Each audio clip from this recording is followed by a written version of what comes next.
The white shadow, transformed into an infant, descended from the heavens and was discovered by Qian Renxue and Qian Daoliu. After a series of events, the child became Qian Renxue's betrothed. Subsequently, the system transported them to the era of the Tang dynasty. Chapter 1. Transmigration. The sky was a deep azure, as clear as a transparent mirror, adorned with thick, fluffy clouds that floated like cotton and surged like waves, embellishing the heavens with a picturesque charm. Just at that moment, what should have been a tranquil day was abruptly interrupted by an unidentified object streaking across the sky like a meteor, producing a sound akin to the tearing of the air. In the worship hall, "Grandfather, what is that?" "That meteor-like object is plummeting rapidly," Qian Renxue inquired of Qian Daoliu as she prepared for an undercover mission in Heavendo City. Qian Daoliu gazed at the meteor-like object above, gently ruffled Qian Renxue's hair, and replied, "Little Shui, I will investigate. If it crashes to the ground, it could cause significant casualties. I shall return with your favorite oranges." "Yes. Hurry, grandfather. I'm afraid if you delay, innocent civilians will be affected." Qian Daoliu chuckled. "Protecting the citizens of Douluo continent is our angelic clan's mission. It pleases me that you possess such awareness at such a young age." "Grandfather, you must go quickly." Qian Renxue felt a bit shy at the praise and urged Qian Daoliu to intercept the meteor. All right, I shall go." With that, Qian Daoliu summoned his martial spirit and soared towards the meteor. As a level 99 limit Douluo, Qian Daoliu arrived before the meteor in mere moments. But as he prepared to attack, he suddenly noticed the arm of an infant. He immediately halted his actions and flew towards the child, ready to catch the infant. Qian Daoliu securely grasped the child, but the force of inertia sent him tumbling to the ground. As he looked at the infant in his arms, he murmured, "How could a child survive such a crash? Where did this little one come from?" However, he did not dwell on it further and flew back to the worship hall. Upon Qian Renxue's sighting of Qian Daoliu's return, she stepped forward and asked, "Grandfather, weren't you going to buy me oranges? Where are they?" Noticing the infant in Qian Daoliu's arms, she added, "Who is this child?" "Little Shui, this child is the meteor you just witnessed. I truly wonder how this child survived such an ordeal." Qian Renxue gazed at the sleeping infant, drooling slightly, and mused, "Grandfather, could this possibly be a child of the gods? How else could it survive such a situation and sleep so soundly? A child of the gods? It is indeed a possibility, otherwise it would not have survived," Qian Daoliu pondered, contemplating the circumstances. At that moment, Qian Renxue asked, "Grandfather, what do you plan to do with this child?" "Let's first take him to the orphanage in Spirit City after all," Qian Daoliu began, intending to mention the child's lack of parents. But seeing his granddaughter, he refrained, as Qian Renxue herself was similarly without parental care. Qian Renxue sensed her grandfather's unspoken thoughts, which reminded her of her own mother, Bibi Dong, who had abandoned her after birth and harbored resentment towards her. "Grandfather, may I have him as my little brother?" Qian Renxue looked at Qian Daoliu, her eyes sparkling. Understanding her motivation, having been her only companion over the years, Qian Daoliu readily agreed. "Very well. We shall do as little Shui wishes." Thus, the white shadow became Qian Renxue's brother. As Qian Renxue took the child into her arms, she noticed a paper slip emerging from his back as he turned in his sleep. "Grandfather, look. What is it, Shui?" Qian Renxue produced a slip of paper, upon which the name Bai Ying was inscribed. "Bai Ying? Is that the child's name?" "I believe it to be." Meanwhile, Bibi Dong, seated on the Pope's throne, had taken notice of Qian Daoliu's return with the infant. "Yu Guan, Gui Mei." Bibi Dong summoned the two. Immediately, two figures, one golden and one black, appeared in the Pope's hall. Present. After their arrival, Bibi Dong inquired, "I saw that the Grand Elder returned with an infant. I was preoccupied with affairs earlier. Do you know the details?" "Reporting to your holiness, it appeared that a meteor streaked across the sky. The Grand Elder went to intercept it to prevent harm to innocent bystanders," one replied. "Indeed, your holiness. However, we are unaware of the child's circumstances. He is likely a survivor affected by the meteor," Yu Guan added. "I understand. You may leave," Bibi Dong commanded, dismissing them. The Grand Hall was left in solitude, with only Bibi Dong remaining. Intercepting a meteor. A survivor. Bibi Dong murmured, In Qian Renxue's chamber, tranquility prevailed, akin to a gentle breeze, enveloping the atmosphere in serenity and grace. This serene ambience was abruptly disrupted by the cries of the infant, awakening Qian Renxue from her slumber. "Ugh, Bai Ying stretched lazily and quipped, 'What was I thinking, competing with those old men and diving?' I should be in an ambulance or already at the hospital. Though Bai Ying spoke, only his cries were audible to others. Qian Renxue approached the infant and pondered, why is he crying without tears? Could it be because his eyes are still closed? After this thought, she convinced herself that it must be the case and reached out to help Bai Ying open his eyes. At that moment, Bai Ying, still with his eyes shut, began singing, I've truly arrived at Tianjin without having learned anything. I've mastered driving, causing over 200 casualties. The police are after me, making me tremble. I rolled and crawled into a rat's nest inside. It's quite nice. I looked left and right, and this place is spacious. The rats, upon seeing me, trembled in fear, standing at attention and bowing their heads. Suddenly, feeling someone tugging at his eyelids, Bai Ying abruptly opened his eyes, startling Qian Renxue, who had intended to force him awake. Who dares to disturb me? Yet, his words manifested as cries, and he remained oblivious, gazing upon a girl with golden hair and lavender eyes. Why did you suddenly open your eyes? You scare me, Qian Renxue exclaimed, then turned to Bai Ying, puzzled. But there are no tears. Did I open them incorrectly? Perhaps. Never mind. We'll just ask grandfather. With that, Qian Renxue set off to find Qian Daoliu in the worship hall, leaving Bai Ying alone in the expansive chamber. Chapter 2. Who am I? Where am I? Bai Ying gazed at the unfamiliar ceiling, tilting her head to survey her surroundings, sensing an unsettling dissonance. The opulent room exuded an air of elegance and luxury, with a floral fragrance wafting through the air. Something felt amiss. It was profoundly peculiar. Was it possible that I was abducted after fainting and sold off? Yet, she quickly dismissed this thought. Observing the lavish decor, she reasoned that a wealthy family would have no reason to abduct a mere single loser like herself. Was it possible that I was simply awakening incorrectly? Or perhaps I was still ensnared in a dream? Bai Ying then closed her eyes and reopened them, only to find that nothing had changed. Could it be that I am a hidden wealthy heir? Or perhaps like Wang Yu, I have a long-lost relative, with no one to inherit their fortune but me? At that moment, Bai Ying fell niche on her back. After struggling for a while, she realized she could not reach it and was puzzled. Why can't I scratch it? She then raised her hand, only to discover that it was unusually small, akin to that of a child. This revelation shocked her. Where's my hand? As Bai Ying attempted to stand and walk, she found herself unable to do so, forced to crawl instead. Soon, she reached the edge of the bed and stretched her little legs to touch the floor. She then found herself in front of a full-length mirror and was dumbfounded by the reflection staring back at her. Is this me? After moving her hands and feet, she saw her reflection mimic her actions and marveled. Has society advanced so rapidly that it can rejuvenate a person? No, no. If such a blessing existed, would it even fall upon me? Am I perhaps reborn, or have I traversed through time?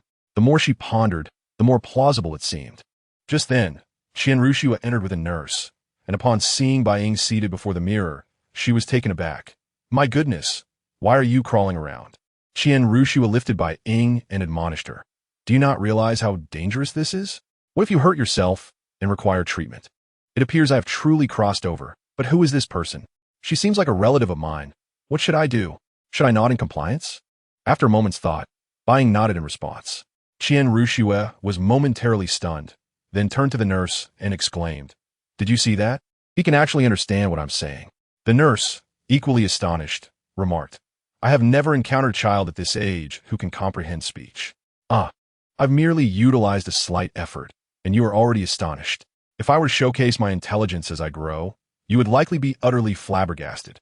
The nurse then bowed to Qian Renxue, saying, Young master, I shall take care of this matter, and I promise to look after the young master diligently.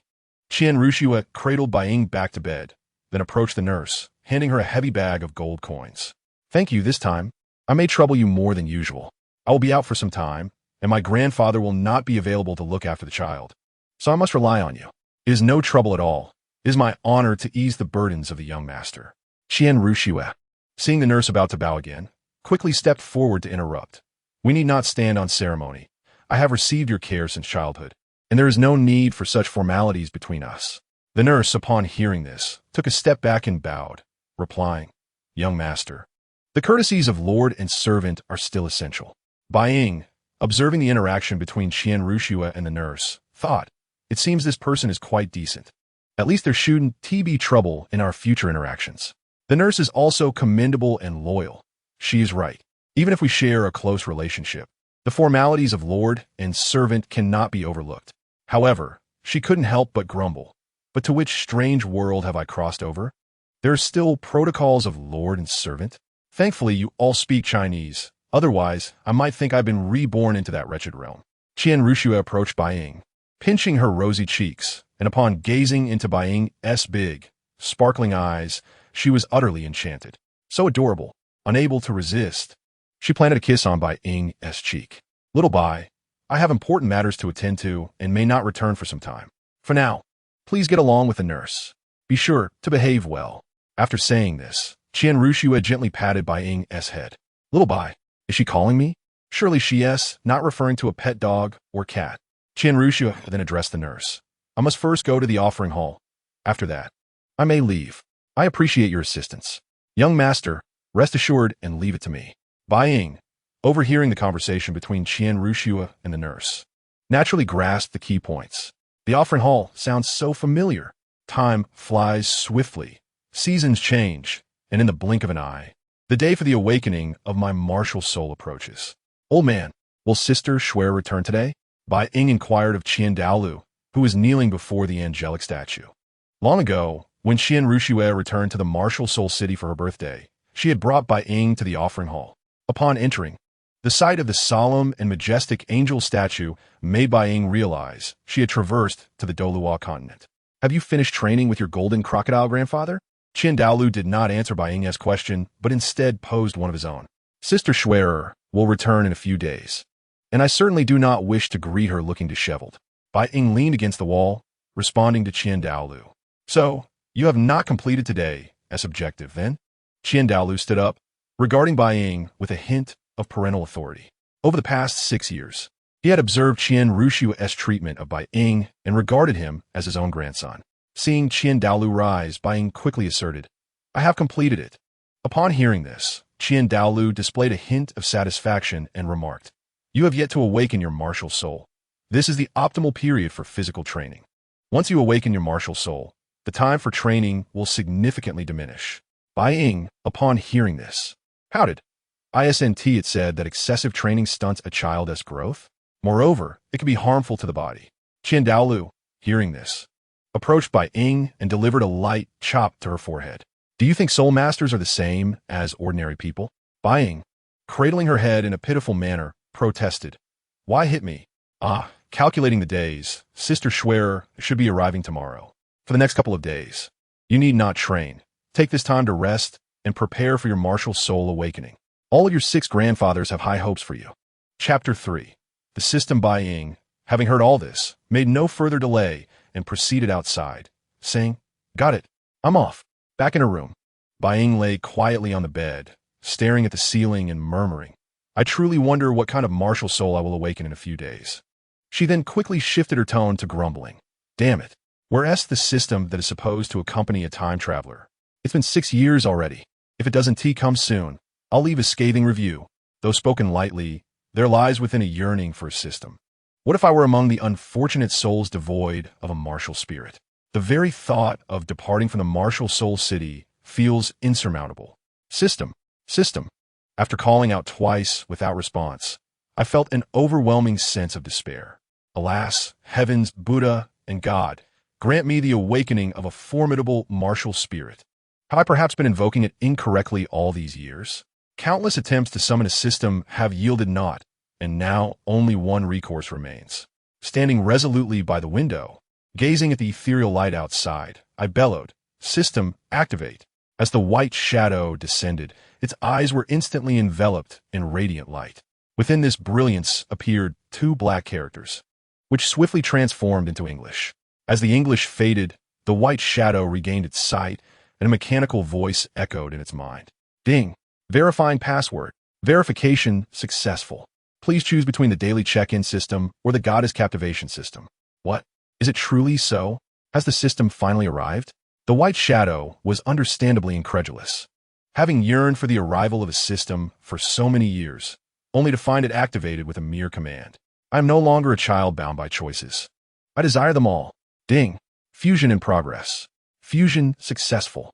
Welcome to the daily check-in and goddess captivation integrated system. Shall we proceed with the daily check-in?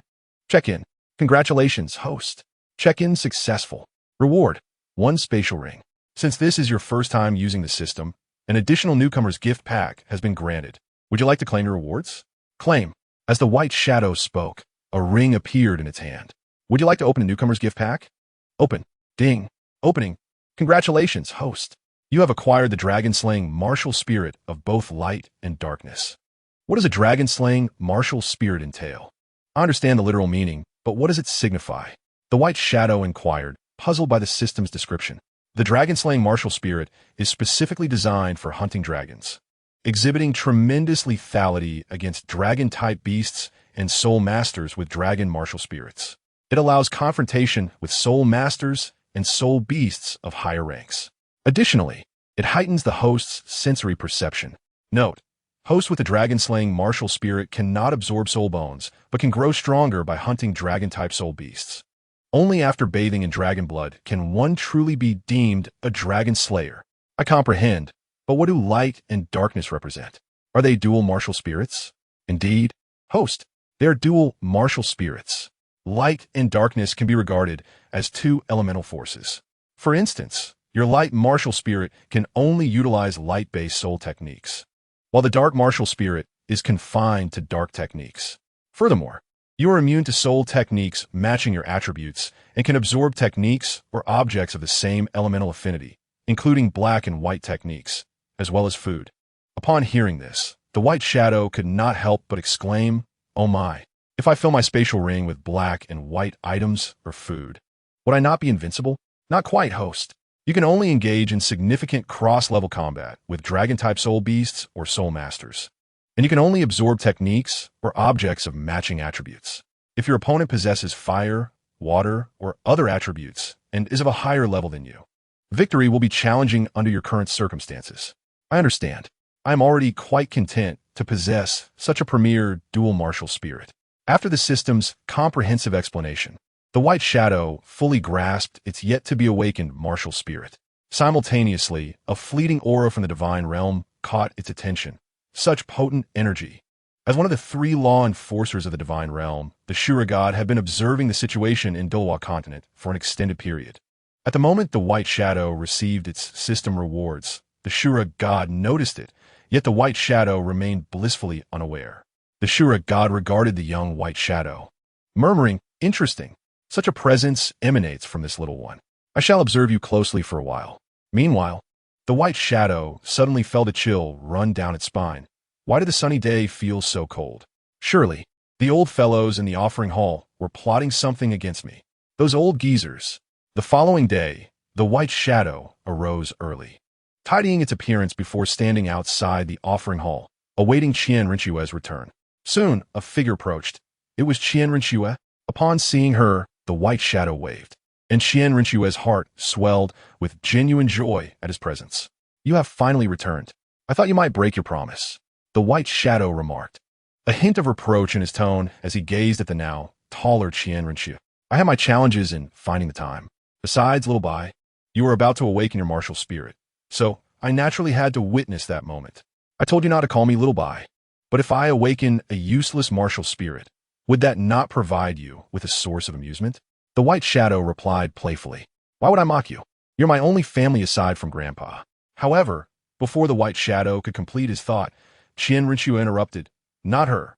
At this, the white shadow felt a twinge of helplessness regarding the mother-daughter duo, knowing they regarded each other as irreplaceable family, yet failing to express it openly. Qian Renxue had perfectly inherited Bibi Dong's stubbornness. In a corner, Bibi Dong, having sensed Qian Renxue's return, eavesdropped on their conversation. Upon hearing Qian Renxue's resolute declaration, a pang of disappointment surged within her, tempered by a deeper sense of guilt towards Qian Renxue. The white shadow then announced, "I'll go out and buy some delicious food. We shall feast together." Qian Renxue, smiling, replied, "You should stay here.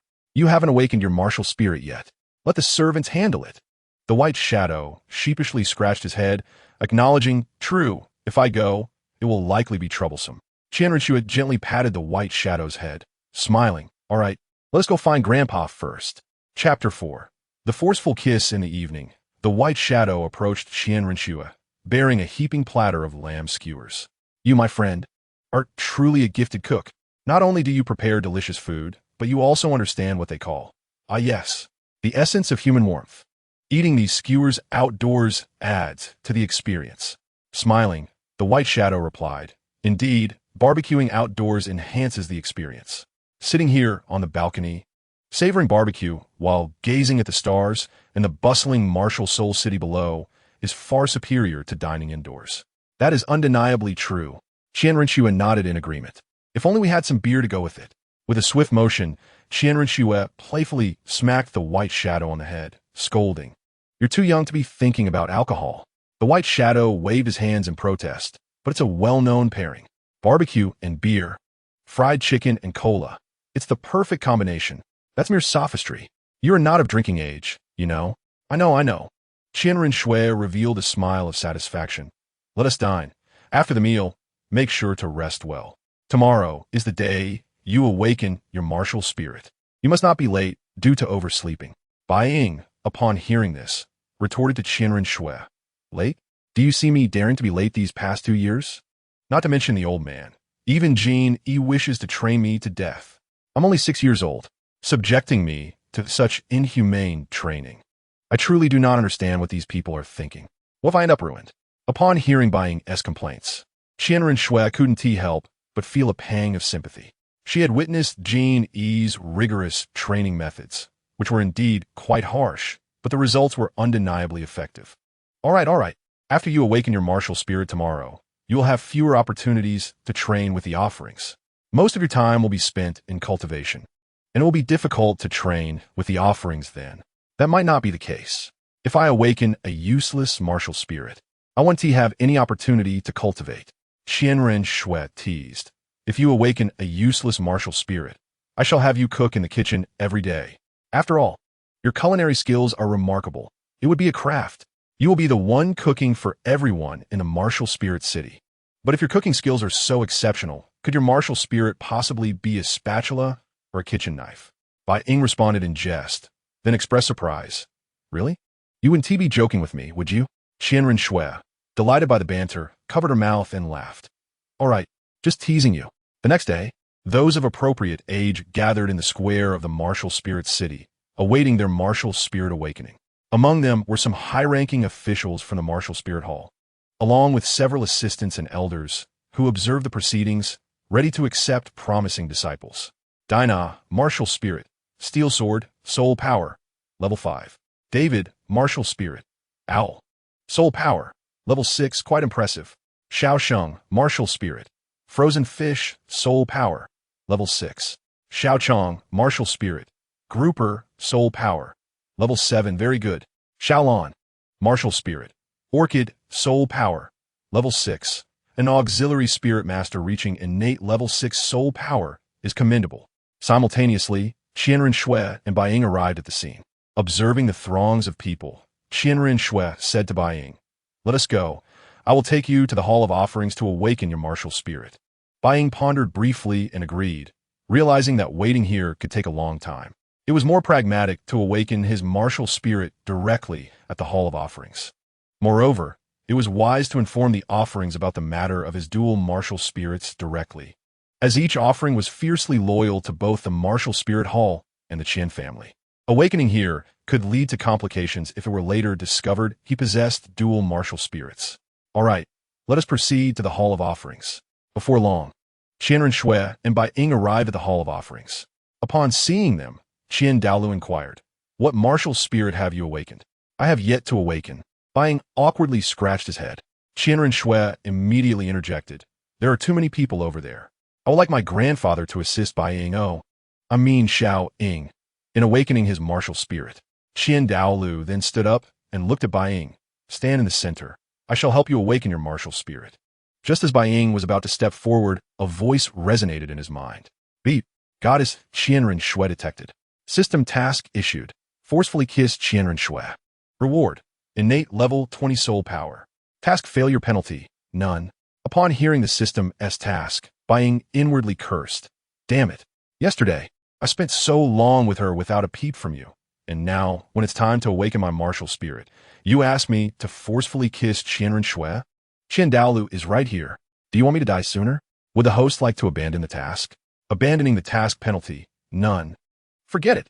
After all, with innate level 20 soul power, Qian Daoliu won't say much, right? As long as he helps me awaken my spirit, this task will be smooth sailing. If he doesn't help me awaken my martial spirit, I'll just return to the square. Fortune favors the bold. Xiaoying, what are you thinking? Come here. Qian Renxue urged Bai Ying, who remained rooted to the spot. Bai Ying, startled by her voice, awkwardly replied, I was just too nervous about awakening my martial spirit. Qian Renxue sighed. There's nothing to be nervous about. Besides, you've seen the martial spirit awakenings before. Sister Xue, could you come here for a moment? Although Qian Renxue was unaware of Bai Ying's intentions, she approached and inquired. What is it? Just as she finished speaking, Bai Ying leaned in and kissed her soft, fragrant lips. Qian Daoliu was momentarily stunned by this unexpected development, quickly realizing that his precious granddaughter had just been forcefully kissed. Bai Ying, sensing Qian Daoliu's reaction, released Qian Renxue. What are you doing? Qian Renxue asked, blushing. Sister Xue, from now on, you shall be mine. As they conversed, Qian Daoliu's voice cut in. You brat. In an instant, Qian Daoliu unleashed his soul power, but Qian Renxue stepped protectively in front of Bai Ying, prompting Qian Daoliu to quickly restrain his power. Xue, what are you doing? Qian Renxue stammered. I. Seeing this, Bai Ying took a step forward and knelt on one knee. I've come not only to awaken my martial spirit, but also to propose to the great offering. Qian Renxue was rendered speechless by Bai Ying's declaration. Propose? What qualifications or conditions do you have to make such a proposal? Once the great offering helps me awaken my martial spirit, you shall understand what my qualifications are. Qian Daoliu grasped Bai Ying's intent and responded. Xiaoying, over the years, I and the other offerings have regarded you as family. You are indeed a person of potential, and we hold you in high esteem. But when you say that after awakening your martial spirit, I will understand your qualifications, this implies you are quite confident in your innate talent. Is that so? Do you know about Xue's talent? Chapter 5. The proposal. So, you are confident in your talent? Do you know Xue's talent? Qian Daoliu spoke with an air of authority. Bai Ying had anticipated Qian Daoliu's inquiry and met his gaze without a trace of fear. I certainly know of Sister Xue's talent. She possesses a divine martial spirit, the six-winged angel, and has innate level 20 soul power. However, I do not believe that I will fall short. Upon uttering this, Bai Ying's heart raced with excitement. What should he say next? 30 years in the East, 30 years in the West. Do not belittle the youth in poverty? No, that phrase is better suited for rejection. Qian Daoliu has not made an explicit refusal. He is currently in a state of indecision, which means he is assessing whether my talent is worthy of Qian Renxue. Given his mindset, he likely thinks I cannot possess a divine martial spirit, indicating that his current expectation is at least innate level soul power. System, are you there? He called out. Beep. Present. How may I assist you? Has my soul power been credited? Host, the reward has been automatically issued following your kiss. You now possess innate level 20 soul power. Congratulations on triggering the hidden task. Proposal successful. Reward, divine artifact. Time battle blade. Upon hearing the rewards had been credited, Bai Ying let out a sigh of relief. It would be quite embarrassing if he awakened a divine martial spirit without any soul power. The fleeting shadow of Bai Ying also noticed the hidden task, but after merely glancing at the requirement for a successful proposal, he didn't dwell on it further. As for the rewards, that could be discussed later. Excessive words were of no benefit. I implore you to directly provide me with the awakening of my martial spirit for a more in-depth conversation. Qian Daoliu, observing this, couldn't he help but marvel at Bai Ying's maturity. At merely 6 years of age, despite occasionally being reliable and at other times whimsical, he had already surpassed his peers by a considerable margin. Nonetheless, Qian Daoliu maintained his previous air of authority and calmly stated, Come here. Bai Ying stepped forward, and as he did, a radiant golden light enveloped him, lifting him into the air. However, the skies above the entire martial spirit city were abruptly shrouded in darkness. Qian Daoliu, witnessing this scene, was taken aback. After all, martial spirit city had been the ancestral home of the Qian family for generations, as well as a sacred place of divine inheritance from the angel god. The darkness descended in an instant. Upon witnessing the entirety of martial spirit city engulfed in shadows, Daoliu realized the magnitude of Bai Ying's martial spirit. It had the power to invoke the heavens. A divine-grade martial spirit. Suddenly, the encroaching darkness was dispelled, and what had initially appeared to be an end transformed into a blinding white light that enveloped the entire martial spirit city, rendering it nearly impossible for onlookers to keep their eyes open. After the white light flickered for a moment, the sky returned to its azure hue, and the various offerings of the martial spirit hall arrived on the scene. Great offering, what transpired? Jin E, the second offering of the hall, whose strength ranked just below Daoliu and led the remaining 6, remained silent, knowing that the others would not speak unless he did. Daoliu waved his hand dismissively, signaling that all was well, and replied calmly, "I am merely awakening this troublesome child's martial spirit." Awakening a martial spirit. The 6 offerings could hardly fathom that the overwhelming darkness and the dazzling white light were the result of Bai Ying, who had been in their midst for years. All eyes turned towards Bai Ying, who was now adorned with numerous intricate patterns. Even his facial features and hair had transformed due to the awakening of his martial spirit. The left side of Bai Ying's body was marked by dark, serpentine patterns, his face similarly enveloped, resembling dragon scales. In stark contrast, the right side bore patterns of pure white, save for some resemblance between the white and black markings on his face. Behind him surged 2 malevolent dragons. One, a black dragon exuding death, darkness, and evil. The other, a white dragon radiating light, divinity, and purity. "What is this?"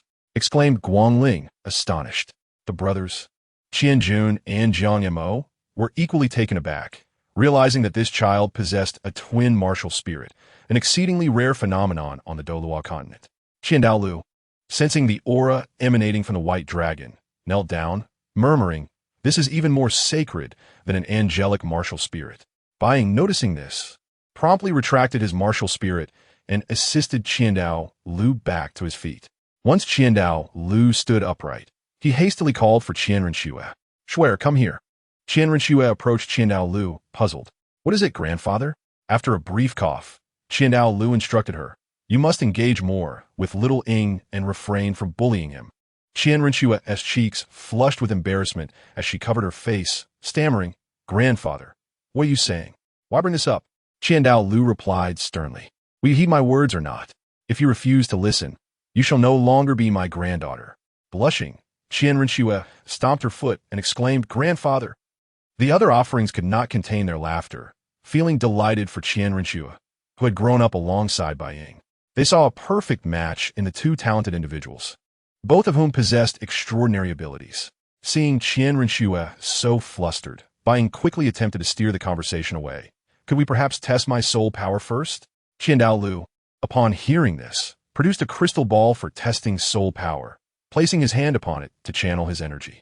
Bai Ying followed suit, resting his hand on the crystal ball and transmitting his soul power, causing the orb to radiate brightly.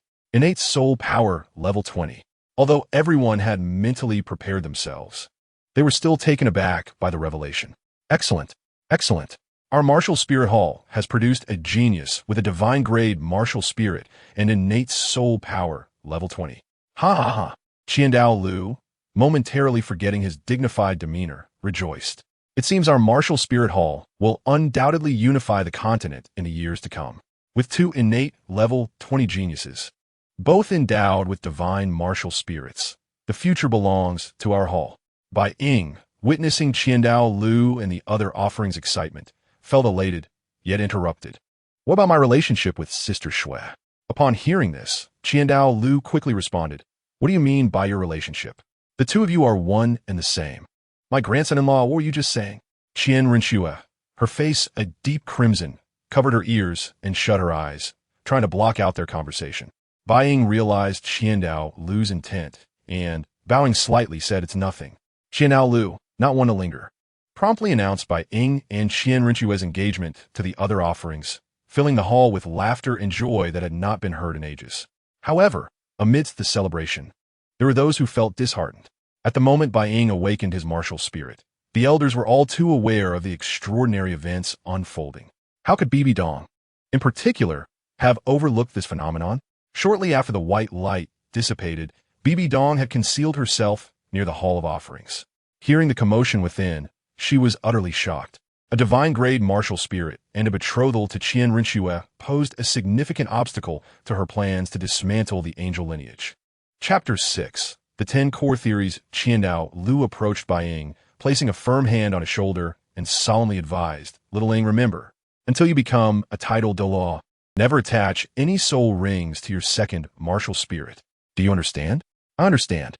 Seeing Bai Ying's earnestness, Daoliu nodded appreciatively and then inquired, "Do you not wish to ask why I prohibit you from attaching a soul ring to your second martial spirit?" Bai Ying, not wishing to feign ignorance, straightforwardly replied, "Twin martial spirits are exceedingly rare across the continent. There was once a soul master with twin martial spirits who tragically perished when he attempted to attach a soul ring to his second spirit. This is the inherent flaw of twin martial spirits, if one does not carefully consider the age and compatibility of the soul rings. Recklessly absorbing them will lead to catastrophic pressure on the body." Daoliu and the other offerings nodded in agreement, encouraging Bai Ying to continue. "The reason you do not want me to attach a soul ring to my second martial spirit is that you wish for me to achieve soul rings of a millennium or higher when I do so." Daoliu, pleased to see Bai Ying's understanding of twin martial spirits, nodded affirmatively, praising, "Indeed, you are correct. It seems your frequent visits to the library have not been in vain. To comprehend so much at your age marks you as a genius among geniuses." In response to Daoliu's commendation, Bai Ying humbly bowed. "I can accept being called a genius, but to be labeled as a genius among geniuses is too much. After all, there are always those who surpass others." The offerings, witnessing Bai Ying's modesty, felt a sense of pride and admiration. Not bad, neither arrogant nor impatient.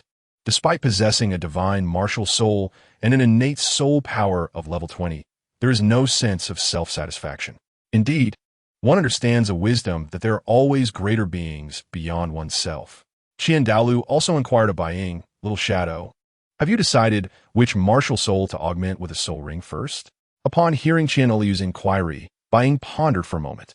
The distinction between the white dragon and the shadow dragon is minimal. The white dragon excels in both offense and control, while the shadow dragon leans towards agility and attack. Thus, it is more appropriate to use the shadow dragon in the early stages. Let us first augment the shadow dragon with a soul ring, specifically that black dragon we just saw. The offerings, along with Qian Renxue and the eavesdropping betrothed and Bai Ying, showed indifference to which martial soul would develop first, as both the white and black dragons emanated a similar aura. "Very well, in a few days, I shall take you to hunt soul beasts for the soul rings." Bai Ying respectfully clasped his hands and asked, "Which of the esteemed offerings will accompany me on this hunt?" "It matters not. Anyone may join. As everyone is present in the offering hall, we shall decide then." Bai Ying nodded. "Indeed, we shall discuss it later. However what?" All the offerings and Qian Renxue turned their attention to Bai Ying. With a soft sigh, Bai Ying began to elaborate. "I am curious as to why the library in Soul Master City contains such subpar literature." "What subpar literature?"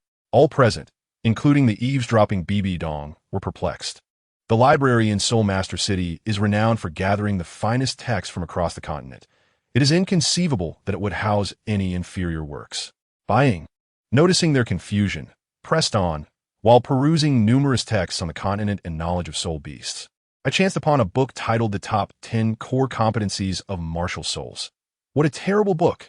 Some of the offerings were unfamiliar with this title, but Daoliu and Jin Yi recognized it as the work of Yu Shaojiang, whom Bibi Dong once admired. Upon hearing this, Bibi Dong clenched her staff tightly, unwilling to tolerate any disparagement of Yu Shaojiang or his creations. Bai Ying continued, "I recall the first point. The strength of the martial soul determines the level of innate soul power."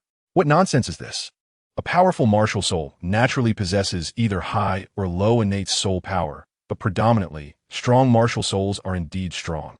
If we were to adhere to this book's claim, wouldn't the Seven Treasure Glazed Tile School be overflowing with soul saints possessing the Seven Treasure Glazed Pagoda? Wouldn't the Blue Lightning Tyrant Dragon family be teeming with titled Douluos, soul Douluos and soul saints? If he had stated, strong martial souls typically exhibit higher innate soul power, it would have been acceptable, yet he cannot dismiss the matter entirely. Moreover, the second point claims that there are no worthless martial souls, only worthless soul masters. This is even more ludicrous. Bai Ying exclaimed. A worthless martial soul is simply a worthless martial soul. How can one attribute the failure to the soul master? Regardless of how much one cultivates a worthless martial soul, even with all the rare materials, it remains a worthless martial soul. As far as I know, the author of this book has yet to surpass level 30. Truly, he is shooting himself in the foot, branding himself as worthless. At this, Qian Renxue could no longer contain herself and burst into laughter, exclaiming, "A person who cannot even break through level 30 dares to proclaim that there are no worthless martial souls, only worthless soul masters. Ha ha ha." Bai Ying glanced at Qian Renxue and continued. Then there's the third point, stating that martial souls are divided into two categories, beast martial souls and weapon martial souls. I must critique this. Who is the author of these so-called top 10 core competencies? Has he awakened martial souls in countless individuals or encountered every soul master? For I know there also exist intrinsic martial souls, which are parts of the body, such as eyes, mouths, hands, and ears. Such a definitive statement is unwarranted. As for the remaining points, I shall refrain from elaborating further. Many accurate statements are recorded in other texts. This individual merely plagiarized, appended his erroneous notions, and claimed them as his own creation. How shameless! What a hypocrite, seeking reputation and acclaim. Daoliu remarked, in light of this, we should discard this book from the Hall of Martial Souls. No need. I believe it would be beneficial to publicly disclose it to the continent's populace as a cautionary measure, providing an explanation to those harmed by this book and their families. It should also serve as a warning that much of its content is erroneous and should not be practiced lightly. Very well, let it be as you suggest. Upon hearing this, Bai Ying silently chuckled. You Xiaojiang, your good days are about to come to an end.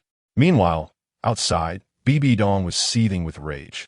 Having endured multiple insults to Yu Xiaojiang's work and character, now desiring nothing more than to eliminate Bai Ying. Upon hearing that the top 10 core competencies of Yu Xiaojiang were to be published, she smirked. Ah, esteemed offerings, your actions may very well backfire. The entire continent regards Xiaojiang as a master. Let us see how the masses react to your endeavors.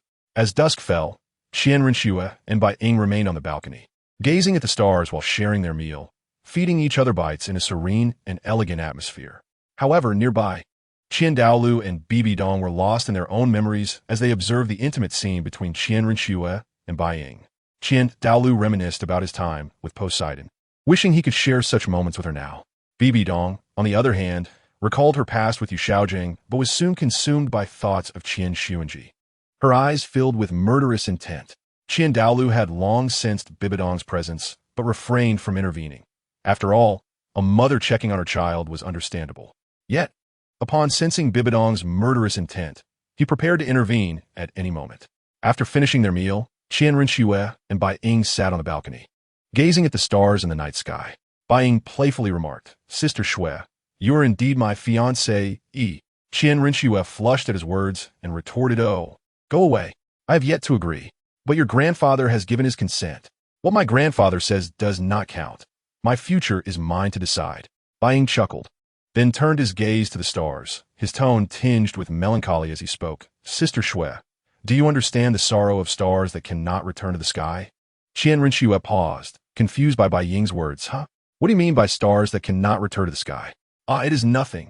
Qian Renxue then embraced Bai Ying, comforting him. Are you feeling homesick? The Hall of Martial Souls has always been your home, along with grandfather and the other esteemed offerings. They are your family. I have always been grateful. You know, that year, the sky was as calm as ever, when suddenly a meteor streaked across. Initially, grandfather and I thought it was just another meteor, but upon closer inspection, we discovered it was a child. Then you arrived at the Hall of Martial Souls, becoming part of my family. I feel fortunate to experience the sensation of having relatives beyond grandfather. They embraced for a long while before slowly parting. Bai Ying softly inquired, So how about it? My skills in charming young ladies are quite commendable, wouldn't you say? Qian Renxue, upon hearing his words, replied with a hint of pride. Not particularly. At least it works on me. Then why are you still holding on to me while saying such things? Sister Xue, you truly are rather prideful. Fool! I said it doesn't count.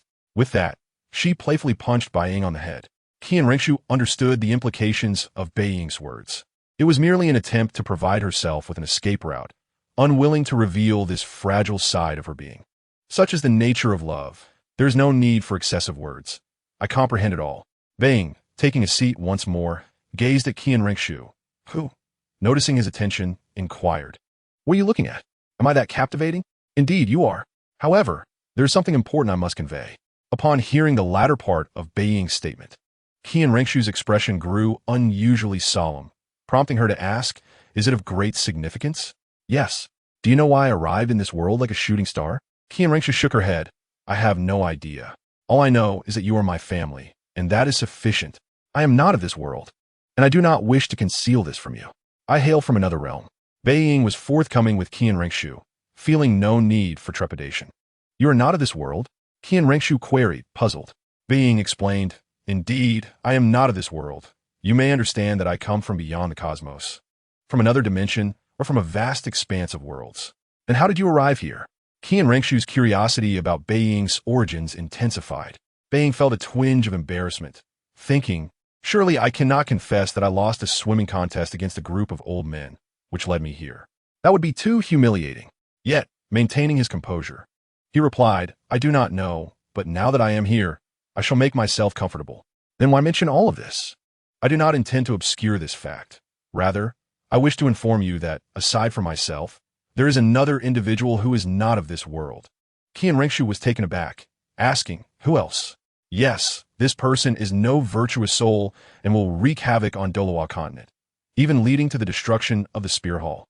Initially, Qin Daoliu and Bibi Dong believed Bai Ying's words, considering his celestial arrival into Douluo continent. However, skepticism arose when Bai Ying mentioned that this individual would annihilate the Spear Hall.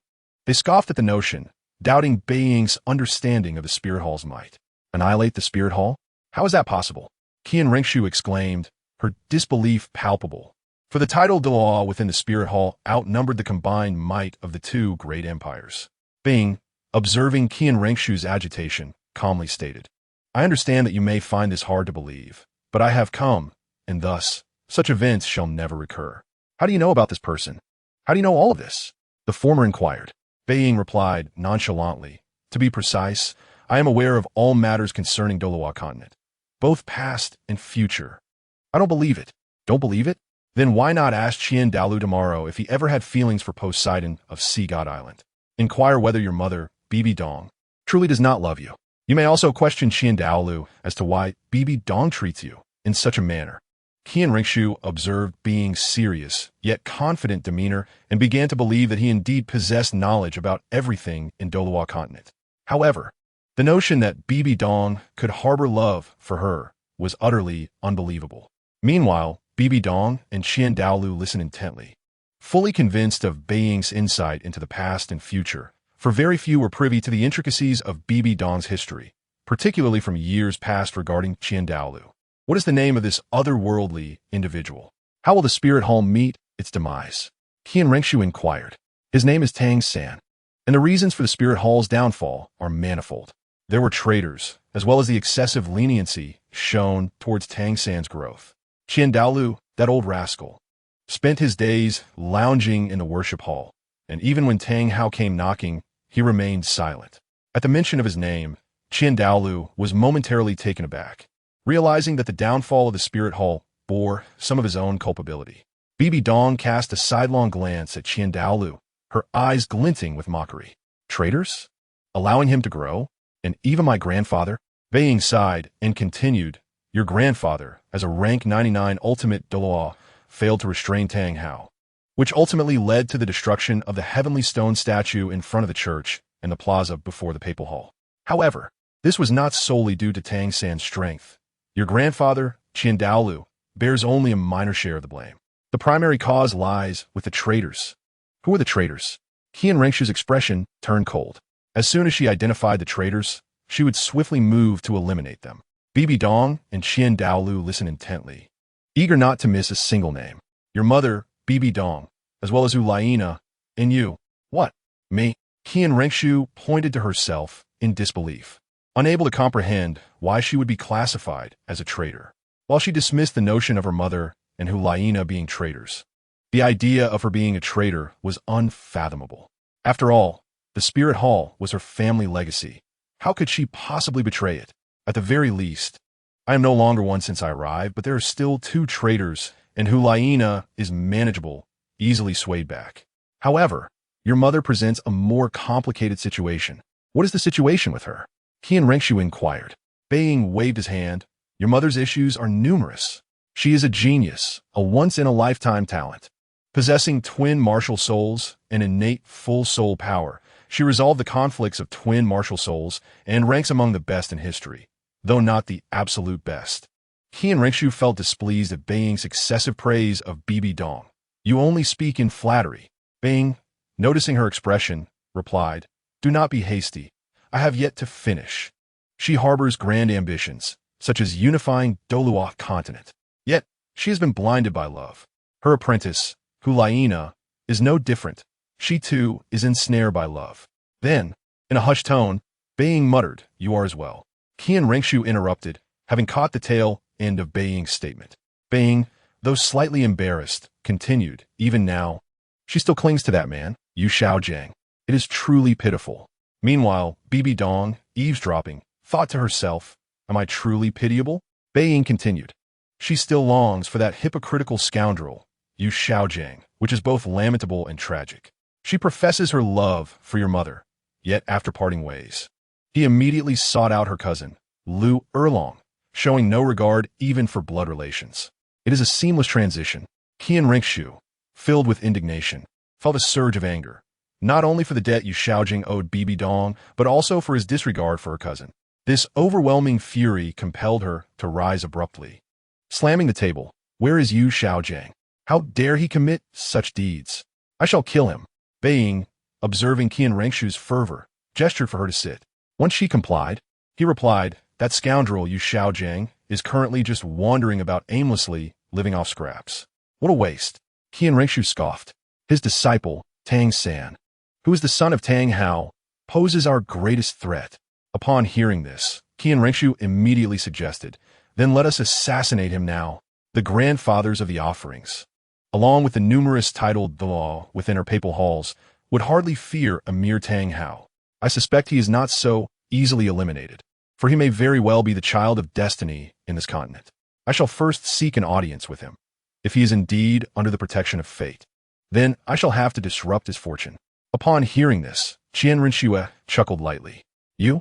Even if you know his past, you are merely a level 20 soul master. How could you possibly contend with Tang Hao? Bai Ying's gaze sharpened as he spoke with a detached tone. Therefore, I must first reclaim my weapon. Daoliu and Qian Renxue exchanged puzzled looks. When they discovered Bai Ying, he had been without any weapon. Where did this weapon come from? They wondered. Bai Ying replied, I can't exactly state that it was bestowed by the system. Can I? Do you know where your weapon is? Qian Renxue inquired. Yes, it is not too far away. And when do you plan to retrieve it? In a few days. Are you not concerned that your weapon might be taken by some lumberjack or fisherman and sold as scrap metal? Bai Ying playfully flicked Qian Renxue's forehead and said softly, Fool, that is my divine weapon. No one else could possibly find it or wield it, let alone a lumberjack or fisherman.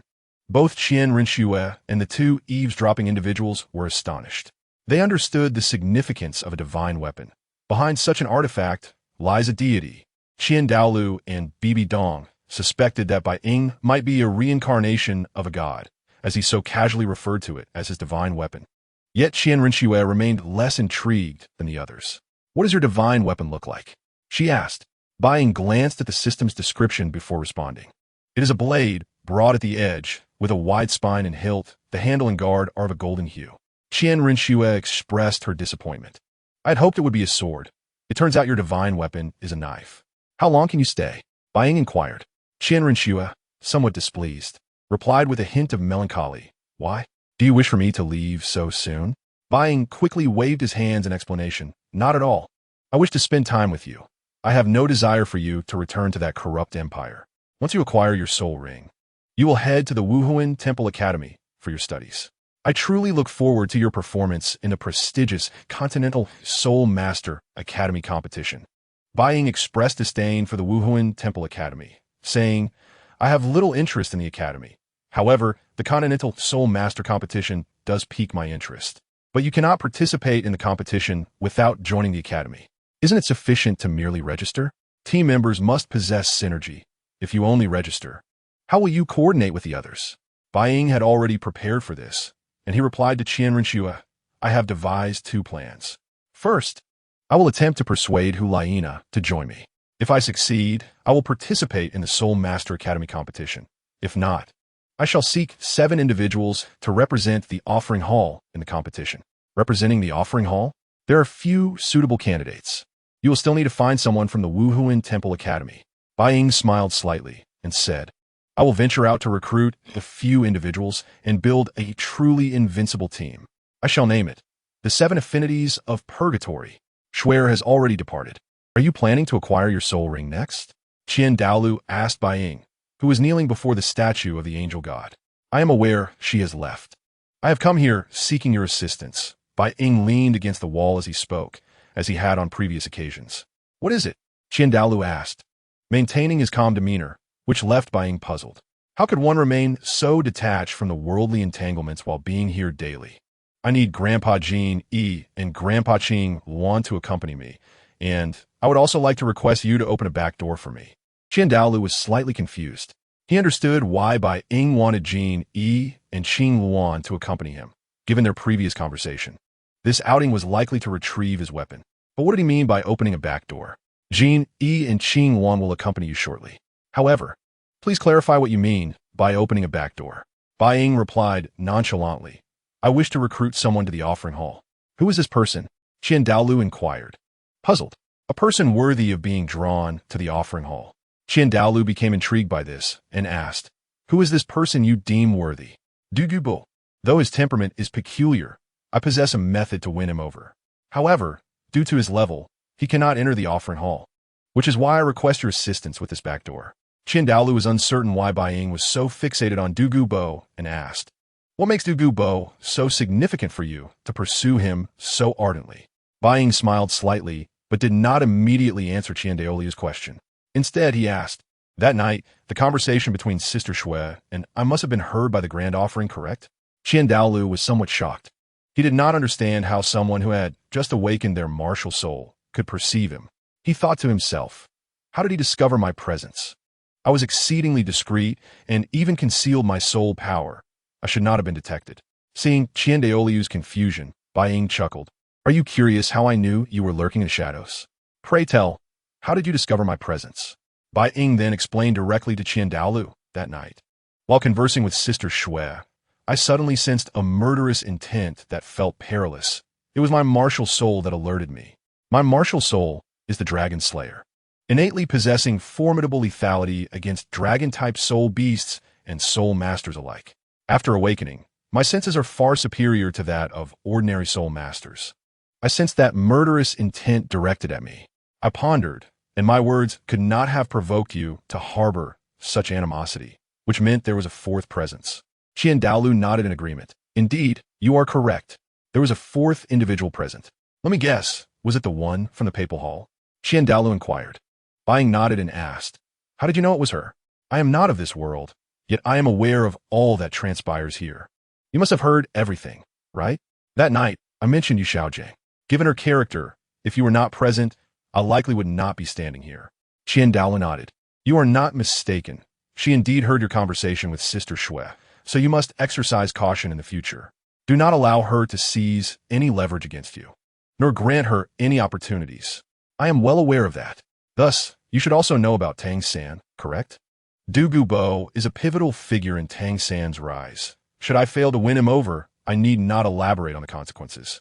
However, I am confident he will align with us. I understand. Jean E. Qing Luan. Qian Daoliu concluded, summoning Jean E. and Qing Luan to his side. Upon hearing Qian Daoliu's summons, the two quickly arrived and bowed in unison, inquiring, Great offering, what tasks do you require of us? You two will accompany Bai Ying on an errand to retrieve his soul ring, and then assist him in persuading Douluo to join our offering hall. Should he agree, he will be directly appointed as the 8th offering. Above all, ensure Bai Ying's safety. Jean E. and Qing Luan exchanged glances, their expressions laden with confusion. They were astounded that the grand offering had chosen to recruit Douluo directly, even elevating him to the status of the 8th offering. It was utterly absurd. Do either of you have any objections? None. None at all. Very well, then let us set off with Xiao Ying. Upon exiting the spirit city, Qing Wan summoned his martial spirit to guide the trio forward. As they journeyed, both Jin, Yi, and Qing Wan began to comprehend the rationale behind Qian Daoliu's decision. Brother, why do you think the Grand Offering is so keen to recruit Douluo Bo? Though he holds the title of a titled Daoliu, he seems to have reached the limit of his potential, and his abilities appear rather mediocre, Qing Wan inquired. I too am perplexed by the Grand Offering's choice to admit Douluo Bo into the offering hall. While he may not be capable of defeating any titled Daoliu in a one-on-one confrontation, he is undeniably a formidable weapon in group battles. At that moment, Bai Ying interjected. It was I who advised the Grand Offering to take this course. Although Douluo Bo may not best any titled Daoliu, he has the potential to leave them incapacitated. Both Jin, Yi, and Qing Wan turned their gazes towards Bai Ying, bewildered by her reasoning. Bai Ying, feeling their scrutiny, waved her hand dismissively. Do not regard me so. I act in the interest of the Spirit Hall. A confrontation between the Spirit Hall and the two great empires is inevitable. Just imagine the havoc Douluo Bo could wreak on the battlefield. Jin, Yi, and Qing Wan shuddered at the thought of Douluo Bo unleashed in combat, realizing that only the titled Daoliuos would survive such a conflict. And yet, we do not know if Douluo Bo will be amenable to our overtures, Jin Yi mused. Indeed, it seems he is disinclined to align himself with any faction, Qing Wan concurred. Rest assured, he will join us. He certainly will, Bai Ying asserted confidently. How can you be so sure that Douluo Bo will acquiesce? You might not be aware of the nature of the relationship between the Spirit Hall and Douluo Bo, Jin Yi remarked regarding Bai Ying. Bai Ying, however, scoffed. His ties with the Pope are tenuous at best. What concern is that to our offering hall? The two men were momentarily rendered speechless, unable to refute her claims. For the current Pope was Dong, and the offering hall had become one of the two dominant factions within the Spirit Hall. All right, let us halt here. Grandpa Qing Wan, Bai Ying declared, gazing down at the cave entrance. What do you mean stop here? There are neither soul beasts nor Douluo Bo present. Qing Wan questioned, his confusion evident. Bai Ying, sensing their bewilderment, asked, Did the Grand Offering not inform you? Inform us of what? I came out primarily to retrieve my weapon. The matter concerning Douluo Bo and the soul rings can wait. Weapons. The two were puzzled. Xiao Ying, you've grown up in the spirit city under our watch. Where would you have obtained a weapon? Indeed, even if you had one, it would be unlikely to find it in this desolate place. Bai Ying was momentarily at a loss for words before explaining. When I was born, my weapon arrived with me. It was only after my martial spirit awakened that I became aware of its presence here. The trio descended into the cave, where Bai Ying pointed to a side chamber, saying it's right in there. Jin, Yi, and Qing Wan approached the cave entrance, using their soul power to sense the interior, yet neither detected any weapons within. As Bai Ying prepared to enter, Jin, Yi, and Qing Wan insisted. You two stay here and wait for me.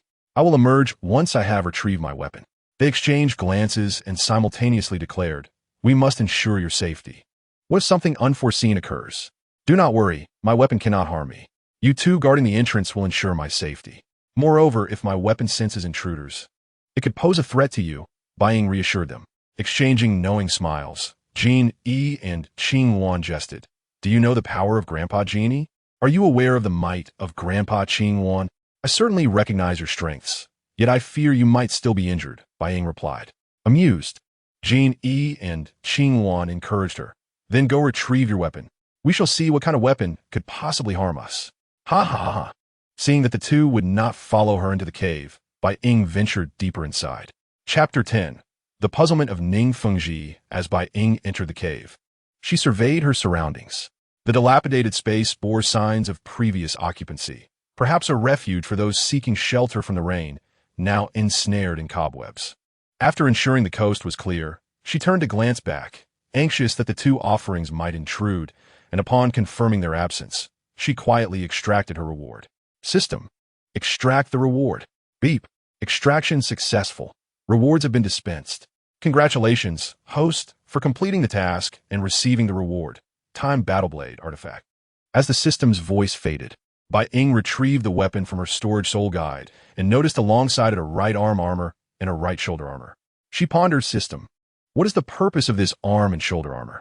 Host, these are complementary to the reward. Once you don the right arm armor and shoulder armor, Unexpected effects will ensue. Seriously? Why not provide a complete set? Host, this is indeed a complete set of equipment. Fine, my apologies. No worries, I forgive you. Bai Ying contemplated the shoulder and arm armor, musing that while the blade seemed manageable, the armor appeared rather oversized for her. Since you claim this weapon is of artifact quality, the armor should also be of similar caliber, right? Can it be resized? Host, both the shoulder armor and arm armor are indeed of artifact quality, but they cannot be resized. They will only grow with your body. Very well. After a moment's hesitation, she grasped the time battle blade.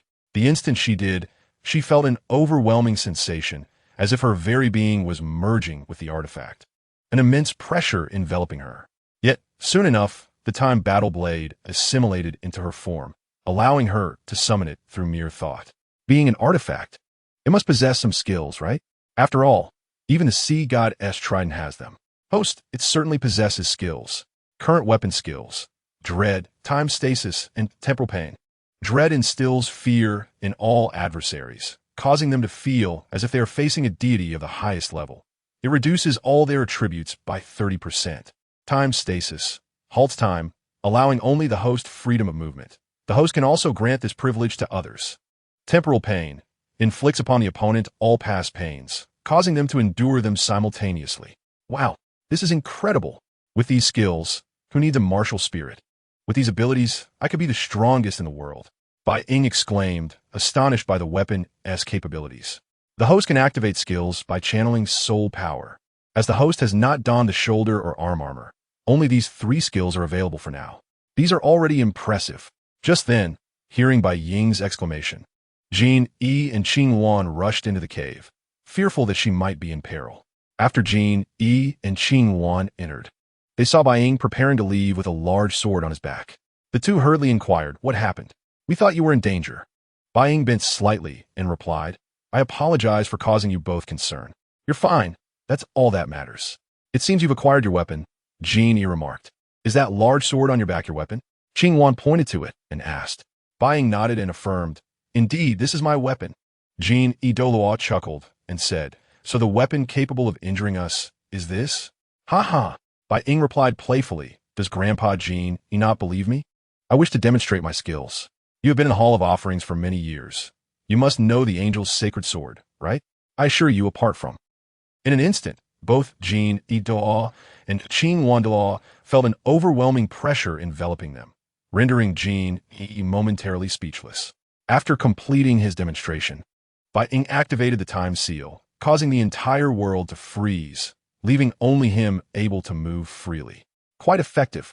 This is truly a world of my own," Bai Ying remarked, surveying the surroundings. He then approached Jin Yi Douluo and Qing Wan Douluo, releasing the time seal. Once the seal was lifted, the oppressive force vanished, and Bai Ying had mysteriously disappeared from sight. "Where is Xiaoying?" Jin Yi exclaimed. "He was just here." Even a spatial soul skill shouldn't allow him to vanish before our eyes, should it? At that moment, Bai Ying's voice came softly from behind them. "I am here." Startled, Jin Yi and Qing Wan turned around, their hearts racing. Bai Ying had moved from in front of them to behind them without either noticing. "Xiaoying, how did you do that?" Qing Wan inquired.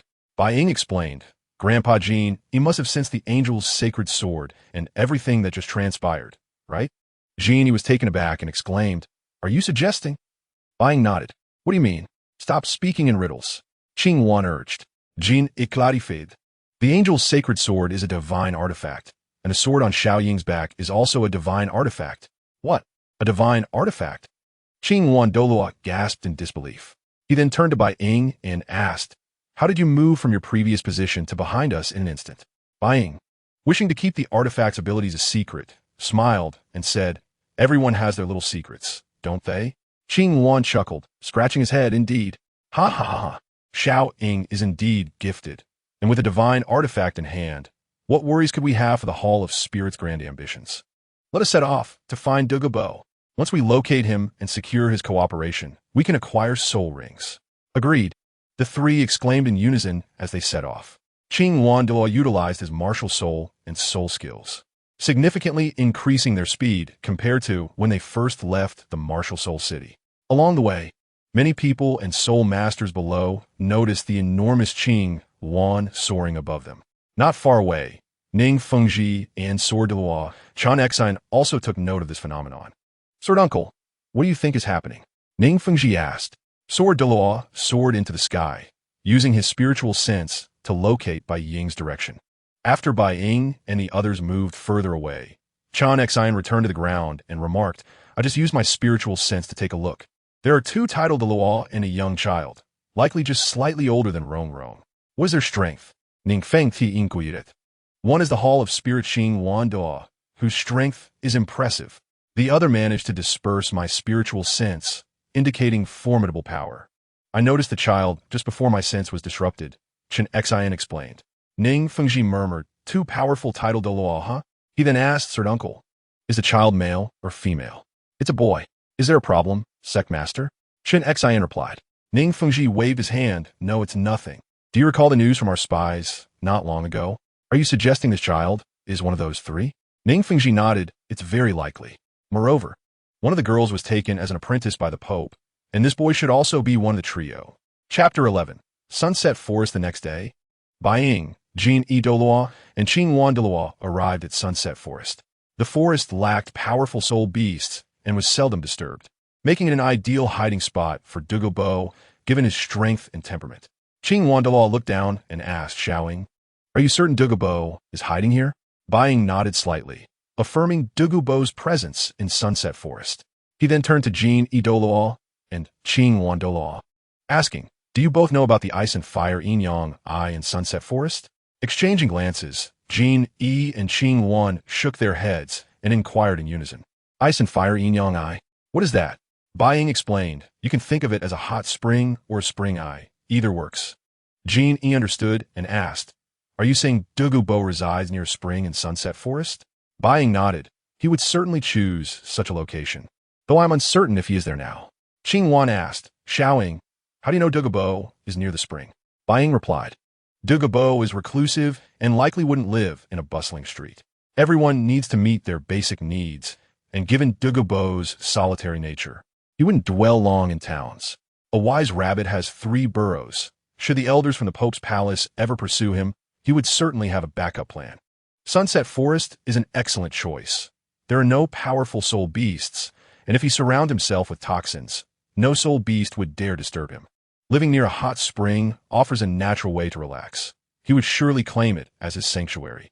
Jin E and Qing Wan nodded, agreeing with Bai Ying's reasoning, even while harboring some reservations. Bai Ying felt relieved, having articulated his thoughts to avoid the heavier topics. Grandpas, let's first use our spiritual senses to scan the surroundings. Sunset Forest is not vast. I believe we can quickly locate Douluo's whereabouts, Bai Ying suggested. Jin immediately began to scan with his spiritual sense, while Qing Wan, needing to maintain his martial spirit form, could not focus on the search. Before long, Jin spoke up. There's a place over there where nearly no soul beasts approach. Douluo must be hiding there. Qing Wan Douluo immediately moved at full speed toward Jin E's indicated location, swiftly arriving at the edge of the poisonous mist. This must be the place, Bai Ying remarked. Observing the scene, Qing Wan Douluo, upon hearing this, released his martial spirit, catching Bai Ying and slowly descending to the ground. Shouting, are you sure this is the spot? Where's Douluo? Jin E. Douluo inquired. Bai Ying surveyed his surroundings and confidently declared, I am certain this is the place. He must have merely stepped out. Let us wait here for his return. Should we remain here or embark on a hunt for soul beasts to acquire soul rings? Let us wait for him. The matter of obtaining soul rings is not urgent. Golden Crocodile Douluo and Qingwan Douluo intended to voice their thoughts, but, upon witnessing Bai Ying's resolute demeanor, decided against further discussion. However, Bai Ying contemplated absorbing the celestial grade herbs before seeking soul rings of greater age. System, can this soul tool store living beings? Bai Ying asked with curiosity. Certainly, it can not only house living creatures, but also allow them to continue growing. Understood. With that, Bai Ying began harvesting the celestial herbs around him and placing them into the soul tool, leaving both Qingwan Douluo and Golden Crocodile Douluo perplexed.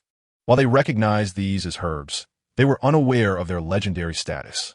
Shouting, you are ruining Douluo's medicinal field.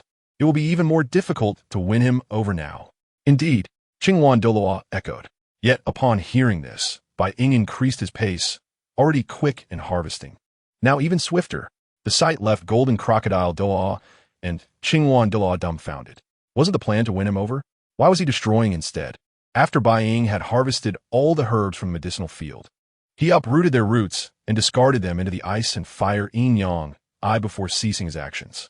After wiping away sweat, he turned to Golden Crocodile Douluo and Qingwan Douluo and said, "These two herbs shall require your assistance, esteemed elders." Only then did they notice the last two herbs beside the hot spring, and upon surveying the chaotic battleground around them, they could only helplessly facepalm. Are you intending to empty his resources? What else? If he still has resources, how will he join us? Golden Crocodile Douluo and Qingwan Douluo exchanged astonished glances, realizing the logic in Bai Ying's words. If he had resources, it would indeed be more challenging for him to join the Spear Hall. This way, severing his ambitions would at least bring some clarity. The two approached Bai Ying and inquired, "What should we do?" "Just pluck them and hand them directly to me," Bai Ying instructed. As they neared the 8-jewel ice grass and the fiery apricot blossoms, they felt an overwhelming heat and chill, yet their strength was undeniable. "Elders, be cautious." Shortly after, the two herbs were presented to Bai Ying. Before Golden Crocodile Douluo and Qingwan Douluo could ask about the reason, Bai Ying consumed them. This action nearly startled the two guardians into losing their souls, prompting them to rush forward with concern. "Xiaoying, are you all right? Xiaoying, how do you feel?" Bai Ying, meanwhile, was pondering how to consume these celestial herbs. "I believe I should eat them in one go." After finishing, Bai Ying felt a surge of warmth coursing through his body and said, "I am fine, but I need to absorb the energy first." He then inquired of the system, "Can I directly enter the ice and fire, yin-yang I now?" "Rest assured, host. With me here, you shall encounter no mishaps." "Then I trust you." Bai Ying leaped into the ice and fire yin-yang I. Upon entering, he experienced alternating waves of heat and cold. Yet soon, his two martial spirits manifested, instantly suppressing the energies of the ice and fire yin-yang I and the 8-jewel ice grass and fiery apricot blossoms. Bai Ying felt the discomfort dissipate and asked system, "Have I completed the absorption? How is it so swift?" "Host, the ice and fire yin-yang I is in essence the resting place of the ice and fire dragon king. Through the passage of time, it has gradually formed. Your martial spirit, the dragon slayer, inherently possesses a suppressive ability over dragon-type soul beasts, especially those whose souls have long since departed. So, my martial spirit has subdued the powers of the ice and fire dragon king's spirit. Indeed, this martial spirit grants you a physique capable of transforming into a dragon. It can shatter dragon scales, damage dragon organs, and hunt dragon souls. This is the essence of the dragon slayer martial spirit." Bai Ying burst forth from the ice and fire yin-yang I, revealing two peculiar markings on his arms, a blue marking on his left arm, signifying ice, and a red marking on his right arm, representing fire. "System, what do these markings on my arm signify?" "The host's martial spirit has undergone a mutation. You are now immune to light and dark attributes, as well as ice and fire attributes. Additionally, you could devour ice and fire attributes to replenish your soul power and enhance your strength. Is that so? So now I can resist attacks from 4 elemental attributes." Indeed, just as Golden Crocodile Douluo and Qingwan Douluo were about to inquire about Bai Ying's condition, a beam of red light struck his body from the sky. Simultaneously, the Shura god in the divine realm rejoiced exuberantly, dancing within the grand hall. Incredible! A twin martial spirit with innate suppression over dragons. Not to mention, a baseline of level 20 soul power. And now, he has hunted the soul of the Ice and Fire Dragon King. The Shura trials can commence immediately. Should I ease the trials to ensure he inherits the divine seat? He then turned serious. No, it's not about merely passing on the divine seat, but the divine realm requires a deity specifically targeting soul beasts. Achieving godhood through the conventional path is nearly impossible. I must reluctantly relinquish my position. How astute am I? I must hasten to initiate the divine trials before others intervene. If I delay, those four might take notice, and it would be too late. A voice echoed in Bai Ying's mind. Young one, I am a Shura god, the most revered among the divine realm. One of the 3 great law enforcers and 5 divine kings. Below me are the first and second tier deities, and I, the Shura god, am a divine king. I shall bestow upon you the Shura inheritance. And once you inherit the Shura divinity, you shall directly assume my authority and status in the divine realm. I hold you in high regard." Hearing this, Bai Ying replied, "All right, enough with the pretense. You simply wish to find a suitable successor to pass on your divine position, don't you? You claim to admire me, but I see your urgency to transfer the position as your priority, and my merit is secondary." This statement left the Shura god perplexed. "How do you know? Your martial spirit possesses immense suppressive capabilities over soul beasts, particularly dragon-type soul beasts. During the Divine Realm's wars, it stood against the beast god, leading to the fall of the dragon god, with the golden dragon king subdued and the silver dragon king fleeing. Your abilities indeed impress me. With you, the silver dragon king shall no longer pose a threat." "Ah, I see." The Shura god was utterly taken aback. "You know, how is that possible? There is nothing impossible. You desire to leave your divine status to explore the universe and the myriad worlds, do you not? I hail from one of those many worlds. Indeed, beyond the universe lies a vast array of worlds." Bai Ying then regarded the Shura god and stated, "I agree to inherit your divine position, but you must be more generous." "What do you mean?" the Shura god asked, puzzled. Bai Ying, observing that the Shura god did not comprehend the situation, proceeded to explain. "You should be aware of many matters regarding Douluo continent, correct?" The Shura god nodded in acknowledgement, indicating his understanding. "Are you aware that the Pope of our spirit hall is the inheritor of the Rakshasa god?" Upon hearing this, the Shura god responded, "I know of the spirit hall. It is the legacy left by the first angel god." "So, you mean to say that the Pope is the successor of the Rakshasa god?" Bai Ying confirmed, "Indeed, she is the inheritor of the Rakshasa god. After undergoing the trials of the Rakshasa god, she still exerts herself tirelessly, yet the rewards from the divine trials are either non-existent or pitifully meager." "What do you imply?" "Do not emulate the Rakshasa god, who is notoriously miserly. The tasks are exceedingly arduous. Rest assured, I shall not resemble that wretched Rakshasa god." Bai Ying then continued, "My fiancée, E, is from the Qian family, possessing innate spirit power of level 20. In the future, she is destined to ascend to the ranks of the angel god. The matters of the first angel god are behind us." "I understand." The Shura god grasped Bai Ying's meaning. Relieved, Bai Ying added, "I am still quite young. I cannot yet venture into the realm of slaughter for the first trial. I am aware. The divine trials are determined by me, and I shall not send you to the city of slaughter just yet." Bai Ying then inquired, "That is good to hear. What is the first trial of Shura?" "The first trial of the Shura inheritance. Hunt 30 soul beasts with dragon bloodlines. Requirements: no less than 100 years old. You must not rely on others. Time limit: 6 months. Reward: 2 divine soul rings." "Well, little one, how does this task and reward sit with you?" The Shura god boasted. "Only by bathing in dragon blood can one truly become a dragon slayer." "Ha ha ha." With that, the Shura god vanished without a trace, and Bai Ying's consciousness returned to reality, a blood-red mark appearing on his forehead. "Second brother, what is happening?" Douluo inquired, looking at Qian Douluo, as the red light surrounding Bai Ying dissipated. Qian noticed the mark on Bai Ying's forehead. Its prominence far overshadowed the subtle patterns on his arm. "Divine trial? You mean?" Douluo turned to Bai Ying, who bore a glaring blood-red mark on his forehead. "The inheritance of a deity."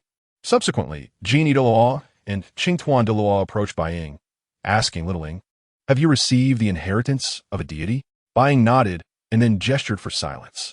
Qian Douluo and Douluo understood this meant that the fewer people who knew, the better.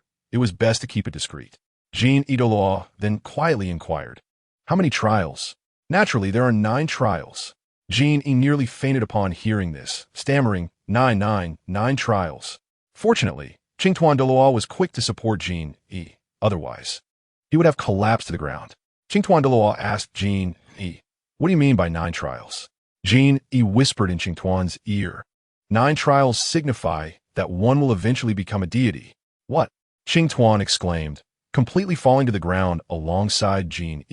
Meanwhile, the emergence of the red light caught the attention of the hurried Gu Bo, who raced toward his medicinal field, accompanied by Yen.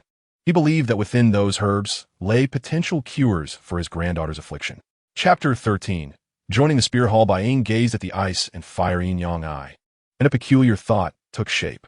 "I am now immune to ice and fire. and I can also absorb fire attributes. What would happen if I drained the energy from the spring of sovereignty? Qian Renxue, observing Bai Ying's fixation on the spring, harbored an unsettling notion and quickly asked, "Little Ying, what do you intend to do?" Ignoring him, Bai Ying leaped into the spring once more. Upon entering, Bai Ying opened his eyes and began voraciously absorbing the energy from the spring, transforming the previously distinct red and blue of the ice and fire yin-yang into a swirling vortex. The water level plummeted rapidly as Bai Ying consumed all the energy, drawing it into his body.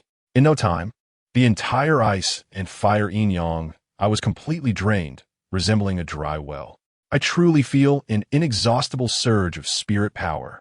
Qian Douluo and Douluo, witnessing the spring's desiccation, looked down at Bai Ying and asked, "Little Ying, what have you done? Why is the entire spring dry?" Bai Ying replied loudly, "It's nothing. I merely absorbed all the energy from this spring. Could someone help me up? I cannot ascend." Douluo then used his spirit power to lift Bai Ying back up. "Little Ying, you say you absorbed the energy, but why is the spring completely dry?" Qian Douluo questioned. Bai Ying shook his head, stating, "I am unsure."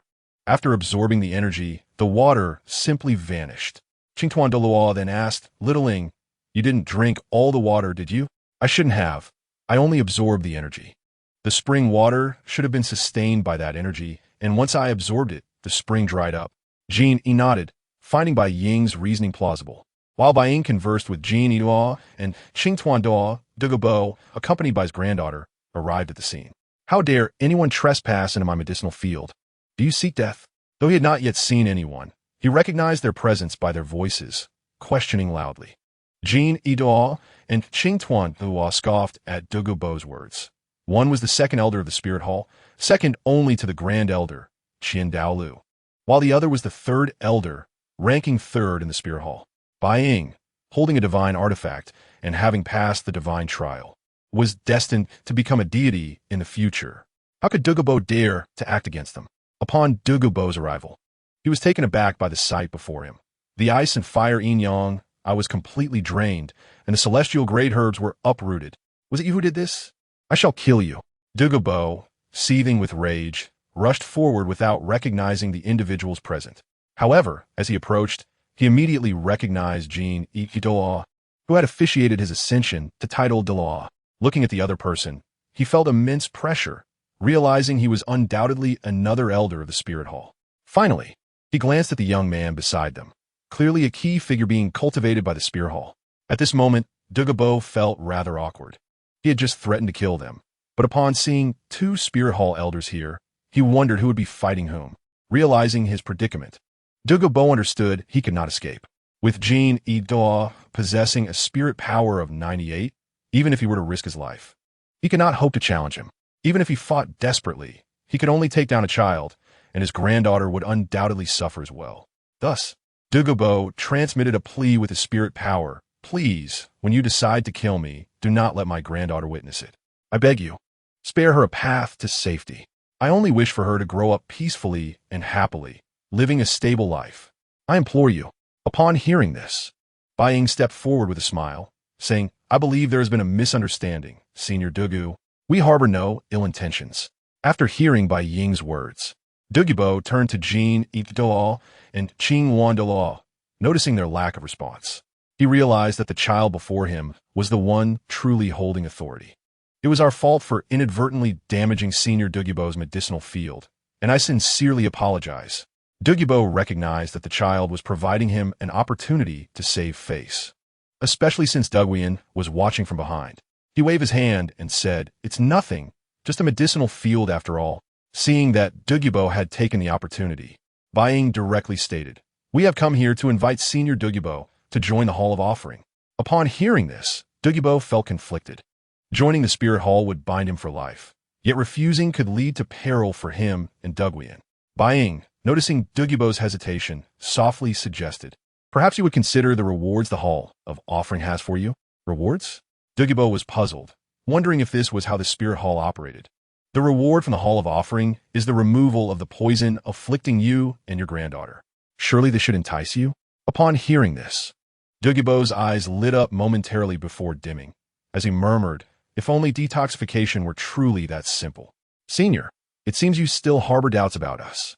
Bai Ying continued, I can understand your feelings. The actions of those in the papal hall would frustrate anyone. Hence, we wish for you to join the Hall of Offering.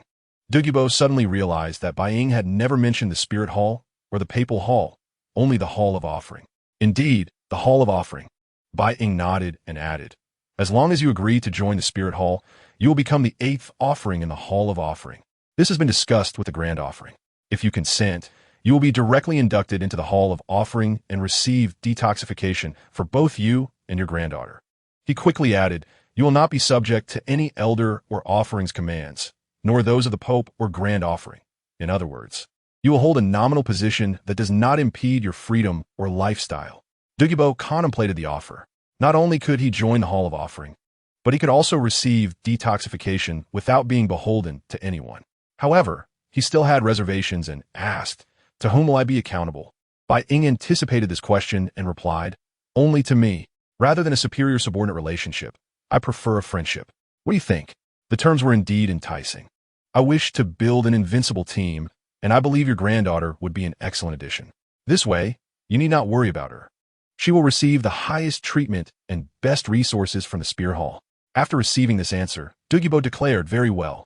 I shall join, but it must be clear that none of the previously mentioned conditions can be altered. Bai Ying smiled and responded, no problem.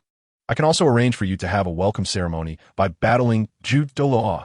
At this moment, Douluo found himself in a dilemma, but resignedly said, I am currently a guest elder of the Tiando Academy. Bai Ying replied, no problem. You can continue your honorary position at the Tiando royal family for a few more years to repay their kindness. Once you have fulfilled your debt, you may leave, as no one in the Tiando royal family can detain you, nor would they dare to. After this, Bai Ying turned to Douluo, asking, where is your granddaughter currently studying? Douluo responded, at the Tiando Royal Academy. Bai Ying acknowledged this and approached Douluo, introducing himself. Hello, my name is Bai Ying. May I ask for your name, young lady? My name is Douluo. Bai Ying remarked, a lovely name. Are you currently a student at the Tiando Royal Academy? Douluo nodded, then added, yes, I am a student there. Bai Ying inquired, is there a girl named Yi Lingling at your school? Yes, but she is somewhat withdrawn and doesn't speak much to others. Aside from me, she has very few friends. After receiving Douluo's response, Bai Ying softly said, I understand, thank you. He then approached the 3 titled Douluos, asking, does anyone know where the 9-heart Si Tang Soul Master is located? It seems to be nearby in Tiando City. Shall we go there? Qing Wan asked. Bai Ying nodded. Indeed, this is a perfect opportunity to recruit the 9-heart Si Tang Soul Master into the Spirit Hall. Just as Qing Wan was about to summon her martial spirit, Bai Ying interrupted, it would be wise to avoid attracting too much attention. I sent someone watching us upon our arrival. Jin Douluo scoffed, it's merely Jian Daochun, nothing to worry about. Bai Ying insisted, it's better to remain discreet. The 3 titled Douluos, along with Bai Ying and Douluo, proceeded without drawing undue attention and soon arrived at their destination.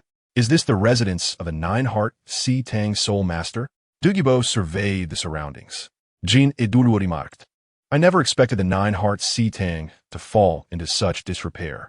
Qing Wan expressed her sympathy upon witnessing this scene. Just as the 3 lamented, a child peeked through the door's crack, then hurried to fetch an adult. Before long, an elderly lady and a middle-aged woman emerged, accompanied by Yi Lingling. Lingling, Yanzi, Douluo, and Yi Lingling embraced upon meeting. Jin Douluo inquired, where's your family head?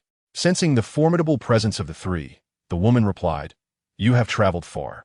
Please come inside to discuss. Inside, the woman introduced herself. I am the head of the household. Jin Douluo was taken aback and asked, and where is Yi Zhongping? The middle-aged woman, with a hint of sadness in her eyes, replied, my father passed away long ago. Jin Douluo expressed his condolences. I did not expect Yi Zhongping to depart so soon. He then asked, are you his daughter? What is your name? My name is Yi Xuejing. Who are you to my father? Jin Douluo gestured for her to stop. No need for formality. At this point, Bai Ying interjected, let me repay the favor owed to the second offering. Jin Douluo understood Bai Ying's intention, as this would not only repay the favor, but also facilitate recruitment. Very well, I leave it to you, Xiaoling. Yi Xuejing asked, and who might this be?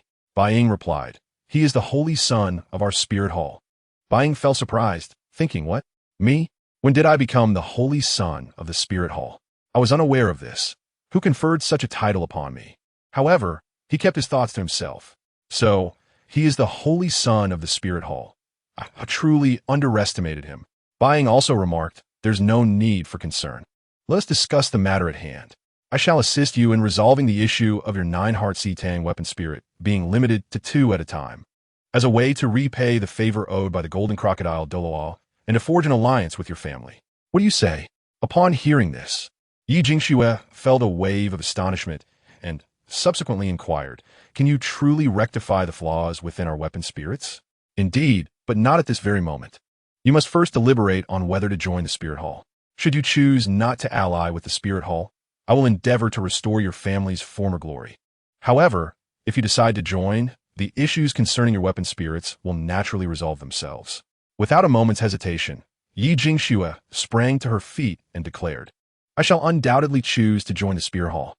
For years, the oppression from the 7 Treasures Glaze sect has gone unnoticed by the Tiando royal family. What are their imperial strategies? Old Qian is utterly consumed by his harem.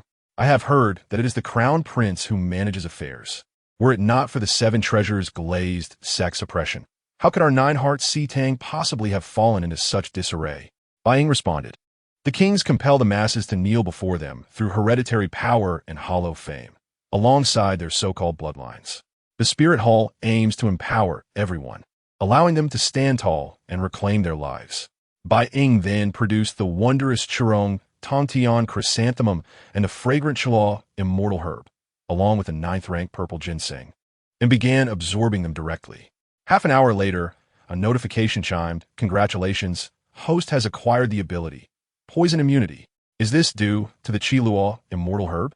Indeed, with the system's assistance, the host has attained the ability to be immune to poison.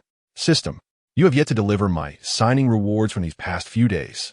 The rewards have been automatically dispatched to the host's ring. Congratulations, host has received 2 detox pills, 1 scarlet ghost mask, and 10 bottles of cola. Detox eliminates all toxins from the body. Scarlet ghost mask conceals one's aura and strength, as well as soul rings. Cola, a delightful beverage that brings joy. Thank you. This truly alleviates my immediate worries. Without the detox pill, I would likely have to resort to Tang Sect's method of detoxification. By the way, can you allow Yin to absorb the blood-colored swan kiss? Certainly, as long as the host assists from the sidelines. Bai Ying subsequently presented the herbs he had gathered from Bo's medicinal field to Yin and Yi Lingling. These herbs from the field of the esteemed Dugu will significantly enhance your innate talents and elevate your soul power. They can resolve the issues with your weapon spirits and even induce beneficial mutations. The Chilua tulip is particularly suited for Yi Lingling's weapon spirit. Upon absorption, it will lift the curse afflicting your family. This one is the blood-colored swan kiss, a unique immortal herb capable of amplifying toxins 1,000-fold. It cannot be absorbed under normal circumstances, not even by your grandfather, hence I shall assist you during the absorption process. Chapter 15. Evolution of the Weapon Spirit. 2 hours later, Yi Lingling had completed the absorption of the Chilua tulip and promptly opened her eyes. Mother, I have now become a great soul master. Moreover, I feel a transformation in my weapon spirit. Upon saying this, Yi Lingling summoned her weapon spirit for all to see. This is the 10-heart Sitang. Yi Jingxue exclaimed in astonishment. The golden crocodile Douluo, the Qingwan Douluo, and the poison Douluo turned to gaze, witnessing the legendary 10-heart Sitang. Meanwhile, Yin, under Bai Ying's guidance, was nearing the completion of her absorption. After a moment, she exclaimed, Grandfather, my soul power has surged tremendously, and my weapon spirit seems to have undergone a transformation. Yin joyously rushed to Bo's side. Seeing Bo's intent to check on his granddaughter's condition, Bai Ying reassured, these are indeed immortal herbs. They will not harm her body. There is no need to worry about your granddaughter's foundation being unstable. Bo, hearing this, felt relieved. Just as he was about to speak, Bai Ying produced 2 detox pills and tossed them to Bo. This detox pill will eliminate the side effects your weapon spirit imposes on your body without diminishing your strength, and it provides a permanent solution. Bo received the 2 pills, momentarily at a loss for words.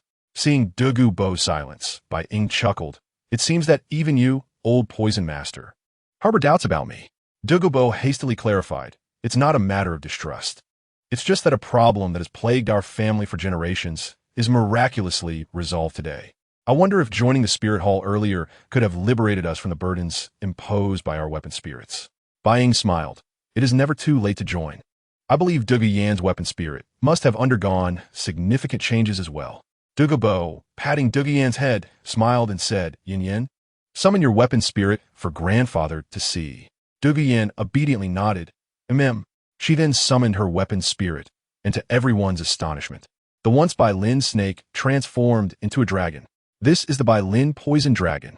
Dugu Bo gazed in awe at the spectacle before him. Bai Ying interrupted their reverie. All right, you should consume the detox pills first. We shall set off to the Stardow Forest shortly to acquire soul rings. Dugu Bo then fed one of the pills to Dugu Yin and took the other for himself. Both their bodies expelled a multitude of black substances, purging the toxins accumulated over the years. However, compared to Dugu Bo, Dugu Yin had relatively little toxin in her system, as most of it was inherited from her lineage due to her recent awakening of her weapon spirit. Before long, they had fully digested the pills. Upon witnessing the black substances leaving his body, Dugu Bo erupted into laughter. All the toxins have been expelled. Furthermore, my soul power has surged to level 93. Ha. The Qinghuan Dao remarked with disdain, You old poison master, stop laughing and go take a bath or at least wash off the filth. You're both dirty and smelly. Dugu Bo, however, was unbothered by the comments. After all, he and his granddaughter had rid themselves of all toxins. Nothing could bring him greater joy. While Tang Sect's method was feasible, it was not a permanent solution, and the toxins stored within the soul bones would eventually accumulate once more. Moreover, soul bones were exceedingly rare. Where would one find enough to fill with toxins? The golden crocodile Douluo observed Dugu Bo with a sense of marvel. It's truly remarkable. Even your hair and beard have darkened, and your complexion has improved significantly. You appear considerably younger. The Qinghuan Dao also noted Dugu Bo's transformation and approached Bai Ying, whispering, Little Ying, Grandfather Qinghuan has treated you well. Immortal herbs are of no use to us at our age. Do you have any more of those detox pills? At that moment, the golden crocodile chimed in. Your grandfather golden crocodile seeks them for your benefit as well. If you have any detox pills remaining, please reserve one for me. After all, who wouldn't desire to regain their youth? Bai Ying explained, these detox pills merely detoxify. They do not reverse aging. Dugu Bo is merely returning to his rightful state. The toxins in his body made him appear aged and unwell. You, however, lack such toxins, so consuming them would yield no benefit. At this point, Dugu Bo, preparing to cleanse himself of the expelled impurities, overheard their conversation and remarked, You all are simply displaying the natural appearance that corresponds with your age. Why pursue such illusions? Bai Ying nodded in agreement, affirming Dugu Bo's wise words. After Dugu Bo cleansed the toxins from his body, Dugu Yin also took a bath at Yi Lingling's residence. The group gathered together, preparing to set off in search of soul rings. Along the journey, Xiaoying, Yu, and Dugu Yin now both possess dragon-type martial souls, and it is imperative to hunt soul beasts with dragon bloodlines, preferably of the sub-dragon tier. Have you decided on the type of soul beast you wish to pursue? Bai Ying waved his hand dismissively and replied, I do not require a soul ring. My first challenge is to personally hunt 30 soul beasts with dragon bloodlines. They must not be less than 100 years old. No outside interference allowed. Dugu Bo looked at Bai Ying with a puzzled expression, uncertain about his motivations. Noticing the confusion in Dugu Bo's eyes, Jinao Douluo transmitted a message through soul power. I will explain when we return to the spirit hall. This matter must remain a secret from everyone except the offering hall. Once they landed, they began searching for suitable soul beasts. Just as Dugu Bo was about to set off, Bai Ying called out, Wait. Remember, we need 1,000-year soul beasts, and you two have already consumed celestial herbs. Your physiques are no longer comparable to ordinary individuals. The group trusted Bai Ying and promptly set off to find soul beasts. Shortly thereafter, Qinghuan Douluo returned with a silver-horned evil wolf that had just surpassed 1,000 years. He placed the half-dead wolf before Yi Lingling and inquired, Is this your first or second soul ring acquisition? Second, Yi Lingling replied, still hesitant to speak much. Qinghuan reassured her, Do not be afraid. This soul beast lacks the strength to resist. You cannot rely on your mother for assistance. Now you must take the knife in your hand and understand its life. This way, when you grow stronger, you will be able to protect your mother. At this moment, Bai Ying leaned close to Jin Ao Douluo and whispered, "It seems there is a connection." Jin Ao nodded in acknowledgement. Yet this did not go unnoticed by Qing Wan and Yi Jingshu, the latter of whom felt shy and refrained from speaking. Qing Wan then exclaimed, "Second brother, how can you behave so recklessly like Xiaoing? Enough of the banter. You should continue searching for more soul beasts with dragon bloodlines." Jin Ao instructed. Qing Wan nodded and vanished in search of soul beasts over 1,000 years old. By evening, Du Gubo returned with a venomous scaled giant python over 1,000 years old, placing it before Du Guyan. With her experience, she swiftly dispatched the python. Shortly thereafter, Qing Wan arrived with nearly 20 soul beasts of 100-year caliber, including several subdragons, totaling around 23 soul beasts. "Xiaoing, what do you plan to do now?" Bai Ying, observing the soul beasts, summoned a time battle blade and said to Qing Wando Luo, "Release them all at once." Release them simultaneously? The group was taken aback. To release over 20 soul beasts at once seemed implausible. "Xiaoing, are you considering killing over 20 soul beasts over 100 years old? Some of them are high-tier subdragon soul beasts, with the oldest being over 900 years. Jin Ao remarked. "Exactly. It's a perfect opportunity for me to hone my skills." With Bai Ying's confidence, Qing Wan released the beasts, positioning himself opposite Du Gubo to prevent any from escaping. Bai Ying, along with Yi Lingling, her mother, and Du Guyan, formed a triangular encirclement with Jin Ao Do Luo at their side.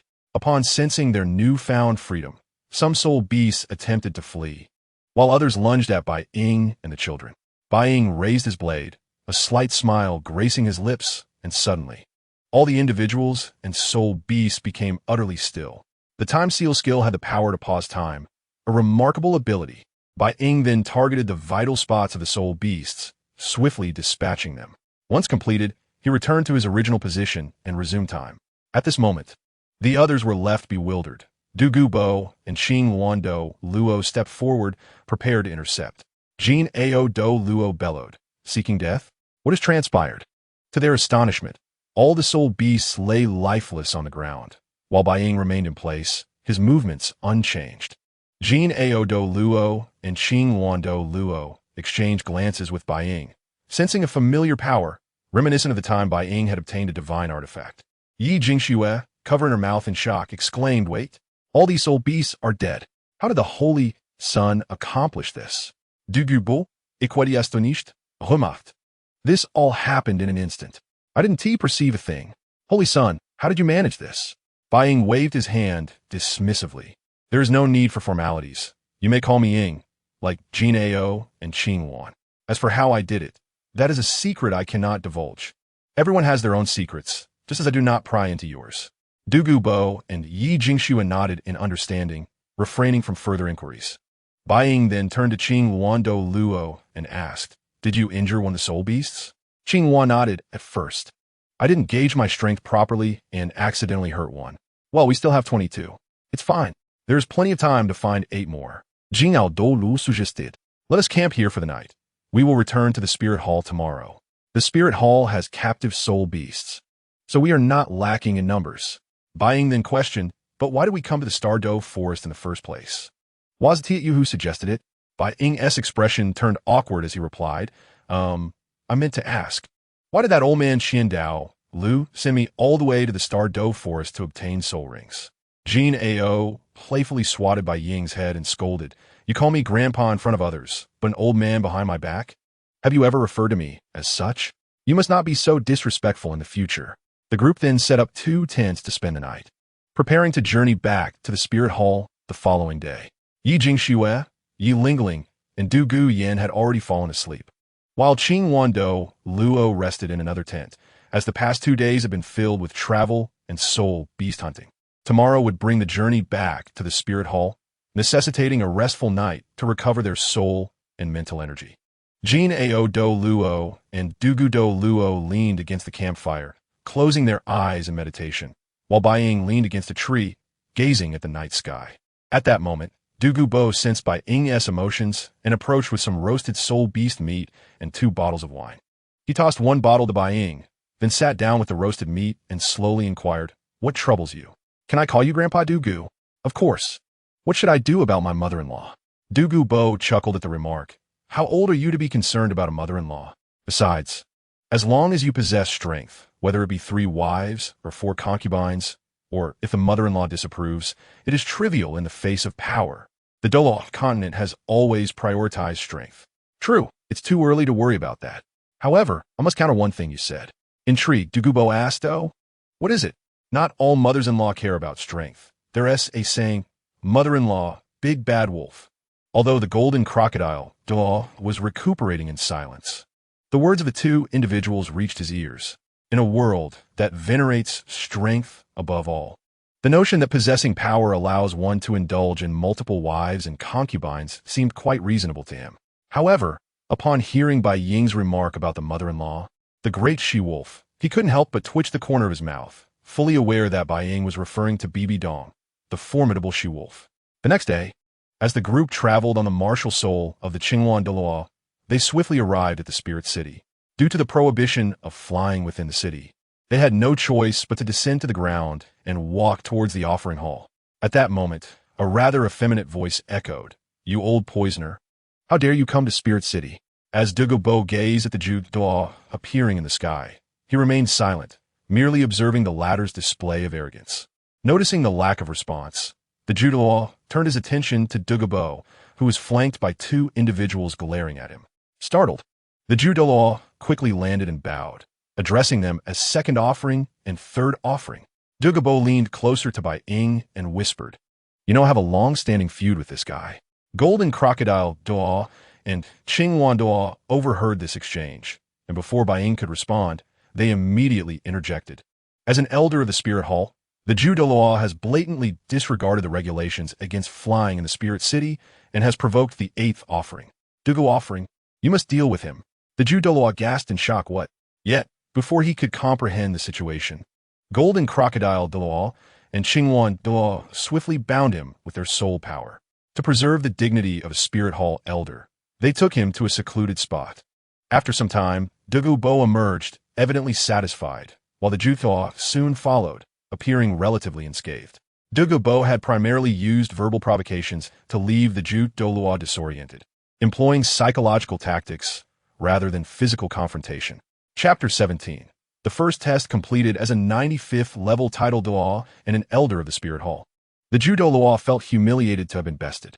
However, what infuriated him further was the revelation that Douluo had ascended to the position of 8th offering, a title he had strived for years to attain but never achieved. In the offering hall, upon witnessing Bai Ying's safe return, Daoliu finally breathed a sigh of relief. After arranging for Douluo and the others, Golden Crocodile Douluo and Qingwan Douluo could hardly contain their excitement to share this splendid news with Daoliu. "Xiaoying, it seems you truly deserve the title of Holy Son of the Spirit Hall," one remarked. Indeed, indeed.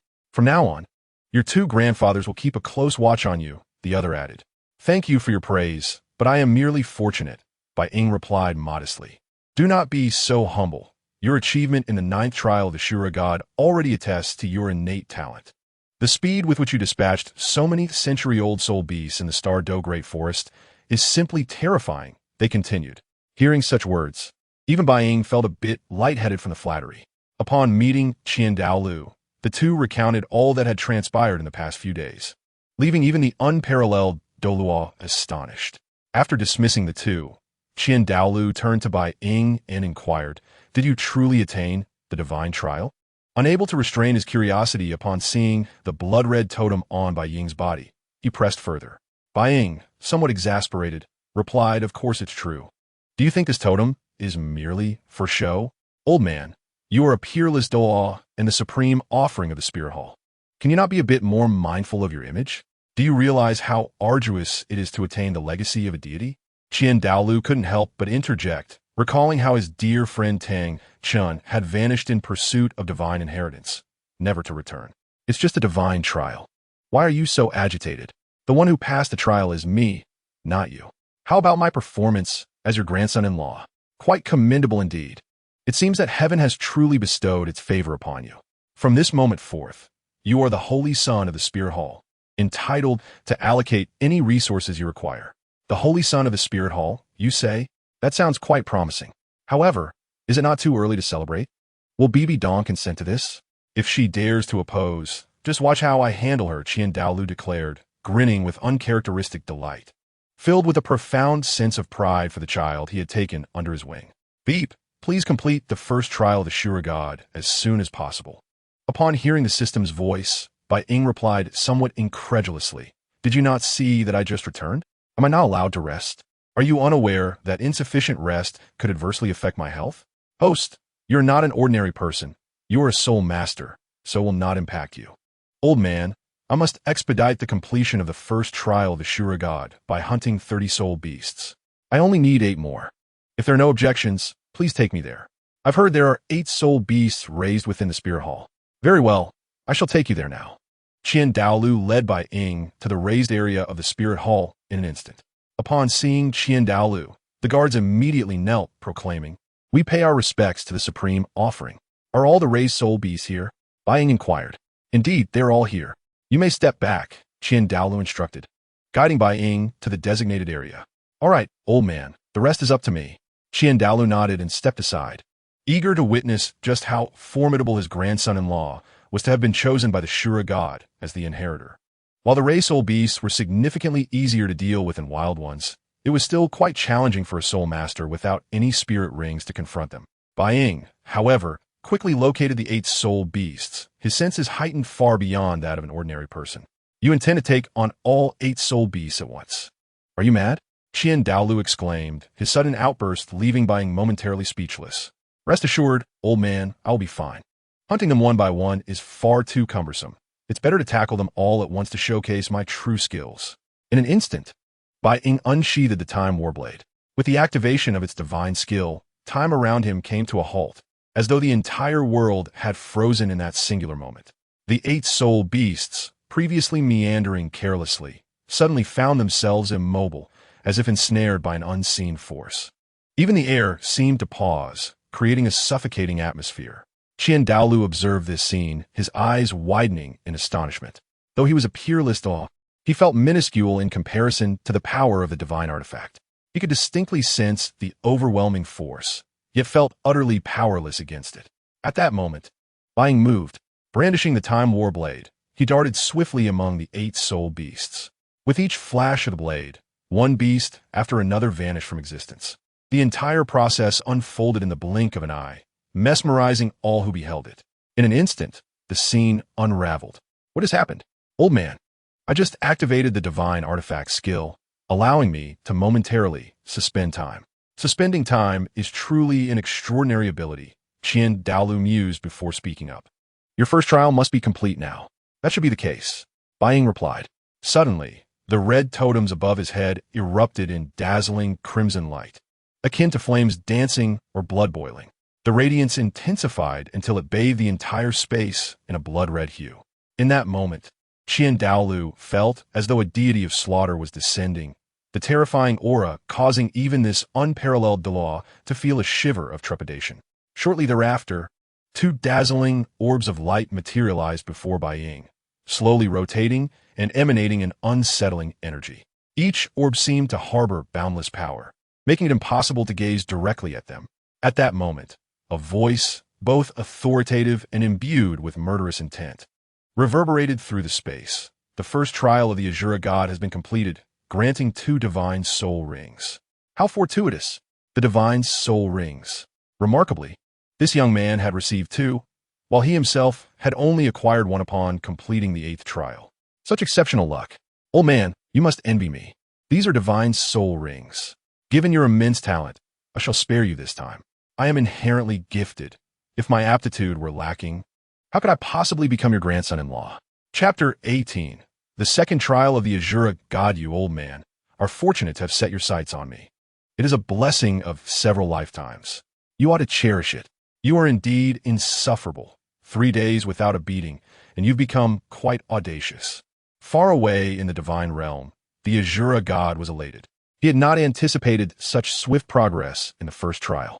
It seemed this young man's talent was indeed remarkable. Continue to facilitate his advancement. He must inherit my divine position, so I may retire early. Life in the divine realm is utterly monotonous. Even the Azura god, a law enforcer, felt the pangs of solitude. At that moment, the Azura god's voice thundered in Bai Ying's mind, as if seeking to shatter his consciousness. Bai Ying felt a deafening roar in his head, followed by a torrent of information flooding into his awareness. Azura 9 trials, second trial. Endure under the unparalleled Douluo for the duration of 2 incense sticks. Duration, 3 years. Each word struck Bai Ying's heart like a hammer, and he instantly comprehended that this trial would be far more arduous than the first. How unexpected that my second trial would be this. It seemed this young man could not escape a beating, enduring for 2 incense sticks under his command. At this moment, Qian Daoliu could not contain his laughter, sending chills down Bai Ying's spine. "Old man, please show mercy. I am your grandson-in-law. You must surely have compassion." "Mercy? Weren't you just boasting of your genius? Are you now so cowardly?" "I was merely jesting. Take my words as nonsense. Rest assured, as the examiner, I will take good care of you." Finally, Qian Daoliu had a legitimate reason to discipline this grandson-in-law. Although he was extraordinarily gifted and had watched him grow, he had always treated Xiaoxue well. Consequently, during this trial, he would ensure the young man passed, albeit with some hardship. The two returned to the spirit hall. "Since the Azura god's second trial requires you to endure under me for 2 incense sticks, starting today, I will personally oversee your training, which will be more rigorous than before." "Old man, you wouldn't seek revenge, would you? This is rather excessive." "Fear not. As a title to law, I assure you I will only help you in your trial, not seek your demise." A sense of foreboding washed over Bai Ying. Why must this cursed Azura god behave thus? "Host, do not worry. He will not kill you. Furthermore, if he were to do so, I could resurrect you. Rest assured, I am not concerned about failing the trial. Rather, I fear I may be thoroughly punished. Perhaps I should discuss this with Xiaoxue, as I must ensure the old man shows me some leniency." With this thought, Bai Ying felt considerably more at ease. Observing the 2 divine soul rings materialize before him, he addressed Qian Daoliu, "Old man, I require your protection." Qian Daoliu nodded, replying, "You remain as irreverent as ever. Just wait until you see how I handle you in the second trial." Bai Ying bore an expression of resignation. Absorbing the divine soul rings would grant him the most suitable soul skills, and unlike ordinary soul rings, these could evolve. If his capacity was sufficient, the rings might even yield 10,000-year or 100,000-year soul rings. The 2 divine soul rings surged into his being, a terrifying aura enveloping him, coloring him in a blood-red hue. The overwhelming energy relentlessly washed over his meridians, and the next moment, under Qian Daoliu's astonished gaze, the 2 soul rings unfurled into black 10,000-year rings. "These are 10,000-year rings, and 2 of them at that. I had intended for you to cultivate your first martial soul to title Douluo before progressing to the second. This would have significantly enhanced your physical capacity. Who would have thought you could achieve this with your first martial soul? What anomaly! Even Bibi Dong has never accomplished such a feat. You are indeed a genius." Time passed, and Bai Ying gradually opened his eyes, astonished at the sight of the 2 10,000-year soul rings. "What are your first and second soul skills? Show me." "Certainly." Bai Ying took a step forward, and his Shadow Dragon martial soul manifested. "My first soul skill is Shadow Dragon Roar, a mental control skill that can stun opponents whose soul power levels are lower than mine or cause their souls to shatter completely. A mental attack skill? Quite impressive." "My second soul skill is Shadow Dragon Claw, channeling soul power into my arm to transform it into a dragon claw, an offensive skill. It seems your gains are commendable. You have not disappointed me. Now let's test the power of these 2 soul skills." "Very well." The Shadow Dragon let out a roar, and in an instant, Qian Daoliu felt a fleeting disorientation in his mind and spirit. Though it lasted only a few seconds, it left him astounded. He was a titled Douluo, with 1 foot already in the realm of gods. Bai Ying nearly reached him a second before launching his attack. With his arm transformed into a dragon claw, a resounding crash echoed, and Qian Daoliu chuckled. "Not bad, not bad. To unleash such power, I can assure you that you are already an invincible presence among your peers." "Invincible? I cannot yet claim that. At least, not at this moment. I must grow stronger to protect Xiaoxue. One day, I shall surely defeat you." "Excellent. You possess confidence. Now, let us return to the offering hall. You should go check on Xiaoxue. I sense she has been troubled lately. Something must be amiss with Qian Renxue. This cannot continue." Could it be that BB Dong had spoken ill of him again? Or perhaps he had developed feelings for BB Dong. He disregarded everything else and left at once, contemplating many things along the way, preparing a multitude of words. Xiaoxue, how are you? Before hearing her voice, he listened intently.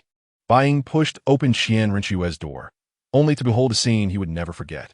Only then did Qian Renxue, with her golden hair slightly damp and her fair skin exposed, exude an indescribable charm. Xiao Ying, what brings you here? I don't know, I was just taking a bath. You rascal. Chapter 19. Xiao Bai's Greed and Obsession.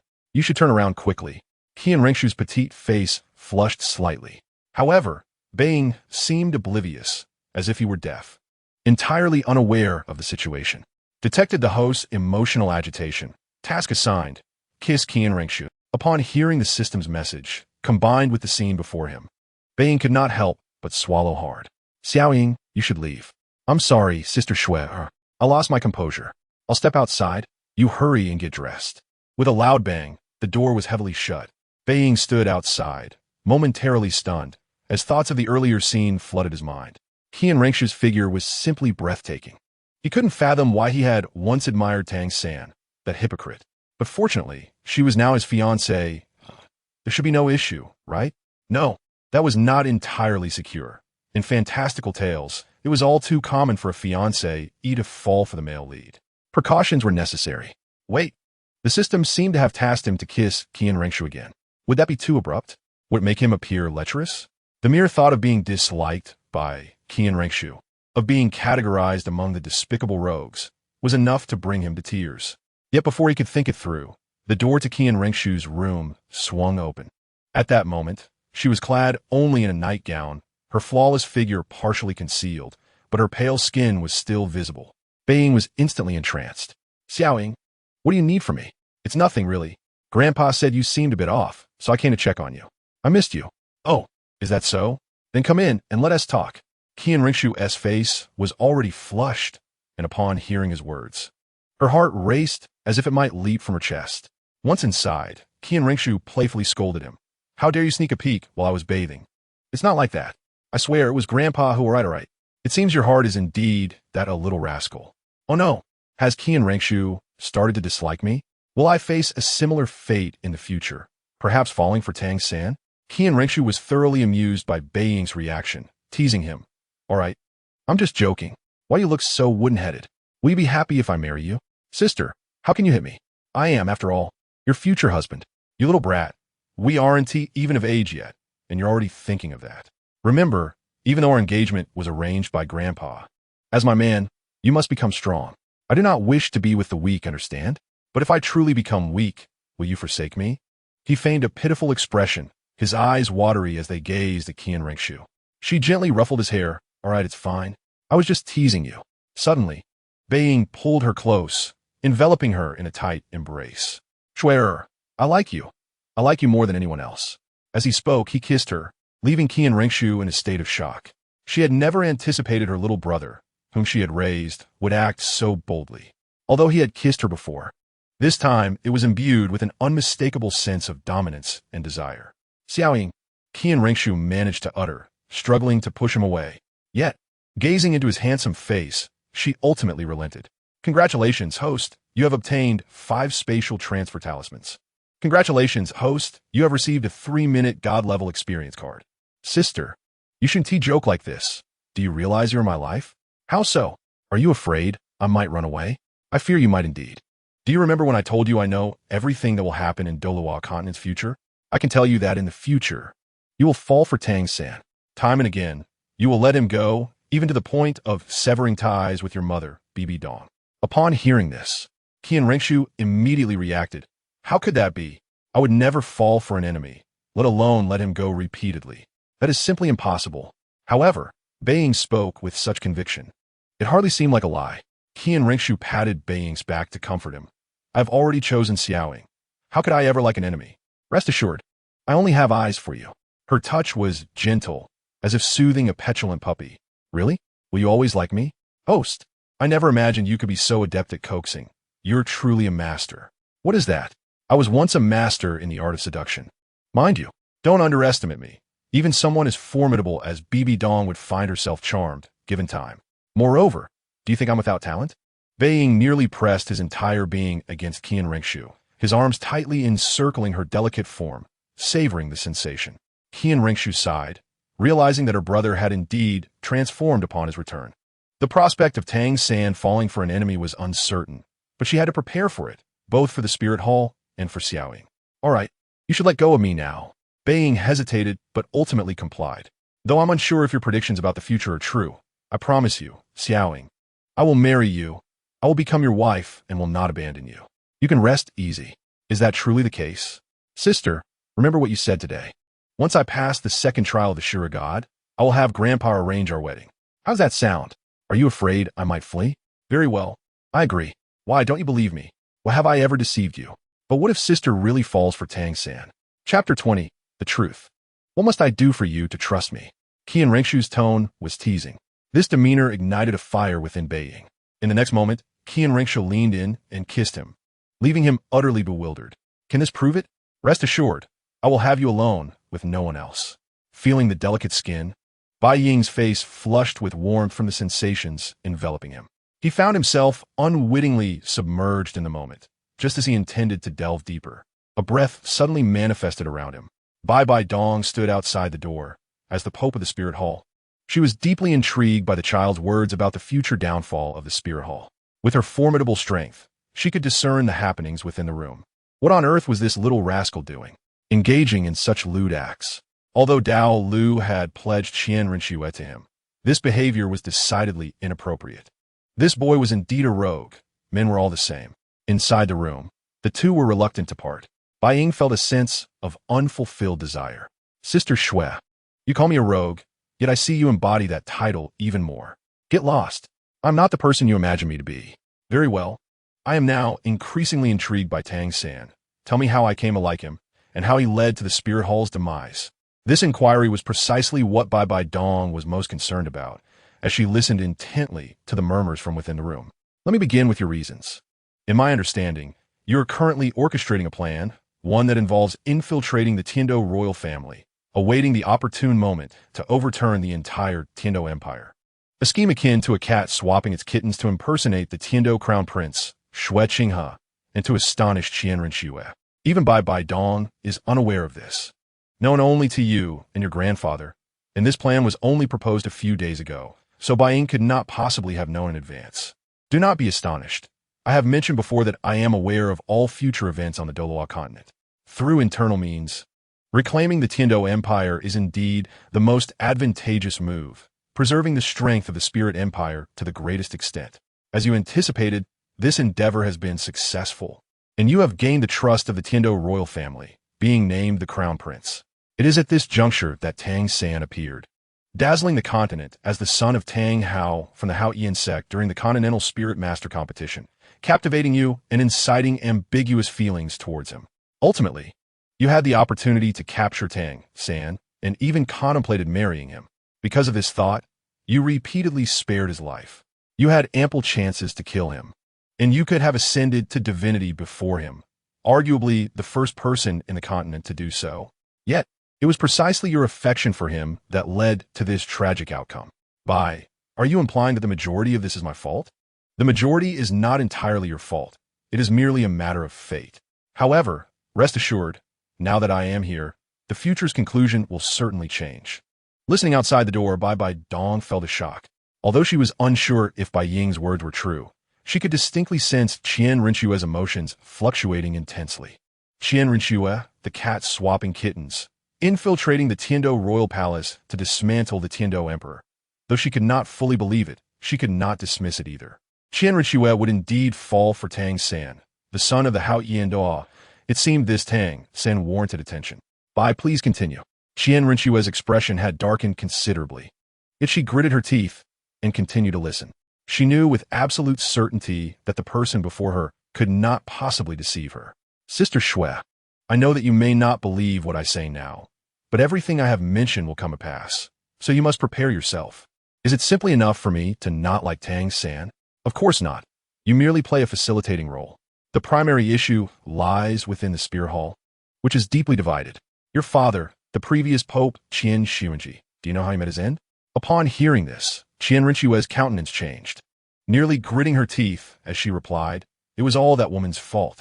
Bai Dong observed her daughter's fury, feeling an unexpected pang of pain within her heart. "I was never favored by him, seen as a stain on his life. My grandfather informed me of this long ago. He said that one day, the position of Pope in the Spirit Hall would inevitably belong to me." "Shue, you are mistaken. I believe I have revealed part of the truth to you. Yet there remains another part you do not know, though I do. As your mother, Bai Dong still loves you very much." "Love me? She is unworthy to be called my mother, unworthy at all. If she truly loved me, she would not have isolated me as a child. I loathe her, even wishing she were dead." As she spoke, a profound hatred flashed across Qian Renxue's face. She no longer regarded Bai Dong as her mother, only harboring hatred in her heart. Hearing this, Bai Dong felt her heartache deepen once more, witnessing her biological daughter's disdainful gaze. What mother would not find this ironic and painful? "If I were to reveal the truth behind your father's death, I believe you would no longer harbor hatred toward your mother." "Sister Shue, please calm down." Qian Renxue took a deep breath, stabilizing her emotions, grinding her teeth as she continued to listen. She must convey the truth to Shue. No, she could not allow Shue to learn this now. What impact would the truth have on her? Two questions suddenly surfaced in Bai Dong's mind. Although she had always regarded Qian Renxue as a stain on her life, Bai Dong admitted that she still held some feelings for her. When Qian Renxue was born, Bai Dong had contemplated eliminating her, but was dissuaded by Daoliu. After years of interaction, despite their mutual enmity, in Bai Dong's heart, humility prevailed. After all, she was her own flesh and blood, a fact that could not be altered. With this thought, Bai Dong abruptly pushed the door open and spoke. "Enough." Chapter 21. The cruel truth of a biological mother. Upon witnessing Bai Dong's sudden arrival, Qian Renxue immediately stood and inquired, "What are you doing here? Leave?" "Qian Renxue, I'm still your mother. Is this how you treat your own mother?" "Mother?" Qian Renxue scoffed. "You dare claim that title? I declared long ago that I have no mother, only the murderer of my father. You are utterly unworthy to be my mother. Do you understand? Now, what exactly are you here for?" Bai Dong replied, "Does a mother need a reason to see her daughter? Enough of this." Seeing the atmosphere grow tense, Bai Ying stood and interjected, "Little Shue, it is a blessing for the Pope to visit. It seems she has been eavesdropping for quite some time. Kid, it appears you have already figured it out. Let me tell you, there are things you cannot disclose. What truth could elicit such strong emotions?" "I am quite eager to hear it," Qian Renxue said, her interest piqued. "Bai, speak the truth you know. Rest assured, with me here, she cannot harm you." "Qian Renxue, is this how you treat your own mother?" Qian Renxue, upon hearing her mother refer to the Pope with a smile, remarked that it seemed she was deaf. "I have stated before that I have no mother, only the enemy who killed my father. From the moment you took my father's life, and from the moment you decided I would be your burden, I have regarded you solely as an adversary, never as a mother. Alas, we are of the same blood. Why the haste to harm one another? Today, in the presence of the Pope, I shall reveal all to you, little Snow. Indeed, Bibi Dong was your father's most cherished disciple, the first to possess twin martial souls in the annals of Douluo. During that time, she was hailed as the next Pope of the Spirit Hall. However, everything changed the moment she fell in love with Yu Shaojiang. She even sought to abandon the Spirit Hall for him, a decision your father vehemently opposed. To keep your mother, he resorted to despicable means, forcefully claiming her and giving birth to you. Thus, your mother harbored disdain towards you. Both Bibi Dong and Qian Renxue changed countenance upon hearing this. Bibi Dong's face was suffused with a profound murderous intent as memories of her torment at the hands of Qian Sunji resurfaced. Those were the days she wished to forget. "Xiaoying, is everything you say true? Was I truly the result of my father's coercion?" Qian Renxue, still in disbelief, gazed at Bibi Dong's expression of rage and fear, feeling an ache in her heart. Did her father truly commit such heinous acts? Why had she never spoken of this? Her voice trembled as she repeatedly questioned Bibi Dong. At that moment, Bibi Dong's grip on her scepter faltered, and she stepped back, her eyes reflecting deep anguish. "Now that you know, wouldn't you change? Do you feel satisfied? If not for you, I would have long been with Xiaojiang. If not for you, I would have ended your life already. You are but a cursed fruit. You truly despise me so?" Bibi Dong replied without hesitation. "Seeing you is akin to being tormented by that person. But now, clarity dawned upon me. Since you have destroyed everything I held dear, I shall obliterate all that you cherish. One day, I shall kill you and annihilate your angel clan. Bibi Dong, I ask you one last time. Did you ever regard me as your daughter? Was there ever a moment? Bibi Dong, I understand now. I understand. I should not have harbored such expectations. In the face of Bibi Dong's indifference, Qian Renxue appeared exceedingly fragile. Standing there, her smile faded, replaced by an abyss of sorrow and acceptance. It seemed she had finally grasped her place in this world and the complexities of her mother's feelings toward her.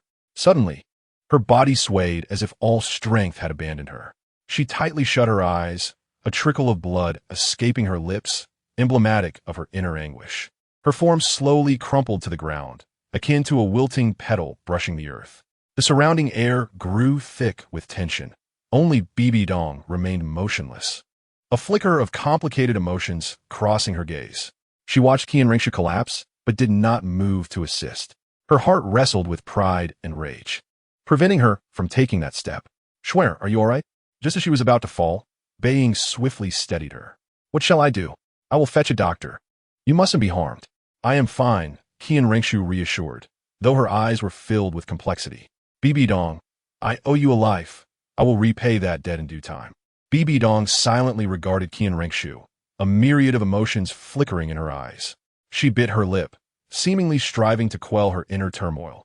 Ultimately, she inhaled deeply and resolutely turned away, her silhouette fading into the light until she disappeared around the corner.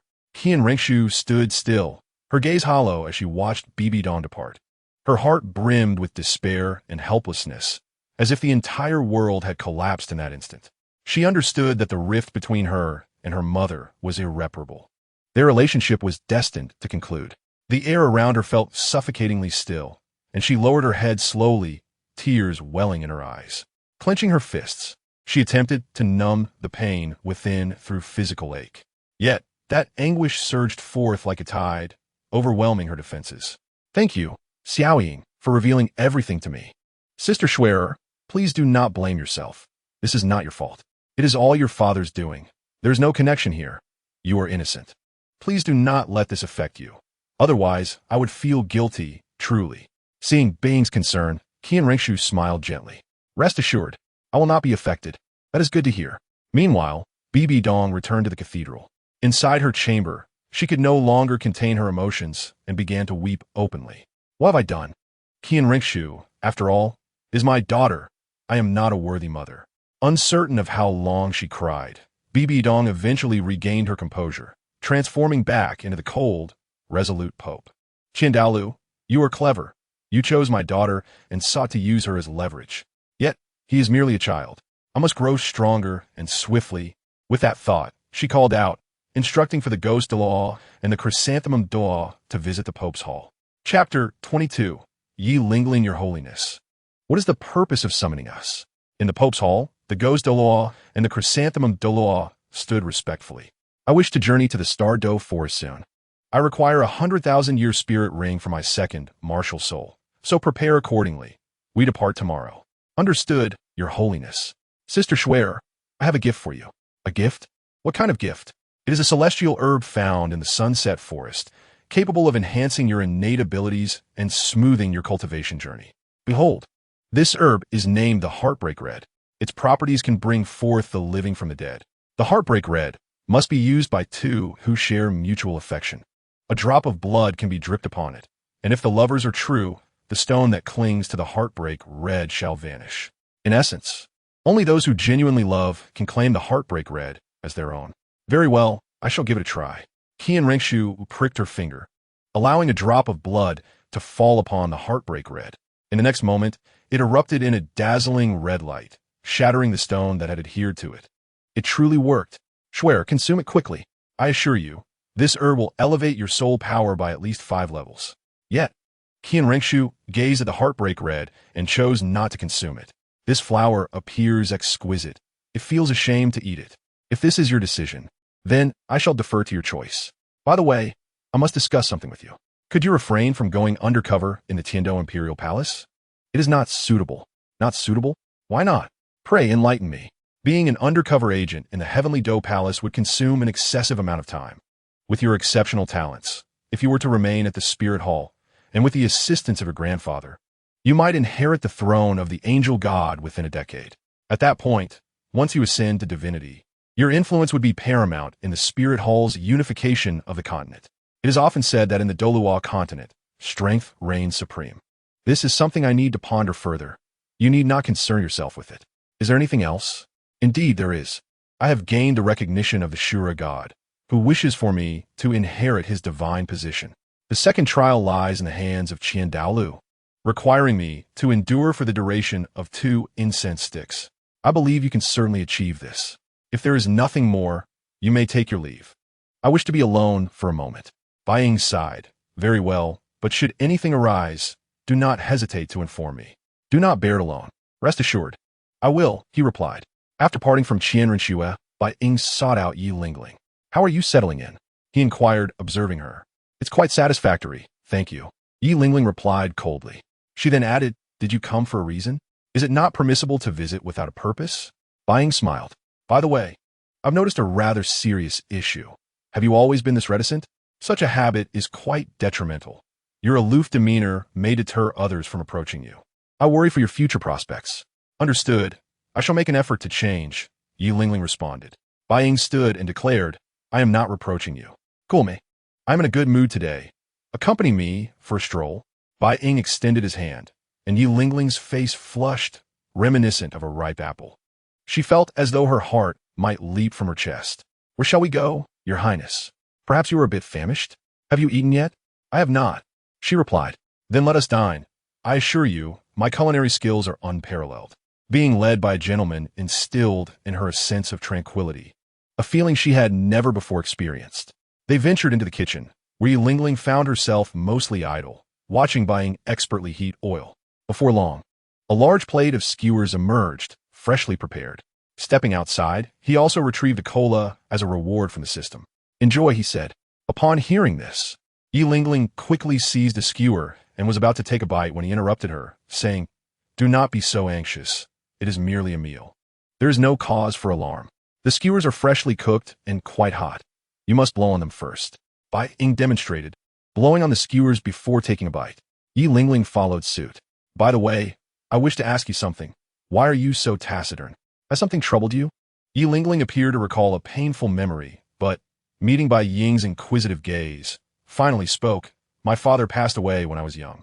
Now, in the Nine-Heart Sea butterfly family, only my mother and I remain. We have been bullied since childhood, which is why I tend to be reserved. You must remember, here, no one will bully you. If anyone dares to, you must tell me, and I shall ensure they regret it. In fact, I came to see you for another reason. I wish to assemble the strongest team. Would you consider joining me? The strongest team? Can I really? You should have more confidence. Do not forget, your martial spirit is the 10-star sea butterfly. Even the renowned 7-treasure glazed tile pagoda pales in comparison. Very well. As long as your highness does not mind, I would be honored to join your team. Detected hidden task triggered. Affection for Yi Lingling. Ah, how very perceptive you are, dear system. Thoughts manifest as reality, Bai Ying mused. Of course, this system is attuned to your desires. Otherwise, how could it serve you? Were you pondering, your highness? Yi Lingling inquired, feeling quite embarrassed, for she had never been alone with a man before. I didn't quite catch that. Could you repeat it? Come closer, my hearing is not what it used to be. Yi Lingling obediently inched closer and asked, I ask you, your highness, what exactly are you thinking? Come a little closer, and you shall find out. As their proximity diminished, Bai Ying seized the moment. With a swift motion, he planted a kiss on Yi Lingling, who was taken completely by surprise. Congratulations. You have received a martial spirit evolution pill. Consuming this pill will allow your martial spirit to undergo a qualitative evolution. The reward was indeed quite impressive. After a moment, Yi Lingling reacted, shoving Bai Ying away. Your Highness, what are you doing? You just asked what I was thinking, and now I can tell you. I am thinking of you. Taken aback by the sudden confession, Yi Lingling stammered, You truly mean it? Absolutely, Bai Ying replied, unabashed. How do you feel? It feels rather nice.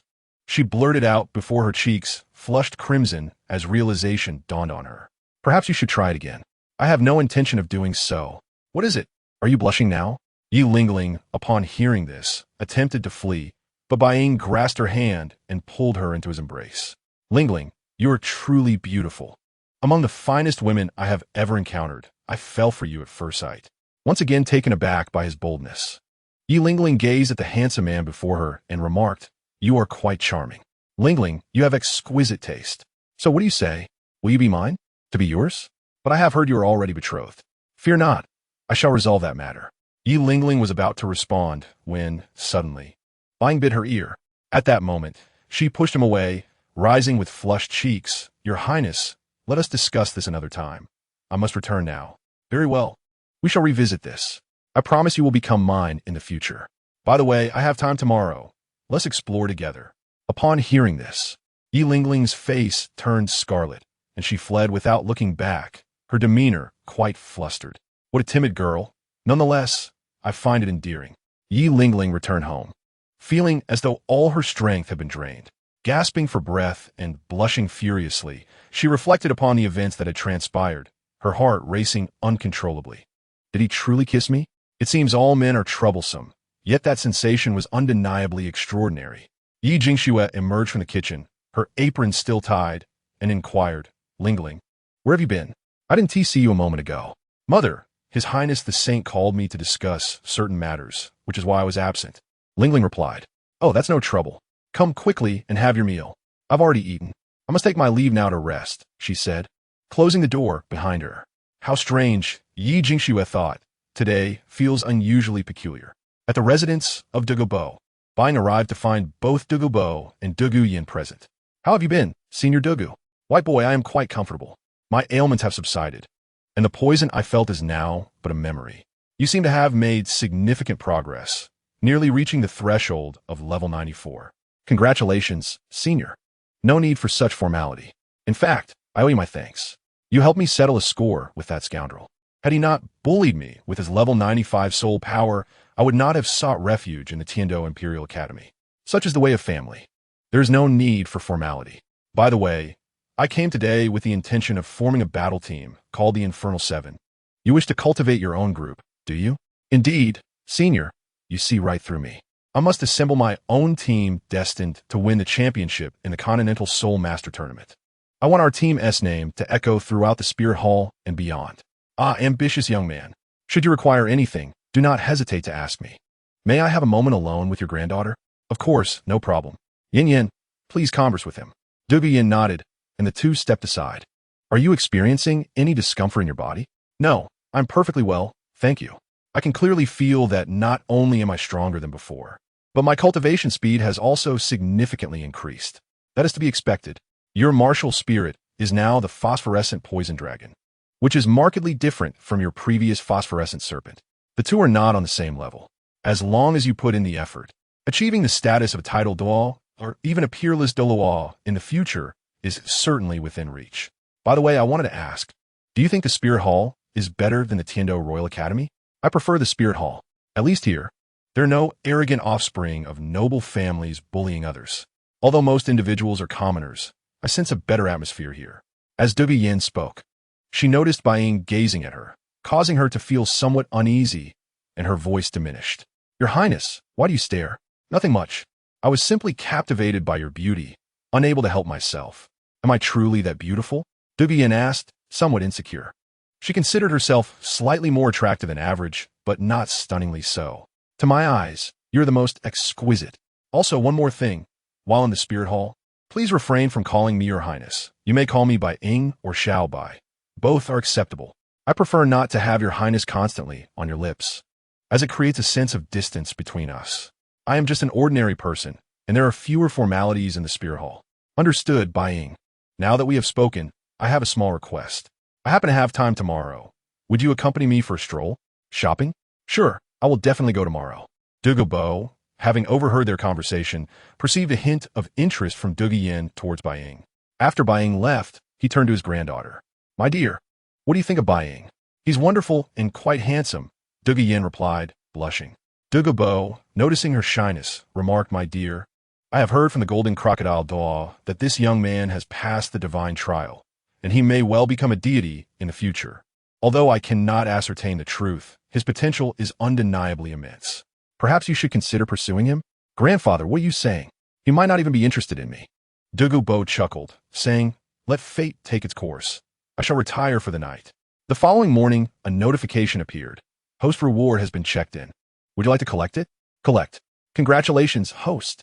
You have received the Qian Divine Ring, which contains infinite space. It surpasses the soul guidance device previously provided to you. Time within it flows significantly faster than in the outside world, equating to 10 years for every day outside. Additionally, your cultivation speed will rapidly increase. Most importantly, it allows you to conceal your presence. With this Qian Divine Ring, even divine-level powerhouses will be unable to detect your aura. Furthermore, it can alter your appearance. Soon, a ring materialized in Bai Ying's hand. After securing the ring, he proceeded to the offering hall. Old man, how will you train me? Daoliu knelt before the angelic statue, his gaze resolute. The best training is through real combat. Are you suggesting I spar with you? I am merely a level 20 soul master, while you're a 99 level peerless Douluo. That hardly seems equitable. Moreover, I have ample time for the second trial of the Shura God. Why the rush? Daoliu, his eyes heavy with purpose, responded, I wish for you to grow quickly. Did you not mention that the spirit hall will be destroyed by someone named Tang Sect in the future? Therefore, I must prepare accordingly. Bai Ying sighed, very well, but I must warn you to show mercy. Do not kill me.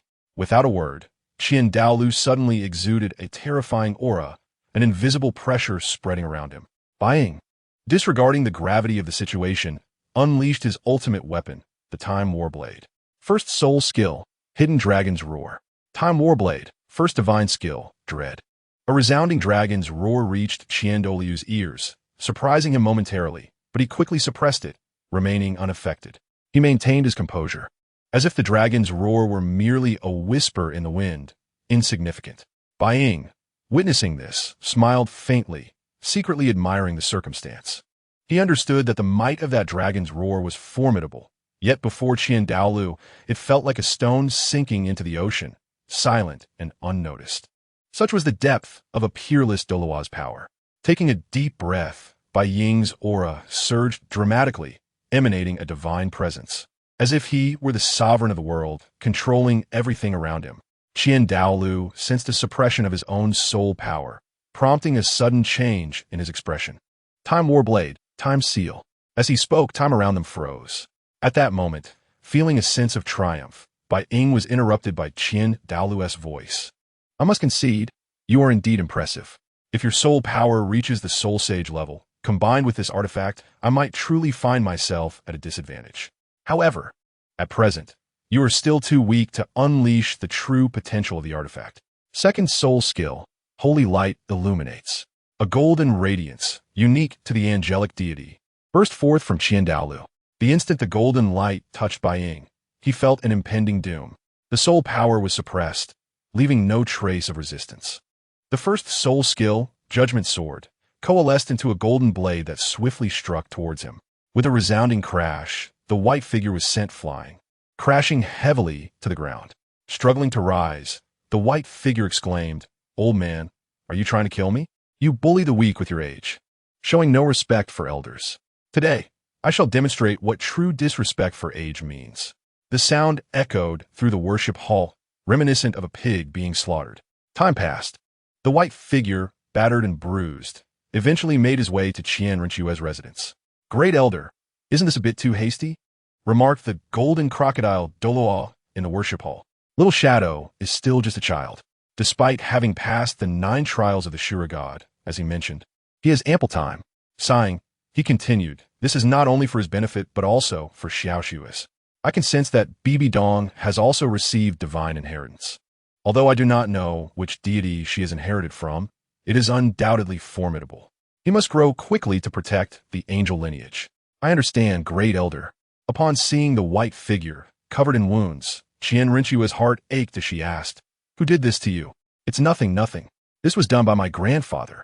He was helping me complete the Shura Goddess trial. He has already shown mercy, or else I wouldn't have had a single chance against him. All right. Remember we talked about going shopping yesterday? Have you forgotten? Can you still go shopping in this state? It's fine. It just looks worse than it is. These are merely superficial wounds. Despite her concern, Qian Renxue nodded in agreement, and after reuniting with Duge Yin, they set off. That day, Duge Yin and Yi Lingling subtly glanced in the direction of the white figure, while Qian Renxue remained sullen, as if burdened by unspoken worries. In the evening, Du Yin and Yi Lingling returned home, while Qian Renxue and the white figure returned to her residence. Little Shadow, I have made a significant decision. What decision? I am going to the Heaven Do Imperial Palace. Are you mad? Sister Shui, I have told you before, you will undoubtedly fail. It would be better to stay in the spirit hall and cultivate. With Grandpa's help, you could be the first to become a deity. Little Bai, I have contemplated this decision for a long time, and Grandpa has agreed. What? That old man agreed? That damned old man. I will confront him. Do you have any idea how dangerous it is to infiltrate?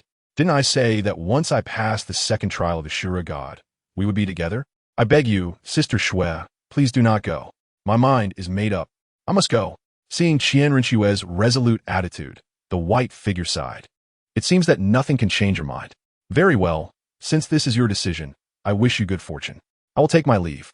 Is it truly fate that cannot be defied, or is it destiny? As the white figure departed deep in thought, he suddenly noticed dozens of soul saints moving in an orderly fashion toward a certain direction. What are they up to? Is there some action taking place? I have an ominous feeling. At that moment, he spotted the figures of Douluo, Ghost Douluo, and Bibi Dong emerging from the spirit hall. What are these three planning? Right, let's ask Qian Daoliu. He must know what is happening. In the worship hall, the white figure shouted, "Old man, come out. Why did you allow Shui'er to go to the Heaven Do Imperial Palace?" Qian Daoliu, hearing the voice from afar, recognized that he was being summoned for an accounting. This is Xiao Xue's own choice. I have no authority to interfere, he said, standing with his hands clasped behind his back. Are you not worried that your granddaughter might encounter unforeseen dangers? She's your own granddaughter. What will I do if something happens to her? I have already told her, as well as you, that this infiltration plan is far from safe. She plays a vital role at your side. If she remains with you, her talents will surely allow her to inherit the angel god sooner. I have already stated that this is Xiao Xue's own decision. Moreover, this experience serves as a trial for her. Do you have any other matters? If you wish for me to persuade Xiao Xue to abandon this plan, then you may as well return. Fine, old man. Since this is Xiao Xue's decision, and you will not persuade her otherwise, I shall not waste any more time here. I want to know if the spirit hall is sending so many people out for a specific purpose. It seems Bibi Dong intends to acquire 100,000 year soul ring from the Star Do Great Forest. A 100,000 year soul ring? The Star Do Great Forest? Why does that sound so familiar? I feel like I am forgetting something. Congratulations, host. You have received a special mission. Save Xiao Wu. Mission reward. Soul power increase by 10 levels. Xiao Wu's favorability 100. Oh, how did I not think of this? Following the current plot, Bibi Dong is indeed going to target Xiao Wu and her mother. Old man, promise me one thing. As long as I can pass the second trial of the Ashura God, I want to travel around Douluo continent. Agreed. Seeing this, the white figure ceased further conversation and returned to his room. After observing Bibi Dong's imposing demeanor, with numerous soul saints and 2 titled Daoliuos among them, he himself possessed 3. It appears that I have no other choice. System, I wish to use the 3-minute God-level experience card. Congratulations, host, usage successful. A terrifying power surged forth from within him. The white figure donned the Qinquan ring, disguised himself in dark attire, and forcefully tore through the fabric of space. Arriving at the Star Do Great Forest, he immediately released his spiritual energy to search for Xiao Wu and her companions. Xiao Wu, hurry. Mother will hold them off for you. Quickly. Aru, voice strained, faced numerous soul saints and 3 titled Daoliuos, evidently at her physical limit. You shall not take my soul ring or soul bone. Knowing she was destined to die today, Aru resolved not to let them have an easy time. Just as she prepared to self-destruct, Bibi Dong coldly glanced at her. You wish to commit suicide? Unfortunately, you cannot. Rest assured, upon your death, I will secure your soul ring and soul bone, and I will ensure your daughter joins you swiftly. As the space tore apart, the abyssal slash surged forth. A terrifying soul power cleaving through the void towards Aru. Invincible golden body. Aru, sensing death, enveloped herself in a golden light, barely managing to withstand the attack.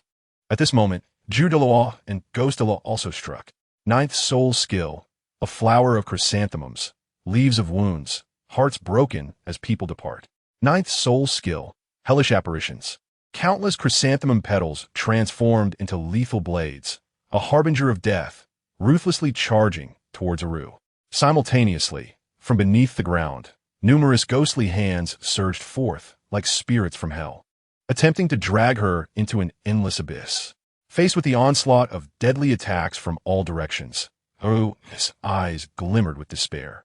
Yet she did not relinquish her resistance, unleashing another wave of powerful soul energy. Amidst the chaos, Bibi Dong's figure loomed like a demon descending, her 6 spider spears radiating a ghostly light, carrying apocalyptic power as they hurtled towards Aru. The 6 spider spears appeared capable of penetrating any defense, and despite Aru's utmost efforts, she found it exceedingly difficult to withstand this lethal strike. At that moment, an invisible pressure suddenly enveloped the surroundings, causing the attacks of the 3 to dissipate at a visibly rapid pace. Aru vanished into thin air. Who has emerged? Bibi Dong cast a vigilant glance around, and at that instant, a shadowy figure clad in black materialized before them. Who are you? I am from the spirit hall, but step aside, or the only outcome will be death. The figure gradually became clearer in the air, his countenance obscured by a dark cloak, revealing only a pair of eyes as profound as the cosmos.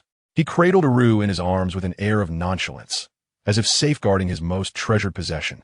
With a delicate gesture, he pointed towards Bibi Dong and her companions, and the invisible pressure instantly silenced the entire Douluo forest. You 3 depart. The figure's voice was calm, yet authoritative, resonating as if from the heavens above, imbued with an irresistible force. Bibi Dong, Jute Douluo, and Gue Douluo exchanged glances. Never having encountered an adversary of such magnitude, the oppressive sensation rendered them nearly breathless. They could distinctly feel their soul power at that moment, bound by some mysterious force, making even the most basic movements exceedingly arduous. Is this power divine? Impossible, it cannot be. How could a god exist within the Douluo forest? Time's trace. No sooner had the words left Bibi Dong's lips than they found themselves enveloped in a radiant glow, accompanied by a profound, soul-piercing agony that invaded their beings, prompting anguished cries that echoed through the air. My 9th soul skill, immortal body. How is this possible? I clearly activated the immortal body. Why do I still feel pain? This technique seemingly disregarded both physical and spiritual defenses. What kind of art is this? This is a divine skill, Bibi Dong, do you see? The chasm between mortals and gods is vast. I advise you to depart swiftly. Otherwise, I will not hesitate to ensure your eternal stay here. Leave now. A palpable aura of murderous intent enveloped them. Meanwhile, far beyond in the divine realm, the Shura god suddenly sensed a disturbance, snapping open his blood-red eyes to witness the unfolding events. What is happening? Why does this being exude a divine aura? Has another god intervened? Such audacity, do not let me discover who it is, or I shall ensure they pay dearly. Chapter 26. Aru's sacrifice. No. The heir I have secured must not be snatched away by others. With this thought, the Shura god sent forth a divine thought, causing the Shura mark on the figure's forehead to flicker. The second trial of the Shura god has been completed. Reward. Soul power increased by 5 levels. The Shura god in the divine realm finally breathed a sigh of relief, muttering, "Do not let me discover which fool seeks to steal my heir. Otherwise, I will eradicate them completely. What on earth is happening? Why did I pass the second trial of the Shura god so inexplicably? Boy, have you acquired the inheritance of another deity aside from me? Tell me, which fool is it?" The Shura god's voice brimmed with murderous intent, leaving the shadowy figure perplexed. Acquired another god's inheritance? So that's why the Shura god allowed my second trial to pass so easily. He sensed the divine aura about me and feared losing his heir, which is why he facilitated my progress. What do you mean? I have not received the inheritance of any other god. Best not have, or else when I discover it, I will slay that fool. After the Shura god's words completed, the shadowy figure distinctly felt a blend of jealousy and fear emanating from him. "Mom, how are you?" In the distance, Xiao Wu rushed over, her gaze falling upon the gravely injured Aru, tears spilling uncontrollably. The shadowy figure lifted Aru, channeling soul power into her with utmost gentleness. "Oh no, I am too late. Please, save my mother," Xiao Wu pleaded, her eyes glistening as she gazed desperately at the unconscious figure, as if clinging to her last hope. "Are you not afraid that I might also be a villain?"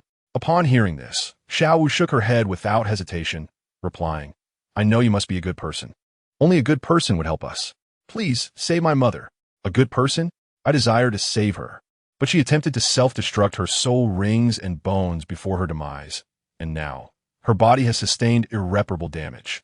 I am powerless. How can this be? How can you not save her? My mother, please. At that moment, Aru slowly regained consciousness, realizing her time was limited. She turned to the shadowy figure and spoke. Thank you for saving me. I'm sorry, I am powerless. Your injuries are too severe. I understand. Those who covet my soul rings and bones will undoubtedly return. Xiao Wu, you must leave quickly. Mom, I want to go. In the distance, the shadowy figure observed this heart-wrenching scene. Great Shurigod, are you still there? What is it? Great Shurigod, I seek your assistance. Surely you possess the means to restore this soul to life. Why should I assist you? It is merely a soul beast. Moreover, gods cannot interfere with the affairs of mortals. I can assure you of that. Great Shurigod, as the enforcer of the divine realm. If you were to break the rules, who would dare question you? Besides, rules are meant for the dead, not the living. Please, for my sake, save her. The Shurigod furrowed his brow, contemplating. I have waited so long for an heir. What if I do not fulfill his request, and he escapes? My retirement would be indefinitely postponed, and finding another heir would take an eternity. Yet, I truly do not wish to meddle in mortal affairs. There is a way, but it may prove difficult. I understand. What is the method? As soon as the words left his lips, the Shurigod's blood-red phantom materialized within the Stardow forest. 10,000-year soft-bone rabbit, I am the Shurigod. I offer you an opportunity, a chance to ascend to divinity. Will you accept? Both Xiao Wu and Aru were taken aback, suddenly realizing the Shurigod spoke of true divinity. Aru, as a 10,000-year soul beast, possessed a certain understanding of gods. Moreover, the strength of the phantom before them was formidable. To kill them would likely be a mere thought away. Xiao Wu, gazing at the blood-red phantom, immediately knelt, tears streaming down her face as she implored, Please, save my mother. The shadowy figure quickly assisted her to her feet, stating, The great Shurigod is formidable. He will undoubtedly save your mother. Have faith. Is it true? The great Shurigod, a true god? That is wonderful. Aru, too, felt a surge of joy, wishing to remain with Xiao Wu. For which mother would not desire to see their child one last time? Predecessor, what method do you speak of? The Shurigod's icy voice echoed. This method is simple yet intricate. The power ultimately rests within you. Gather your soul and merge it within your soul ring as a sacrifice for my successor. When he inherits my divine status in the future, you shall be resurrected. In this moment, Ero hesitated, fully aware that a voluntary sacrifice of her own soul ring and soul bone, even merging her very essence into them, would allow even the weakest individual to absorb her completely. Seeing Xiao Wu with tear-filled eyes, as a mother, she understood that her choices had dwindled to none. Rather than squander her soul ring and soul bone, she preferred to take a gamble. I understand now, esteemed predecessor. I know what must be done. Bai Ying and Xiao Wu heard this method as well, and Xiao Wu felt an overwhelming despair wash over her, utterly powerless. Bai Ying never anticipated that the god of Shura would devise such a plan. With his abilities, he could surely have found alternative solutions. His actions were undoubtedly self-serving, aimed at facilitating his own divine inheritance. Benefactor, may I request one thing of you? Bai Ying inhaled deeply, speaking respectfully. Does this mean you agree? Ero nodded, responding, Rather than waste it, I would prefer to give it to you. I can see you're a kind-hearted person. May I ask a favor? It is simple. After my demise, please do not harm my daughter. This is my only request. Ero's sole concern was for her daughter, Xiao Wu. You need not worry. I'm not that kind of person. I vow, I shall never lay a hand on your daughter. Thank you. Ero's body began to tremble. Her life was swiftly ebbing away. She realized this was her final moment. Taking a deep breath, a flicker of determination flashed in her eyes. And then her body ignited fiercely, flames appearing crimson, akin to the sunset scorched by the blazing sun, magnificent yet melancholic. These flames were not ordinary. They were the special flames that emerged during a soul beast sacrifice, symbolizing Ero's resolve and sacrifice. The flames rapidly engulfed her, her form becoming indistinct within them. Gradually, Ero's figure dissipated into a brilliant light, soaring into the heavens. Within this radiance, a 10,000-year soul ring rapidly materialized, seemingly absorbing a rose essence and vitality, radiating a dazzling brilliance. This soul ring was unlike any other. It represented not only a rose's strength, but also the boundless maternal love she held for Xiao Wu. The soul ring ascended slowly, resembling a mysterious vortex, gently rotating in the air. Bai Ying felt an immense pull, his body involuntarily levitating towards the soul ring, which willingly merged into his own. After the sacrifice concluded, Xiao Wu stood in a daze, staring at her mother's disappearance. "Mother, I'm sorry. If only I had been quicker, you would not have died." Hearing this, Xiao Wu wiped her tears and replied, "This is not your fault. It was they who killed my mother. I am Bai Ying. What is your name?" "Little sister?" "Xiao Wu. That is a lovely name. It seems your mother truly loved you. Rest assured, your mother will surely be resurrected. When I ascend to godhood, I will bring her back to your side." "All right, I believe you. Congratulations, host. Task completed. Soul power increased by 10 levels. Congratulations, host. Xiao Wu's affinity reaches 100. Meeting his fate. Why not consider me your brother? You would not be at a disadvantage. Your mother has passed, but with your mother's soul ring, I am obligated to care for you. Will you accept me as your brother?" Brother? Chapter 27. Will you be my sister? Do you truly wish to be my brother? Xiao Wu asked earnestly. "Of course, I never lie. As long as you desire it, I shall be your brother. All right, from now on, I will be your sister." Bai Ying was immensely satisfied with this response, for it was said that those closest to the water's edge are first to enjoy the moonlight. Tang Sect would never have imagined that his future wife had now confirmed him as her brother. "Here, take this ring. It contains a space within. Once inside, cultivating for a day is equivalent to 3 years within. Moreover, this ring can conceal your soul beast's aura." "Thank you, brother. This is too precious. I cannot accept it.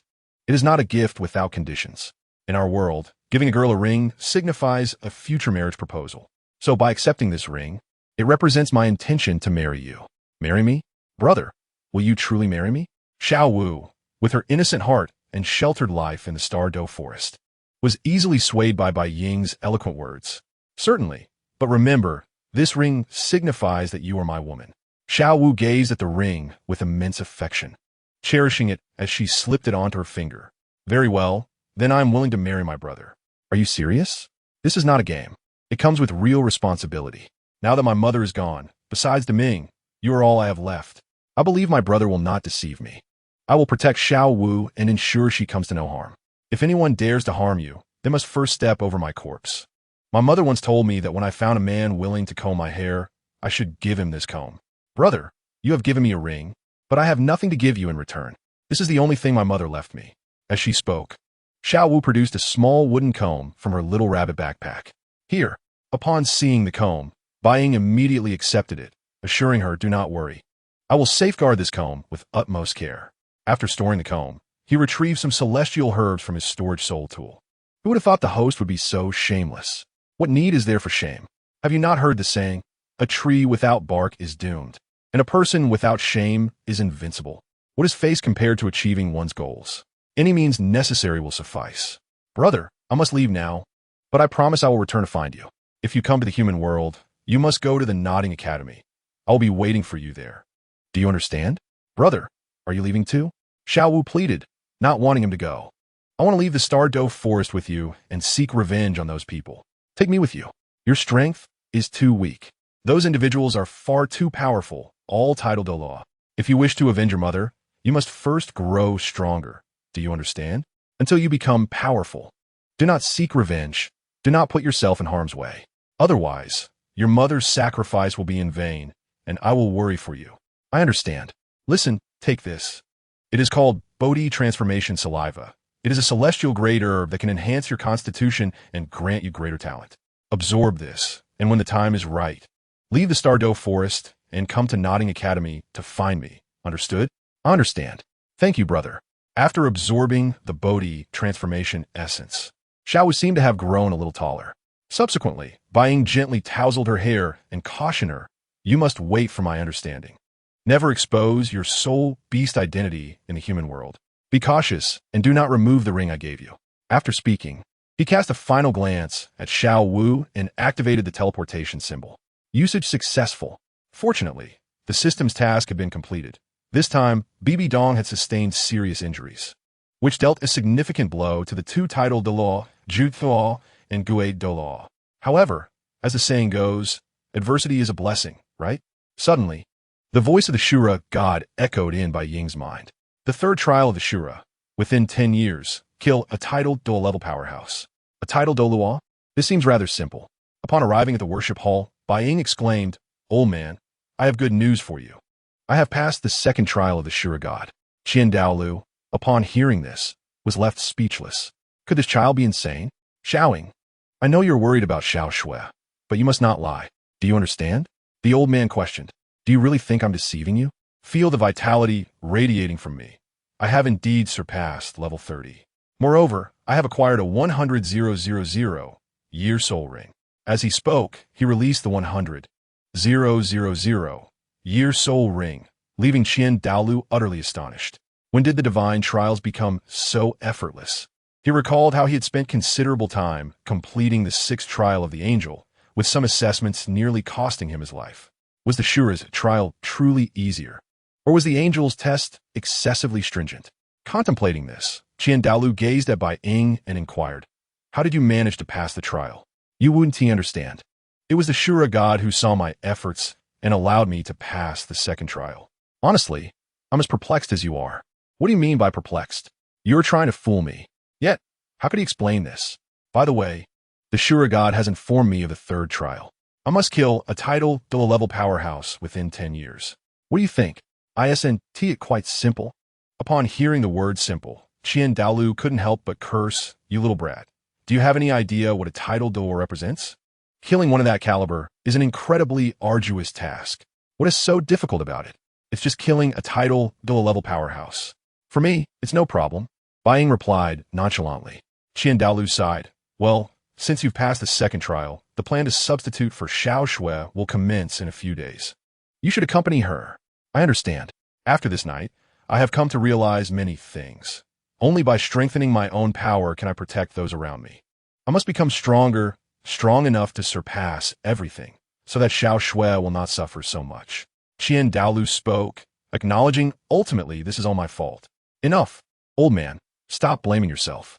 I have a request." "What is it?" "I wish to travel across the continent. Most importantly, to become a teacher at the Nodding Academy in the Heaven Do Empire. Though Nodding Academy is merely a primary soul master academy. I have reliable information that Tang San is studying there. You must promise me this. Are you planning to take action against Tang San?" "Of course not. I intend to take away his most precious possession." "It's settled then. I'll take my leave now. Goodbye. By the way, you must have a way to conceal my identity, right?" "Please, grandfather." Bai Ying understood that some matters were unchangeable, and he needed to prepare thoroughly. It seemed time to depart. The following morning, the Snake-Speared Douluo and the Qingwan Douluo team, based on reliable intel, learned that the second prince of the Heaven Do Empire, Shui Qinghe, will be venturing out of the palace today. The roads had already been prepared, and many soul masters from the Spirit Hall had two titled Douluo stationed. This plan was undeniably impeccable. A luxurious carriage appeared in view, adorned with golden trimmings, shimmering under the sunlight, exuding the supreme dignity of royalty. The surrounding populace knelt in reverence, not daring to raise their heads, demonstrating their awe for the Heaven Do Empire's royal family. As the carriage slowly approached, the window was partially opened, releasing a waft of floral fragrance. The ambushers from the Spirit Hall were tense, holding their breath, as if even their breathing might disturb this sacred moment. Their eyes were sharp, fixated on the carriage, weapons trembling slightly, betraying their inner excitement and anxiety. Inside the carriage, the second prince, Shui Qinghe, sat gracefully, his handsome features illuminated by a glimmer of pride in his eyes. Clad in splendid royal attire, he exuded an extraordinary aura. With a gentle smile, he expressed, "I have finally become a soul master. Surely, my father will regard me with even greater esteem now." When the carriage reached a secluded corner, an ambush was executed. "Enemy attack. Quickly, protect His Highness the Second Prince." The guards surrounding the carriage were swiftly eliminated by the rushing soul masters of the Spirit Hall. In the next moment, the Qingwan Douluo struck, and before the Soul King inside the carriage could react, he was obliterated. This scene horrified Shui Qinghe, who had never witnessed such a bloody spectacle as a prince. Do you not know who he is? He is the second prince of the Heaven Do Empire. If you dare to harm him, the Heaven Do Empire will never forgive you.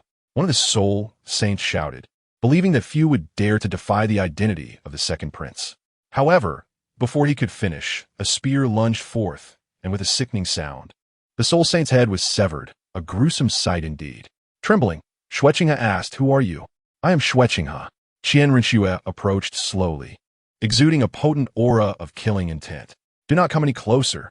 I am the second prince of the Heaven Do Empire." "The second prince? You shall be the one to die. Help! Someone please." However, his guards had already been neutralized by the Spirit Hall ambushers, rendering his cries for help unheard. Qian Renxue swiftly dispatched Xueqinghe, then commanded, "Dispose of the body."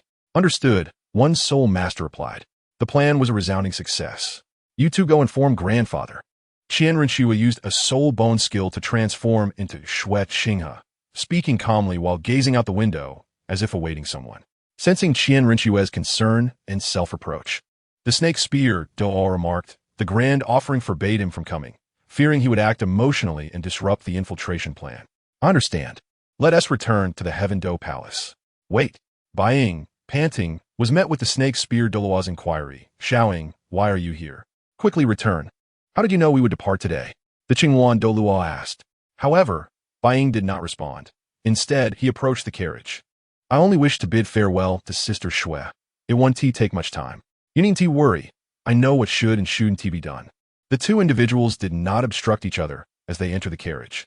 Bai Ying and Qian Renxue fell into a profound silence, as if a myriad of words lingered on the tip of their tongues, yet nothing emerged.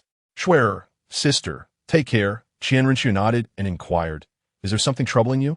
Upon witnessing the successful culmination of their plans, Bai Ying found herself at a loss for words. "But please remember, everyone has their own responsibilities. Since you have made your choice, I shall respect it. Rest assured, I will soon grow stronger, and when that time comes, I will protect you well." Having expressed her sentiments, Qian Renxue turned to Bai Ying and asked, "Do you not harbor any resentment towards me?" "I apologize," came Bai Ying's silence. Observing the demeanor of the snake spear Douluo and the green one Douluo return to normal, she respectfully addressed them, "Grandfathers, please return and inform the grand offering that I wish to traverse the Douluo continent. He need not worry about me. I will naturally return in time for the Continental Elite Soul Master Competition. I must grow stronger." Upon hearing these words, Qian Renxue wept inconsolably in the carriage, while the two Douluos, Snake Spear and Green Wan, nodded silently. The carriage resumed its journey towards the Tiando Imperial Palace. "Congratulations, host. The main quest has been activated. Please proceed to Nodding Academy to assume the role of a teacher." "Host, I sense a disturbance in your emotions. Having lived together for so long, the impending separation brought a tinge of sorrow. What is today's check-in reward?" "Congratulations, host. You have received a bronze mask. Once worn, it can alter one's appearance and conceal one's aura. Its efficacy far exceeds that of the Qinkuan Divine Ring. It seemed to be a remarkable item. Thanks, system."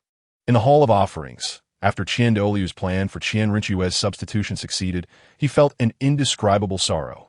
The snake spear Douluo bowed, asking Grand Offering, "Do you truly not mind that Xiao Ying is leaving the Spirit Hall to explore the continent?" Qian Daoliu sighed, "One must inevitably grow. If one remains in a comfortable environment, they will never achieve growth. She is a strong individual and must understand this principle. Ever since Xiao Ying arrived here, she has been accompanied by various anomalies. I believe she will surely become powerful in the future." Chapter 29, Becoming a Teacher, Nodding Academy. The Seoul Junior Soul Master Institution in Nodding City. After much effort, Bai Ying finally arrived. From a distance, she noticed a grand archway. Though its area could not compare to other junior academies, it was considered commendable in this downtrodden little city. Bai Ying approached, but was immediately halted by a young man at the entrance. "What do you want?" "This is a Soul Master Academy, not a place for country bumpkins like you." Upon hearing this, Bai Ying replied, "I am a trainee teacher sent by the Spirit Hall. Here is my documentation." The young man merely cast a cursory glance, then mockingly retorted, "You, a mere child, a trainee teacher from the Spirit Hall? Do you expect me to believe that? Do not underestimate me. Let me in, or I shall make you regret it. You dare insult me?" The young man clenched his fist and swung it towards Bai Ying's face. Bai Ying calmly stated, I had no intention of causing trouble, but if you force my hand, you shall have no one to blame. In a flash, she seized his fist with a firm grip, the immense force causing him to stagger backward. No matter how hard he struggled, he could not reclaim his fist. In a fit of anger, he exclaimed, "Let go of me, or you will pay dearly." "Very well, I shall release you." With a resounding slap, Bai Ying struck the young man, sending him crashing to the ground, clutching his now swollen face, visibly infuriated. "You dare to hit me. I warned you. I only wished to enter. Yet you insisted on provoking me. Thus, I had no choice but to retaliate." Just then, the academy's principal appeared. Upon seeing the principal, the gatekeeper regained his confidence, barking, "Principal, there's someone intruding into the academy." The principal paid no heed to him, instead turning to Bai Ying, who appeared regal and wealthy, indicative of a noble upbringing. "May I ask why you struck him?" The principal's tone was gentle, as he sought to ascertain the situation without knowing Bai Ying's identity. "Hello, I am a trainee teacher sent by the Spirit Hall. Here is my identification." As she produced the document, the principal was momentarily taken aback, gazing at the young girl before him. This is no jest. Although the Spirit Hall will be dispatching soul masters to assist the faculty of Notting Academy, I never expected it to be a child. Staring at the document, the principal sighed, realizing that despite his reluctance, he must extend the courtesy due to anyone sent by the Spirit Hall. "I apologize for not welcoming you sooner." He sighed, though the Spirit Hall has sent teachers. Most tend to be inadequate. While some are competent soul masters, they usually return to the Spirit Hall after a brief tenure here. "Is there a problem?" Just as they were about to enter the academy, the principal glanced at the document and added, "Although you were sent by the Spirit Hall, our requirements at Notting Academy mandate a minimum of a 3-ring soul master. If your abilities do not meet this standard, while we may not be particularly renowned, the implication is clear: we do not recognize your strength. 3 rings are but a trivial matter." Behold, Bai Ying's stature straightened, and an indescribable aura erupted from her, seemingly enveloping the entire Notting Academy.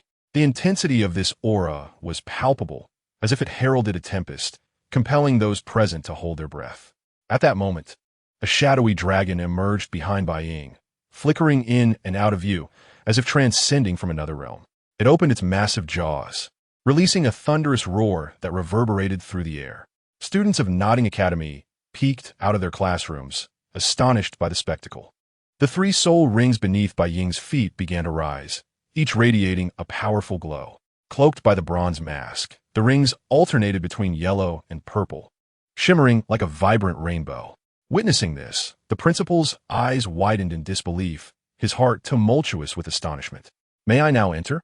The principal's demeanor underwent a complete transformation, exclaiming, Of course. Allow me to escort you to your teacher's quarters." A prodigious talent at such a tender age, especially one nurtured by the Spirit Hall, held immense potential benefits for them. "Thank you for your assistance. It is no trouble at all. This is our duty." Upon arriving at the quarters, the accommodations were modest yet well-equipped with essential furnishings. The principal cautiously inquired, "Is there anything else you require? Should you need anything, please inform me, and I shall procure it immediately." Bai Ying glanced around and spoke softly, "I would like to add another bed." The director, somewhat perplexed, replied, "But there's already 1 bed here. Why do you need 2? Bai Ying smiled faintly, shrouded in mystery, and said, "There's no need for you to inquire. Simply follow my instructions." Though the director was filled with curiosity, he dared not ask further and merely nodded in agreement. He hastily left the dormitory and soon returned with several workers and a brand new bed. "Congratulations, host. Reward has been issued, 6 bottles of foundation elixir." Upon hearing the system's voice, he paid it no mind. Bai Ying surveyed the newly arranged bed and nodded in satisfaction. He sat upon the bed, gently caressing the bronze mask, seemingly lost in thought. According to the original story, the soft-bone rabbit, Xiao Wu, should be arriving soon. The first encounter between Tang San and Xiao Wu occurred in the dormitory, and now I am eager to witness how this interaction unfolds. It is time to meet the so-called Master Yu Xiaojiang. Upon entering the teacher's cafeteria, all the students were captivated by the figure before them. Bai Ying, wearing a bronze mask that obscured his features, emanated an aura of transcendent mystery. "This is the teacher's cafeteria, not the students'," one teacher remarked. "I'm a teacher here, though newly appointed, so it is natural that you do not recognize me." The students whispered among themselves. noting that the new teacher appeared to be only slightly older than they. Chapter 30. Nonsense Master Yu Xiaojing Teacher Bai. You have come to dine as well. The director rushed over, his demeanor betraying a sense of subservience. Does the director know this teacher Bai? Everyone wondered. At that moment, the director spoke up, introducing Bai Ying as a newly appointed intern from the Spirit Hall. Do not be fooled by his youth. He is already a three-ring soul master with an unlimited future.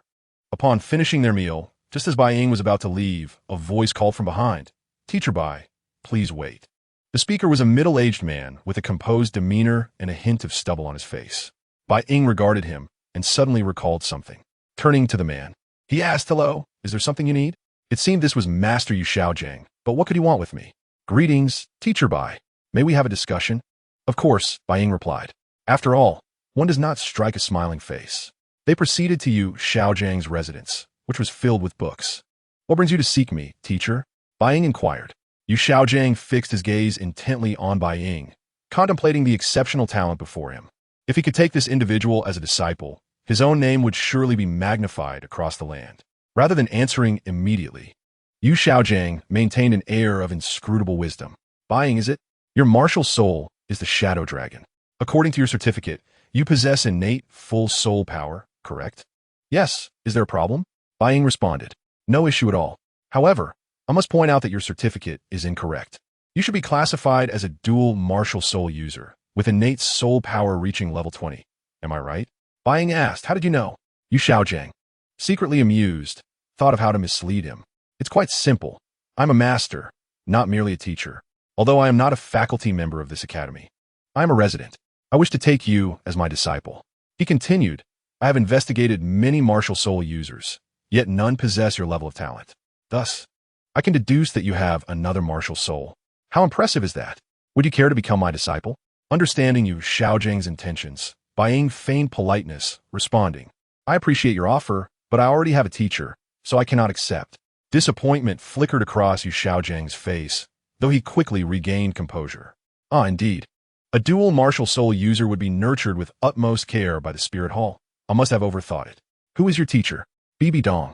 The mention of that name filled Yu Xiaojing with astonishment. You were her disciple? I never would have guessed. No wonder you possess dual martial souls. Very well. I am Yu Xiaojing. Should you encounter any issues at the academy, do not hesitate to seek my assistance. Bai Ying responded, you claim to be Yu Xiaojing, the creator of the 10 core theories?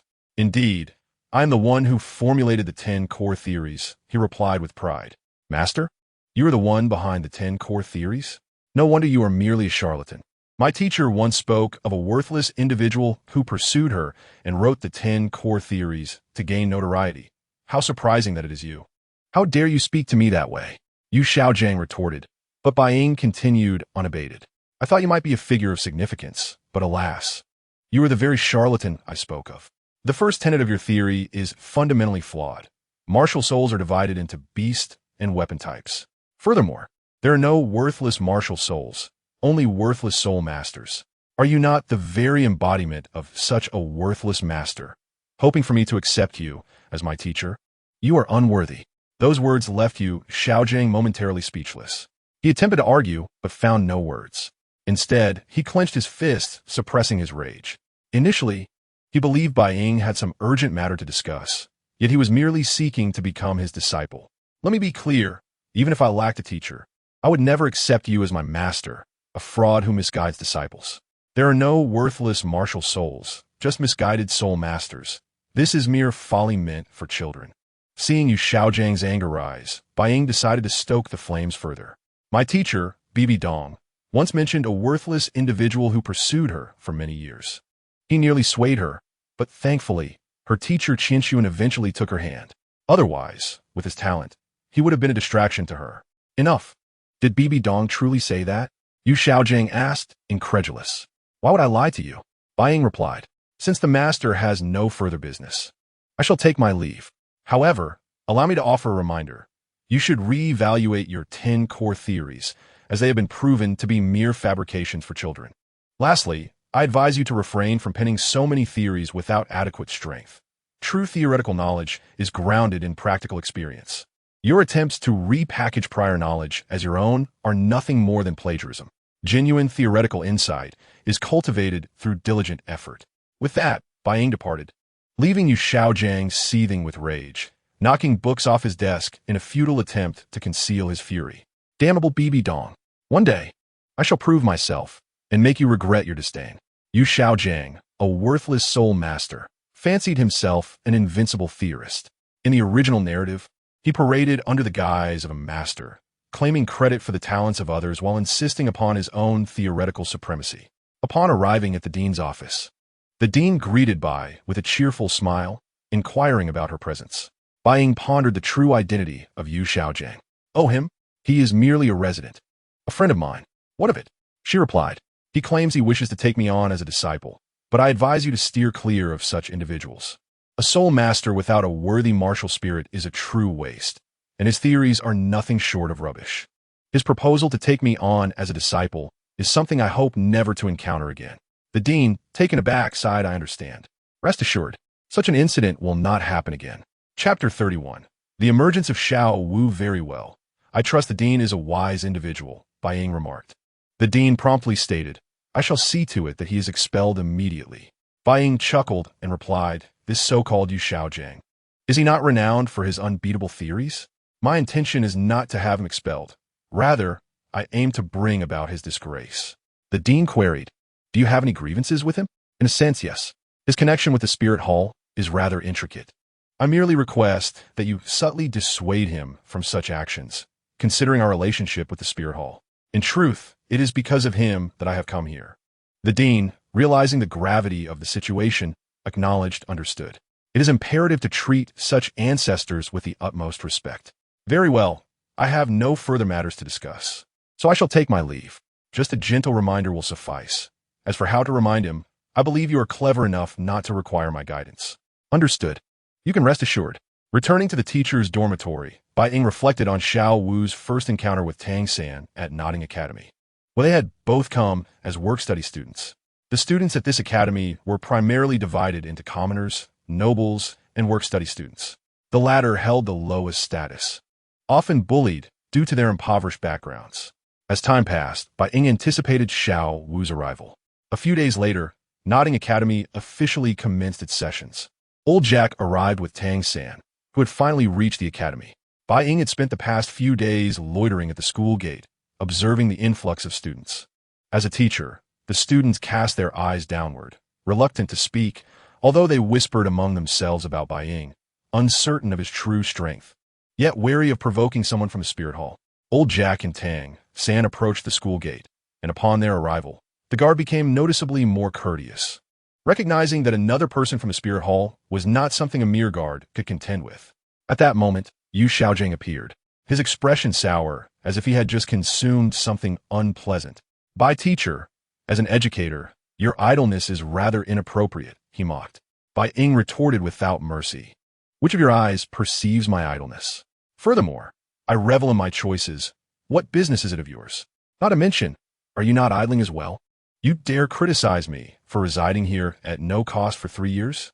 Yu Xiaojiang's expression shifted as he clenched his fists, yet he refrained from retaliation. Fully aware that he was no match for Bai Ying, he then turned his attention to the entrance, asking, Old sir, could you present the proof of the spirit hall? Old Jack, recognizing Yu Xiaojiang's considerable standing within the academy, hastily retrieved the documentation. The proof was indeed authentic, innate full soul power of blue silvergrass, perhaps sufficient to make him my disciple. After reprimanding the guard, Tang Sect developed a favorable impression of the master. Thank you, teacher. I'm not merely a teacher here. There exists a vast chasm between the titles of master and teacher, Yu Xiaojiang replied. Then, you must hold a leadership position or possess significant status within the academy. I am but a freeloader, he dismissed. By the way, would you be inclined to take me as your teacher? To take you as a teacher? Tang Sect, being astute, refrained from readily agreeing until he discerned the other's true nature. This approach would not offend the master while compelling Yu Xiaojiang to reveal why he should be accepted as a teacher. Yu Xiaojiang, a cunning old fox, was quick to respond, because you're the fourth individual to possess twin martial spirits.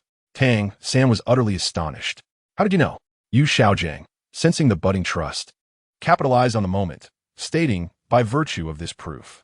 He then proceeded to share his theories with Tang Sect, who was poised to accept the apprenticeship. At that moment, Bai Ying interjected, "Young brother, I advise you against being swayed by such individuals. Otherwise, you will undoubtedly encounter endless troubles in the future." Bai Ying's sudden appearance intensified Yu Xiaojiang's fury. Tang San, bewildered, inquired, "Who are you?" "I am an intern teacher sent by the Spirit Hall, and this master is a fraud. You would do well to distance yourself from him. Otherwise, you will eventually regret it." Yu Xiaojiang, ready to defend himself, paused, realizing that overt anger would only undermine his credibility and affirm Bai Ying's claims. He understood that the more incompetent a person is, the louder they tend to argue. Meanwhile, Tang San was unable to dismiss the notion that someone could ascertain his twin martial spirits solely based on a piece of proof. Such a person must be profoundly enigmatic. "Thank you for your warning," Tang San replied without hesitation, kneeling to pay respects to Yu Xiaojiang, thereby leaping willingly into the fire. Bai Ying found the situation amusing. It was akin to a dog biting Eldong Bin, unable to recognize a benefactor. This teacher-student duo would serve as her case study. Yu Xiaojiang, seeing Tang San pledge himself as his disciple, swiftly led him away, fearing that someone might snatch his apprentice. Bai Ying patiently awaited the afternoon when, at last, a young girl with a ponytail, adorned with a rabbit backpack and possessing a delicate appearance, arrived. "Xiao Wu, excellent. I must hasten to take her away. She must not meet Tang San." Xiao Wu approached the entrance, asking, "Is this Nodding Academy?" Receiving no response, she was about to inquire again when a familiar voice called out from behind, "Xiao Wu, long time no see." She spun around, memories of pain and joy flooding her mind, tears welling in her eyes. "Is that you, brother?" "Of course it is me. I never expected you to truly come. It seems I did not misjudge you," he replied. Xiao Wu, clutching her rabbit backpack, still in disbelief, asked, "Is this real? Not a dream?"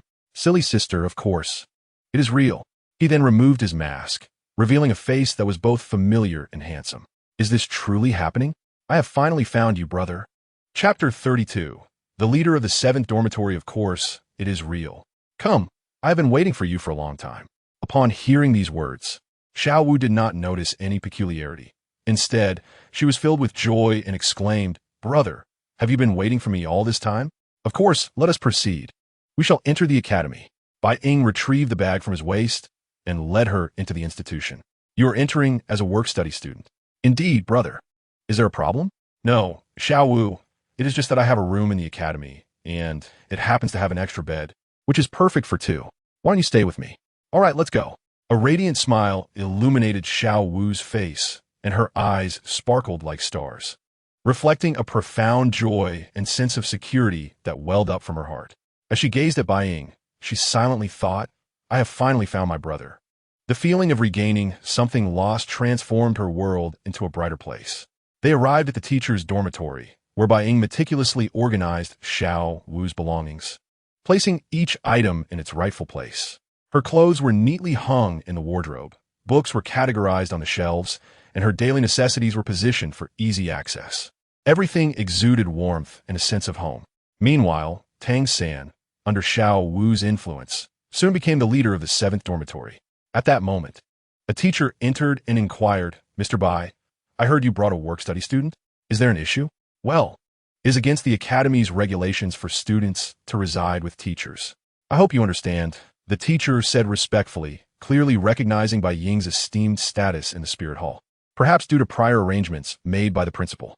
"Moreover, this young lady is required to perform duties as a work-study student, and it will be somewhat inconvenient for you both to share a living space." Bai Ying replied, "Which regulation states that students cannot live with teachers? Besides, should I arrange a discussion with the principal?" "All right, I want to make it difficult for you. I will first take my sister to see the work-study student dormitory. If it is suitable, she may move there. If not, I will cover her tuition." "All right, understood." After seeing the teacher off, Xiao Wu suggested, "Should I move out? Let me take you to see the work-study dormitory first. If it truly does not work, I will speak with the principal." Upon reaching the work-study dormitory, they found Tang San sitting cross-legged on his bed. The others in the 7th dormitory looked on in curiosity and murmured, "2 more people have arrived." Tang San opened his eyes, recognized the familiar voice, and promptly jumped off his bed, respectfully greeting, "Hello, teacher." Bai Ying nodded. "Wait, he's actually teacher? Is there a mistake? He seems to be about our age." The atmosphere in the work-study dormitory was lively. Brother, I like it here. Hello, everyone. My name is Xiao Wu, the Dance of the Wu, and I'm also a work-study student. Are work-study students like us? Tang Sect coughed lightly and explained, yes. Everyone entering this dormitory must engage in sparring. Teacher, may we proceed? The victor will become the leader of this dormitory. The idea of sparring appeared to be quite entertaining. Brother, may I participate? All eyes turned towards Bai Ying, who nodded in approval. I also wish to see just how formidable you are. All right. Before Tang Sect could react, Xiao Wu stepped forward to attack. Tang Sect, demonstrating his skill, swiftly sidestepped her kick and seized her ankle, propelling her forward. If he were an ordinary person, that maneuver would have easily sent them flying. However, Xiao Wu's flexibility allowed her to quickly regain her balance and execute a graceful counter, pinning Tang Sect. Bai Ying observed keenly, aware that Tang Sect was not using his full strength. Had he done so, Xiao would likely not have lasted a single round. According to our dormitory rules, you are now the leader of the 7th dormitory. Leader? This seems quite interesting. Brother, am I impressive? Impressive indeed. At that moment, the principal hurriedly entered, and upon seeing Bai Ying, he quickly addressed him. Mr. Bai, what brings you to the work-study dormitory? Nothing of consequence. Merely some playful banter among children. By the way, my sister and I need to reside in the teacher's dormitory. Is that acceptable? The principal glanced at Xiao Wu and replied, of course, that is perfectly fine. Do you have any other inquiries? Very well, if there is nothing further. You may take your leave. I have matters to attend to. The students whispered among themselves. The principal was extremely respectful. What is Bai Ying's true identity? After the principal departed, the students surrounded Xiao Wu excitedly. Leader, your brother is amazing. Even the principal treats him with such deference. Xiao Wu beamed with pride, declaring, of course, he is my brother, a truly remarkable individual. He has already surpassed the 3rd ring. A 3rd ring soul master. All eyes turned to Bai Ying, who merely smiled and remarked, it is merely a stroke of luck. Now that Xiao Wu is the leader of this dormitory, feel free to come to the teacher's dormitory if you encounter any issues. If anyone bullies you, come to me and I will stand up for you. Really? That's wonderful. With Teacher Bai here, those noble offspring will no longer look down on us. At that moment, Tang Sect felt a peculiar sensation, as if he could sense how important Xiao Wu was to him. Why do I feel this way? Why do I feel a connection with this young girl? Xiao Wu longed to remain there, but Bai Ying was unlikely to agree, for he did not wish for Tang Sect and Xiao Wu to develop that kind of relationship. All his efforts would be in vain. Brother, why can't I? I want to stay with my classmates. Bai Ying responded, it simply cannot be. You are a girl, and staying in a boys' dormitory is inappropriate. Besides, if anything were to happen to you, how would I explain it to your mother? Chapter 33. Let brother see your strength furthermore.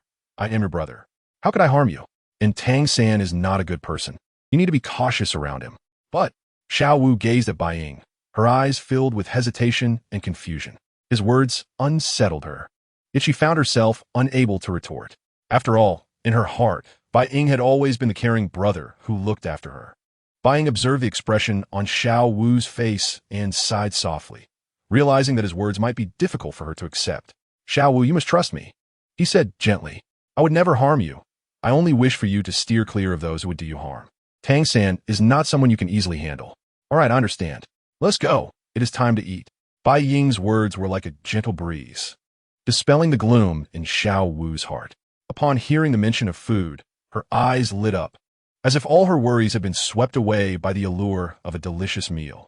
She joyfully leaped up, her face illuminated with a childlike, innocent smile. Oh, wonderful. There's something delicious to eat. Xiao Wu's voice brimmed with anticipation and excitement. Observing her exuberance, Bai Ying felt a warmth in his heart. He reached out and gently ruffled her hair, and together they made their way to the cafeteria. The cafeteria at Nodding Academy was indeed a vibrant hub of activity.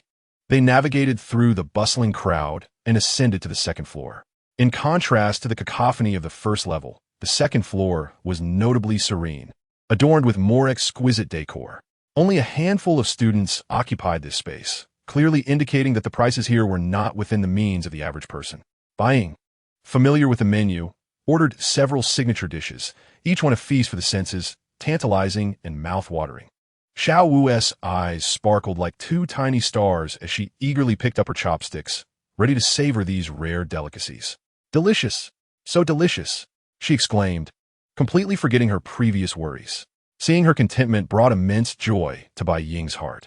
As they were about to leave, Xiao Wu glanced at Wang Sheng and the others dining on the first floor, where most of the food appeared rather unappetizing. Bai Ying understood her thoughts and decided to invite the entire class to dine together. However, he scanned the cafeteria and noticed Tang San was missing. Where could Tang San be? Upon exiting the cafeteria, they spotted Yu Xiaojiang and Tang San together. Arriving at the teacher's dormitory, Bai Ying officially began to guide Xiao Wu in her training. Over the years spent in the Wuhuan Hall's library, he had gained profound insights into Wuhuan theory, far exceeding the average understanding, supplemented by the knowledge imparted by the renowned Douluos from the offering hall. From today onwards, I will instruct you in your training. You must heed my words. Do you understand? Bai Ying declared. Brother, will you really guide me in my training? Of course. I am far superior to any master. He continued, but first absorb the soul bone. What he presented was the soul bone that Xiao Wu's mother had sacrificed for him. Due to the nature of her Wuhuan, she was unable to absorb soul bones, so he had kept it safely in his storage-type soul guide. Now it was perfectly suited for Xiao Wu. Upon seeing the soul bone, Xiao Wu's eyes glistened, and tears welled up as she realized it was the very soul bone her mother had left for Bai Ying. This soul bone belongs to your mother, and using it will return it to its rightful owner. Brother, but this is something mother left for you. I cannot accept it. Bai Ying sighed and gently tapped Xiao Wu on the head. Why are you being so foolish, my dear sister? Your Wuhuan is quite special and cannot absorb any soul bones, rendering this one useless to me. Besides, your mother has already shown me immense gratitude by giving me a 100,000-year soul ring. I intended to leave this 100,000-year soul bone for you. I understand, brother. The soul bone emanated a soft pink glow, seemingly infused with boundless warmth and affection. As Xiao Wu pressed it against her forehead, the light softened, reminiscent of a mother's tender touch, warm and nurturing. She closed her eyes, fully immersing herself in the process of absorbing the soul bone. A faint pink aura began to radiate from her body, harmonizing with the glow of the soul bone. In no time, she had completely absorbed it. Brother, I did it! Xiao Wu exclaimed, brimming with excitement. Bai Ying replied casually, shall we have a sparring match? Remember to unleash your full strength without holding back. I want to see just how far you have come. Xiao Wu nodded, her eyes sparkling with anticipation and curiosity. She too wished to discover the true power of her mother's soul bone, the 100,000-year soul bone skill, teleportation. In an instant, she appeared before Bai Ying, executing a swift kick with her jade-like foot aimed at him. Second soul skill, Dragon Claw. Third soul skill, Invincible Golden Body. Bai Ying enveloped himself in a layer of golden light, his right arm transforming into a formidable form shrouded in ominous black mist. Xiao Wu's attack proved ineffective. Realizing her soul skills had no effect on Bai Ying, she swiftly attempted to seize his neck with both feet, intending to throw him. However, Bai Ying reacted faster. Launching into the air, in that fleeting moment of suspension, he seized the opportunity and yanked her down. Is this your full strength? If so, you are no match for me. Internally, he marveled at her impressive agility. Xiao Wu's flexibility was indeed on par with the elite models from his past life. Such slender legs, this feels incredible. At that moment, Xiao Wu chuckled. Brother, you seem rather small, don't you think? In a flash, one of her feet landed on Bai Ying's neck while the other mirrored the action, effectively restraining him as she executed the 8. Once the first throw was completed, resistance was futile. This time, victory seemed assured for her. Yet, a wicked smile graced Bai Ying's lips. Is that all you've got? First soul skill, Dragon Roar. Third soul skill, Invincible Golden Body. A resounding dragon's roar resonated, leaving Xiao Wu momentarily stunned, causing her to involuntarily tumble downwards. Be careful, Bai Ying exclaimed, rushing to catch her mid-fall and reversing their positions. With a thud, they landed unharmed, thanks to the protection of the invincible golden body. Relieved to see Xiao Wu uninjured, Bai Ying sighed as he cradled her unconscious form. Wake up, Xiao Wu, please wake up. Seeing her still unresponsive, Bai Ying felt a pang of panic. Could there be irreversible damage to her spirit? Should I perform mouth-to-mouth? The thought ignited a flutter of excitement within him. Xiao Wu, if you awaken, please do not blame your brother. This is a desperate measure. Curiosity piqued. He pondered what her lips might taste like. The more he thought about it, the harder it became to restrain the beast within him, which stirred restlessly. Suddenly, he lunged forward, kissing her fervently. Then, pressing on her heart, he attempted these methods, wondering if they would be effective. A rabbit's heart should be somewhat akin to a human's, right? Dazed, Xiao Wu felt something in her mouth and instinctively began to suckle. This action sent a jolt through Bai Ying, nearly unleashing the beast that lay dormant within him. What is this? So sweet. Xiao Wu, still in a haze, blinked open her eyes to find Bai Ying leaning over her, their positions unmistakably intimate. Brother, what happened to me? Just as she was about to voice her confusion, realization struck her, and she instinctively pushed Bai Ying away. Despite her recent arrival in the human world, she understood the implications of their encounter. It was an act associated with the continuation of life in the animal kingdom. Her face flushed crimson at the thought. How are you feeling now? Is anything bothering you? I'm fine, brother. What was that just now? Bai Ying feigned an appearance of righteousness, stating, You were unconscious earlier, which is why I acted as I did. There was no ulterior motive. A hint of guilt was evident on his face. After all, the events that had just transpired were hard to overlook, especially when the person involved was right before him. Upon hearing this, Xiao Wu's face flushed a vibrant crimson, reminiscent of a fiery sunset. Her heart raced like a drum, and her shyness was palpable. She lowered her gaze, clutching the hem of her clothing tightly, seemingly seeking a sliver of comfort. In a voice barely above a whisper, she uttered, I understand, brother. Observing Xiao Wu's bashful demeanor stirred an inexplicable impulse within Bai Ying. He endeavored to suppress his emotions, gently stroking her head, and softly said, Xiao Wu, it is truly a relief that you are all right. He then continued, Shall we resume our earlier discussion? I am already aware of your physical condition. You have absorbed 100,000-year-old soul bone, which has elevated your physique beyond that of an ordinary person. When a 100,000-year soul beast transforms into a human, it loses all its powers. This is precisely why such soul beasts seldom choose this path. The greed of humanity is perilously dangerous. However, there are two advantages. Generally, soul beasts that transform into humans can generate their own soul rings. Through this process, they can acquire the skills most suited to them. My research indicates that the limit for absorbing soul rings varies based on individual physical conditions. For instance, I possess twin martial souls, which is why both my first and second soul rings are of 10,000-year caliber. My physique has reached levels unimaginable to ordinary beings. With you having obtained your mother's 100,000-year soul bone, coupled with the dual enhancement of the Bodhi transformation I have provided, your physical condition will undoubtedly surpass that of a typical transformed soul beast. Consequently, you should be able to produce soul rings of a much longer duration. Therefore, upon reaching level 20, you must strive to generate at least a 1,000-year soul ring. I understand, brother, she replied. Just remember, aside from me, do not let anyone else know about your identity as a soul beast, and avoid appearing before title Douluo. Title Douluo, how many are there really? It seems there are no title Douluos or stronger beings within this academy. Moreover, with the ring you gave me, as long as I remain silent, no one will be the wiser. No, there are always variables. If, by chance, someone discovers your identity, I may not be able to protect you. My reluctance to let you interact with Tang Sect is not solely due to his character. His father is a formidable title Douluo. Xiao Wu gasped in astonishment. Brother, you can't be serious. Tang Sect's father is a title Douluo? How is that possible? There is no mistake. His father is the renowned Hao Yan Douluo, Tang Hao. Thus, you must never appear before him. As a title Douluo, Tang Sect's father surely possesses extraordinary perception. Maintain your distance from Tang Sect. The farther, the better. At this moment, Xiao Wu felt genuine fear. If her identity were to be revealed, not only would she be in danger, but those she cherished would be at risk as well. Observing Xiao Wu's despondency stirred Bai Ying's heart with empathy. He sighed softly, extending his hand to gently rub her rabbit ears. This action caught Xiao Wu off guard. She looked up to see the concern reflected in Bai Ying's eyes, and her unease began to dissipate. Bai Ying smiled gently, a hint of warmth in his gaze. Xiao Wu, do not fret too much. As long as we remain cautious, your identity will remain concealed. I will always be here to protect you.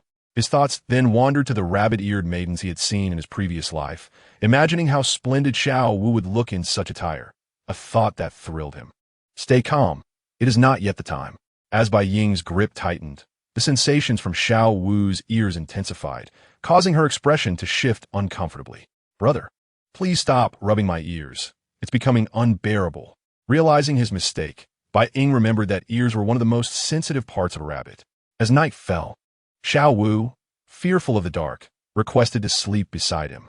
"Mother, I have found my brother. If you were still here, I would miss you dearly. Do not worry. I will ensure that your enemies pay for their blood debts." The following day, Bai Ying arose early and ventured outside. Was today's sign-in reward. Congratulations to the host for signing in to receive the heavenly alchemy technique. Upon hearing this, Bai Ying's demeanor shifted from indifference to excitement.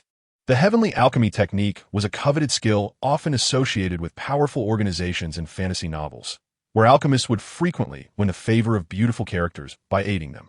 After gathering a meal from the dining hall, he returned to the dormitory, where he found Xiao Wu still deep in slumber. He gently nudged her, "Little rabbit, time to wake up. Have you forgotten that you need to clean the back garden of the playground? Hurry." Xiao Wu rubbed her sleepy eyes and gradually opened them. Upon seeing the sumptuous breakfast spread before her, her earlier annoyance melted away as she enthusiastically dug in. "Brother, this is delicious. If it's tasty, then eat your fill. Remember, as a work-study student, you must not forget your chores." Upon hearing this, Xiao Wu's heart sank. "Brother, I must leave," she exclaimed, rushing off in haste. Meanwhile, on the playground, Tang Sect was laboriously cleaning, panting from the exertion. His situation was vastly different from Xiao Wu's. He possessed little wealth, as most of his earnings had been squandered by Tang Hao's drinking habits, forcing him to seek work at the blacksmith shop. Watching from the shadows, Bai Ying felt a strange sense of satisfaction. "My apologies, Tang Sect, for my tardiness," Xiao Wu said, visibly contrite. "No worries," Tang Sect replied, waving his hand. "Given how long you've been helping me, please take this." He pulled a gold soul coin from his rabbit backpack and offered it to her. "Is this really a gold soul coin?" Xiao Wu asked, astonished. "This was given to me by my brother. He taught me that when one receives kindness, it is essential to share with others. It is called sharing." Tang Sect felt a pang of disappointment as he looked at the gold soul coin Xiao Wu offered. "Take it. I have plenty more. We're the same age, yet it seems your physique is far superior. I've never received such generosity from my master, Yu Xiaojiang. He only provides theoretical guidance. For me, money is what I need most right now." "Thank you," Tang Sect said, surprised. "I didn't realize you were so affluent. I will repay you for this. You silly boy. As the leader of the 7th dormitory, it's my duty to take care of my little brother. If you ever encounter difficulties, do not hesitate to seek my help. Even if I cannot resolve it, my brother surely will." Tang Sect pondered for a moment and suddenly had an idea.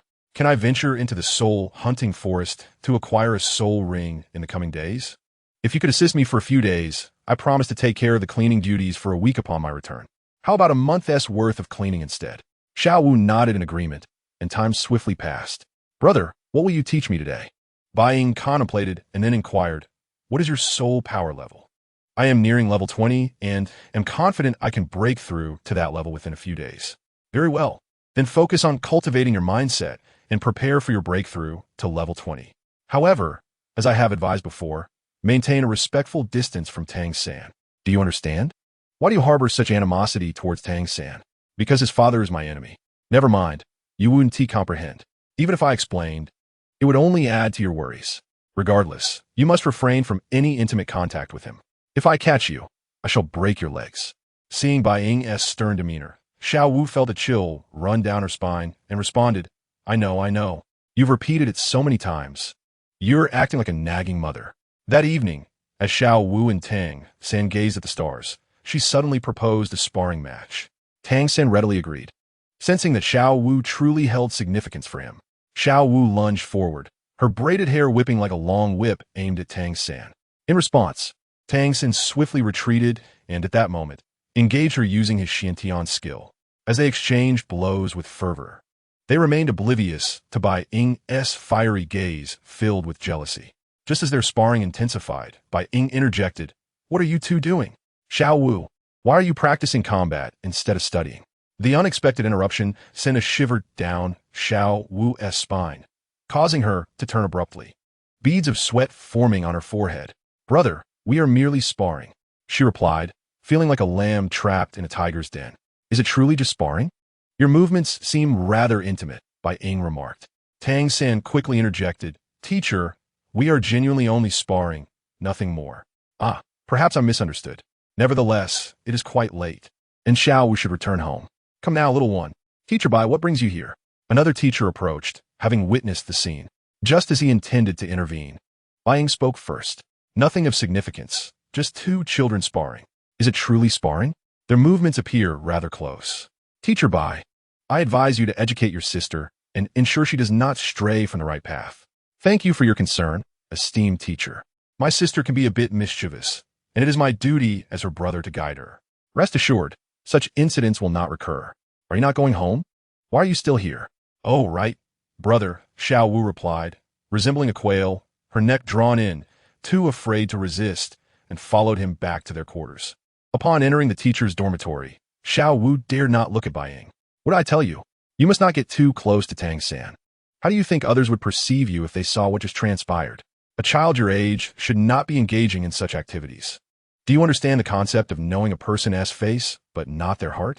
Brother, I truly made a mistake. Please forgive me, my dear brother. As the saying goes, if a child is unruly, it is the parent's fault. If a student is undisciplined, it is the teacher's negligence. You have taken advantage of my affection, running amok at Nodding Academy. I could overlook it, but why do you insist on getting close to Tang San? I've told you repeatedly. Chapter 36. The consequence of misbehavior, staying up late to fight and being seen by a teacher. Do you have any idea how this affects my reputation? Bai Ying's aura intensified as he spoke the straightforward words. As the saying goes, one must be punished for their mistakes. Upon hearing this, Xiao Wu felt an ominous sensation and attempted to flee. Yet, before she could move, Bai Ying swiftly blocked her path. Her heart raced like thunder, and in a moment of desperation, she leaped forward, trying to escape Bai Ying's grasp. In the room, her form resembled a nimble rabbit, tracing an elegant arc through the air. However, just then, a hand, firm as iron, caught her midair. Xiao Wu lost her balance and fell heavily into Bai Ying's embrace. His breath brushed against her ear, carrying an undeniable seriousness. Her heartbeat quickened as she looked up into his deep, penetrating eyes. She struggled to break free, but his grip held her firmly in place, leaving her unable to move. A warmth spread across her cheeks as her heartbeat reverberated in her ears, threatening to burst forth. Let me go, brother. I truly regret my actions. Her voice trembled as she bit her lip, striving to maintain composure. Bai Ying gazed at her, a complex emotion flickering in his eyes. He leaned closer, whispering into her ear with a low voice that seemed to cast a spell, rendering her body rigid. Do you genuinely understand your mistake? Xiao Wu suddenly smiled, a glint of mischief flashing in her eyes. She quickly repositioned herself and launched another attack. However, this time, Bai Ying was quicker. With a slight smile, he gently pressed his finger onto her acupoint with precision. Ah, so you dare to resist? It appears you have not learned your lesson. I initially intended to only frighten you, but your defiance has provoked my ire. Your wrongdoing has gone unacknowledged, and you wish to fight back. It seems I must teach you a proper lesson. Fear not. I am merely sealing your acupoint. This will render your body immobile. Xiao Wu's body stiffened instantly, as though bound by an invisible force. Her eyes widened in disbelief as she gazed at Bai Ying. The numbing sensation swiftly spread throughout her body, making even the slightest movement a daunting challenge. Although she was immobilized, her expression conveyed a defiant bravado. She was confident that her brother would never truly harm her. At most, he would only seek to scare her. Bai Ying observed her expression, a glimmer of pride in his eyes. It seems you will not learn until faced with dire consequences. He then walked over to the bed and gently placed her across his lap. Mother always said that naughty children deserve a spanking. Upon hearing this, Xiao Wu's face fell, panic flashing in her eyes. As the headstrong girl of Nodding Academy, her authority was unquestioned. If word got out that her brother had spanked her, how could she maintain her standing in the academy? Her image, her reputation, would be utterly shattered. Just then, Bai Ying's fingers lightly tapped her rear. Though the touch was not forceful, it sent a jolt through her, leaving her momentarily frozen. She felt a sharp sting on her backside, a sensation that was undeniably intense.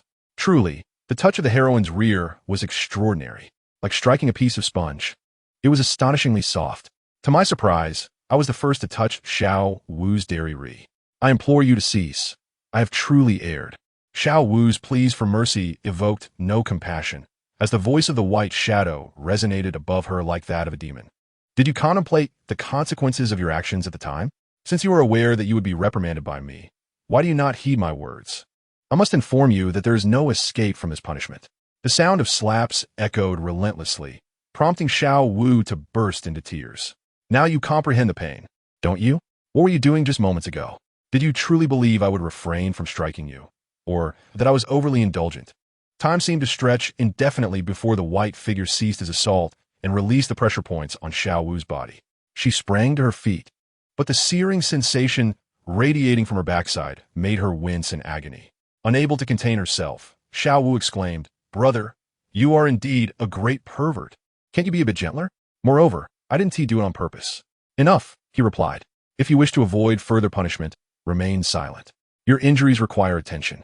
I shall fetch some medicine for you, so you must lie still and refrain from moving about. As for the matter concerning you and Tang Sect, I will communicate with the school.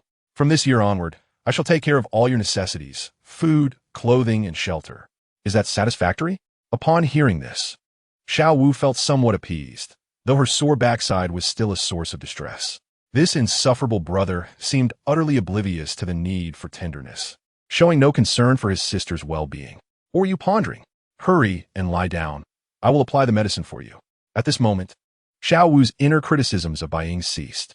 After she reclined, a flush adorned her cheeks as the cool ointment was gently spread upon her delicate form, eliciting an unusual sensation that escaped her lips in the form of a soft moan. Bai Ying was momentarily taken aback. The primal instincts within him were on the verge of overwhelming him, and coupled with her sounds, his self-control was nearly shattered. With his eyes covered, he summoned every ounce of restraint he possessed to barely maintain composure. Once the application of the ointment was complete, Bai Ying set it aside and earnestly warned Xiao Wu, "If you dare to engage in any further intimate contact with Tang Sect, you shall find the consequences far graver than this. Do you believe me?" Xiao Wu completely trusted him this time. She was not eager to experience the sting of a spanking once more. With fervent nods of agreement, she resolved that even if he were to walk alongside Tang Sect in the future, the shadows of that day would linger vividly in her memory. The discomfort on her backside swiftly faded under the soothing balm. "Very well, it should be all right now. It is quite late. Let us retire for the night."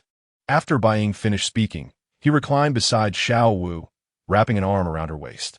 Xiao Wu's entire body shivered momentarily, but it was merely a fleeting reaction.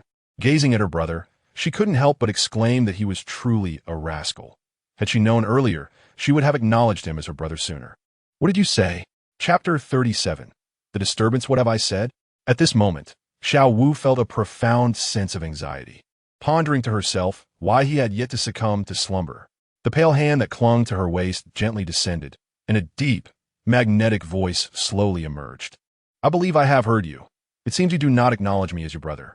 I must inform you that this is impossible. Our relationship has been firmly established. Has it not? You once promised to marry me. Have you forgotten?" Feeling his touch, Xiao Wu could no longer contain herself, and spoke up. "Of course I haven't forgotten. I was merely saying that. However, I would like you to refrain from uttering such words in the future. Do you understand? Will you truly marry me in the future?" As the words remained unspoken, Xiao Wu felt an overwhelming sense of constraint. Slowly, she opened her eyes to behold Bai Ying's gaze, which resembled the brightest stars in the night sky, radiating a soft yet resolute light. Within those eyes seemed to lie countless unsaid words, imbued with profound tenderness, deep affection, and an unwavering promise to her. In that moment, Xiao Wu's heart was irrevocably captivated, as if drawn into the world reflected in those eyes, unable to escape. "I have pledged my love. I will surely marry you. Do not forget you have seen my wedding ring. In our human realm, a wedding ring signifies our commitment." "I understand, brother." Suddenly, Xiao Wu felt a warm, moist sensation upon her lips. Bai Ying had drawn near, passionately kissing her, an intoxicating sensation that enveloped him, making it impossible to break free. Xiao Wu's heart raced, yet she relished this feeling, and they continued to share their kiss. After what felt like an eternity, they finally parted. "Xiao Wu, you must never leave me. Do you understand? Rest assured, my brother, I shall never abandon you. That is all that matters. Tomorrow, I shall assist you in acquiring your second soul ring. At that moment, you need only to entrust everything to me, so rest assured."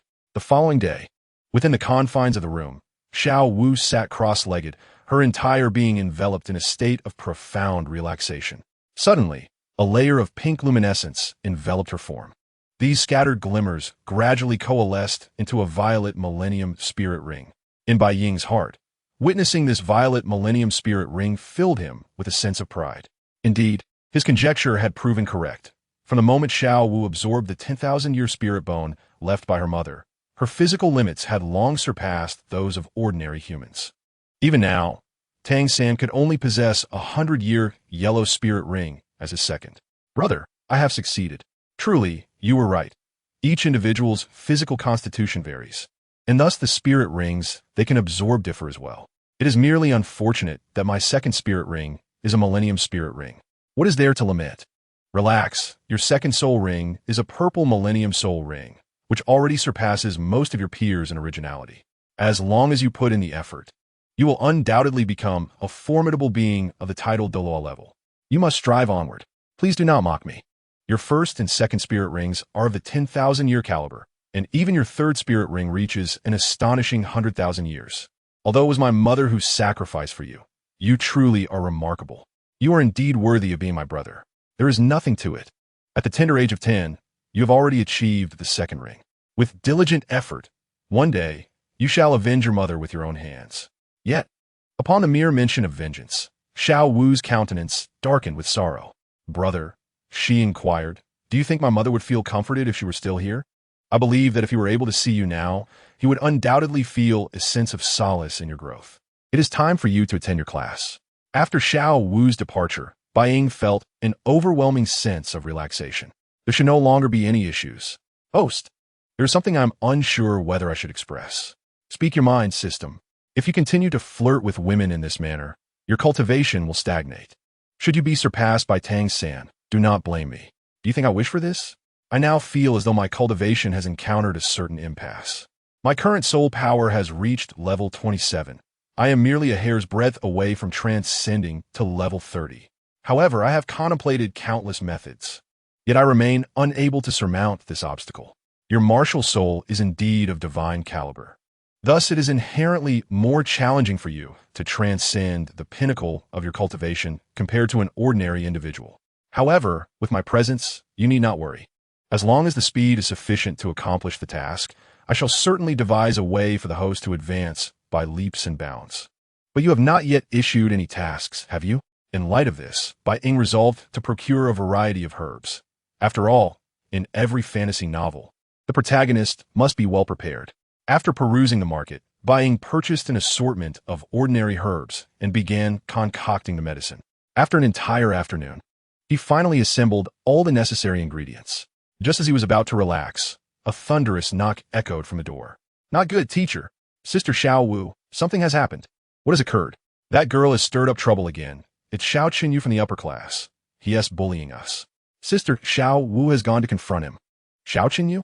I've heard his father is the lord of Nodding City. It seems the tiger does not roar, and they truly think I'm a sickly cat. Where are they fighting? The student gasped at the back mountain.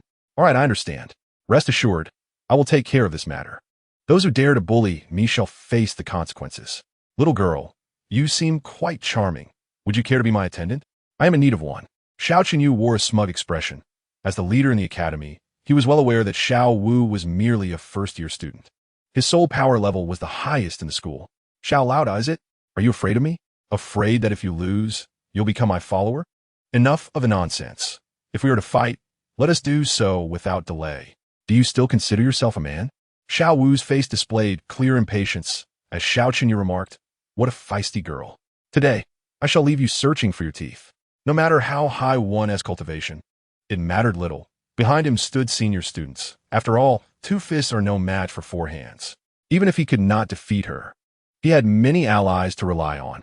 With that thought, Xiao Qinyu's face brimmed with confidence. What are you all gathering here for? Xiao Wu, have I not told you not to engage in fights? Chapter 38, Taking Action. And you students, instead of focusing on your studies, you choose to brawl. Are you all so idle? Bai Ying's sudden appearance startled everyone. They regarded him with great apprehension. At that moment, Tang Sect also arrived, intending to make an impression on Xiao Wu. Yes, Xiao Qinyu instigated this. Brother, I truly did not provoke this. My little subordinates were bullied. As the big sister, if I do not stand up for them, what credibility do I have? Bai Ying looked at the visibly flustered Xiao Qinyu and stated, "So you bullied my disciple. Did you? And what if I did?" Xiao Qinyu's resolve faltered, yet he maintained a facade of bravado before his underlings. "Do you dare to fight me? If you win, you may have your way, but if you lose, you must return to class immediately. Rest assured, you can all come at me together." Seeing Bai Ying's calm demeanor, Xiao Qinyu realized he had encountered a formidable opponent. "Do you dare to proceed? Hurry up and give a definitive answer, or else you should concede." "Teacher, are you certain you wish to fight us? Even if your level exceeds ours, we are of a similar age, at most just a year or two apart. We have the advantage of numbers. Enough of the chatter. If that is the case, please allow me to demonstrate." The students surged forward. Bai Ying, genuinely amused, declared, "It is said that bullying the weak is an immoral act. Today, I shall teach you a lesson on behalf of your parents." With a swift motion, Bai Ying leapt into the air, delivering a powerful kick to one of the students. Lu Long cried out in pain, collapsing to the ground. Utilizing him as a springboard, Bai Ying unleashed a barrage of punches, the sound of slaps resonating repeatedly, leaving all but Xiao Qinyu with clear imprints on their faces. "Your father is the lord of Nodding City. Today, I shall spare you for his sake.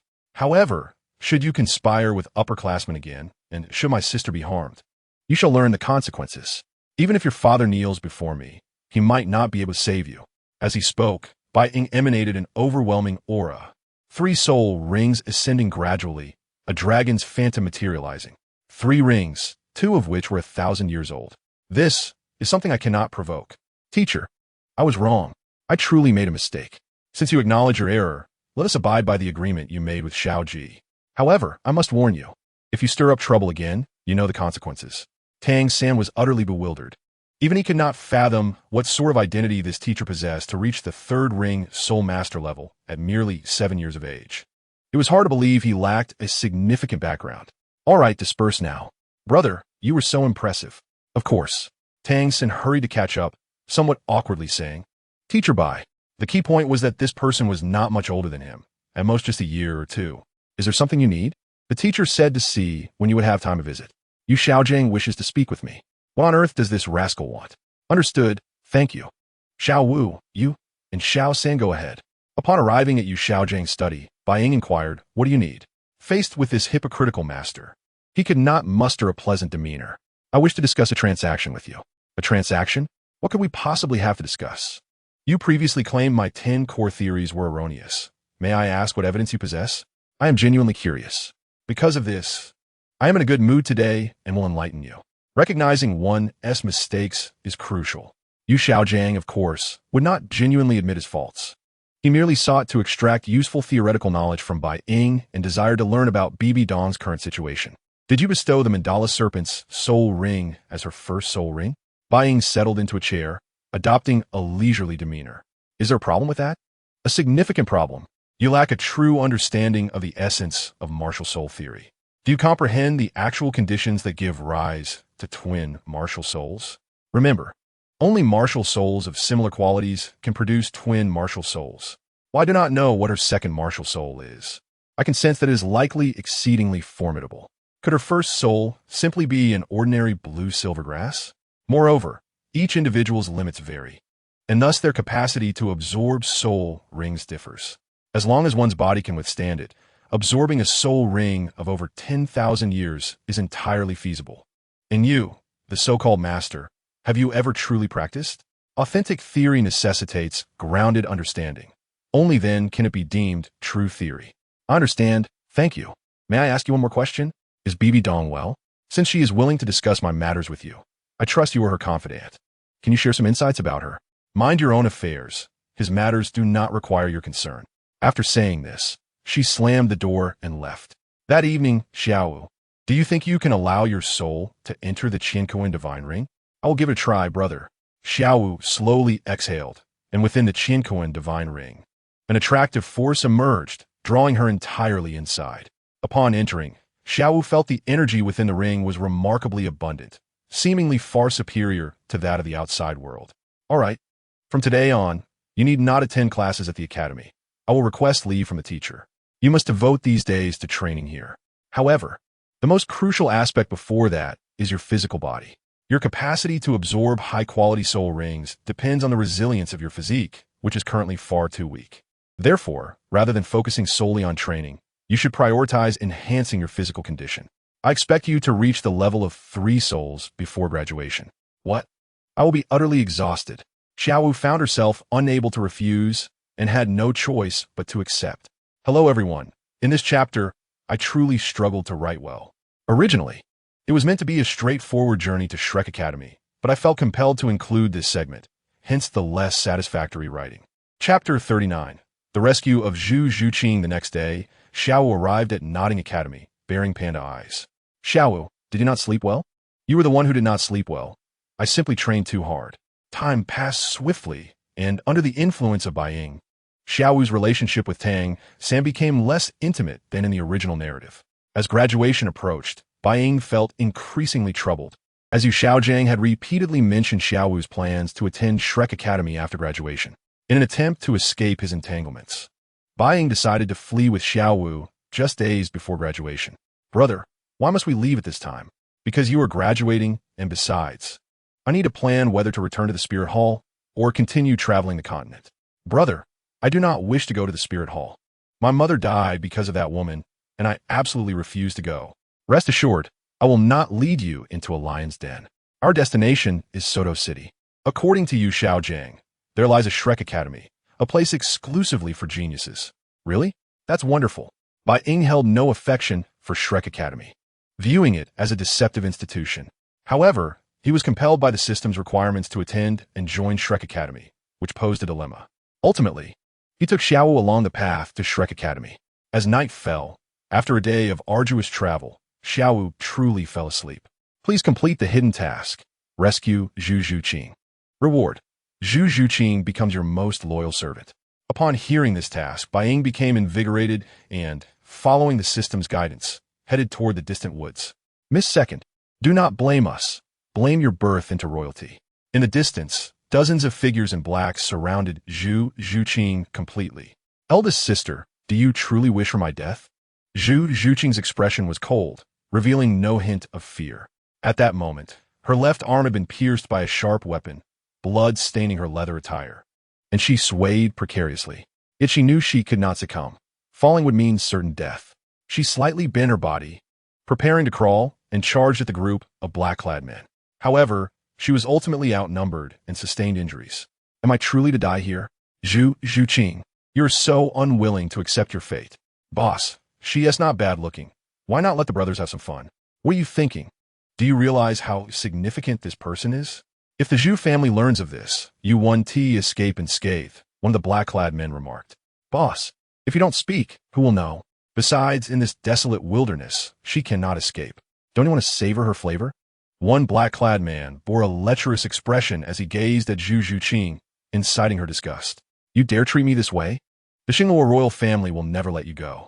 Miss Second, do you still not comprehend the situation? Once you are dead, no one will know. And even if they do, it will merely serve as a lesson for us. Oh dear, Miss Second, you are truly pitiful. In search of that useless prince, you ventured alone into the Heaven Do Empire, and now you face death in this wilderness. I genuinely feel for you. It is said that the useless prince Dai Mubai indulges himself in revelry to escape the struggle for succession. How can he still deserve you? The black-clad men chuckled wickedly, inching closer to Zhu Zhuqing. With her left hand tightly gripping a dagger, despite her injuries, she was still capable of mounting a defense. Do you not feel ashamed? A group of men bullying a girl? A sudden voice pierced the silence of the night. The black-clad men were momentarily stunned by the unexpected sound, halting in their tracks, scanning for its source. Meanwhile, Bai Ying stood leisurely, appearing as a ghost emerging from the darkness, blending seamlessly with the night. His gaze fell upon Zhu Zhuqing. Under the moonlight, her delicate features appeared even paler, yet her determination remained undiminished. Her left arm continued to bleed, but she seemed oblivious to the pain, clutching the dagger tightly, ready to respond to any potential attack. Bai Ying could not help but admire her resilience. The black bodysuit clung closely to her form, subtly vibrating with her movements, perfectly outlining her alluring figure. In the moonlight, her skin radiated a faint jade hue, akin to a sprite illuminated by the moon. Ethereal and exquisite, her well-defined curves, accentuated by the fitted attire, resembled majestic peaks standing proudly. Her cold aura was reminiscent of a solitary plum blossom in winter, proud yet irresistibly captivating. Is it amusing for so many of you to bully a single person? Who are you to interfere with our business? Do you know our identities? Oh, what identity might that be? As the saying goes, this mountain is mine. This tree is planted by me. If you wish to pass through here, you must pay the toll. On my territory, it is unacceptable to bully a weak woman. Eldest brother, why waste words with him? Just kill him. Kill me? Do you believe you can? The leader of the black-clad men, seeing the man before him, so confident, recognized him as a formidable opponent and replied, I advise you not to meddle in this matter, lest you invite trouble. We are from the noble Zhu family of Xingla. Should you depart now, the Zhu family would be most grateful. The noble Zhu family of the Xingla royal lineage, I shall not let you escape. Were you but ordinary folk, perhaps I would allow a mere meeting. However, as members of a noble clan, I must apologize. Remember this. It is the holy son of the spirit hall, Bai Ying, who claims your life. Do not forget it when you descend below. How could someone from the spirit hall be here? Even if you are indeed from the spirit hall, are you certain you wish to intervene? I shall take matters into my own hands, for I have set my sights on him. I desire him as my woman. Do you understand? Upon hearing this, Zhu Zhuqing was instantly bewildered, realizing she had ventured from a wolf's den into a tiger's lair. Chapter 40. Zhu Qing, the servant. It is imperative to flee. This person's strength must be formidable. Bai Ying, observing Zhu Zhuqing's movements, understood her intent and spoke, I advise you to remain here obediently. Otherwise, the consequences will be severe. Once I have dealt with these pests, you shall belong to me. I never anticipated finding such a prize here, a royal noble. It seems my gains shall be considerable. At this moment, Bai Ying regarded the black-clad figures with a mischievous glint in his eye. Flee if you can. Should you escape, it would be a sign that fate has spared you. I shall reluctantly let you go. The black-clad individuals, incensed by his words, rose in anger. After all, they were sole masters of the Soul King and Soul Sovereign ranks, and, judging by his age, he could not be too formidable. In the next instant, 3 soul rings slowly ascended, and due to the bronze mask Bai Ying wore, the aura he projected revealed the most accurate soul rings. 100 years, 100 years, 1,000 years. I had assumed you were powerful, yet you are merely a 3-ring soul sovereign. Look at us. Are we truly unable to eliminate a single one of you? Attack, kill him. The first soul skill, Shadow Dragon Roar. The roar echoed in the minds of all present, causing intense pain. The second soul skill, Shadow Dragon Claw. With several sickening cracks, the bodies of several black-clad individuals were torn asunder. I offered you a chance to flee. Alas, you sought your own demise. How does the saying go? The enemy not only refuses to surrender, but dares to attack me. Truly, a fool's errand. The gruesome fate of the fallen black-clad figures left the remaining ones utterly paralyzed with fear, and they began to flee in a frenzy. I offered you an opportunity to escape, yet you did not take it. Now you wish to run? What does this say about my face? Time blade. Temporal ceiling. The surrounding space froze instantaneously, a gust of wind sweeping through. When time resumed its flow, the remaining individuals were horrified to discover their heads severed from their bodies. True decapitation. How is this possible? Who are you? They had not anticipated so many words before meeting their end. After dispatching those individuals, Bai Ying turned his gaze upon Zhu Zhuqing, observing her injuries with a twinge of compassion. What if she were to bear scars from this? That would hinder my enjoyment of this little feline. Congratulations, host. You have completed the task. The slave mark has been issued. Will you use it? Use it.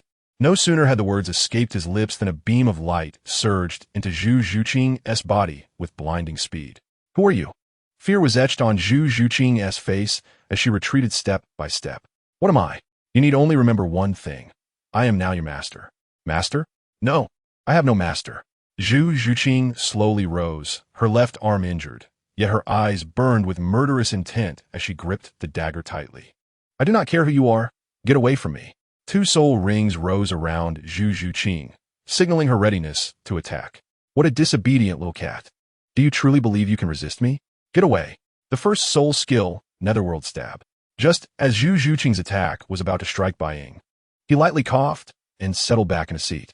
In the next moment, Zhu Zhuqing found her body entirely beyond her control, forced to sit back down. What is happening? Why can't I control my body? What have you done to me? What have I done? I have merely made you my exclusive little feline. The Xingluo royal family represents a tremendous gain. How could I allow you to leave so easily? Are you not afraid the people of the Xingluo Empire will come to seek retribution? Do they dare confront me? Do you think that is likely? My identity as the holy son of the Spirit Hall shields me. I am not alone. Besides, who could prove you were taken by me? Even if they could, do you think the Xingluo Empire would risk the entire Spirit Hall for your sake? Furthermore, if you wish to survive, you must comply. Zhu Zhuqing's eyes were filled with murderous intent. She longed to charge forward and eliminate this man. Yet, her body remained firmly under an unseen force, unable to move. Do not entertain such thoughts. I have long seized control of your body, and there is no escaping my grasp. I will kill you one day. Zhu Zhuqing gritted through clenched teeth, her fists tightly balled. Then I shall await that day. Know this, becoming my servant is your only option. Rise. I shall tend to your wounds, lest they scar and you become less lovely. At his words, Zhu Zhuqing felt a profound sense of helplessness. Just as she intended to refuse, her body betrayed her, leading her deeper into the woods. The intense pain coursing through her body, coupled with her lack of control, brought tears to her once calm countenance, rendering her a pitiable sight. Before long, she collapsed from the agony, observing Zhu Zhuqing's wound beginning to fester. Bai Ying had no choice but to halt. He crouched beside her, his gaze filled with disdain as he spoke harshly, "Do not die on me. That would be a tremendous loss."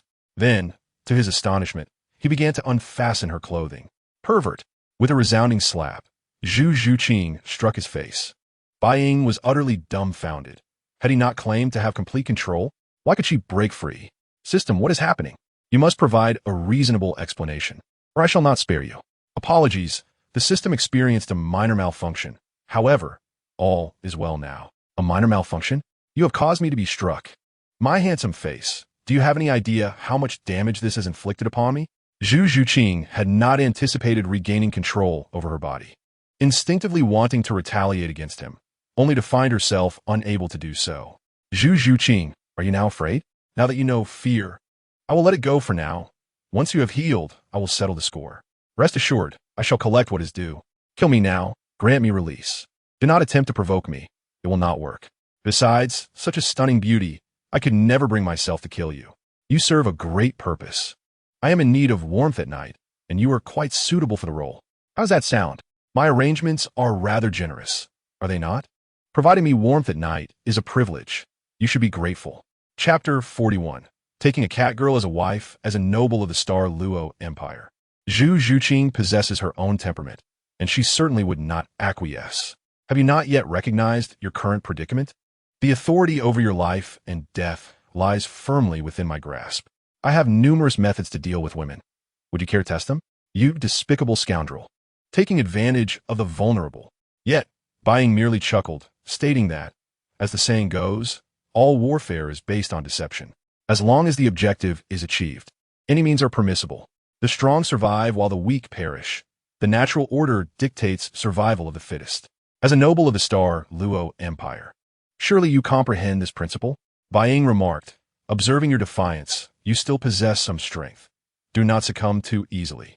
He proceeded to absorb Zhu Zhuqing into his storage soul guide. By the time they returned to the inn, it was already late at night.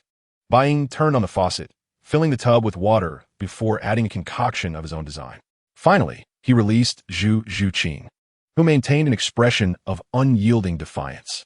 Undress. The burden upon you is too great and requires a thorough cleansing. Absolutely not. Zhu Zhuqing firmly rejected, but Bai Ying stated, I have already told you, your consent is irrelevant. With a firm grip on her body, he compelled her to remove her garments one by one. You beast! Once I find an opportunity, I shall not spare you. Tears welled in the corners of Zhu Zhuqing's eyes, yet her hands continued their task without hesitation.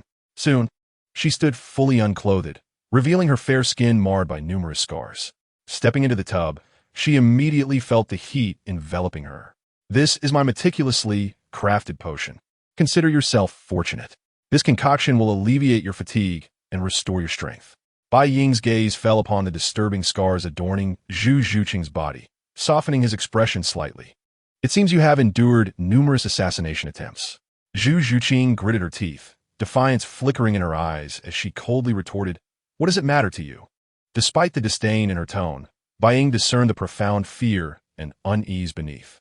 He chose silence, merely observing her with a slight smile, an undeniable aura of authority radiating from him. You are now my servant. This is an unalterable fact. As he spoke, he lightly traced her delicate cheek with his finger, as if admiring a rare work of art. Zhu Zhuqing trembled, a flash of anger and terror crossing her features. She bit her lip, stifling any sound. In her current state, she recognized her utter inability to resist this enigmatic man.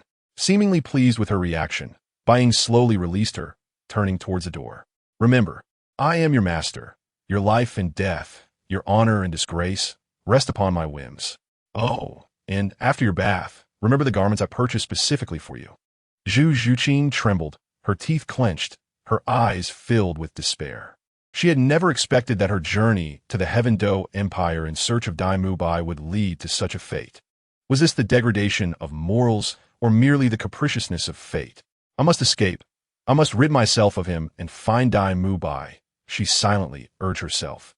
After a long while, she glanced at a garment in the bathroom. It was a beautifully crafted catgirl outfit, perfectly tailored to her figure. She sighed and ultimately decided to step out of the tub, reluctantly donning the humiliating attire. The moment Zhu Zhuqing emerged from the bathroom, Bai Ying was momentarily rendered speechless. The outfit suited her splendidly, exuding a sensual allure. Bai Ying stared at her intently, akin to a famished wolf. The simplicity of the words startled Zhu Zhuqing, causing her previously relaxed demeanor to shift to one of acute tension as she approached him. Now, I shall bandage your wounds. By the way, what do you think of the outfit? I designed it myself. Is it not exquisite? Upon hearing Bai Ying's words, Zhu Zhuqing briefly paused, realizing his intention. She looked down at her catgirl attire, then back at Bai Ying, her eyes reflecting a complex array of emotions. Though the outfit humiliated her, it undeniably showcased her figure beautifully. Bai Ying moved closer, gently taking her wrist as he meticulously tended to her wounds with deft, tender movements. In no time, her injuries were fully treated. There, your wounds have been addressed. It is quite late now. We should retire for the night. As the saying goes, an early bed leads to a healthy body.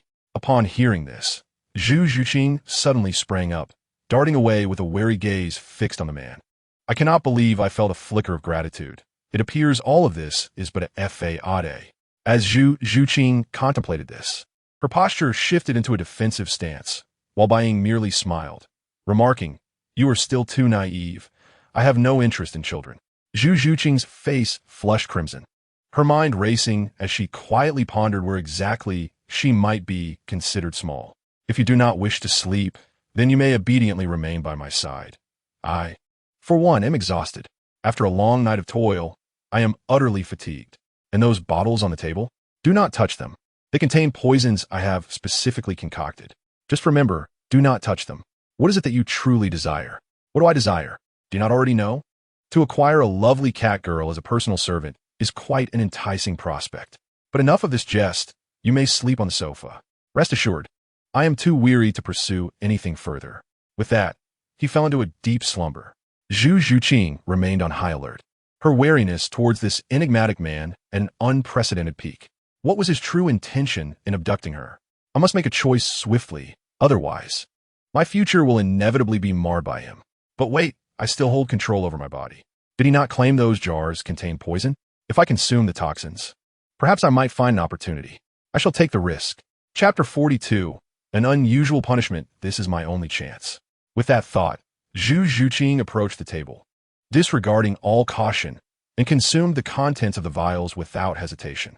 The potent effects of the concoction surged through her body, inflicting intense agony upon her.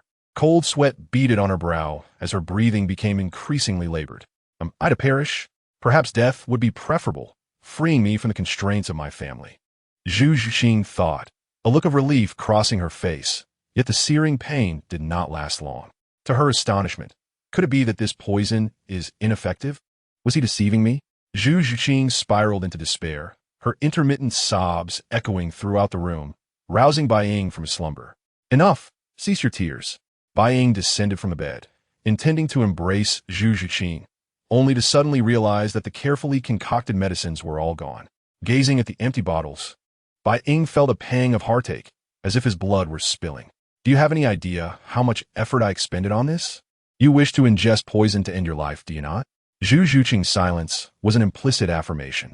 Bai Ying, in turmoil, covered his face, experiencing a blend of relief and profound regret. Why did I not secure the items? All the remedies are gone, vanished entirely. Suddenly, a crucial thought struck him, and he turned to Zhu Zhuqing. How do you feel now? Is there any discomfort? Most of these potions are restorative, and I have already consumed the majority of the poison. Thus, none of the remaining concoctions could possibly be fatal to you. Upon hearing this, Zhu Zhuqing was caught in a dilemma between joy and sorrow, elated that she was alive, yet disheartened to remain under the control of this fiend. Slowly, Zhu Zhuqing stood and looked at the man before her, inquiring, "What do you intend to do with me? Whether to kill or maim, do as you please." You are mistaken. If I were to kill you, my efforts would be in vain. I'm not one to engage in fruitless transactions. After consuming so much, do you not think your body can withstand it? My Tian Shan Snow Silkworm, my Millennium Ginseng, and my Ice Spirit and Fire Spirit fruits. Do you not realize that the potions you ingested were brewed from these exquisite herbs? Do you truly feel no effects? These divine herbs possess potent properties. A mere sip could endanger the life of an ordinary person. Zhu Zhuqing, with an air of defiance, retorted, "How could I possibly be affected? I am perfectly fine. Either you release me now, or I shall repeat my actions in the future." Release you? Not a chance. You think too highly of yourself. Do not presume that I lack the courage to eliminate you. Your audacity in my presence is reckless. I intended to converse, yet you seem intent on courting disaster. With that, Bai Ying lifted Zhu Zhuqing back onto the bed. She tightly shut her eyes, as if seeking solace in the darkness. Unbeknownst to her, Bai Ying produced a feather. "Soon, you shall experience the taste of torment. Be sure to savor it." Zhu Zhuqing thought, "What harm could a feather inflict upon me?" However, she was unprepared for Bai Ying to remove her shoes and socks. A chill swept over her feet as the feather delicately brushed against her soles, akin to a gentle breeze. Yet this breeze carried an indescribable itch, compelling her to retract her foot.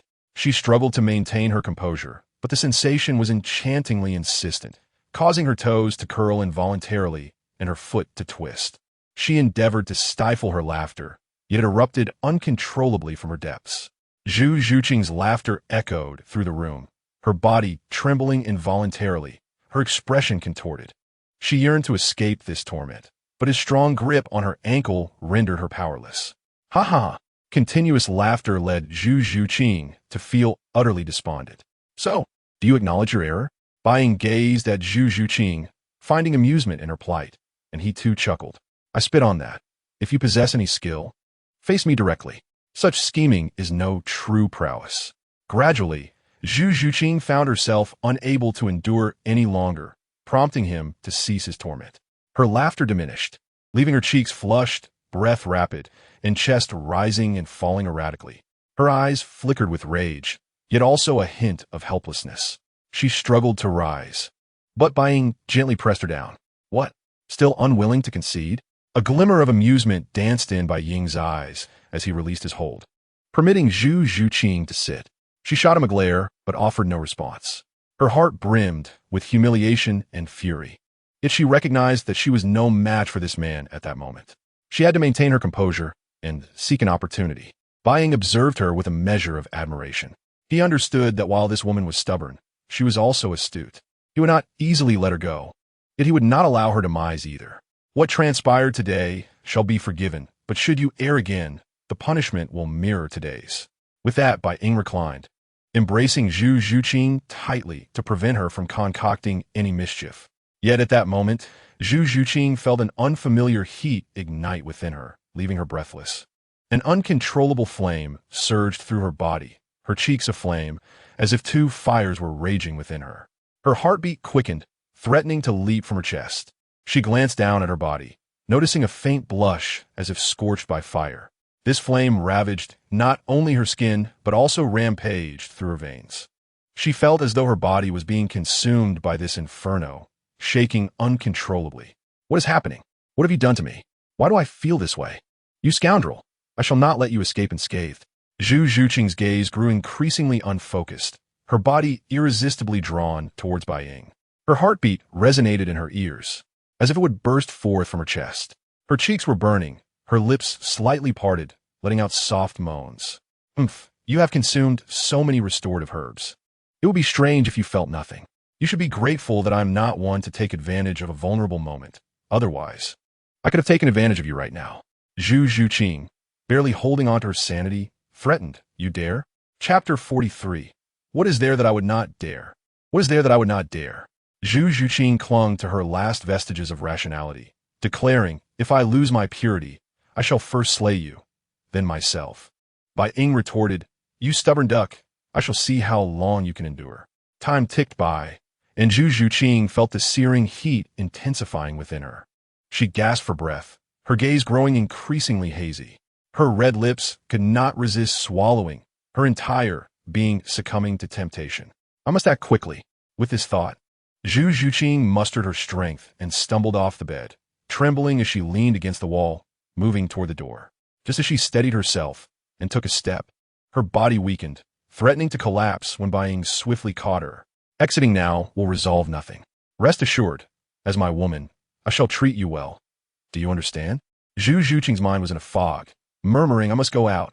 However, the peculiar sensations coursing through her body compelled her to halt, gazing at the man before her. Bai Ying leaned against her, and instinctively, she drew closer. Bai Ying felt the heat radiating from her. How are you enduring this for so long? Zhu Zhuqing, now completely beguiled, her eyes sparkling with allure, had transformed into a vision of seduction. Ice, come closer, my body is burning. The voice emanating from Zhu Zhuqing caused Bai Ying to tremble. He gazed at Zhu Zhuqing in his arms, swallowed hard, and said, my little kitten, this is a predicament of your own making, so you cannot blame me. As time dragged on, Zhu Zhuqing's intentions became increasingly ambiguous, and in the next moment, she embraced Bai Ying and kissed him passionately. What was happening? Although the little kitten had taken the initiative, she was still engaged to Dai Bai. Was she truly willing to be with me? Bai Ying, unable to contain the flames of desire igniting within him, suddenly pushed her down. Their struggle was intense. Unbeknownst to them, dawn broke. Zhu Zhuqing abruptly awoke, her body marked with disarray and a crimson stain on the sheets. What had I done last night? The memory of her experiences filled her with a sense of despair.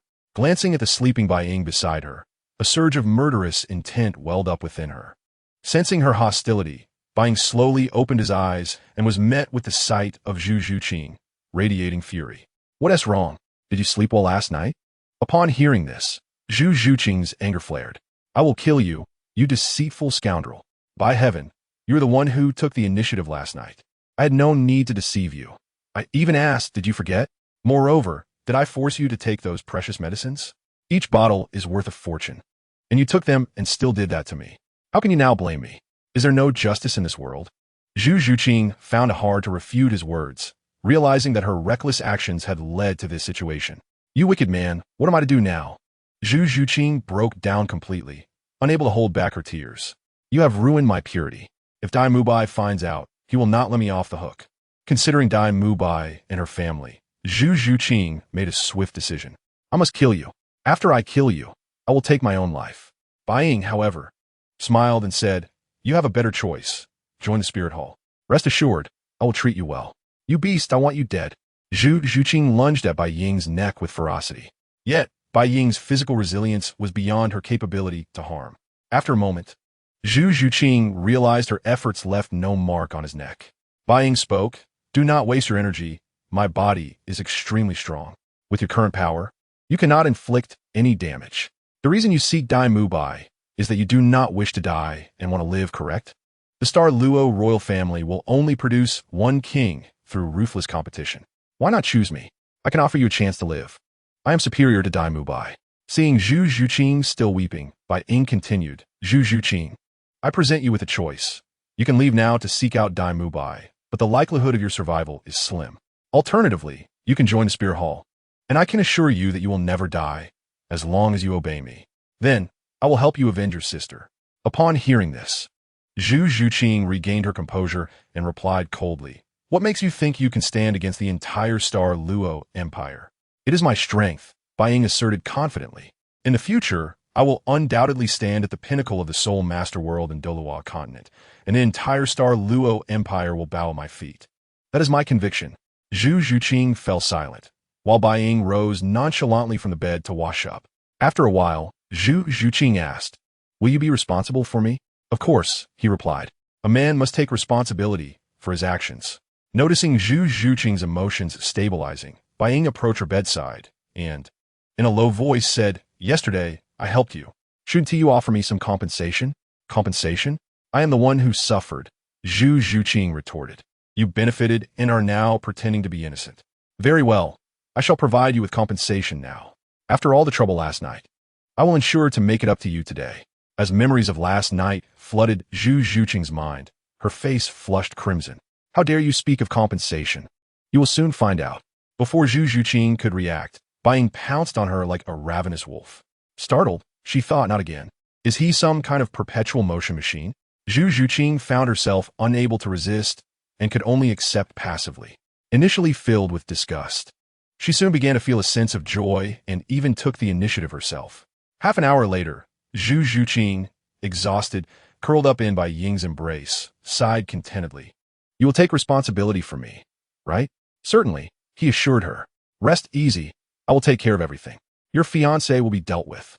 All you need to do is be my little kitten." "I'm not a little kitten. I'm a wildcat." Chapter 44. A Clash of Wills. 1. Wildcats can be dangerous, Zhu Zhuqing said with a smirk. "You see, I have boarded your ship, and if you do not treat me well, I will ensure we both perish." Bai Ying lightly smacked her rear and replied, "Do not speak of such ominous things. Everything will be fine. Besides, I have a fondness for little wildcats." Feeling a blush creeping to her cheeks from the playful slap, Zhu Zhuqing let out a few unexpected sounds. "I am resolutely following you." With that, Zhu Zhuqing leaned in for a kiss, catching Bai Ying by surprise. Soon, the room filled with the sounds of springtime revelry. Meanwhile, Xiao Wu finally awoke and got herself ready. "Brother, are you still asleep? You used to call me a lazy bug, but now you're sleeping like a pig."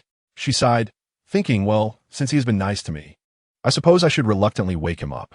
As she reached the door, Xiao Wu suddenly heard another voice, startling her. "Brother, are you awake?" Upon hearing her voice, both Zhu Zhuqing and Bai Ying responded simultaneously. Bai Ying said, "I'm not awake yet. I am just getting up." "Who is outside?" Xiao Wu inquired. "It sounds like a girl. You didn't happen to bring another woman home, did you?" "Ah, if you must know, my fiancé, E, is outside." "Do you believe that?" Bai Ying answered casually. "Never mind that. I need to get dressed." Zhu Zhuqing felt a strange emotion rising within her. She had known all along that the man before her would not have only her as a woman. Yet hearing it from his lips stirred a sense of disappointment within her. She had finally found a man she was satisfied with, only to realize he could not belong to her alone. "Brother, are you all right?" "Guomin." Just as Xiao Wu finished speaking, she pushed the door open. Zhu Zhuqing and Bai Ying exchanged glances, and when Xiao Wu saw them together, she was momentarily at a loss for words. After they dressed, Xiao Wu pointed at Zhu Zhuqing and asked, "Brother, who is she?" Bai Ying replied, "Let me introduce you. This is Zhu Zhuqing, my newly acquired maid." The maid of honor questioned, "Brother, have I done something wrong?" She continued, "You truly are a fickle-hearted man, for besides me, there are other women in your life. Do you no longer want me?" A flurry of inquiries prompted Bai Ying to hastily clarify, "No, it's not that I don't want you. It's just that some feelings are hard to control. Do you understand? Rest assured, since I have promised, your parents will not go back on their word." Zhu Zhuqing returned to her formerly indifferent demeanor, appearing as if she were an entirely different person. Upon hearing the term maid of honor, a subtle shift in her expression occurred, yet quickly reverted to normal. "Humph, indeed, a maid of honor. I am a noble of the Xinglor royal family. Not just any maid. Besides, is there truly a maid as beautiful as I am?" Xiao Wu interjected, "Really? You mustn't deceive me." Bai Ying responded, "When have I ever lied to you?" He then swiftly leaned in to kiss her. Xiao Wu shivered, her body responding before her mind, as she found herself unable to restrain her emotions. This scene even caused a hint of embarrassment for the thick-skinned Zhu Zhuqing. "Don't you see there are others present?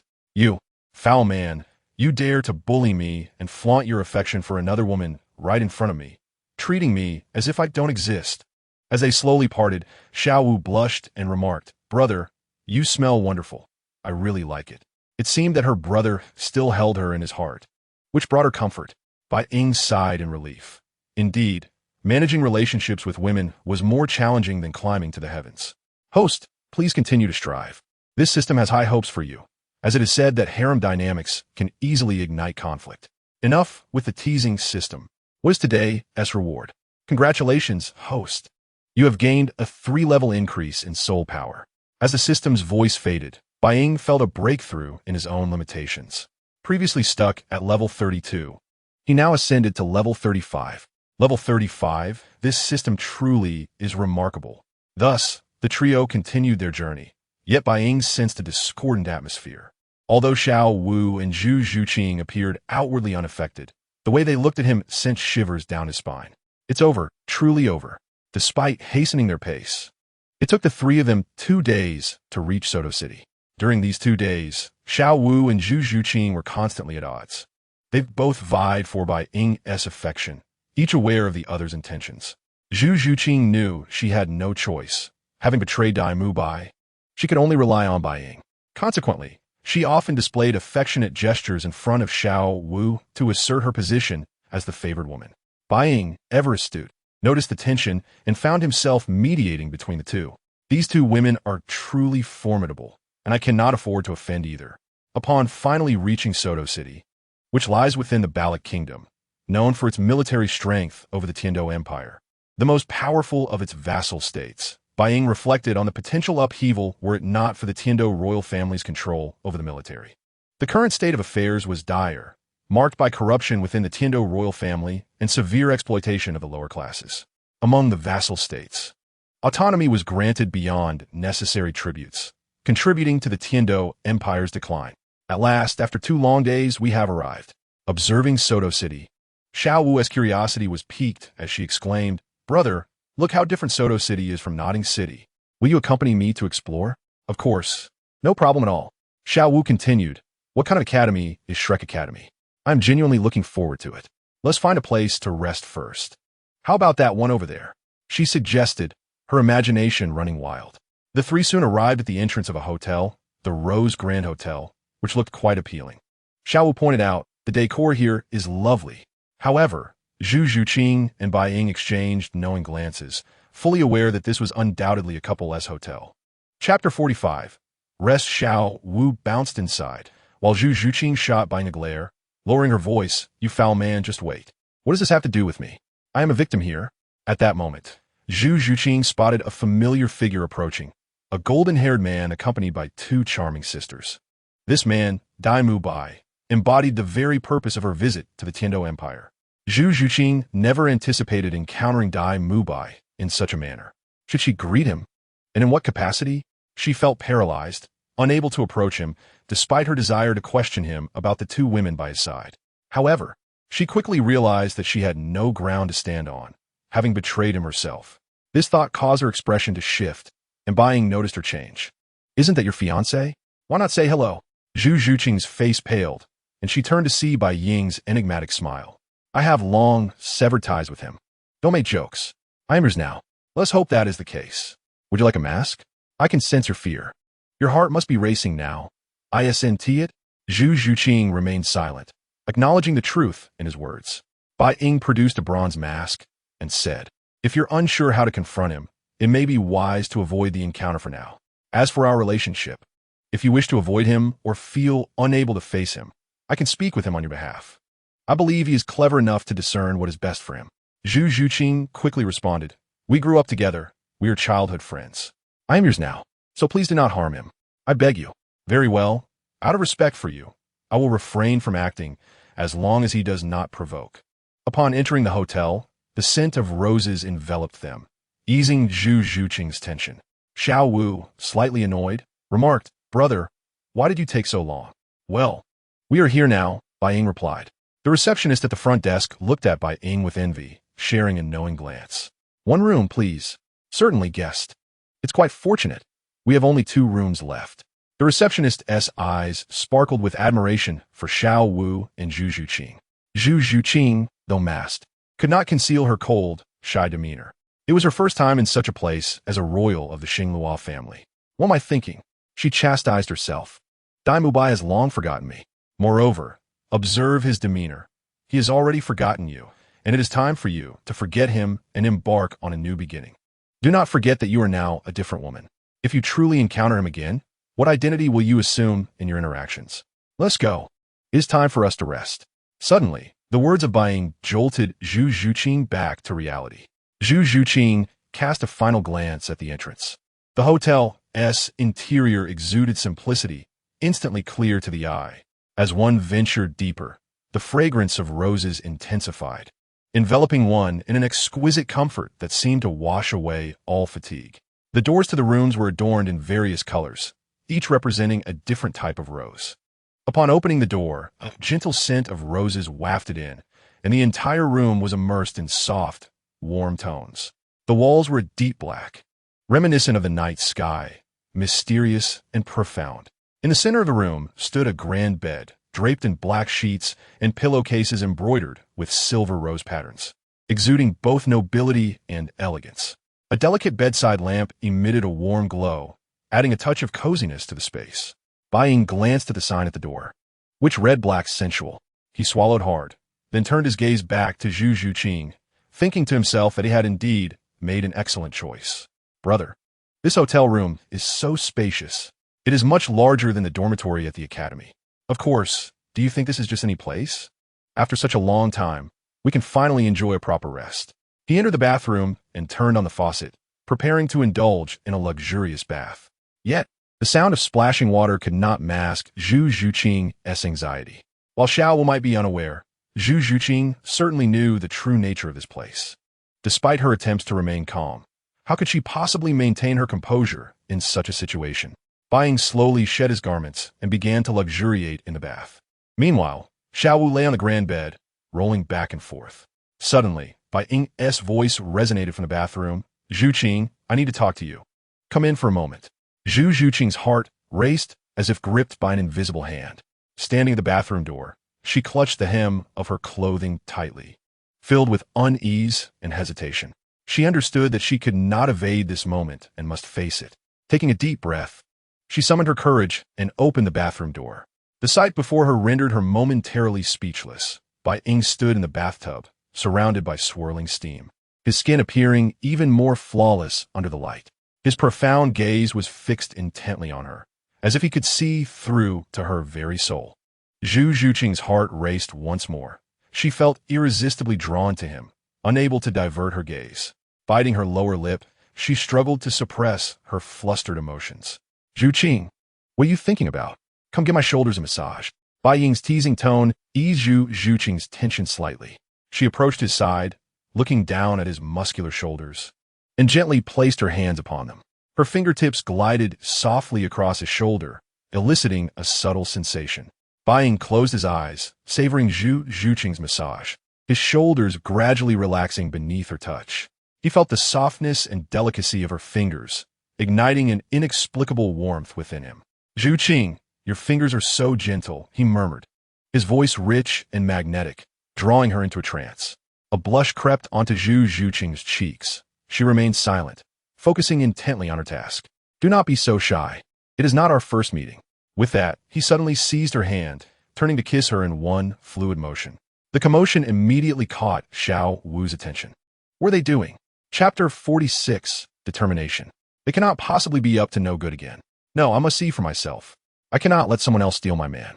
The thought ignited a fire within Xiao Wu, and she kicked the door open.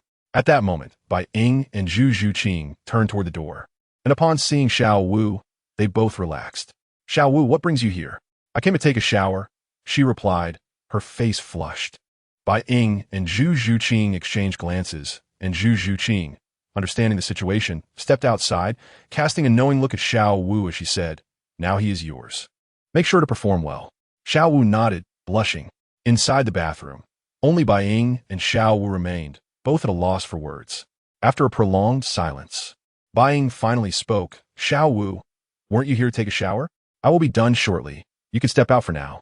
Xiao Wu, feeling indignant, retorted, Brother, you are being incredibly unfair. Why is it that he can, but I cannot? You are still too young, do you understand? Upon hearing this, Xiao Wu's anger flared, and she exclaimed, How am I still young? After taking a few deep breaths, she fixed her gaze upon him and declared, Brother, I am no longer a child. Did you not say you would marry me? Why can you not marry me now? Allow me to serve you.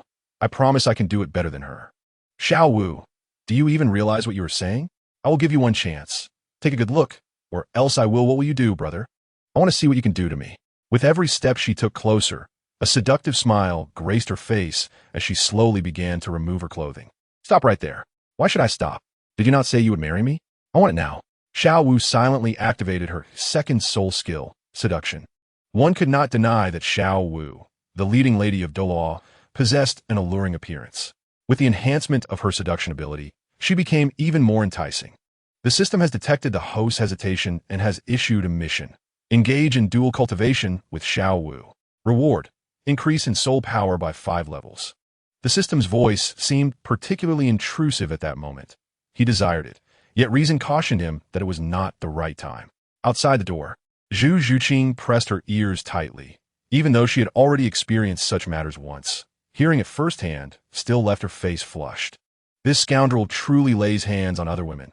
What a despicable, wretched man. To be honest, I have lost my right to choose. I can only hope that the one I choose can allow me to survive.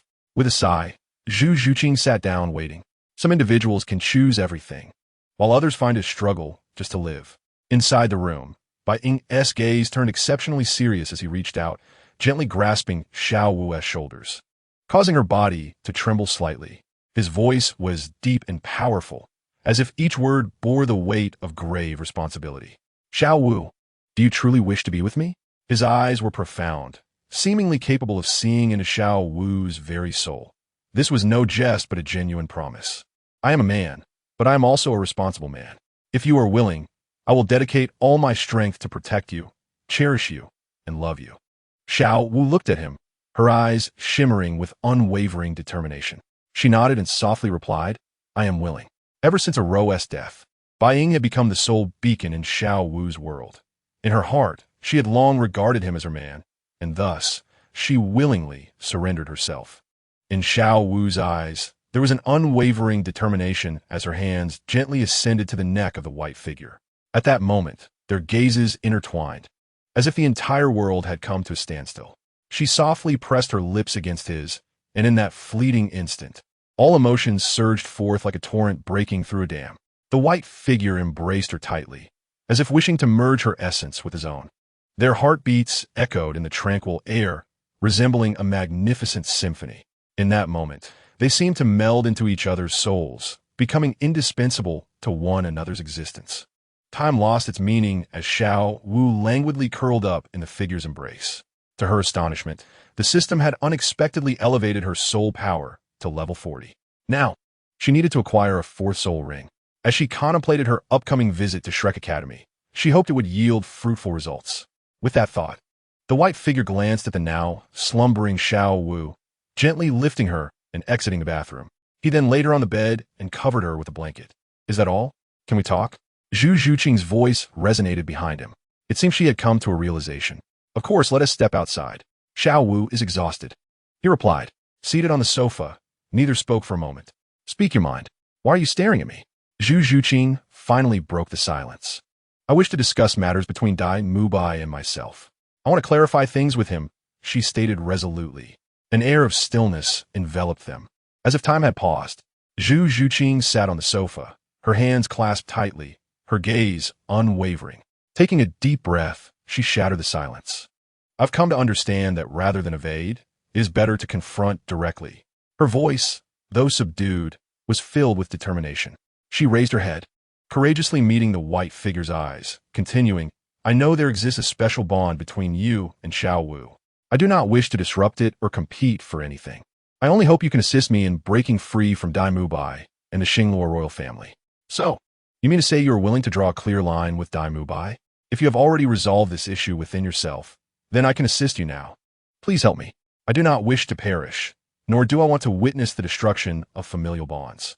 I will clarify matters with Dai Mubai, stating that I have joined the Spirit Hall, and you must ensure he relinquishes all hope. You are absolutely correct. Dai Mubai is far too weak. He is overshadowed by Davis, and with his abilities, he could never inherit the throne. If you align yourself with him, it will only lead to your demise. Rest assured, I will assist you with this. Let us go, Dai Mubai should still be downstairs. I will guide you to clarify things with him. Zhu Qing stated. Try not to resort to violence. After all, I wish for an amicable separation, not to witness him suffer. We have shared many memories growing up together, and there is still a bond of affection. Agreed. In the lobby of the Rose Hotel, Dai Mubai was jovially embracing two women. Slow down, young Master Dai. One of the women teased, her figure lithe, her beauty not extraordinary, yet certainly not ordinary. You haven't visited in a while? We missed you, the other chimed in. Dai Mubai chuckled. I've been busy at the Soto Great Soul Arena lately. After holding back for so long, I intend to let loose tonight. You two better take good care of me. I assure you, I won't forget your kindness. At that moment, Zhu Qing and the white figure descended. The latter patted Zhu Qing's shoulder meaningfully and whispered, let us see your performance.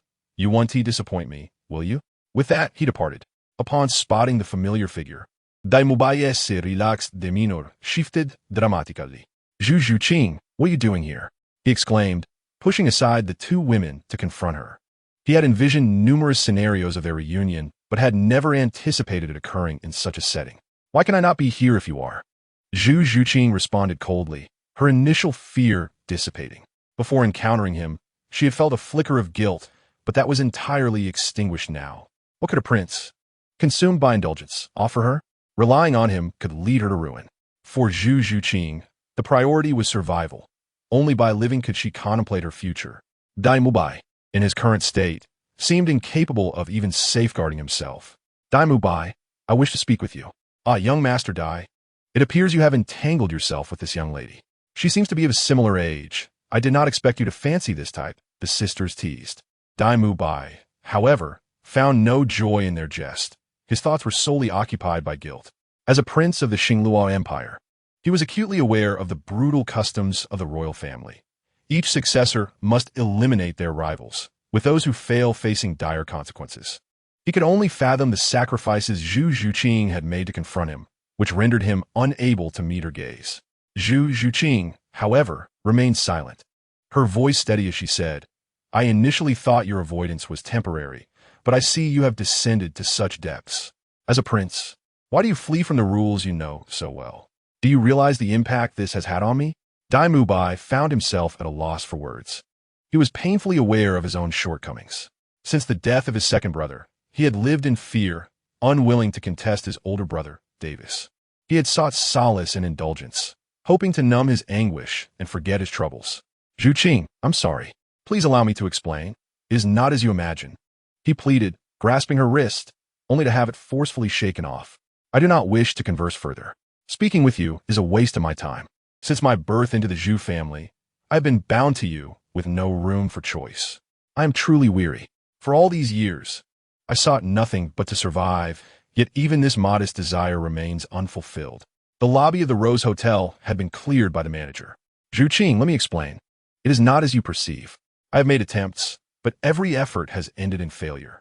However, I believe that with enough perseverance, I will eventually surpass my brother. Surpass your brother? On what grounds? Do you truly believe a man who squanders his days in revelry can offer me anything? Dai Mubai, please just leave me alone. For your sake, I attempted to rebel, but I now understand that you are merely a talented scion of privilege, oblivious to the cruelty of royal strife.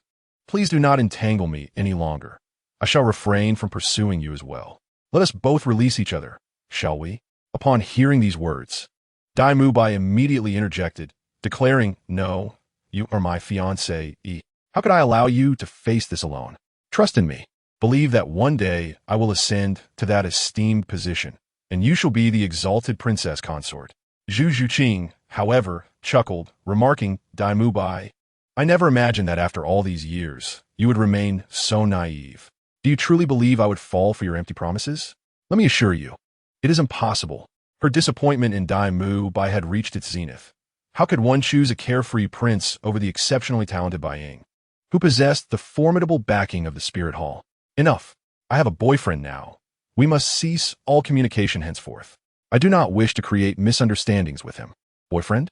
Which scoundrel dares to claim what is mine? Dai Mubai retorted. Zhu Qing, you must be deceiving me to provoke my feelings. You cannot be serious. I am not deceiving you. This is the truth. I no longer wish to engage in this charade. I desire to live for myself. That was my boyfriend, the one I genuinely care for. So Daimú Bai, we are truly finished. Impossible. I refuse to accept this. You are mine, and this cannot be true.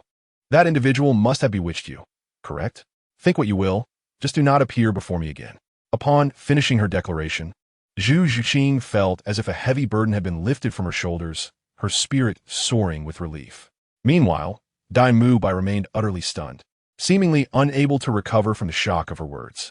Could it be that he truly was this ineffectual? Zhu Yuqing, who had grown up alongside him, was now publicly severing ties for the sake of some outsider, a wild man. His temper flared. How could he bear it? I must see what kind of person can make Zhu Yuqing turn against me. I shall prove that I am the better choice. As he exited the hall, Bai Ying swiftly embraced Zhu Yuqing, asking, "Is everything resolved?" At that moment, Zhu Yuqing's expression shifted slightly, and she playfully admonished, "Please clarify things. You must stop this behavior." "What's wrong? You seem rather anxious," Bai Ying teased. Zhu Yuqing thought, "How can I not be anxious?" At that precise moment, Daimú Bai, having pursued them, witnessed the scene. His betrothed, so intimately close to another man, ignited a furious blaze within him, as if he were crowned with a green hat of betrayal. Clenching his fists, he fixed his gaze upon the pair, prompting them to hastily separate. Upon seeing Daimú Bai, Zhu Yuqing's demeanor cooled as she inquired, "What are you doing here? Do we not agree to go our separate ways?"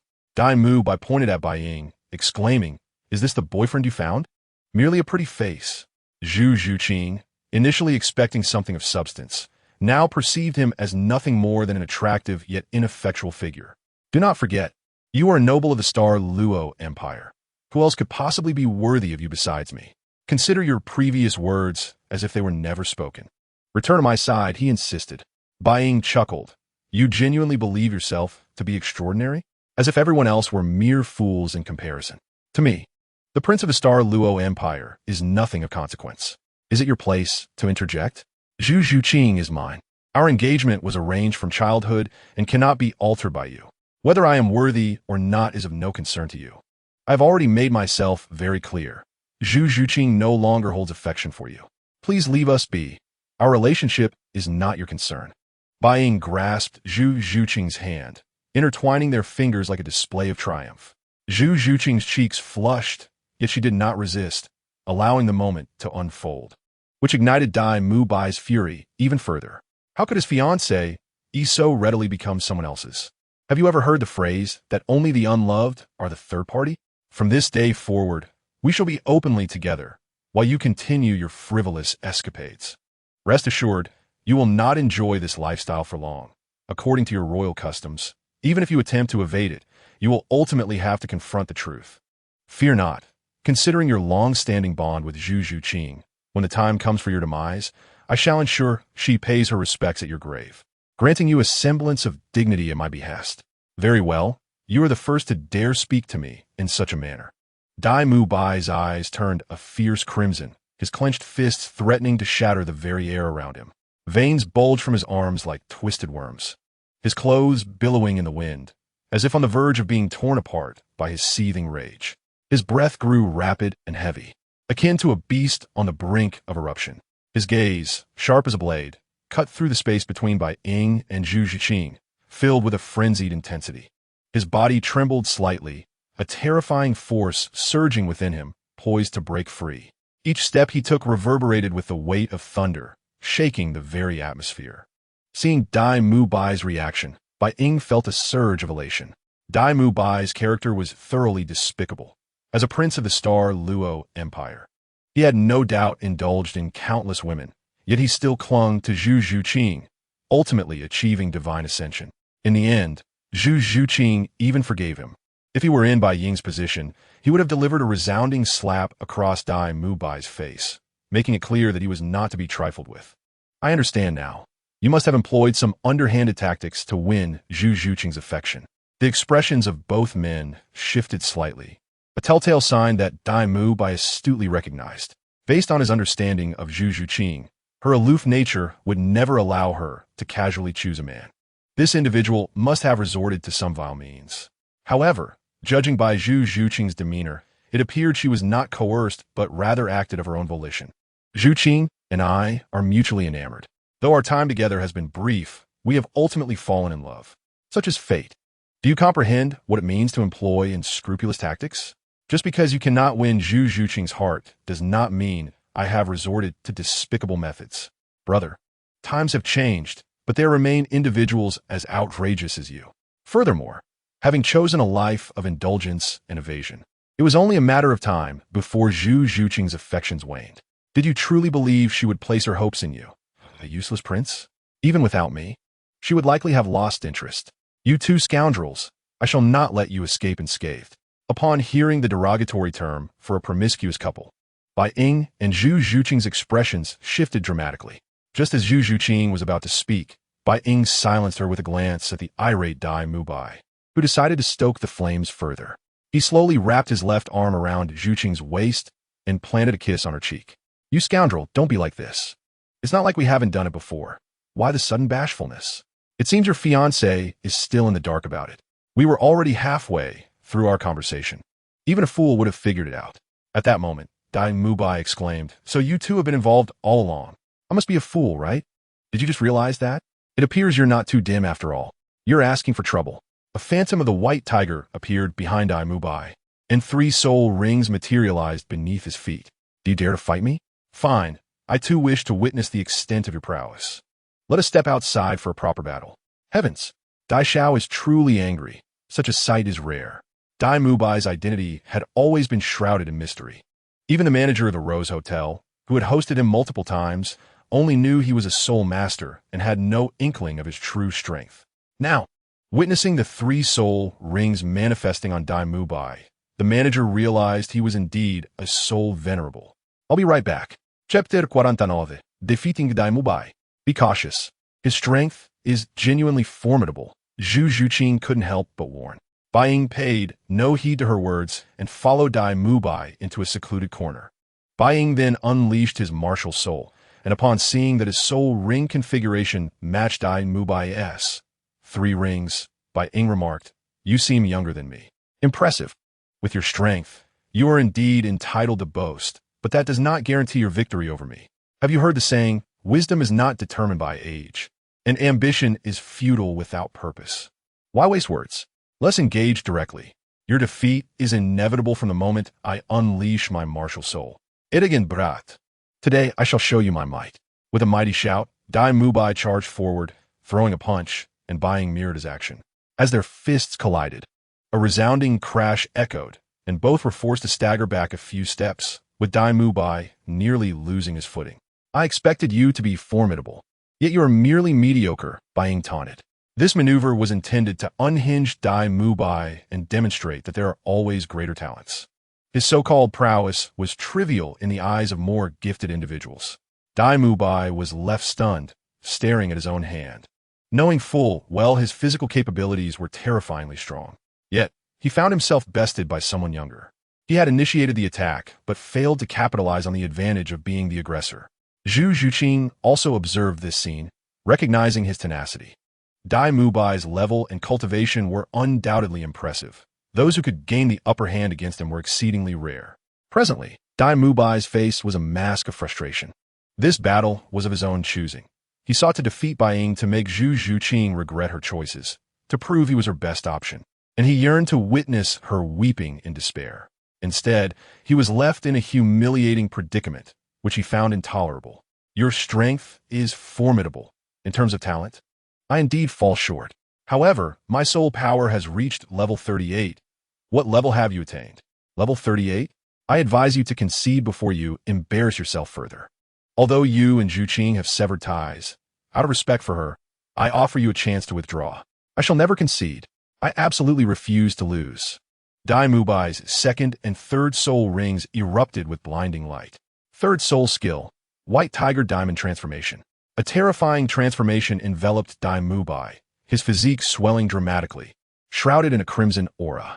White Tiger Radiant Wave. In an instant, a terrifying white light erupted from his mouth. With the White Tiger Diamond Transformation and the White Tiger Radiant Wave, Dai Mubai treated Bai Ying as a worthy adversary, holding nothing back. Your strength is disappointingly weak. You could have improved a bit more, but it seems I'm destined to be let down. Facing the white tiger radiant wave, Bai Ying showed no intention of defense. Standing still as the wave surged toward him, Dai Mubai scoffed, "You dare to take my white tiger radiant wave head on? You'll be lucky to escape with your skin." "Oh, you have such confidence in yourself." "There's a saying, where there's smoke, there's no harm." Bai Ying was enveloped in a layer of golden light. And as the white tiger radiant wave struck him, he emerged unscathed, not even his garments torn. First soul skill, Shadow Dragon Roar. A dragon's roar reverberated in Dai Mubai's mind, as if his very soul were being torn asunder. Under this assault, Dai Mubai's aura visibly diminished, and he staggered unsteadily. "Shall we continue?" Bai Ying's icy voice cut through the air, jolting Dai Mubai's senses. He glanced at Zhu Zhuqing, who stood nearby, resolutely urging him to continue. First soul skill, White Tiger Shield. Third soul skill, White Tiger Diamond Transformation. Utilizing his first soul skill for defense, Dai Mubai charged forward, enveloped in murderous intent, the air vibrating with the force of his advance. Second soul skill, Shadow Dragon Claw. Bai Ying's entire arm was cloaked in a faint black hue, adorned with purple scales, his fingers transforming into fearsome dragon claws. The clash resulted in Dai Mubai being violently thrown back against the wall, creating a massive hole as the sound of cracking bones echoed. This blow, while not fatal or crippling, was sufficient to confine Dai Mubai to bed for several days. Dai Mubai had lost, utterly and disgracefully, a result he had never anticipated. To the onlookers, it appeared as though he was being thoroughly dominated, without any means to retaliate. Zhu Zhuqing watched in concern. Her worry was not rooted in lingering feelings for Dai Mubai, but rather the fear of him being mortally wounded. Even though Bai Ying was affiliated with the Spirit Hall, concealing such an incident would be no simple task for Dai Mubai, despite his reckless demeanor. Was a prince of a Star Luo empire. As long as he bore that title, he must not die, at least not here. Rest assured, he is fine. I merely interrupted a few of his bones. He'll all need to lie down for a few days before he can walk again. I'm not foolish. He'll awaken shortly. Bai Ying appeared remarkably relaxed, as if discussing an inconsequential matter. So what do you think? Am I impressive? Didn't he let you down, did I? Zhu Zhuqing cast a cool glance at Bai Ying and replied flatly, "You are indeed remarkable." Her words were not born of reluctance to praise, but rather her naturally reticent demeanor, seldom inclined to commend others. Bai Ying smiled faintly, his eyes shimmering with the light of anticipation, as if he were awaiting some precious gift. He spoke softly, "I've resolved your issue. Shouldn't you reward me in return?" Zhu Zhuqing was momentarily taken aback, not expecting Bai Ying to be so forthright in his request. She looked up at him, a flicker of hesitation crossing her gaze. Yet ultimately, she nodded. "What reward do you desire?" she asked quietly. Bai Ying smiled slightly, refraining from answering her question immediately as he stepped closer to her. Leaning down, he whispered in her ear, "The reward I seek is you." As he spoke, his hands began to roam restlessly over her body. "Stop. Not here." Chapter 50. The Fury of Dai Mubai at this moment. Zhu Zhuqing felt genuine fear, for she knew that this man was capable of anything. Compared to Dai Mubai, his cunning could only be described as terrifying. The events of the past few days had only confirmed this notion, leaving her with no choice but to turn to him. One must ponder, how many could employ such methods? Well, since the matter has been perfectly resolved, I believe it is time for us to unwind. With that, the two held hands and returned to the room. They arrived at a grand sofa capable of accommodating several people, where Zhu Zhuqing felt a mix of excitement and shyness. Bai Ying wrapped his arms around her, his warm breath cascading over her neck, igniting a tingling sensation throughout her body. Her cheeks burned crimson as she voiced her concern. "What if Xiao Wu wakes up? What should we do?" "Relax." Ignoring her worries, he closed the distance between them. After an intense encounter, both Bai Ying and Zhu Zhuqing were left breathless. "How do you feel?" "Not too bad," she replied. "But now, I lack the strength to even stand. Now, I belong to you, you wicked man. You only know how to bully me. How can you call it bullying? Besides, was this not your choice?" Zhu Zhuqing realized that this was indeed the case, but Bai Ying sighed softly and began to meditate, channeling his soul power to recover his strength. Noticing Zhu Zhuqing's silence, he reclined comfortably on the sofa, summoning the system in his mind. "What is today's reward?" "Congratulations, host. You have obtained the Qian Renxue technique. Congratulations, host. You have acquired the Universal Deception Breaker card, which allows you to discern the value and function of items for a duration of 3 minutes. This card might prove useful. Since it can see through any item's disguise, I shall store it for now. The Qian Renxue is the pinnacle of martial arts from the heavenly sword and dragon-slaying saber. Possessing it will undoubtedly enhance my strength significantly. Host, I must caution you. The Qian Renxue is an exceptional internal skill that requires utmost care. Neglecting this could lead to severe consequences. With your current soul power, you may only cultivate it to the 2nd level. Do not attempt to force your way to the 3rd level, or the results could be disastrous. I understand. The higher the internal skill, the greater the requirement for personal comprehension. Is that so? Rest assured, I comprehend. In the next moment, an overwhelming influx of knowledge surged into Bai Ying's mind, causing him immense pain. It felt as though countless pieces of information were spiraling and colliding chaotically within his consciousness, each impact sending shockwaves through his skull. Yet, he recognized this as the legacy of the Qian Renxue, the key to his power enhancement. He gritted his teeth, forcing himself to remain conscious. Enduring the excruciating ordeal, his vision blurred, then gradually sharpened, and characters began to materialize in his field of vision. He seemed to glimpse the ancient incantations of the Qian Renxue, each character radiating a mysterious glow. He closed his eyes, inhaling deeply, striving to stabilize his mind. Following the patterns and texts in his mind, he commenced the slow cultivation of the Qian Renxue. His internal soul power began to surge, flowing along the prescribed routes of the technique, each movement birthing a remarkable energy within him. As time elapsed, Bai Ying's body began to transform. Waves of internal energy slowly manifested around him, traversing through his meridians and gradually settling into his dantian. The Qian Renxue was indeed exquisitely profound. Even after enduring the trials of the ice and fire yin-yang well, and absorbing 2 10,000-year soul rings along with a 100,000-year soul ring, his physical constitution permitted only cultivation to the 2nd layer. Bai Ying slowly opened his eyes, a glint of brilliance flashing within them. He felt as though his body were infused with a formidable power, a sensation he had never experienced before. He gently clenched his fist, feeling the energy pulsating at his fingertips. At that moment, Xiao Wu awakened, descending from the bed to find Bai Ying and Zhu Zhuqing together. Brother, you both woke up. Why didn't you call me? I thought you might want to sleep a little longer. It's not too late now. Perhaps you could rest a while longer. Oof, I'm starving. I want to eat. Bai Ying nodded. All right, once Zhu Zhuqing finishes her cultivation, I'll take both of you out for a meal. For now, focus on regaining your energy. In 2 days, we shall head to Shrek Academy. During this time, you can truly relax. After a while, Zhu Zhuqing gradually opened her eyes, and the 3 of them proceeded to dine together. Meanwhile, Dai Mu Bai, who had been beaten, was increasingly agitated. Not only had he been assaulted, but it had also occurred in front of his fiancée, which was a blow to his pride. He could not shake the embarrassment of being carried back by the hall manager. As a student of Shrek, he had never faced such humiliation. At that moment, a chubby figure entered the room, sporting a round face and a shock of red hair. Dai Mu Bai, what happened to you? I heard you were carried back. At first, I thought it was a joke, but it seems it was true.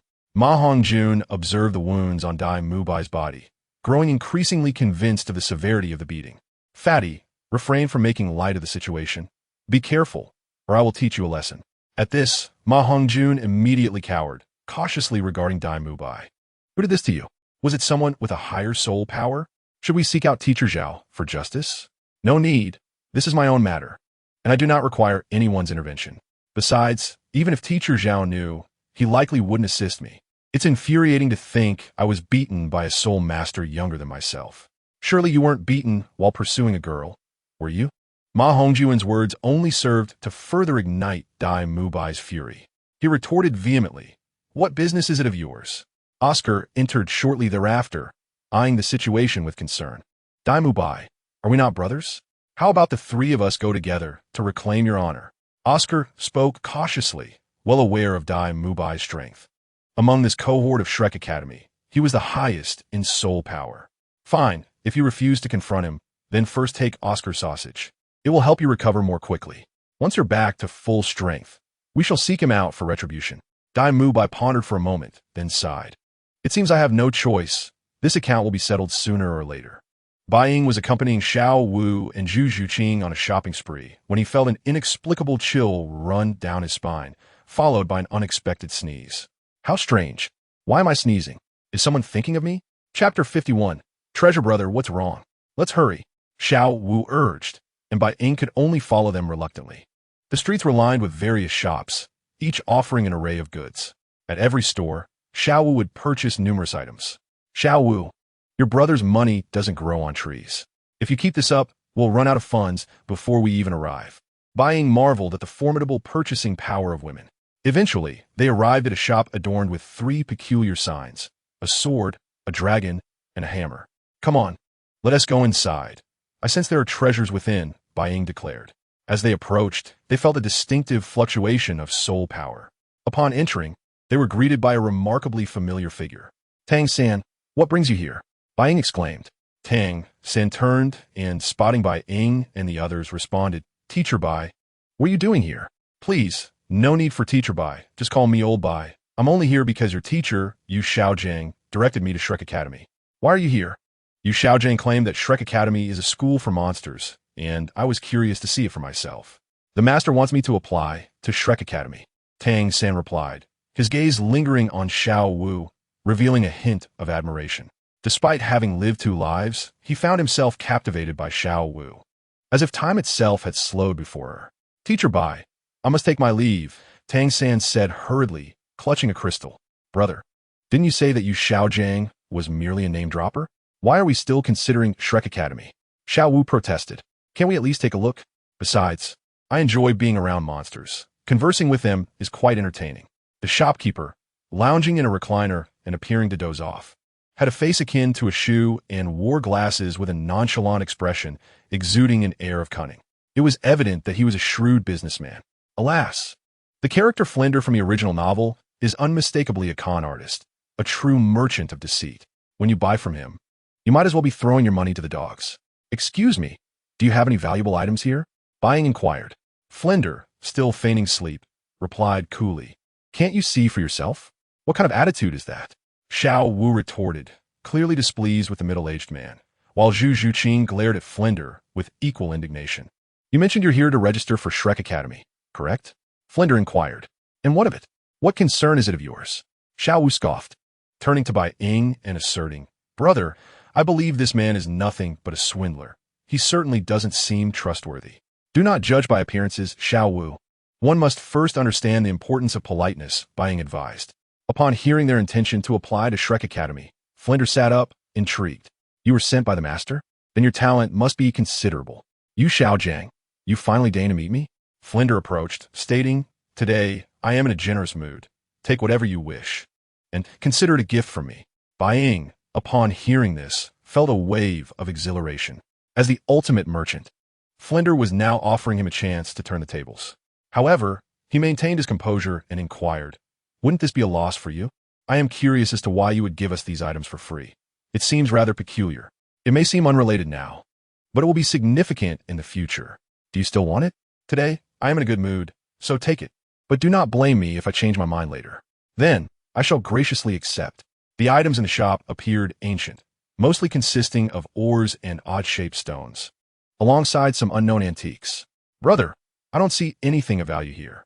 Should we continue exploring? No need. I've already found something worthwhile. System, activate the Universal Disguise card. Usage successful. In the next moment, information about all the items in the store became clear to Bai Ying. His gaze fell upon an exceedingly worn box, and his expression brightened. He hurried to the counter, lifted the box, and opened it to reveal numerous blueprints and some peculiar artillery.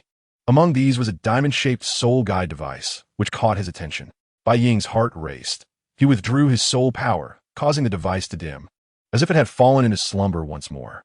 He looked up at Flinder, a glimmer of cunning in his eyes, and remarked, This soul guide device seems far from ordinary. Flinder's eyes widened slightly in surprise, but he quickly regained his composure, smiling. Oh, you noticed? This is indeed an extraordinary item, but it has lost its functionality. I merely consider it a decorative piece. A decorative piece? Bai Ying smirked, internally skeptical. He could sense the immense energy contained within the soul guide device. Though currently dormant, it was certainly not a mere ornament. Take these items with you. They would only gather dust here. Then I thank you in advance. Do not mention it. We shall meet again. Bai Ying, Xiao Wu, and Zhu Zhuqing exited the shop, carrying the ancient box filled with blueprints, peculiar artillery, and the diamond-shaped soul guide device. Flender stood at the entrance, watching them depart, a sly expression crossing his face. As they walked down the bustling street, Xiao Wu excitedly shook the box in her hands, inquiring, "Brother, do you know the purpose of the items in this box? Especially that diamond-shaped thing. It seems rather special." Bai Ying smiled and shook his head. "I am not entirely sure of its specific function, but I can sense the immense energy within that diamond-shaped soul guide device. Today, we may have stumbled upon a significant treasure. This could very well be a 9th-grade soul guide device." "What is a 9th-grade soul guide device? You seem rather elated." Chapter 52. Repairing the soul guide device. Bai Ying rushed back to the hotel, eagerly dumping the contents of the large box onto the floor, eager to examine the other soul guide devices within. Aside from the blueprints and the pair of wings, he also found the diamond-shaped soul guide device. As he rummaged through the box, his fingers brushed against a hard object. Intrigued, he carefully extracted it.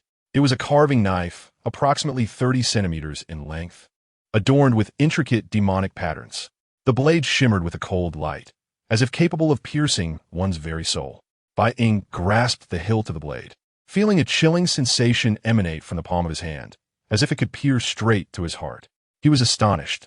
This dagger was no ordinary object, but rather a masterpiece crafted by a master artisan. "Brother, you're getting all worked up. I see nothing but trash here. These are no mere trifles. They're soul-guiding devices capable of slaying a titled Douluo." "Kill a titled Douluo? How is that possible? Most soul-guiding devices today are merely auxiliary. The majority of soul engineering technology has been lost to time. Do you think I would deceive you? Enough, for now. Enjoy yourselves and do not disturb me." After sending the two away, Bai Ying was unable to contain his excitement. Others may not recognize the true power of these soul-guiding devices, but as a seasoned fan of novels, he was well aware of the formidable might of soul technology in the distant future. It seemed these artifacts must have originated from the Sun and Moon continent. In a millennium, soul technology would advance rapidly, and even titled Douluos could find themselves in peril before some of the more powerful soul-guiding devices. Most of these devices were damaged, yet if he could restore their core arrays, they could be utilized once more. According to the original Douluo lore, the application of soul-guiding devices surpassed that of hidden weapons. The greatest challenge with hidden weapons lay in the specific techniques required for their use, while soul-guiding devices could be wielded by any soul master, even those untrained. Bai Ying resolved to begin repairing some of the simpler soul-guiding devices. However, even the simplest of these artifacts revealed a complexity in their core arrays that was beyond the comprehension of today's Douluo continent. "Damn it, the discontinuity is so severe," he exclaimed in frustration. "Ah, my treasure, I can only gaze upon you, yet cannot wield you. This is truly torturous." After stowing the treasures away, Bai Ying felt as deflated as a punctured balloon. "Dear host, in recognition of your diligent pursuit of tasks, this system has graciously rewarded you with a compendium of soul-guiding device knowledge." Upon hearing this, Bai Ying's spirit soared once more. "System, you are indeed my savior. You seem to possess an uncanny ability to know my thoughts. Dear host, let us not forget that I am also your system. We are one and the same. Now, do refrain from being overly generous, or I might find myself quite pleased. Do not mistake this for a gift.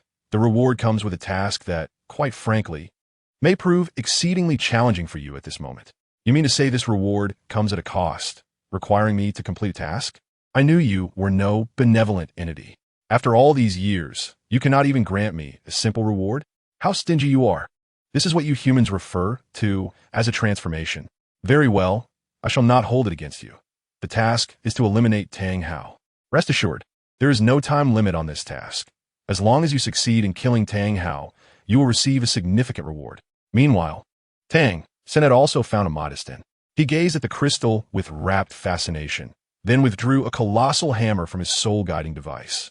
With a mighty swing, he shattered the crystal into fine powder, which then transformed into a multitude of small spheres. Wonderful! It truly is a spirit crystal. I have finally acquired a top-ranked hidden weapon from the Xiantian treasure record. What a fortunate find. After securing his prize, Tang Sect reclined on the bed, lost in thought about the girl he had encountered earlier, Xiao Wu. He always felt a profound connection to her, a sensation that persisted even during his meditative training. And despite his efforts to suppress it, he found it futile. Xiao Wu, if Bai Ying is correct, she too must be headed to Shrek Academy. Once there, with my charm and the experiences of 2 lifetimes, winning her affection should be a trivial matter. Xiao Wu, you are mine. As the saying goes, fate brings people together from afar. With such thoughts, Tang Sect gradually drifted into slumber. After acquiring the knowledge of soul-guiding devices, Bai Ying eagerly delved into their restoration. Brother, it has been 3 whole days.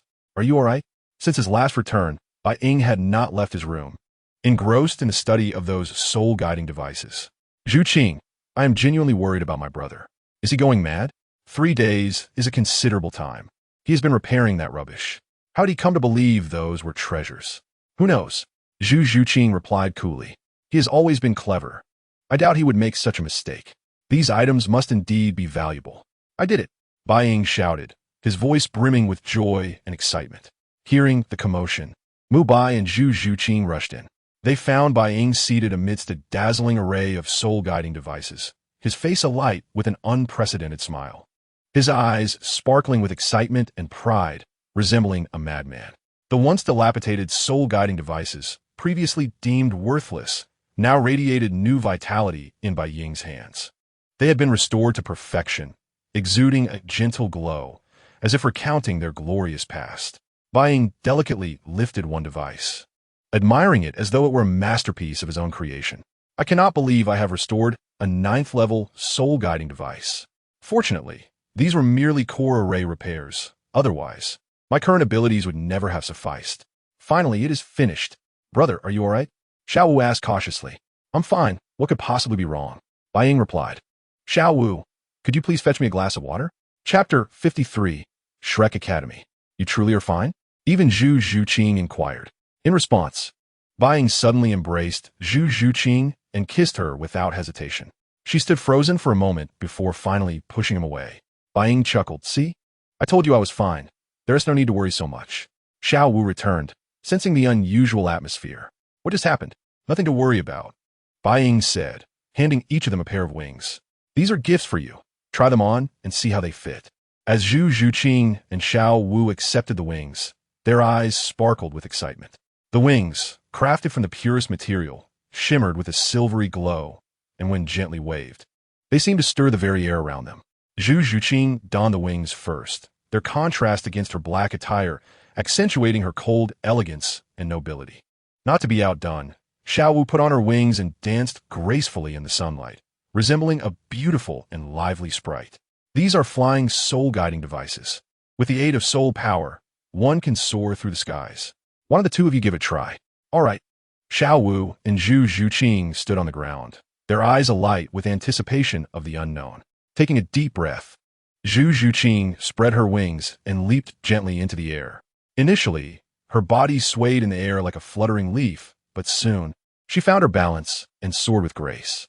Xiao Wu followed closely, her wings shimmering in the sunlight with a kaleidoscope of colors, resembling a delicate butterfly dancing in a breeze. The 2 intertwined and spun in the sky, reveling in the ecstasy of flight. The speed of the flying soul guide was astonishing, drawing gasps of amazement from passers-by. Before long, the trio arrived at the Shrek Academy registration area. Ahead was an endless sea of people, and Xiao Wu remarked, "When will it be our turn? You must exercise a bit more patience. If you're truly dissatisfied with this academy, we can simply leave. After all, I possess only a slight interest in Shrek Academy. Moreover, with our talents, if we genuinely wish to join, our options are plentiful." As they spoke, Dai Mubai spotted 3 familiar figures. It's them. Seeing Bai Ying ignited a surge of anger within Dai Mubai, who jumped down from the tree and confronted Bai Ying. Well, you chose to come here of your own accord when there was a path to heaven. I didn't even seek you out. Bai Ying stood before Dai Mubai and remarked, "So, you are a student of Shrek Academy. I expected the students here to be formidable, yet you are merely one of them. What a disappointment. You."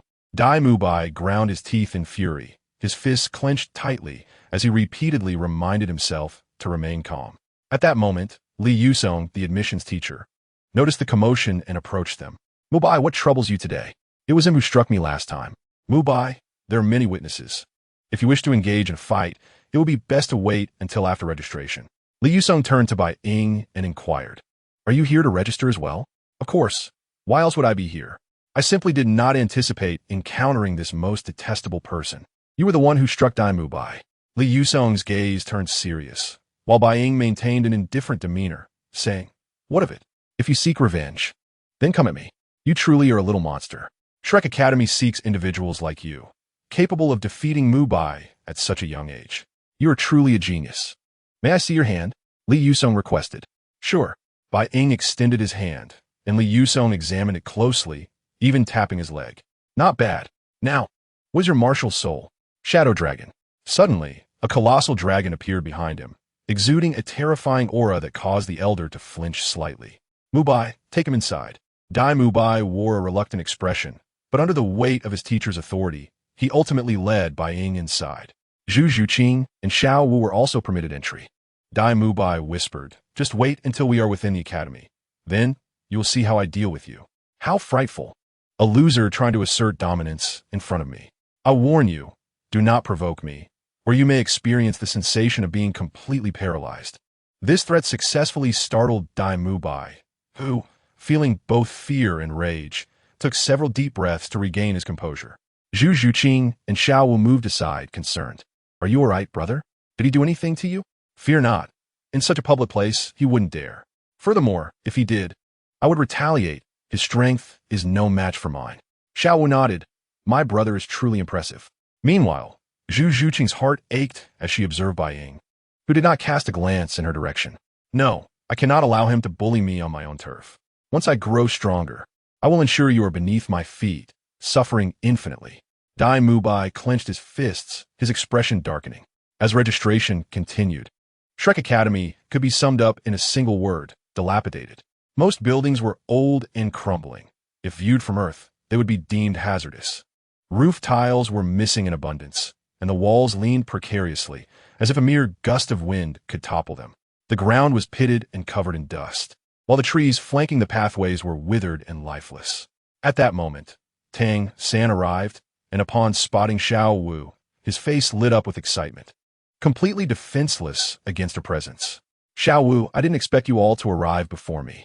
It's not Xiao Wu, it's Sister Xiao Wu. Tang Sect, our relationship isn't that close yet. Don't let my brother misunderstand. Tang Sect nodded, acknowledging, I forgot. I should call you Sister Xiao Wu. That's better. Don't worry. I will protect you, as I always have. At this juncture, Tang Sect felt a twinge of disappointment, unsure of the nature of this feeling. Bai Ying's gaze was fixed at the entrance when a fair-skinned girl approached. The princess of the Seven Treasure Glazed Tile School, Ning Rongrong, who was indeed quite lovely. Brother, I want to eat sausages. Xiao Wu pointed to a sausage stall at the academy entrance, where a bearded man was serving customers. Is this not edible? What is wrong with the sausages? What issues could sausages possibly have? Tang Sect saw an opportunity and immediately offered. It's just a sausage. I will buy it for you. He approached the stall, while Oscar's eyes were fixed on Xiao Wu, Zhu Zhuqing, and Ning Rongrong. Uncle, give me a sausage. Oscar was taken aback and replied, I am not an uncle. I am your senior. Here. My apologies, senior. I was being presumptuous. Tang Sect returned to Xiao Wu with the sausage. But just as she reached for it, Bai Ying stopped her. Boss, please prepare another one. I assure you, the quality of my sausages is guaranteed, with no issues whatsoever. Brother, what is wrong with this sausage? Tang Sect chimed in. I see no issues with these sausages. They smell delightful. Bai Ying replied coolly. You will understand once you witness the production process. Brother, if I'm not mistaken, your martial soul must be food-based, given your involvement in selling sausages. I have heard that food-type soul masters possess many peculiar soul skills. I wonder what yours is? Oscar's expression shifted slightly, feeling somewhat embarrassed. Dai Mubai interjected. Did I not say you should refrain from selling sausages at the academy entrance? You're truly bringing shame to the academy. Quickly, prepare a new one. Bai Ying gazed at Oscar with an intensity that seemed to devour him whole. Oscar sighed, as if resigned to his fate, and then remarked, I possess a rather large sausage. Upon hearing this, Xiao was momentarily taken aback. She finally understood why her brother had expressed concerns regarding the sausage. He looked at it with an unmistakable air of distaste. At that moment, Tang Sect felt as if he could not cleanse himself even if he jumped into the Yellow River. He gazed at Oscar, maintaining a polite facade. Yet his inner turmoil was reaching a boiling point. After all, he had finally been granted an opportunity to showcase his abilities, only for everything to be ruined. All right, let us proceed to the examination, he declared. Daoliu Bai, could you kindly lead the way? At this moment, Daoliu Bai was genuinely astonished by the perceptiveness of the individual before him. How did he know there was an issue with Xiao Ao's sausage? Initially, he had planned to wait until the man finished eating before revealing the problem, allowing him a moment of discomfort. Little did he anticipate that this person would possess such keen insight. Daoliu Bai cast a sidelong glance at Bai Ying, feeling somewhat disgruntled, yet he still took the lead. Teachers, they need not participate in the second round. I shall escort them directly to the fourth round, he stated. A few individuals were indignant, questioning why they were allowed to bypass the second round. Daoliu Bai then produced a crystal ball to test their soul power, revealing that Bai Ying was the first to test, boasting a remarkable level of 40. Next was Xiao Wu, whose soul power stood at 29. Following her was Zhu Zhuqing, also at 30, and then Tang Sect, matching her with a soul power of 29. Finally, Ning Rongrong measured in at 26. Those who had protested were instantly silenced, now dejectedly preparing for the second examination. While Tang Sect and Daoliu Bai conversed ahead, Bai Ying began to survey the surroundings. Most of the teachers at Shrek Academy surpassed level 60, the highest being Sol Duo, a formidable presence across the continent. However, he mused, they still seemed somewhat lacking. Daoliu Bai and Tang Sect continued their discussion. The dean has proclaimed that our Shrek Academy shall only accept monsters, never waste. Even if we were to close our doors, this principle remains. The academy had previously admitted 26 individuals, yet only 14 graduated, with the most exceptional among them having ascended to the rank of elder within the Spirit Hall. Ha, you truly amuse me, Daoliu Bai. Do you boast without restraint? An elder of the Spirit Hall? You expect me to believe such ludicrous claims? Daoliu Bai was now thoroughly incensed, but the formidable strength of Bai Ying, coupled with the pain he had endured at his hands, compelled him to restrain his anger. I have heard of many elders within the Spirit Hall through my family, some even maintaining amicable relations with us. Which elder could you possibly be referring to? To become an elder of the Spirit Hall, one must either be a theoretical master or possess soul power reaching level 90, attaining the rank of title de law. Yet I have never heard of any title de law emerging from Shrek Academy. You simply lack knowledge, Bai Ying retorted. Very well, I shall refrain from further discussion.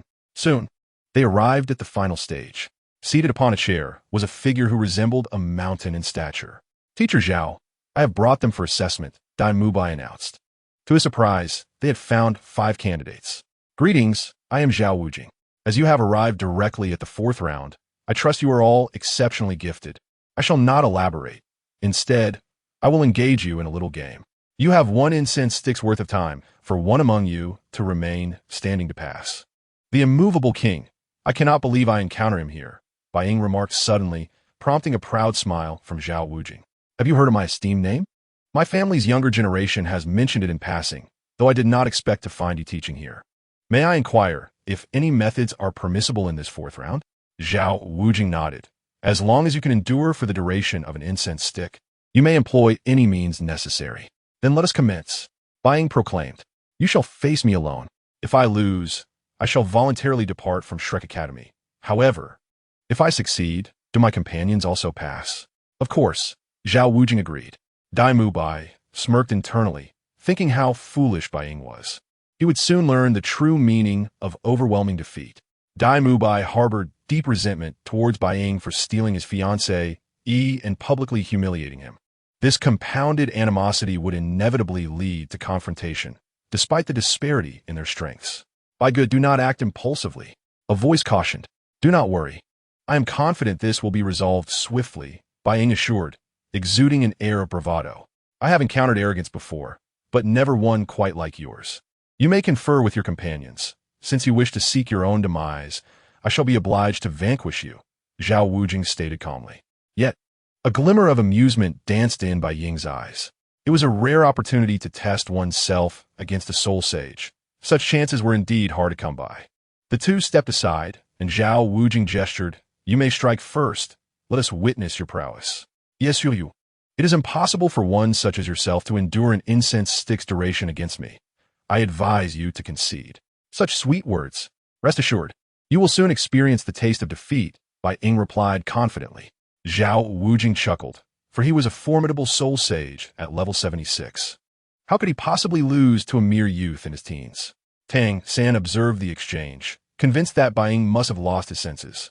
After all, a soul sage was a paragon of strength, and even a collective effort from all of them might not withstand his might for a mere incense stick's duration, let alone in a solitary confrontation. Surely, he must be unharmed, Xiao Wu murmured anxiously, her voice barely audible. Zhao Wujing charged forward, executing a kick that, even devoid of soul power, was formidable. Bai Ying retaliated with a punch, and to everyone's astonishment, Zhao Wujing was propelled backward several steps. The sight left Dai Mubai and the others incredulous. The immovable king, a soul sage of such renown. How could this be? The first level of the Qinkuan Great Shift granted immense power capable of moving mountains and splitting stones. Yet, it merely resulted in Zhao Wujing's retreat. It appeared that Bai Ying was still too weak. "You call this your strength?" Zhao Wujing remarked, still basking in his own pride, thinking that even if this youth possessed some talent, he would soon allow himself to ease the pressure.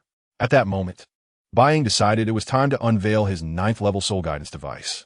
As he retrieved the dazzling, diamond-shaped artifact, the eyes of all present were drawn to its radiant display. Zhao Wujia furrowed his brow, gazing in bewilderment at the soul-guiding device in Bai Ying's hand. He had never encountered such a unique artifact, radiating with a dazzling spectrum of colors. "What purpose does this soul-guiding device serve?" he inquired. "Be cautious, Zhao Laoshe," Bai Ying replied with a gentle smile, channeling his soul power into the device, which instantly erupted in a blinding white light. As the brilliance flickered, the device began to morph, as if an infinite magic coursed within. All eyes were riveted on this spectacle as the device gradually expanded, ultimately transforming into an ancient and imposing cannon. The cannon emitted a potent wave of soul power, as though it could tear the very air asunder. A glimmer of astonishment flashed in Zhao Wuji's eyes. He could sense the extraordinary nature of this soul-guiding device. At that moment, Bai Ying abruptly tugged on the cannon's lever, and with a resounding bang, a terrifying beam of soul power shot forth from the cannon, hurtling directly towards Zhao Wujia. The latter's expression changed dramatically. He had not anticipated that this seemingly inconspicuous soul-guiding device harbored such terrifying might. In a flurry, he activated his martial soul, the mighty diamond bear, transforming into a colossal, ferocious bear, muscles rippling with newfound strength. He crossed his arms defensively across his chest, bracing for the impending onslaught. Just then, a blinding light flashed, accompanied by a deafening explosion as the beam collided violently with Zhao Wujia's defense. He was instantly thrust backward, crashing to the ground, creating a cloud of dust. The surrounding air trembled under the force of the impact, producing a low, rumbling sound. Everyone stood frozen, as if time itself had come to a standstill. Zhao Wujia, the soul saint who loomed like an unyielding mountain in their hearts, appeared astonishingly fragile under that single strike.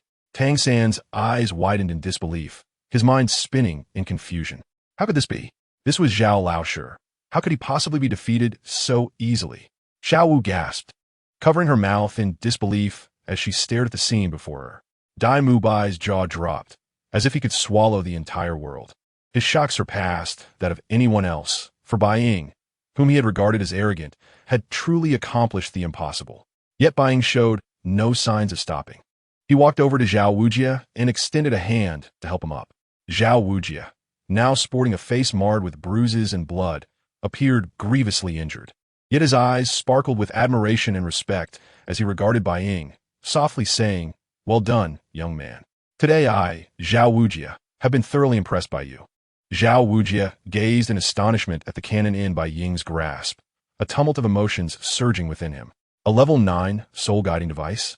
He had never heard of such an advanced artifact, which seemed to transcend his understanding. Unable to suppress a gulp, he asked with a tremor in his voice, "What exactly is this?" Bai Ying, observing Zhao Wujia's astonishment, replied nonchalantly, It is a level 9 soul-guiding device known as the Annihilation Cannon. He gently caressed the cannon's surface, as if tending to a cherished child. You should consider yourself fortunate. I'm currently unable to unleash its full potential, and it is not entirely repaired. Otherwise, a soul saint like you would have been reduced to ashes by its might. As he spoke, the Annihilation Cannon reverted back to its original diamond-shaped crystalline form. Had this statement been made moments earlier, few would have believed it, but now, everyone was convinced. Teacher, does this mean we have passed? Zhao Wujia, his complexion paling, could scarcely fathom that he, a formidable soul saint, had been bested by a mere child. You all have passed, he acknowledged. Then thank you, teacher, Bai Ying responded, a hint of amusement dancing in his eyes as he beheld Zhao Wujia's disheveled state. He turned to Tang San and said, "It's resolved." Tang San stood stupefied. He could hardly believe that a soul saint had been so effortlessly defeated. The cannon's power was comparable to their top-tier hidden weapons, the rain of pear blossoms, and indeed, it far surpassed them. As Bai Ying turned to Dai Mu Bai, he instructed, "Take me to the dormitory." Dai Mu Bai, genuinely frightened, led him there with utmost reverence. Tang San, watching Bai Ying depart, couldn't help but lament what a missed opportunity. That evening, Dai Mu Bai, Ma Hongjun, and Oscar gathered at the Shrek Academy Plaza. Bai Ying is truly terrifying. He exists beyond the comprehension of ordinary individuals, Dai Mu Bai remarked. You should have seen teacher Zhao getting injured by that cannon. Those soul-guiding devices are astonishingly powerful. Dai Lao Da, you should be grateful they harbor no intent to kill you. Otherwise, you'd be in grave danger, Oscar advised. Dai Mu Bai fully grasped the stark disparity between himself and Bai Ying. Such a person could not possibly hail from an ordinary family. He must have been nurtured by a powerful clan or organization. Even as a prince of the Star Luo Empire, he had never encountered such soul-guiding devices. Oscar patted Dai Mu Bai se shoulder reassuringly. I suggest you refrain from pursuing thoughts about Zhu Zhuqing. The consequences could be dire. At that moment, Dai Mu Bai dared not entertain any notions regarding Zhu Zhuqing, his fiancée. His life was evidently of greater importance. In his room, Bai Ying found himself utterly exhausted. Utilizing a level 9 soul-guiding device with his newly attained soul power of level 40 was exceedingly taxing. It seems I must acquire some materials for crafting soul-guiding devices. He mused before succumbing to slumber. The following morning, Bai Ying rose early and headed to the dining hall for breakfast, which was primarily prepared by the villagers. After finishing his meal, he made his way to Soto City, his objective being to procure rare materials, particularly for powerful soul-guiding bombs. System, what is today's sign-in reward? Congratulations. Host, you have received a defensive soul-guiding device, the Qian Shield. The Qian Shield? It appears rather formidable. No sooner had he thought this than the Qian Shield materialized in his hand, a translucent blue sphere, smooth as a mirror, with ethereal lights swirling within. Upon closer inspection, he discerned intricate patterns and runes within the sphere, emanating a faint glow. The core formation within was astoundingly complex. Bai Ying gingerly stored away. After a fruitful morning of exploration in Soto City, he was returning to Shrek Academy when he suddenly spotted a figure in a black cloak. The person staggered as if intoxicated, yet Bai Ying sensed an unmistakable malevolence emanating from him, one that felt eerily familiar, though he couldn't quite place it. As they crossed paths, Bai Ying's memory jolted. Upon returning to Shrek Academy, he smacked his forehead in realization, recalling that this murderous aura belonged to the domain of the god of death. In this world, only 2 individuals possess the domain of the god of killing.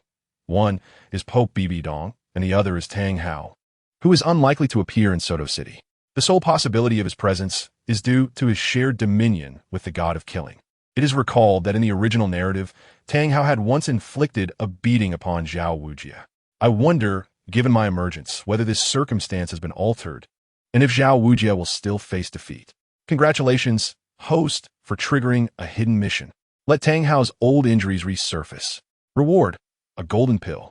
To prevent the host from being harmed by Tang Hao, this system has thoughtfully secured a divine-level experience card for the host. To strike Tang Hao, what a delightful thought. Qian Renxue's father had once been gravely injured by Tang Hao, rendering them adversaries. Contemplating this, Bai Ying swiftly procured a set of night gear from a local shop and set off in pursuit. Tang Hao made his way to the rear mountain of Shrek Academy, where, as a father, he held considerable concern for Tang San. Little San, forgive your father. I cannot reveal myself to you yet. I'm sorry. This is all my fault. Had it not been for me, you would not have suffered so. As night fell, Zhao Wuji engaged in a friendly exchange with Tang Hao, ultimately healing his long-standing injuries. At this moment, Zhao Wuji's visage was a sight to behold, swollen and bruised, resembling that of a pig. What amused Bai Ying most was that despite his condition, he still expressed gratitude. Tang Hao relayed news about Tang San to the two, and they eventually departed. Just as Tang Hao was preparing to leave, Bai Ying silently appeared before him. Using Divine Level Experience card, user successfully activated. Who are you? Tang Hao Ingui? Recognizing that, as a title Douluo, he could not have approached without being at least another title Douluo himself. You are not yet worthy to know my name. I have come to settle an old debt you owe from many years past. A debt I owe? Tang Hao's face was etched with confusion. When had he incurred a debt to a title Douluo? He was completely unaware. Bai Ying approached step by step, and Tang Hao felt an overwhelming sense of danger. The power emanating from his opponent was terrifying. He knew he was no match. May I inquire why you have come here? When did I owe you anything? Bai Ying responded, 10 years ago, you gravely wounded the former pope of the Spirit Hall, Qian Renxue. I trust you remember. You are from the Spirit Hall? Tang Hao's loathing for the Spirit Hall was profound. Had they not been involved, he would not have had to witness his wife's sacrifice, nor would he have lost his mother at such a young age. A lackey of the Spirit Hall dares to appear here? The esteemed Hao Ian Douluo has fallen to this? Today, I wish to gauge the strength of the youngest title Douluo, Bai Ying declared. In an instant, Bai Ying launched forward, delivering a powerful punch that sent Tang Hao staggering back several steps. He barely managed to stabilize himself using his soul power. Not bad. You are indeed the current Hao Ian. Few can withstand my blow, and you are among them. Tang Hao realized that his opponent's strength far exceeded his own. The adversary had not even summoned any soul rings, putting Tang Hao at a distinct disadvantage. Suddenly, a Hao Ian hammer manifested in Tang Hao's grasp, crackling with latent lightning. As if it contained boundless might, he gripped the hammer tightly, and 9 soul rings unfurled around him, each emanating a brilliant glow reminiscent of 9 resplendent stars encircling him.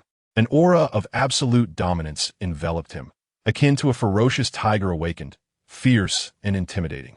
With his gaze resolute and profound, Tang Hao vanished in an instant, leaving only an afterimage.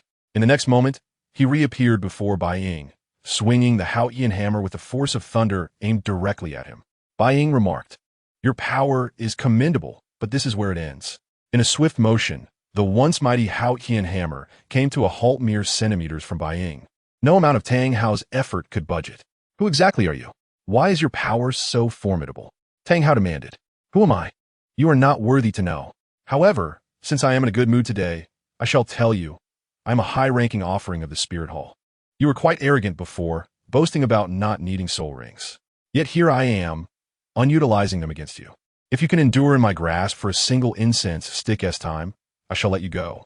At this moment, Tang Hao could hardly fathom his predicament. He was utterly at a loss for a counterattack against this divine punishment.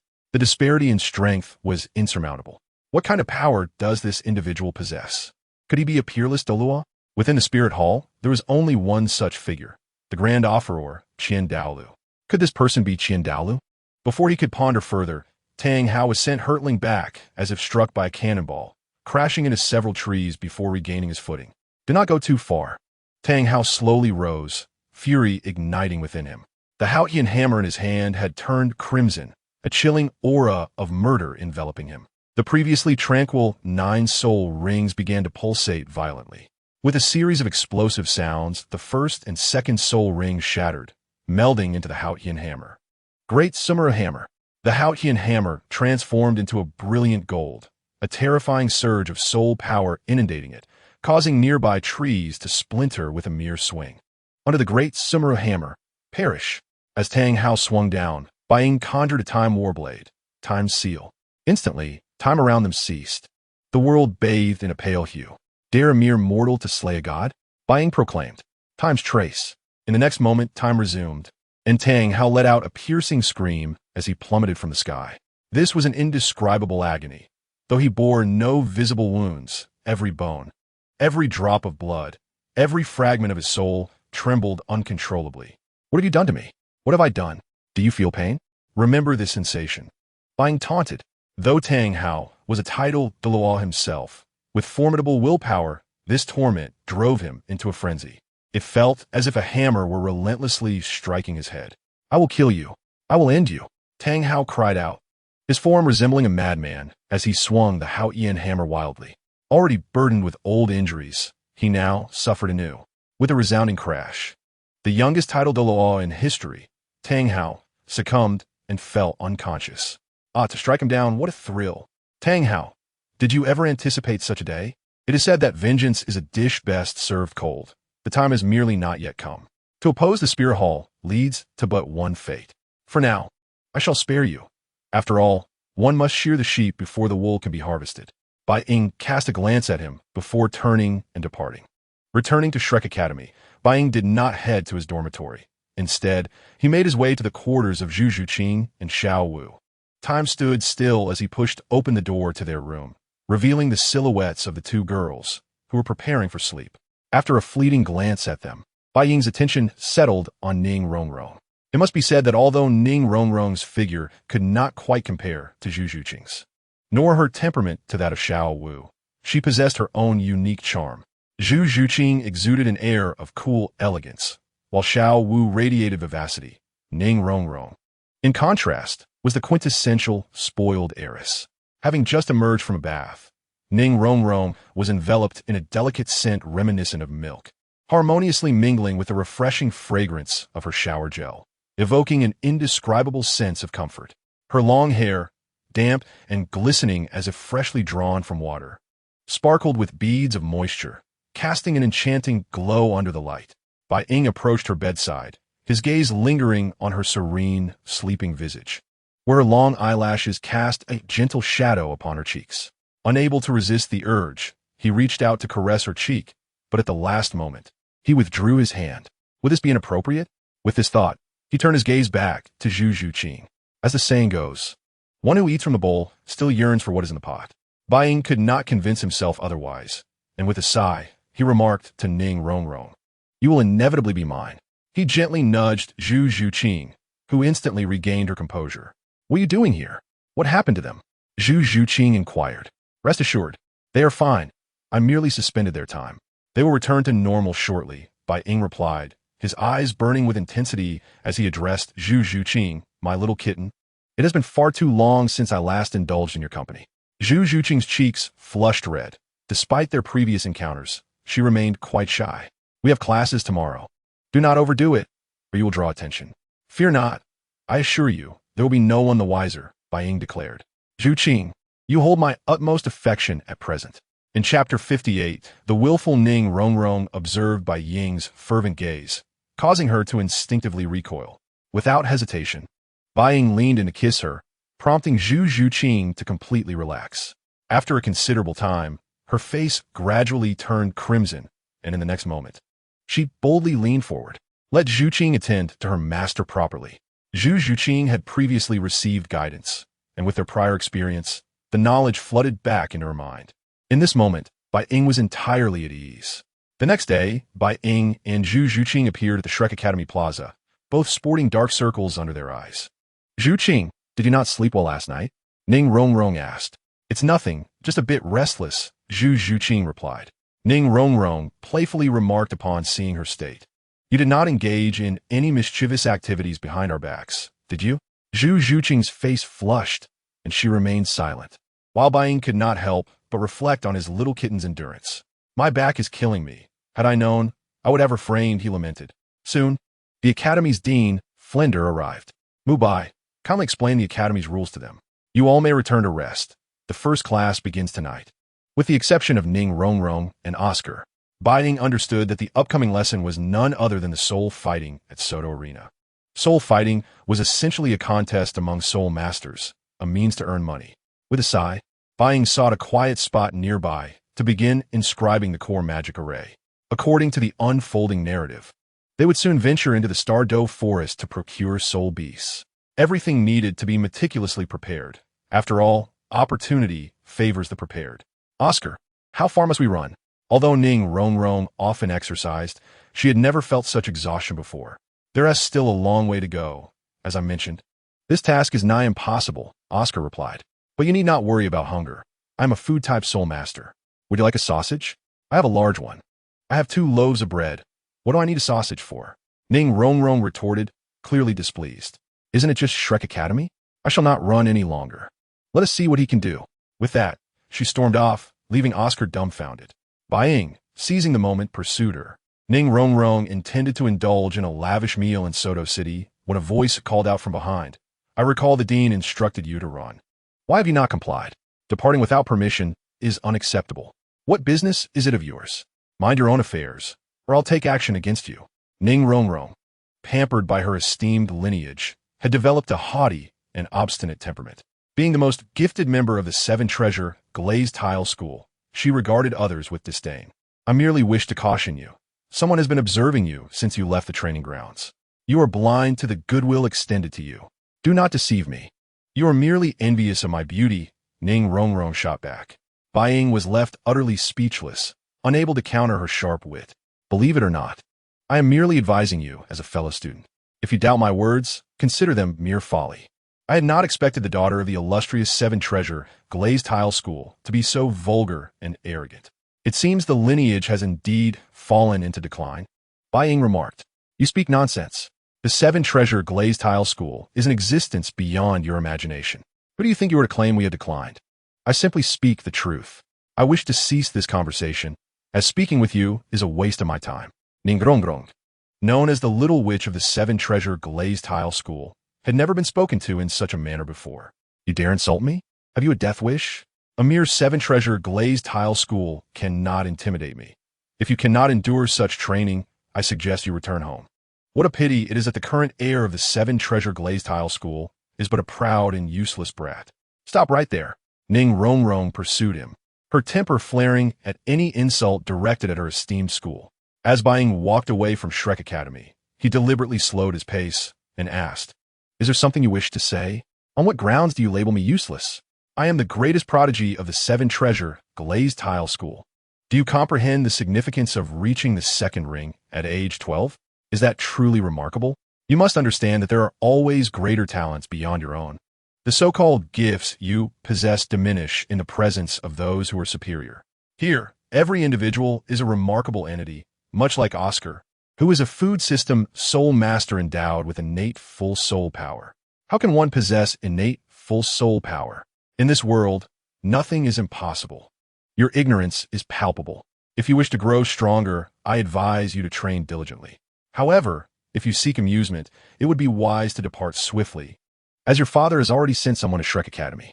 Your father has already been here, Ning Rongrong exclaimed in astonishment. How do you know this? What is your purpose in telling me? Bai Ying cast a glance at her and remarked, A willful young lady. Can she truly achieve anything? Ning Fenghe, despite being wise throughout his life, was foolish in this moment. Ning Rongrong was genuinely incensed. On what basis do you speak to me this way? Who do you think you are? Just wait. I will make you aware of my prowess. Bai Ying ignored her and departed. Upon arriving at Soto City, he gathered materials and returned to Shrek to commence his engraving work. For him, inscribing such a core formation was a task of effortless ease. Soon, he successfully crafted a soul guide bomb, its appearance deceptively ordinary. I have searched for you for so long, and yet you are here. Tapter viskument uhexa, Ning Rongrong. Transformed into a hideous figure, Ning Rongrong's ire towards Bai Ying escalated with each moment. She had never been so enraged. How dare you insult me? Do you even realize who you are speaking to? Get away. Bai Ying coldly uttered those 2 words. Ning Rongrong's fury reached its zenith as she gazed at the bizarre objects nearby. Her curiosity piqued. She casually picked one up, startling Bai Ying, who anxiously exclaimed, That is a soul guide bomb. If mishandled or struck, it will explode. As the young lady of the 7-treasures glazed tile school, any mishap would spell trouble for him. Give this to me, hurry. Seeing Bai Ying's reaction, Ning Rongrong's countenance brightened. You are pleading with me, are you? If you beg, I might consider giving it to you. She glanced at the object in her hand and sneered. What are you so anxious about? It's just a plain black object. At that moment, Ning Rongrong was truly overconfident. Bai Ying slowly uttered, Hand it over. Why should I? What do you do about it? She retorted, sticking out her tongue. Did you not just call me useless? If I am useless, then what are you? A wild child raised without a mother. Bai Ying's mind reeled at her words. Could such a young girl truly utter such things? Was he hearing correctly? Yet the reality was stark. Ning Rongrong continued to hurl insults. Ning Rongrong. Retract that statement and return the item, or I shall make you regret it. I am terrified, Ning Rongrong replied, bursting into laughter. Bai Ying's emotions surged, but he managed to contain himself. It was surprising to discover Ning Rongrong's sheer willfulness. As she waved the spherical soul guide bomb, she taunted, "Is this your creation?" It looks rather unremarkable. Bai Ying observed the bomb in her hand and deduced that the core formation was incomplete, thus its power would be limited. He then proposed, "I offer you a chance. Relinquish that item, and I shall treat this as if nothing occurred. To pretend nothing happened is simple. You must beg me, kneel and plead, and I shall release it." Ning Rongrong, confident that Bai Ying would not dare to act against her, became increasingly brazen.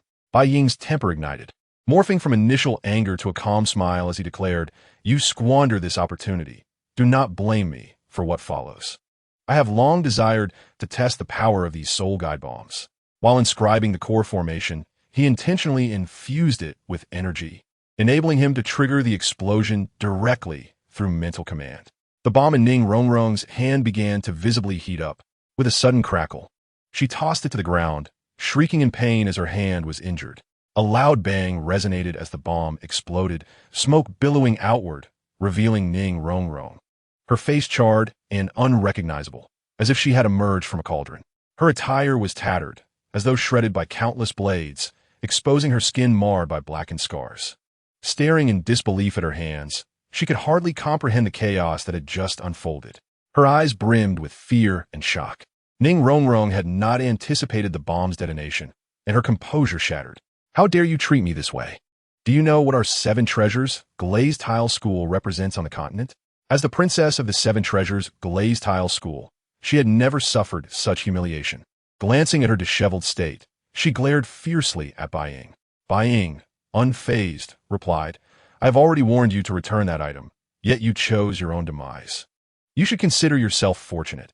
Had the core formation been complete, the explosion would have been far more catastrophic, leaving you no remnants. I advise you to refrain from provoking me. The consequences could be dire. Your school is indeed powerful, but remember, there are always greater forces beyond your comprehension." Ning Rongrong glowered at Bai Ying, her frustration palpable, yet she was powerless to retaliate. Fearing further humiliation, she fled, attempting to escape the sight of her own disgrace. Once she was gone, Bai Ying addressed the shadows behind him. "Dean, how long do you intend to remain concealed? How did you discover my presence?" Flender emerged slowly, fear evident for the first time in his demeanor. "I have been aware of your hidden observation since the beginning. Now, cease your prattle. If you wish to pursue this matter, you are welcome to do so at any time." "Bai Ying, you are affiliated with the Spirit Hall, correct?" Bai Ying acknowledged without surprise, "Indeed. Is there a matter?" Flender exhaled in relief, realizing that a member of the Spirit Hall was present. "No, you should return to your dormitory and rest. Prepare for tonight's lessons.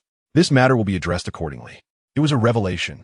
The letter from Lao Tzu indicated that Xiao Gang was a direct disciple of Bibi Dong, the Pope's personal apprentice. Why was he here? Heavens, what has our Shrek Academy done? The son of the Hao Qian Duo, Tang Sect, has appeared here, and now another member of the Spirit Hall has emerged. It seems that our Shrek Academy is destined for fame. After completing the engraving of all the soul-guided bombs, evening has arrived. At this moment, Ning Rongrong has changed into a new outfit, yet her hair bears the marks of scorching. Flander gazes at Oscar and remarks, "Oscar, you are quite the affable one. Now that your spirits have been lifted, you shall run another 20 laps. Until you finish, you are forbidden from eating or sleeping, as I have sealed your soul power. And you, Ning Rongrong, you have yet to complete my assignment. Tell me, is this true or not?" At this moment, Ning Rongrong is seething with anger. She has been blown up and is now expected to run. The task had completely slipped her mind.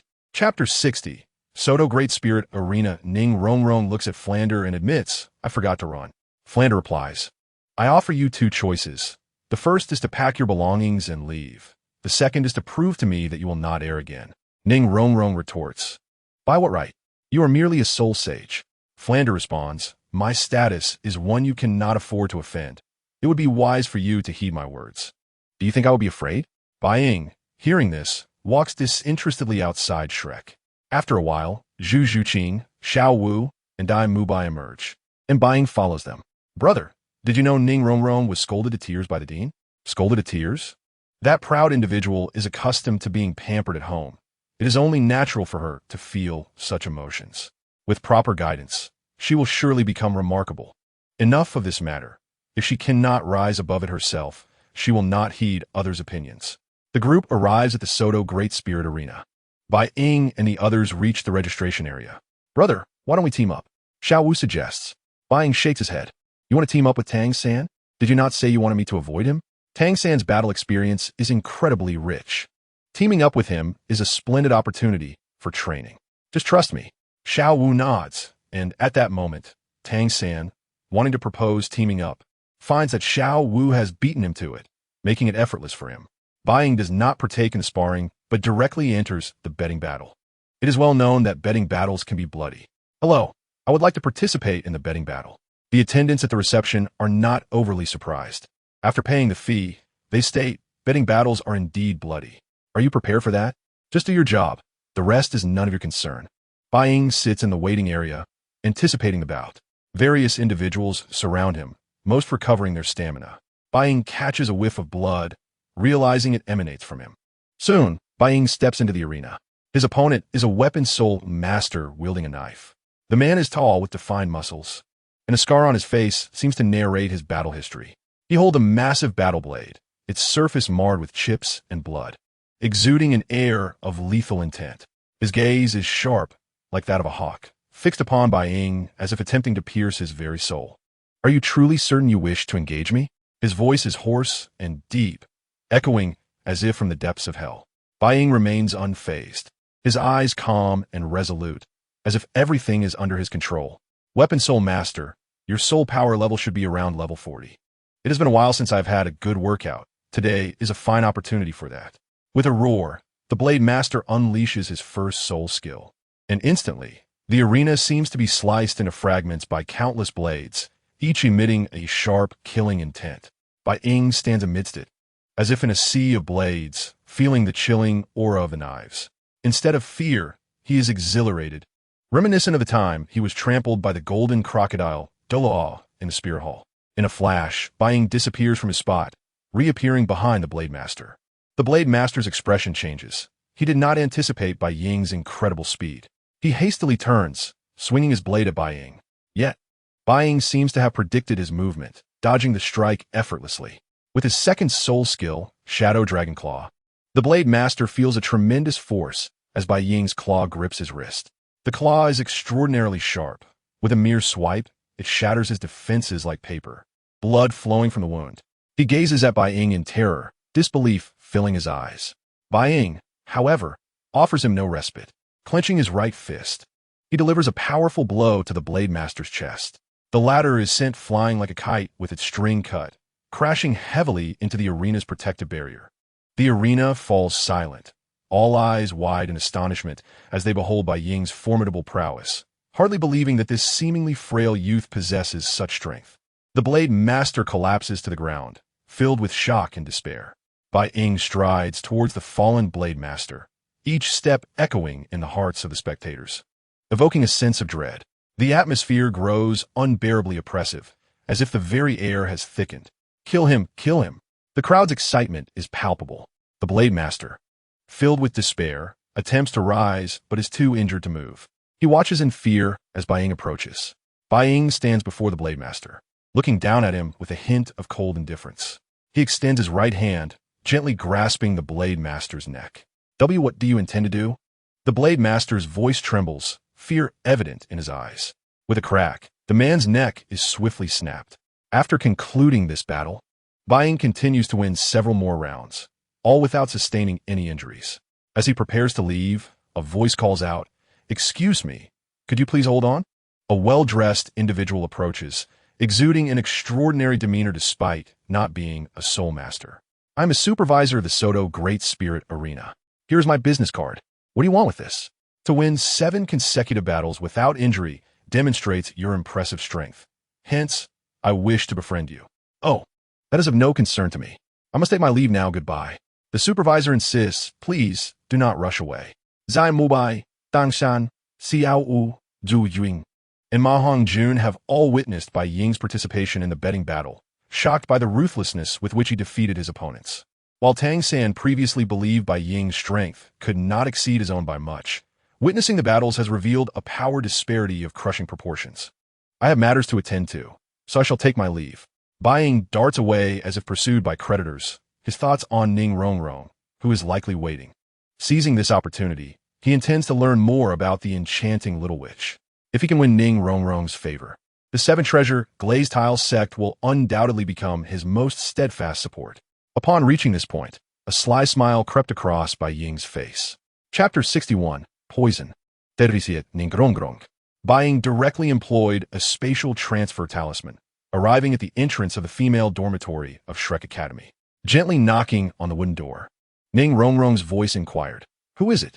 Bai Ying remained silent, yet continued knocking. At this point, Ning Rongrong was thoroughly incensed. She flung the dormitory door open and confronted Bai Ying. "Are you out of your mind? Knocking here, are you insane?" Bai Ying coldly fixed her with a gaze that sent shivers down Ning Rongrong's spine. Her tone hardened as she spoke. "What are you doing at the female dormitory?" "Of course, I am here to find you. You've ruined a soul-guiding bomb of mine. Do you really think this matter ends here? I intend to settle this account with you right now." "Settle accounts? I haven't even come after you yet, and here you are confronting me. Do you know the repercussions if that soul-guiding bomb truly harmed me? The cost would be unimaginable." "Huh, do you think I am afraid?" They haven't returned yet, so it's the perfect time for us to settle the score. Ning Rongrong, still maintaining her lofty demeanor, retorted, "Do you dare lay a hand on me? Can you even do that? My father is Ning Fengji, the master of the Seven Treasure Glazed Tile School, and my grandfather is the Sword Douluo, Chan Xen, and the Bone Douluo Gurong. If you dare harm me, they will undoubtedly not let you off." "Oomph. How bold of you to rely on their influence. If I were to kill you now, who would even know?" As she spoke, Bai Ying seized Ning Rongrong's wrist. Ning Rongrong was taken aback by the fact that this person was truly prepared to act against her, yet she refused to back down verbally. "You actually dare to lay hands on me? I advise you to leave quickly. Otherwise, I shall call for help. Did you think I came unprepared?" Suddenly, a Qian Renxue shield appeared in Bai Ying's hand. The shield unfolded instantly, enveloping the entire dormitory building in a barrier. Within this barrier, no amount of shouting would be of any use. Ning Rongrong was genuinely panicking now. Her once haughty demeanor had vanished, and fear replaced it. "Help! Help! I suggest you save your breath. This barrier is soundproof. Shall we discuss the matter of compensation?" "All right, I will give you whatever you want. Just please don't harm me. I can offer you money, lots of it." Ning Rongrong realized that she had indeed provoked someone formidable. She had encountered a hard wall, and such a person was not afraid of trouble. The most crucial task now was to preserve her life. Bai Ying observed her and said, "If only you had said so earlier. Let us go inside and talk." With that, he pulled Ning Rongrong into the dormitory. "Speak. What can you offer as compensation? If it doesn't satisfy me, I shall kill you right now." Ning Rongrong gulped, hesitating before responding. "I can give you 3,000 gold soul coins." "How does that sound? You must be dreaming if you think 3,000 gold coins could compensate for a soul-guiding bomb. Do I look like someone who is in need of money? I'm not afraid to tell you that I am the son of the Spirit Hall, one of the future elders of the Hall." "The son of the Spirit Hall? How could someone of such status be here? Don't attempt to deceive me." Ning Rongrong remained skeptical. Bai Ying nonchalantly produced a papal decree from his storage soul tool. Ning Rongrong, as the princess of the Seven Treasure Glazed Tile School, could easily discern its authenticity. "You are truly the son of the Spirit Hall. What do you want?" Now, with her wrist still in his grip, she looked at Bai Ying in fear. This once proud lady, who seemed unafraid of anything, was now the first to tremble in the face of danger. "My soul-guiding bomb is not cheap. It's not that expensive either. Surely, you know that offensive soul tools have been lost throughout the history of Douluo continent. As for gold soul coins, I can acquire as many as I desire. So, what can you offer that would satisfy me? What do you truly want?" "I will give you anything I possess," Ning Rongrong pleaded. "Are you certain?" As Bai Ying tightened his grip on her wrist, pain flashed across Ning Rongrong's delicate face, tears brimming in her expressive eyes. "It hurts. I beg you. I will ask you again. You can give me anything, correct?" "Yes," Ning Rongrong sobbed. "I beg you to let go. It hurts so much my hand feels like it's about to break." "Very well. Then I require you to be my servant. Only then will I spare you." With that, Bai Ying grasped Ning Rongrong's fair neck, lifting her off the ground, the sudden lack of oxygen causing her to feel dizzy. Do you agree? If not, I will end your life right here. After all, the Seven Treasure Glazed Tile School and the Spirit Hall have never been on good terms.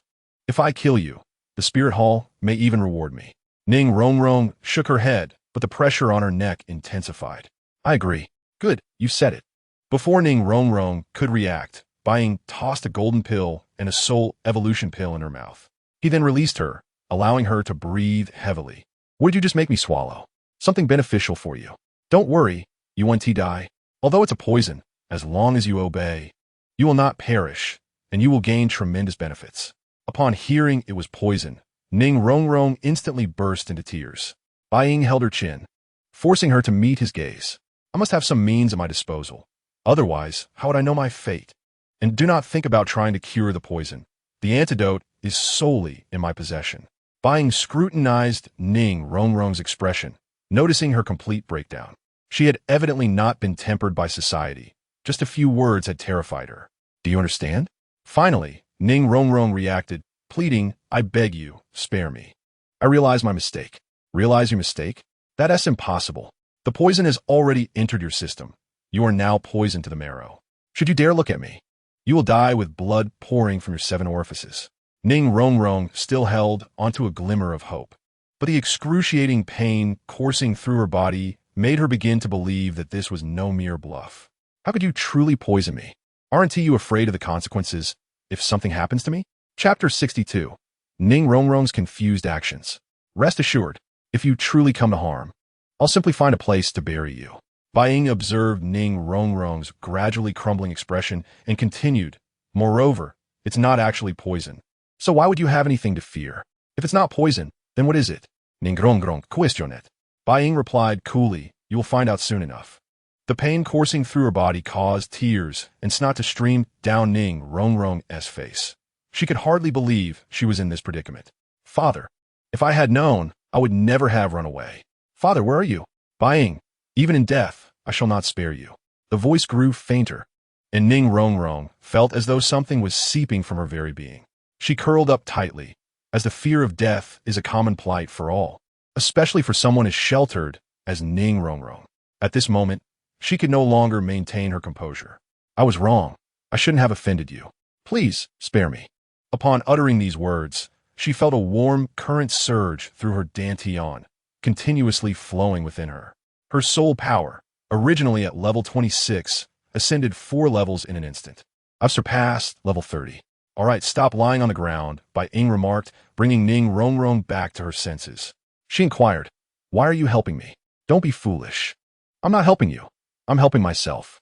What you consumed was a golden dan, along with a specially crafted Wuhuan evolution dan. These 2 extraordinary pills are now yours. And this is what I call an investment, which demands compensation. Ning Rongrong gradually stood up, gazing at Bai Ying with a hint of trepidation. What sort of compensation do you seek? Haven't I already stated? I want you, the daughter of the 7 Treasures Glazed Tile School, to serve as my subordinate. That is the compensation I desire. Bai Ying cast a nonchalant glance at her. Now, hurry and take a shower. You truly reek. Upon hearing this, Ning Rongrong finally noticed the foul-smelling substance on her body and began to weep. What is this? It stinks. That is the impurities within you. Your body has expelled them, so go wash up first, and I'll explain further. Heeding his words, Ning Rongrong rushed to the bathroom. As she bathed, she pondered, why is this person helping me? What does he want in return? Naturally astute, she discerned that Bai Ying must have ulterior motives. And whatever he desired was undoubtedly connected to the 7 Treasures Glazed Tile School. After her shower, Ning Rongrong, trembling with fear, confronted Bai Ying. What do you truly want from me? I have already expressed my desires. I want you. You want me? Her cheeks flushed, and she bit her lip. Why do you want me? To her surprise, she found herself asking such a question. Bai Ying chuckled softly. In my life, I pursue 2 things: supreme power and a collection of beautiful women from across the world. You, Ning Rongrong, are one such exquisite gem. The thought of having the little princess of the 7 Treasures Glazed Tile School beneath me is thrilling. Ning Rongrong felt a mix of shame and anger at his bluntness. Though she had always been known for her spirited nature, this situation was different. Give up on that notion. My father would never agree. Who said anything about needing your father's approval? All that matters is your consent. Besides, do you truly have room to resist now? Even if your father were to find out, I am quite certain he would acquiesce. Do you believe otherwise? Glancing at her wuhuan, Ning Rongrong hesitantly unleashed it. To her astonishment, her original 7-layered 7 treasures glazed tile transformed into a 9-layered 9 treasures glazed tile. She was momentarily stunned. Is this your doing? Ning Rongrong asked in disbelief. Of course, who else could it be? Bai Ying replied. Now you understand my capabilities, don't you? While the 7 treasures glazed tile is renowned as the continent's foremost support-type wuan, it has a significant flaw. It can only absorb 7 soul rings throughout one's lifetime, capping at the soul sage stage. I possess a method to liberate you from this curse, and I'm certain your father would be very interested. Astonis het, Ning Rongrong exclaimed. Do you truly have a solution? As a member of the 7 treasures glazed tile school, she understood the importance of the 9 treasures glazed tile. If Bai Ying truly held the key, he would be akin to a savior for the entire school. Come here. Bai Ying's gaze intensified with fervor, his greedy eyes shamelessly fixed upon her. Ning Rongrong involuntarily shivered, but despite the heat in his gaze, she steeled herself and approached. As she neared, Bai Ying pulled her into his embrace. What are you doing? What am I doing? I am teaching you how to serve your master. Bai Ying's hand began to roam along Ning Rongrong's thigh, overwhelming her with unfamiliar sensations. Fresh from her shower, her delicate fragrance wafted into Bai Ying's nostrils. What a delightful little enchantress you are. I can hardly restrain myself. He leaned closer to her ear and murmured, Do you know how to serve your master well? No need to rush. Starting today, you'll learn every day. I will make sure to teach you properly. With that, Bai Ying embraced her, kissing her tenderly. Ning Rongrong was taken aback, unable to stifle her reactions. After what felt like an eternity, they finally parted. Ning Rongrong's face burned crimson. Yet she displayed no signs of resistance. Instead, her gaze was fervent. Have you learned how to serve your master? Bai Ying inquired. Ning Rongrong nodded, replying, I understand what I must do. Why not put on a show of resistance for a moment? Why bother with pretense? Ning Rongrong, now exuding confidence, declared, Whatever my master desires, I shall fulfill without hesitation. In the next moment, she pushed Bai Ying down, her body pressing against his. Rest assured, tonight, I will prove myself to you. Chapter 63. Sleepless, absolutely sleepless. Ning Rongrong was indeed a fairy among fairies. And that was Bai Ying's sole understanding of her at this moment. Ning Rongrong, do you know what you're doing? She nodded, a teasing smile on her lips. Of course I know. I've long suspected that your relationship with Xiao Wu and Zhu Zhuqing is far from simple. I noticed you from the start. At our age, you achieved level 40 and wielded a weapon of such extraordinary power against the immovable king and Zhao Wujia, one I've never encountered before. Now, you've enabled my 7 treasures glazed tile to ascend to the 9 treasures glazed tile. This proves you are a true prodigy. Ning Rongrong gazed at him, determination glimmering in her eyes. Rather than feign reluctance, let us be straightforward. As she said this, she leaned in to kiss him, igniting a spark of passion. Time seemed to blur until Ning Rongrong felt utterly spent. You will take responsibility for me. 1T? She asked. Bai Ying replied nonchalantly. I hope you 1T regret the decision you made today. I have never regretted anything. Just then, the door creaked open, revealing Zhu Zhuqing and Xiao Wu, who stared in astonishment at Bai Ying's presence. Brother, what are you doing here? At this moment, Bai Ying exclaimed in astonishment. How did you get in? What is this system all about? Why did the 2 of them come in? Of course, it's intentional on the part of this system, he responded. Damn it. You are putting me in jeopardy. The 2 glanced towards Ning Rongrong's direction and noticed that she had already fallen asleep. An involuntary sigh of relief escaped them. They had assumed Bai Ying was seeking them out.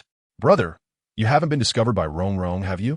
Xiao Wu cast a worried glance at Ning Rongrong. Lying on the bed, Ning Rongrong feigned sleep and felt a wave of relief wash over her upon hearing this. No, we have finally returned. I've waited so long that the flowers have withered.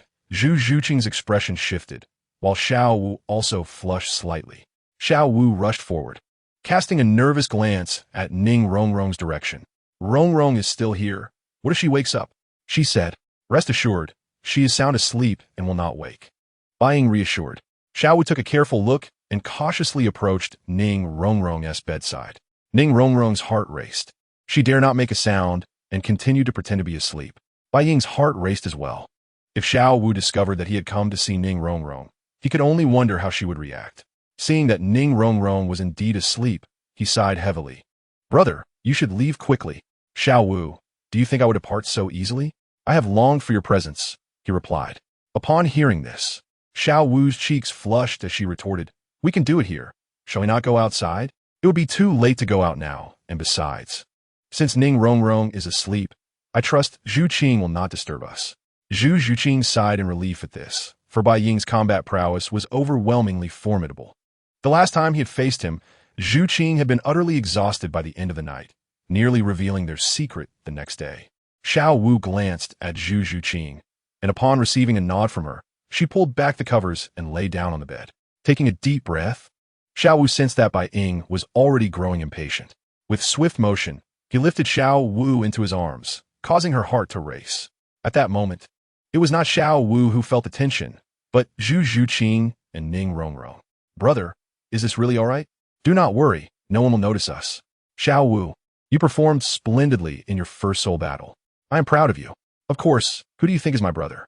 Brother, do not change the subject. Tell me, have you been entangled with many girls? To some extent, I suppose. Then who do you prefer among them compared to me? Well, each has their merits. I truly cannot say. Xiao Wu, feeling frustrated, suddenly bit Bai Ying's lip, causing blood to appear. Brother, you are simply craving my body. Zhu Qing has told me that men are the most despicable. Zhu Zhuqing was utterly taken aback. He never imagined Xiao Wu would voice such a sentiment at that moment. Did Zhu Qing teach you that? I know. Then perhaps I should take my leave, Bai Ying said, preparing to rise, but Xiao Wu quickly grasped his hand. Brother, I was merely joking. Why take it so seriously? Bai Ying firmly held her gaze and remarked, Is this not also something Zhu Qing taught you? He has truly led you astray. Just wait until I deal with him tomorrow. This statement startled Zhu Zhuqing, for he had experienced Bai Ying's methods firsthand. They could leave one utterly helpless. Ning Rongrong, observing this scene, slowly opened her eyes and fixed her gaze on Xiao Wu. Xiao Wu, since your mother passed away, I have been by your side. Do you not trust me? Brother, that is not what I meant. I simply meant you should refrain from enticing too many people. What does it mean to entice someone? Xiao Wu, today I shall show you my might. At once, Xiao Wu felt a familiar sensation envelop her, a feeling of decadence that was hard to resist. Brother, I was wrong. Do you remember what I said? To acknowledge your mistakes is how you learn. Xiao Wu realized it was futile to resist, surrendering to the moment. What began as torment gradually transformed into ecstasy, and she found herself lost in the experience. The two were tightly entwined, their heated breaths and whispers causing Zhu Zhuqing and Ning Rongrong to be unable to sleep at all. Brother, brother, brother. The sound of her calls made both Ning Rongrong and Zhu Zhuqing flush deeply, their hearts racing with an increasing sense of unease, forcing them to close their eyes tightly and pretend to sleep, too afraid to make sound. Especially Ning Rongrong, who felt that familiar heat surge within her once more. The volume of their voices was simply too loud. Sleep eluded them entirely. Time passed, and gradually their sound subsided. Bai Ying, breathless, and Xiao Wu, glistening with sweat, prepare to part ways. I must take my leave. Tomorrow, I will take you and Zhu Qing to the Stardow Forest to obtain suitable soul rings. At this, both Xiao Wu and Zhu Zhuqing exhaled in relief. For Xiao Wu, Bai Ying's combat strength was overwhelmingly potent. Her current state could hardly endure such intensity. Zhu Zhuqing also opened his eyes, feeling a sense of dread as he looked at Xiao Wu. Xiao Wu, are you all right? Zhu Qing, I am fine. Do not worry. I hope I did not wake Rongrong. Both glanced at Ning Rongrong, who quickly closed her eyes, pretending to be asleep. Thankfully she did not wake. If anyone saw me in this state, I would not know how to face them. If I had not begged for mercy midway, he might have truly drained me dry. Xiao Wu admitted, feeling a touch of fear. Zhu Zhuqing shared her sentiment as well. Meanwhile, Ning Rongrong opened her eyes, sighing with relief. The earlier sounds had ignited a fire within her. The next day, when Oscar failed to arrive, everyone's first reaction was to assume he was lazy and sleeping in. As Flender prepared to express his anger, Oscar's excited voice suddenly rang out. Where have you been? Dean, I have broken through to level 30. That is splendid. Flender's anger slowly dissipated upon receiving the news. As the dean, he then announced the second lesson, to eat one of Oscar's sausages.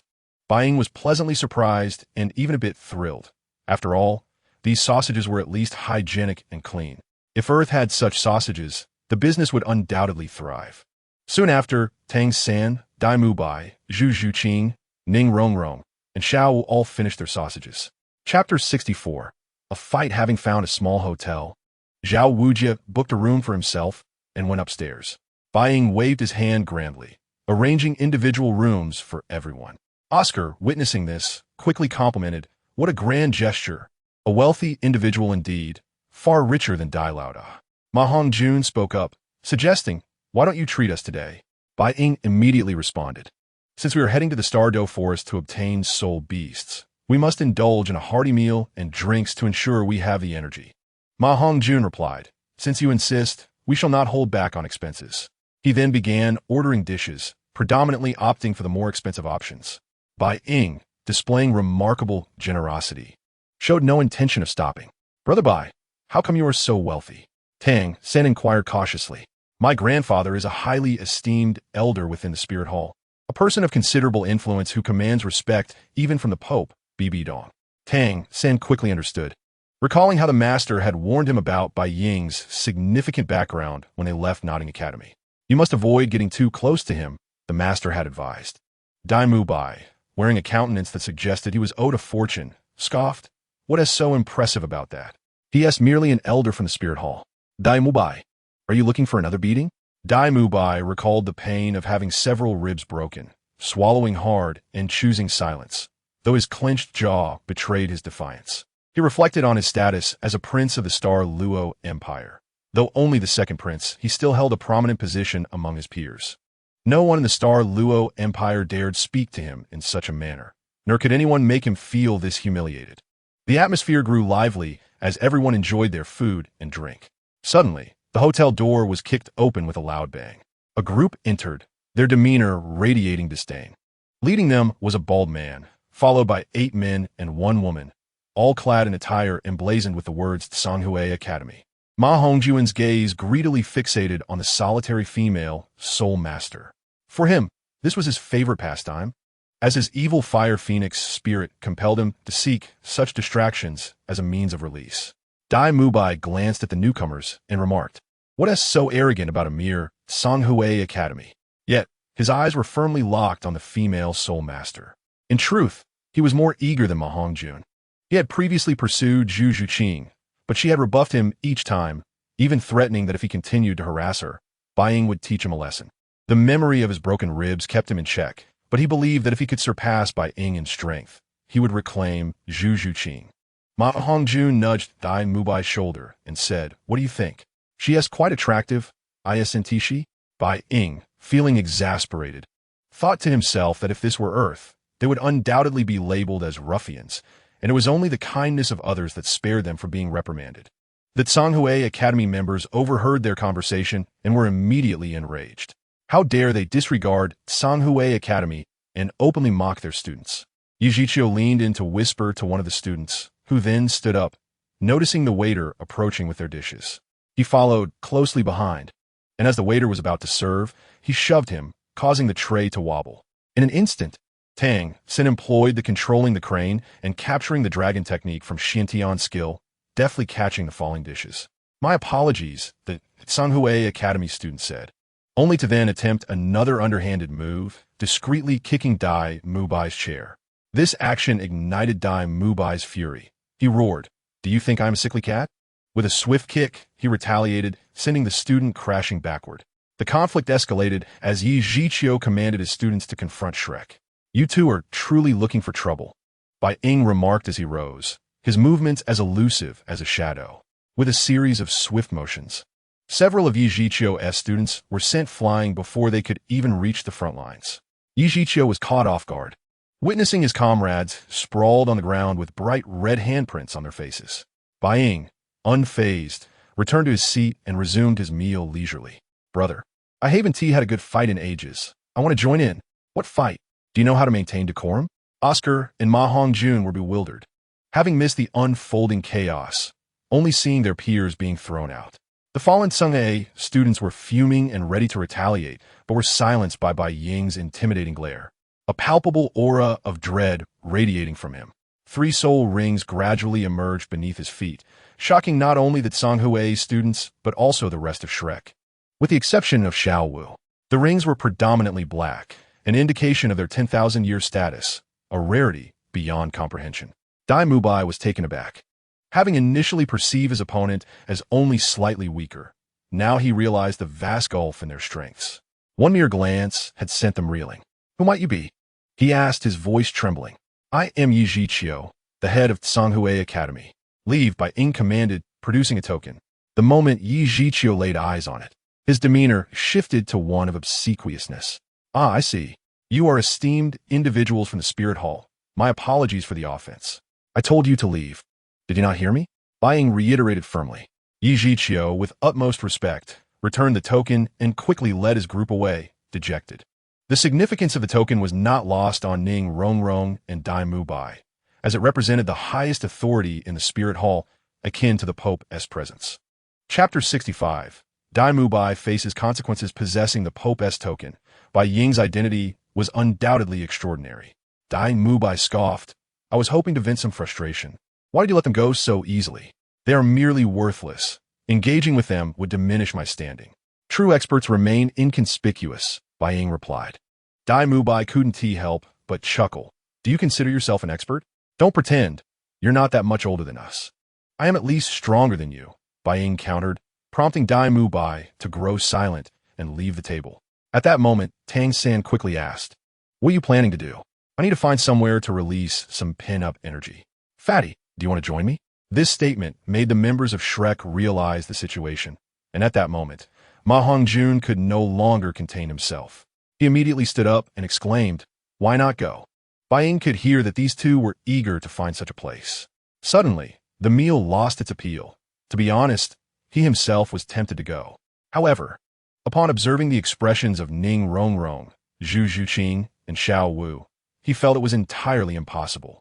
If the three of them discovered that he went to such a place, the consequences would undoubtedly be dire. After finishing their meal, everyone returned to their rooms. In the middle of the night, a commotion arose as Ma Hongjuan's voice echoed from upstairs. The others, Ning Rongrong, Zhu Zhuqing, Xiao Wu, Tang Sect, and Oscar, were all awakened. Oscar, filled with indignation, queried what had happened to the fat man, wondering if he and Dai Mubai had run out of money or were merely seeking more excitement at such a late hour, disturbing his sleep. "Fatty, what happened to your face?" Only then did everyone notice that Ma Hongjuan's face was swollen. "Who did this to you?" Tang Sect inquired. "Something really went wrong. After I went out with Dai Mubai, we sought out a few people from Tsanghui Academy, intending to vent our frustrations, but unexpectedly, we were ambushed. Dai Mubai was even captured, and I barely escaped," Ma Hongjun recounted. Zhu Zhuqing, feeling a mix of disappointment and anger, chastised Dai Mubai. "You really don't behave like a person. No matter what, you're just a 3-ring soul master. How could you possibly confront someone at the 5-ring level without losing?" Tang Sect realized this presented an opportunity. If he could perform well, perhaps he could win Xiao Wu's favor. Bai Ying descended from upstairs and remarked, "You two are certainly a handful. Let us go." Meanwhile, Dai Mubai was tightly bound with ropes, his body marred with bruises. "If you have the guts, face me one-on-one. You think numbers can intimidate me? Just wait until my companions arrive. I'll make sure you regret this. You rogue dare to provoke us at Tsanghui Academy and openly harass our female students? You must be tired of living," Yi Zhiqiu interjected, asserting his right as a teacher to protect his students. However, he remained cautious, knowing that despite Dai Mubai's current predicament, he only had superficial wounds that would heal with rest, especially since they had a powerful figure among them who possessed the Pope's order. When the others arrived, they were met with the sight of a disheveled Dai Mubai. Upon seeing Shrek's members, Dai Mubai's expression turned arrogant. "Fatty, you lack loyalty. Hurry and save me. Bai Ying, teach them a lesson so they know Shrek Academy is not to be trifled with." Yet Bai Ying ignored Dai Mubai's pleas and approached Yi Zhiqiu instead, demanding, "Release him." Yi Zhiqiu nodded and ordered Dai Mubai to be freed. As Dai Mubai attempted to continue the confrontation, Bai Ying intervened. "Aren't you embarrassed enough? The heir of the evil demon White Tiger and a prince of the Star Luo Empire. Yet you've been captured. It's utterly disgraceful. You started this. If you hadn't harassed my student, I wouldn't have bound you." Yi Zhiqiu responded. "I'm sorry, but Shrek Academy has always supported its own, regardless of right or wrong. Dai Mubai is still our student. Who tied them up? Step forward. Understanding the complexity of the situation, Yi Zhiqiu stood up. Qian Renxue, manifest. Bai Ying advanced slowly towards Yi Zhiqiu, his presence growing more formidable with each step. The oppressive aura emanating from the shadow dragon made Yi Zhiqiu gasp for breath. Trembling slightly, Yi Zhiqiu regretted his earlier actions, realizing he had gone too far. Dai Mubai expected Bai Ying to vindicate him. But his hopes were dashed by Bai Ying's next words. Consider this a lesson for today. I won't pursue this matter further. However, if there is a next time, think carefully before you act. This person is not someone to mess with. Dai Mubai, infuriated, retorted, Bai Ying, what do you mean? Just let it go. I refuse to accept this. Your refusal to accept it doesn't change the fact that you instigated the situation. Did you think you wouldn't be punished for harassing others? This is Douluo continent, not your home. If you felt wronged, you should have anticipated the consequences of your actions. Yi Zhiqiu, relieved, retracted his martial soul and apologized. I'm sorry. We'll take our leave now. As Dai Mubai watched Yi Zhiqiu and the Tsanghue Academy members depart, his pent-up frustration erupted. What do you think you are? Why should they be allowed to leave? Why? Because I can defeat you and crush you into the ground. That is my confidence. Enraged, Dai Mubai lost all sense of restraint and unleashed his evil demon, White Tiger martial soul, activating his third soul skill, White Tiger Diamond Transformation. His aura surged dramatically as he charged at Bai Ying, who merely scoffed. Have you lost your mind? Let me tell you, I specialize in treating madness. Consider yourself fortunate today. In an instant, Dai Mubai was sent flying, crashing to the ground with a series of sickening cracks as several of his ribs broke. His cries of agony filled the air, while Ma Hongjun and Oscar were taken aback, never expecting Bai Ying would turn against his own. What does this mean? Ma Hongjun could no longer contain himself and spoke up. If you want to fight me, that is fine. Let us have a match right now. Upon hearing this, Ma Hongjun instantly backed down. All right, you handle the aftermath here. With that, he turned and left. Bai Ying's actions undoubtedly incited outrage. As a prince of the Star Luo Empire, he had never been treated in such a manner. Unable to suppress his anger, he spat blood and fainted. Among all present, Ning Rongrong was the most pleased, relishing the sight of Dai Mubai, who once claimed he was unworthy of remaining at Shrek Academy, now in such a state. Upon returning to the hotel, Bai Ying went directly to his room. When Zhao Wujie saw Dai Mubai's current condition, he erupted with fury, asking, "Who did this?" After hearing the details of the incident, Zhao Wujie looked at Dai Mubai incredulously, stating, "You brought this upon yourselves. You sought out women and ended up in this predicament. What a disgrace to Shrek Academy." He had expected Zhao Wujie to join him in criticizing Bai Ying, but instead, he found himself being reprimanded. This was blatant discrimination, and though Dai Mubai could not endure it, he had no choice but to swallow his anger. Unlike others, Ning Rongrong had never appeared so joyful. This was the consequence of offending him. All right, you all should return and rest. Tomorrow we must venture into the Stardow Forest. Mubai, consider this an important lesson. I understand. As everyone retreated to their rooms, Ning Rongrong stealthily knocked on Bai Ying's door. Damn it, what now? Upon opening the door and seeing Ning Rongrong, Bai Ying asked, "What brings you here? May I come in to discuss?" Ning Rongrong replied, her cheeks flushed. "No problem, but I must remind you that if there's nothing urgent, please refrain from disturbing my sleep by knocking on my door. My mood is rather unpleasant right now." Once inside Bai Ying's room, Ning Rongrong took a deep breath and said, "Thank you for helping me seek revenge." "Revenge? What are you talking about?" Ning Rongrong gritted her teeth and explained, "It's about Dai Mubai. When I first entered Shrek Academy, he humiliated me, and today I consider it avenged. As for this matter, I simply found it intolerable. Is there anything else? If not, you should return and rest. I'm a bit scared. Can I sleep here? Are you sure? It's quite dangerous to invade a man's room in the middle of the night. Do you understand?" After hearing this, Ning Rongrong maintained an unexpectedly calm demeanor, saying, "Dangerous? You slept in the same bed with Xiao Wu in the dormitory, and I watched the entire live stream. I must say, I was right. You truly are a scoundrel." With that, Ning Rongrong approached the bed, lay down, and requested, "Turn off the light." In truth, Ning Rongrong felt quite flustered. This was her first time lying on a man's bed. Although nothing had occurred between them yet, her heart raced uncontrollably. On the bed, their breaths intertwined, creating a delicate atmosphere. The moonlight streamed through the window, casting a gentle glow upon Ning Rongrong's face. She tightly shut her eyes, attempting to calm her breathing and heartbeat. However, lying on a strange bed with a robe beside her made it impossible to suppress her anxiety. Bai Ying, feeling Ning Rongrong's breath and warmth, experienced a ripple of emotions within him. This was undoubtedly a golden opportunity. Your heartbeat is erratic. Do you have something on your mind? Bai Ying inquired. Ning Rongrong suddenly opened her eyes and replied, Nothing, I'm just scared. Scared of what? Bai Ying asked lightly. Scared that you might take advantage of me, Ning Rongrong responded. Bai Ying smiled softly, his voice deep and melodic, as if it could penetrate Ning Rongrong's very soul. Do you think I'm that kind of person?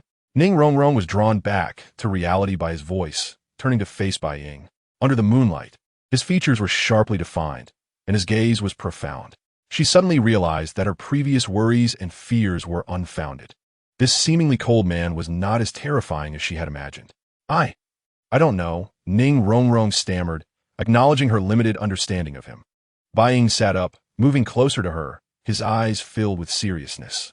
Ning Rongrong, I can assure you that I'm not the type to take advantage of others, nor would I ever force a woman to do something against her will. Gradually, Ning Rongrong's breathing steadied, yet Bai Ying lay beside her, feeling as though he was amidst thorns, tossing and turning, unable to sleep. His mind echoed with his earlier words, each syllable sharp and painful. He had spoken with such righteous conviction that he now found himself unable to concoct an excuse.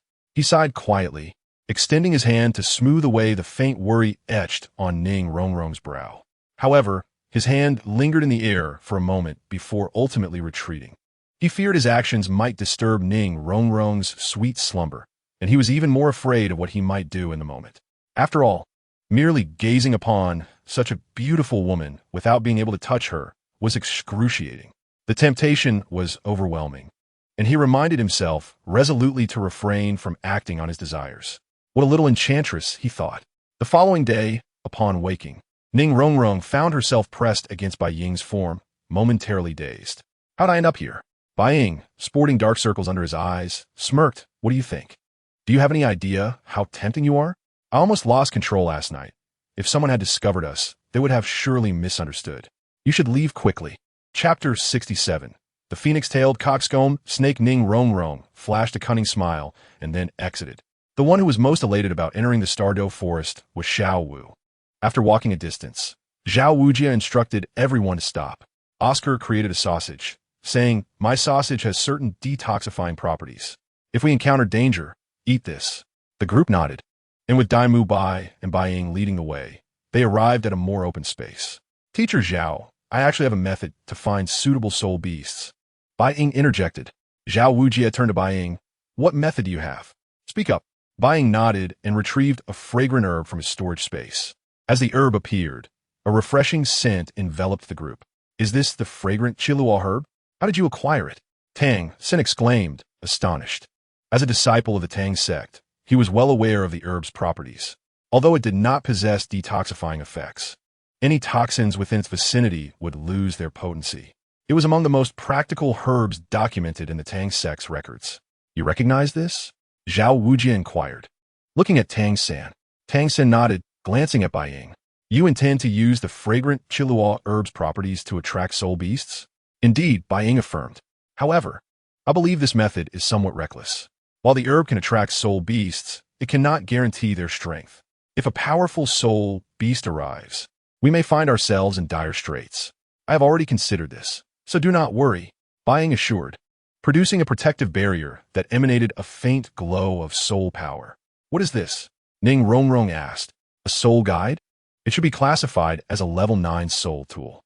Are you confident? Teacher Zhao, please rest assured. I'm absolutely confident. After a moment of contemplation, Zhao Wujia ultimately agreed, recognizing that it would be far more efficient than endlessly searching the vast Stardow forest. The gentle fragrance released by the fragrant Chua herb filled the air, invigorating their spirits. Tang Sect gazed at the herb with an intense longing, wishing to claim it for himself. At that moment, a similar sound emanated from a nearby thicket. The group swiftly readied themselves for battle, their eyes betraying a fierce determination. Is that the phoenix-tail coxcomb snake? Bai Ying exclaimed almost instinctively. Zhao Wujia inquired, How do you know? Because I have killed too many, and it has become muscle memory. Do you believe me? Zhao Wujie found himself at a loss for words. Just then, Zhu Zhuqing leapt into a tree to assess the situation, detailing the characteristics of the soul beast. Indeed, it was the phoenix-tail coxcomb snake. And Zhu Zhuqing took the lead, unleashing her first soul skill, the ethereal thrust, diving straight down. Sensing the impending threat of death, the phoenix-tail coxcomb snake exhaled a colorful mist. Suddenly, a shadow lunged forward, and 3 soul rings appeared beneath its feet. The shadow dragon claw tore into the snake, leaving a massive gash, blood flowing profusely. The phoenix-tail coxcomb snake let out a pained cry, its body thrashing in response. Having sustained injury, it fought with all its might. In the next moment, an unforeseen event transpired. Bai Ying, relying on sheer strength, forcefully brought down the phoenix-tail coxcomb snake. Despite its attempt to struggle, the aura of Bai Ying's martial soul rendered it unable to resist. With a sharp sound, the phoenix-tail coxcomb snake cried out in agony as Bai Ying wrenched off one of its wings. The gruesome scene left everyone feeling unsettled. Bai Ying, your approach is rather bloody, Oscar whispered, unable to contain himself. In this world, the survival of the fittest is a natural law. The hunting of soul beasts by soul masters has been an accepted practice throughout history, devoid of moral implications, merely a matter of strength. Oscar, stop being so sentimental and absorb it quickly. I have a bad feeling, Bai Ying urged. Oscar hurried to the phoenix-tail coxcomb snake, striking it down, and a purple 1,000-year soul ring slowly emerged from its corpse. Oscar hastily sat cross-legged to absorb the soul ring. I didn't expect it to be this easy, Zhao Wujie observed from a seated position, astonished by how effortless the process seemed. Just as everyone relaxed, a voice echoed from afar, "Stop right there." Zhao Wujie sprang to his feet, releasing his martial soul. Approaching were 2 figures, a sprightly elder with a head full of white hair, yet skin as youthful as a maiden's, and behind him, a young girl clad in tight black attire, exuding striking beauty.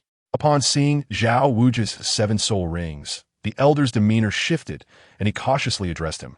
"Noble soul saint, could you please spare this phoenix-tail coxcomb snake for my granddaughter?" Zhao Wujie replied, "It's too late. My student has already begun the absorption." The elder's tone changed as he glanced at Oscar, who was in the midst of absorbing the soul ring.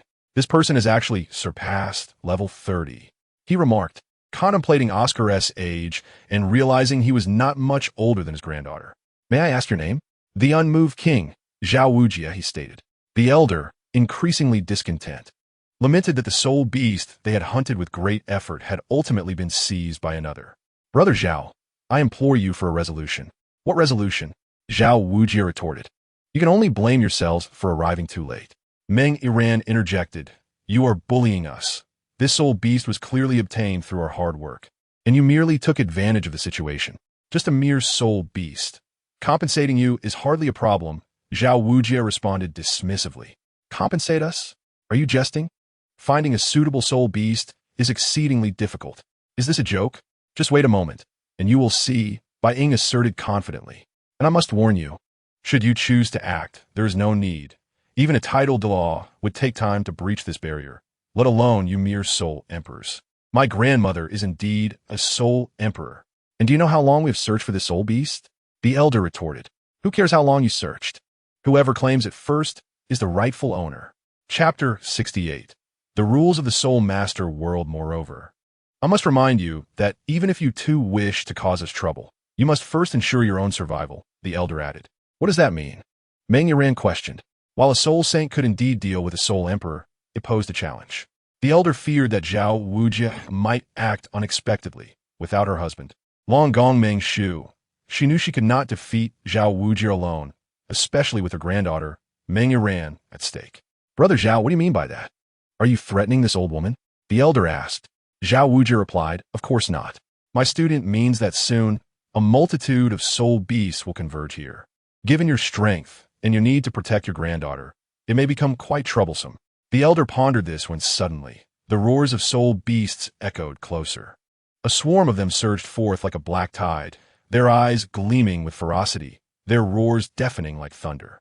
The faces of the elder and Meng Yiran turned pale. Having never witnessed such a terrifying sight, the elder clutched Meng Yiran tightly, fear gripping her heart. As a mere soul emperor, she stood no chance against such a horde, and the responsibility of protecting her granddaughter left her feeling utterly helpless. At that moment, Zhao Wujie's figure stood resolutely before them, his eyes radiating determination, a powerful aura emanating from him. He inhaled deeply and charged forward, directly confronting the throng of soul beasts. Instantly, he unleashed his martial soul, transforming into a formidable golden bear, launching himself into the fray. Yet, despite the overwhelming number of soul beasts, Zhao Wujie remained undeterred. Meanwhile, Tang Sect urgently advised, "Quickly retract the ethereal fragrance, or we'll be in trouble." Bai Ying, aware of the gravity of the situation, complied and pulled back, also bringing Meng Iran into the protective barrier. The elder and Meng Iran were taken aback by the sudden chaos, witnessing the horde of soul beasts relentlessly assaulting the barrier. "Brother Zhao, what on earth is happening?" Zhao Wujie shrugged helplessly, glancing at Bai Ying. "If I said I didn't know, would you believe me?" Tang Sect found himself at a loss, observing the multitude of soul beasts. Bai Ying, feeling exhilarated, produced dozens of soul-guided bombs. In Bai Ying's hands, the bombs were tossed effortlessly like toys, slicing through the air with a sharp whistle, accurately landing amidst the soul beasts. With a series of deafening explosions, the entire swarm of soul beasts erupted in chaos, as if provoked like a swarm of enraged bees. The fiery blasts illuminated the surrounding forest, shock waves trembling the ground, causing trees to sway. The soul beasts, caught in the blasts, let out wails and roars, plunging the scene into utter turmoil. Tang Sect and his companions stood within the barrier, their hearts trembling with awe at the scene before them. They had never witnessed such terrifying power. Even in Tang Sec's past life, he had seen firearms, but nothing compared to this. "Incredible, Brother Bai, you are simply astonishing. This little device has vanquished so many soul beasts. It's truly unimaginable." Listening to the anguished cries of the soul beasts outside, Xiao Wu felt a twinge of compassion. "Now, watch closely," Bai Ying declared, instantly unleashing his martial spirit. The moment his dragon slayer spirit manifested, the surrounding soul beasts sensed an overwhelming draconic aura, an undeniable, terrifying pressure emanating from the depths of their bloodlines, compelling them to flee. Beneath Bai Ying's feet, 2 black and 1 red soul rings materialized, astonishing everyone present. "Is that your mother's soul ring?" Xiao Wu gazed in awe at the vivid red 100,000 year soul ring, her heart stirred with emotion. Bai Ying propelled himself into the air, and in the next instant, a colossal shadow dragon appeared behind him, its terrifying presence causing all soul beasts to retreat in fear. "It's all right now. Come out." Bai Ying exhaled softly, glancing back. "Zhu Zhuqing, you've also broken through to level 30. Haven to you? This soul beast should be suitable for you." He gestured towards a 1,000-year soul beast. Simultaneously, he looked at Ning Rongrong and remarked that this soul beast's attributes should align with hers. Both Ning Rongrong and Zhu Zhuqing stepped forward. Zhao Wujie spoke. "You two have also reached level 30. Ning Rongrong replied with a mischievous smile. "Thanks to Bai Ying for the divine herbs we consumed." They swiftly dispatched the soul beast and dragged it back to the barrier to absorb it. Bai Ying turned to Chao Tianxiang and inquired, "Elder, I wonder if any of these soul beasts appeal to you?" It was then that Chao Tianxiang came to her senses, staring at Bai Ying in disbelief. What had she just witnessed? 2 black 10,000 year soul rings and 1 red 100,000 year soul ring. Even among the titled Douluo, those possessing a 100,000 year soul ring were exceedingly rare. Only a handful existed throughout the entire history of Douluo continent. "May I ask which sect you hail from, young man?" Chao Tianxiang inquired. Upon learning he was from the Hall of Offerings, she was utterly astonished. The Hall of Offerings was the most revered location within the Spirit Hall, accessible only to those who had broken through to Title Douluo. Legend had it that there were only 7 offerings, each a formidable powerhouse surpassing level 95.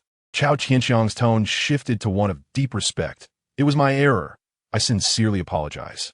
"No need for that.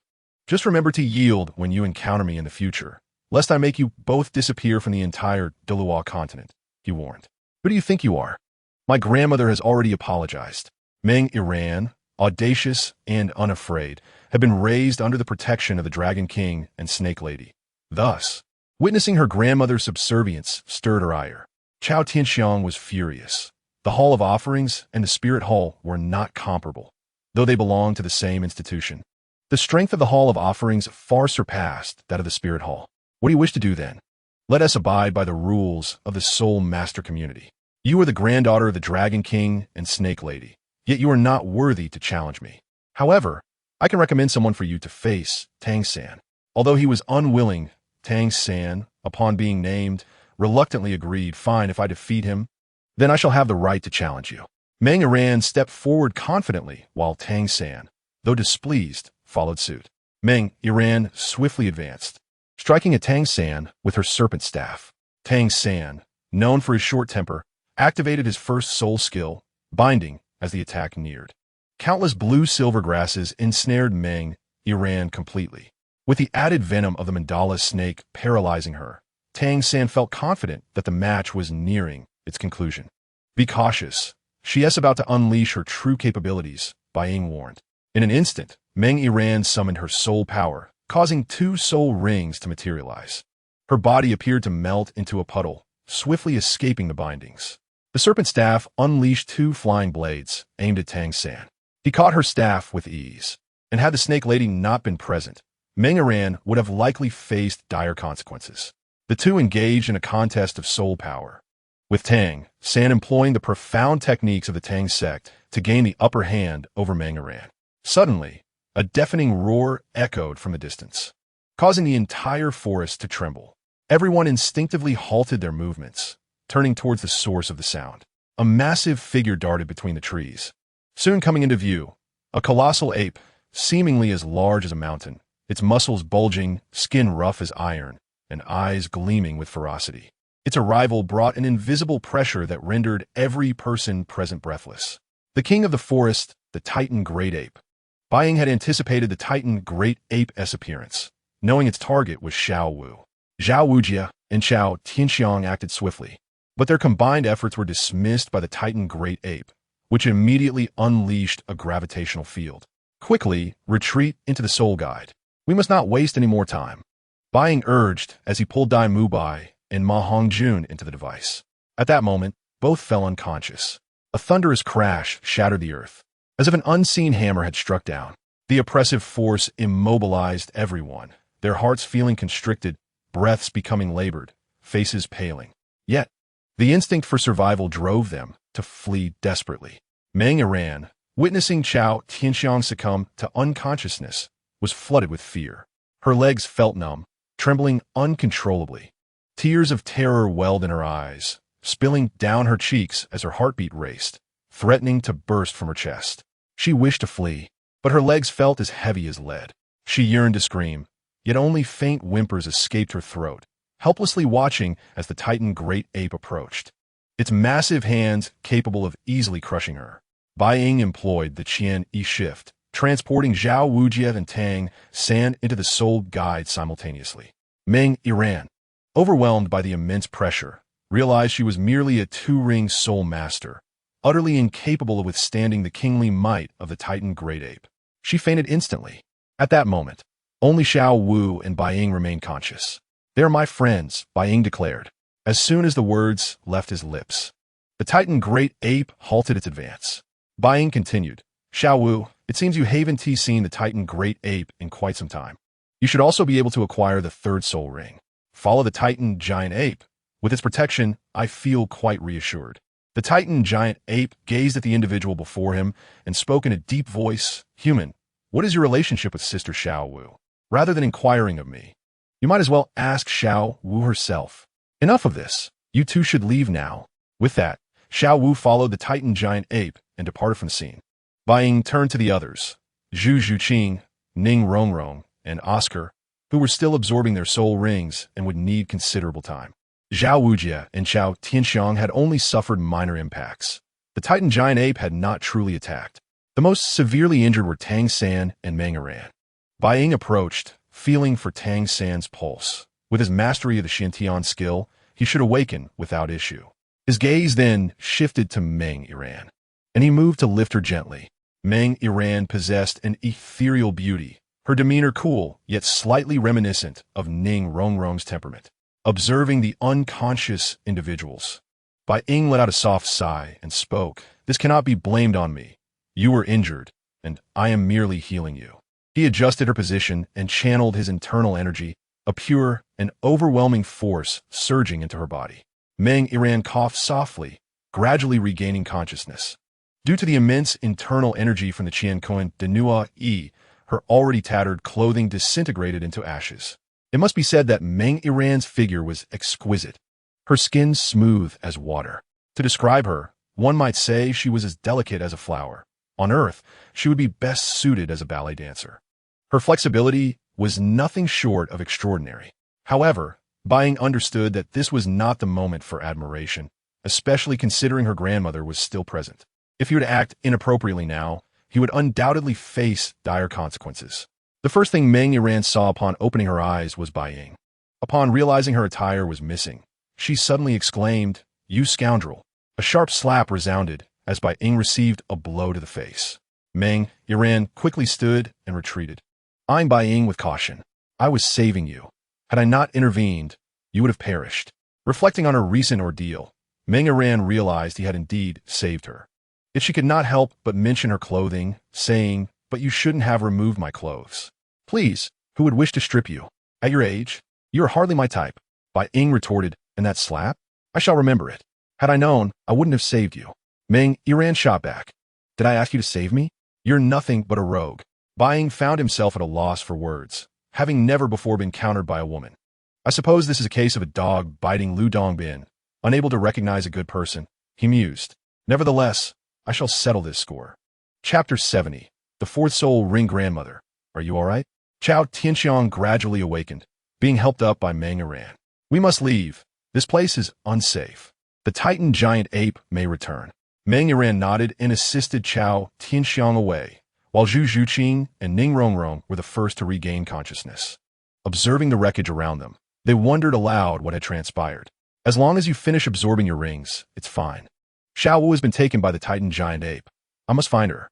Once teacher Zhao awakens, you all must leave the Star Doe forest immediately." Ning Rongrong inquired. "What about you?" "Do not worry. I will be fine," he assured, using a flying soul guide to soar into the distance. The heart of the Star Doe forest lay within a vast lake, teeming with life energy. Few had ventured here throughout history, as it was home to the two great soul beast kings, the sky blue bull python and the Titan giant ape. Bai Ying, utilizing the flying soul guide, soared at speeds rivaling that of the flying soul beasts. He drew closer and could sense the unmistakable aura of the Titan giant ape, which caused all soul beasts to flee in terror, ensuring his path was devoid of any creatures. Soon, Bai Ying spotted Xiao Wu and the Titan giant ape. From a distance, he saw Xiao Wu enveloped in a crimson glow, adorned with a yellow 100-year soul ring and a purple 1,000-year ring. Yet beneath the crimson light loomed a third soul ring. It appeared my theories were not incorrect. The sudden sound startled the Titan giant ape, which turned sharply to face Bai Ying. With a furious roar, the creature unleashed its terrifying aura, yet surprisingly, its unique presence as the king of soul beasts had no effect on this human. "Rest assured, I harbor no ill intentions. I merely wish to take Xiao Wu back. I am aware of her identity as a soul beast, and I assure you, I mean her no harm. I am her friend." The Titan giant ape's lantern-like eyes scrutinized the unexpected human. This human knows sister Xiao Wu's identity as a soul beast? What is his origin? As time passed, Xiao Wu finally completed her third soul ring. "Congratulations, Xiao Wu." Hearing this, she leapt down from the Titan giant ape. "Brother, I have acquired my third soul ring." "Congratulations," Xiao Wu exclaimed, introducing the Titan giant ape. "This is my friend. He will not harm me." "Brother, this is Erming." "Sister Xiao Wu, no human is trustworthy. You must be cautious and not be deceived. You're the one who is not trustworthy." Bai Ying retorted, "Were it not for me, you would have long since become that wretched woman Bibi Dong's soul ring." Indeed, Erming, my brother is a good person. Moreover, we have met long ago. My mother even sacrificed her soul ring for him." Upon hearing this, the Titan giant ape scrutinized Bai Ying closely. "Human, is it true that Aru sacrificed her soul ring for you? Is it genuine? You can see for yourself." In the next moment, an indescribable, terrifying aura erupted as 3 soul rings appeared. The first and second rings were astonishingly 10,000-year rings. How is this possible? Yet, I managed to achieve it. What exactly do you possess, human? Enough? Ming, show my brother some respect. Brother, I will take you to see the heart of the Stardow Forest. Sister Xiao Wu, it may not be wise to allow a human to enter the heart of the Stardow Forest. Fear not, Ming. Xiao Wu offered a reassuring glance to the Titan giant ape, then led Bai Ying toward the center of the Stardow Forest. Upon entering, they beheld a tranquil lake, vast and seemingly boundless. The water was crystal clear, resembling a giant mirror reflecting the towering ancient trees around it. A gentle breeze stirred the lake's surface, creating ripples that seemed to echo the breath of nature. The life energy here is so potent that it seems almost visible. Green energy flows through the air like countless fairies dancing. Bai stands by the lake, feeling the surge of this vital energy, his heart enveloped in tranquility. The surface of the lake reveals no fish, yet Bai senses a creature slumbering beneath the water. Brother, Xiao Wu is back. The moment the words are spoken, the previously calm lake suddenly churns with waves. The true king of the forest, the sky blue bull python, announces his presence. With a serpentine body and a dragon's head, an intangible aura immediately spreads, compelling even the Titan great ape, the forest king, to retreat. His eyes seem to contain a starry sky, deep and enigmatic. Standing nearby, Bai feels the overwhelming pressure but does not succumb to fear. Taking a deep breath, he steps forward, his gaze unwavering as he meets the sky blue bull python's eyes. Xiao Wu approaches and murmurs something, after which the python speaks. You are the human Xiao Wu mentioned. Its voice resonates like that of a weathered elder, yet carries an undeniable authority. Bai nods, answering boldly, yes, I'm a friend of Xiao Wu. I come only to take her away. I harbor no ill intentions. The sky blue bull python, twisting its massive dragon form, approaches Bai. The terrifying dragon might descends, yet it has no effect on him, for he possesses a dragon-slaying martial soul, rendering him unafraid of dragon might. Addressing the forest king, he speaks with surprising calmness. May I inquire what you seek? A young human, capable of absorbing 2 10,000-year soul rings and 100,000-year soul ring. Your potential is unimaginable. You are aware of Xiao Wu's identity, yet chose to protect it without inflicting harm. Your character is indeed noble, and for that, I express my gratitude. Spare me the thanks. Let us depart now. Bai interjects. Human, I have one more question. Have you truly received the inheritance of a deity? As a 100,000-year soul beast, I can faintly sense the divine aura around you. Since you already know, why ask? Bai deeply, to receive a deity's inheritance suggests you are destined to ascend to divinity. What is the purpose of this lengthy discourse? If there is nothing else, I shall take Xiao Wu and leave. The sky blue bull python, undeterred by Bai's impatience, proposes, I wish to make a deal with you. Rest assured, you shall not be at a disadvantage. What kind of deal? That I cannot disclose just yet. You will understand when you reach the rank of title Douluo. For now, take Xiao Wu and go. As the two depart, the Titan great ape looks puzzled. Brother, why entrust Xiao Wu to a human? I have no choice. This human has attained the position of deity, which is precisely what Xiao Wu aspires to. Typically, transformed soul beasts have a brief lifespan of merely 100 years. Although their cultivation talent may surpass that of ordinary individuals, the path to divinity remains elusive. Thus, I allowed Xiao Wu to leave with him. After all, he is the only lever for her breakthrough at this moment. Xiao Wu, go join them.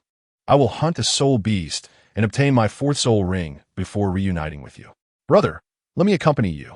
Your strength is far too weak. I must ensure your safety. Listen, and I shall be fine with the aid of many soul tools. Go join them first, then seek me out. Very well, brother. Take care. With Xiao Wu's figure fading into the distance, Bai finally feels at ease. After a while, a terrifying crimson dragon emerges within Bai's sight.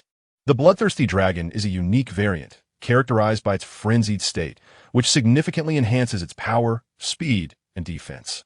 Bai takes a deep breath, gradually channeling his soul power to prepare for the impending challenge. The bloodthirsty dragon lets out a low growl, its massive form lunging forward, claws slicing through the air with a fierce wind as they crash toward Bai. His gaze sharpens, and in an instant, he disappears, leaving behind only an afterimage. His speed seems to transcend the constraints of space, momentarily bewildering the bloodthirsty dragon. However, Bai does not pause. He flickers through the air, weaving between the dragon's attacks, each appearance bringing him closer. Channeling his soul power, he unleashes 3 soul skills, overwhelming the bloodthirsty dragon. The time blade materializes in his hand, shimmering with mysterious light. Gripping the hilt tightly, he flashes behind the dragon. Time seal, he shouts, slashing forward. An invisible wave of blade energy slices through the air, enveloping the bloodthirsty dragon. Its colossal form appears to be frozen in time, its movements sluggish and rigid. Then Bai calls out again now, transforming into a streak of light. He spins rapidly around the bloodthirsty dragon. Each rotation is accompanied by a fierce blade energy that strikes the dragon with relentless force. The bloodthirsty dragon, as if ensnared in ice, fails to respond. Now is my chance. The bloodthirsty dragon, now battered and bruised, finds itself liberated from the time freeze. It bellows in fury, its body thrashing wildly. A crimson light radiates from it, enveloping its entire being. This is the frenzied state of the bloodthirsty dragon. How intriguing. Yet alas, you have encountered me. Farewell. Bai affixes several soul-guided bombs onto the dragon's body. A loud explosion follows its furious roar, engulfing the entire creature in a fiery blast. As the smoke clears, the dragon stands on the brink of collapse. Bai swiftly resolves the bloodthirsty dragon and sits cross-legged to absorb the soul ring. The ring is remarkably unstable, its soul vibrations terrifying and chaotic, bathing Bai's form in red. After several arduous hours of absorption, Bai's body finally ceases to tremble.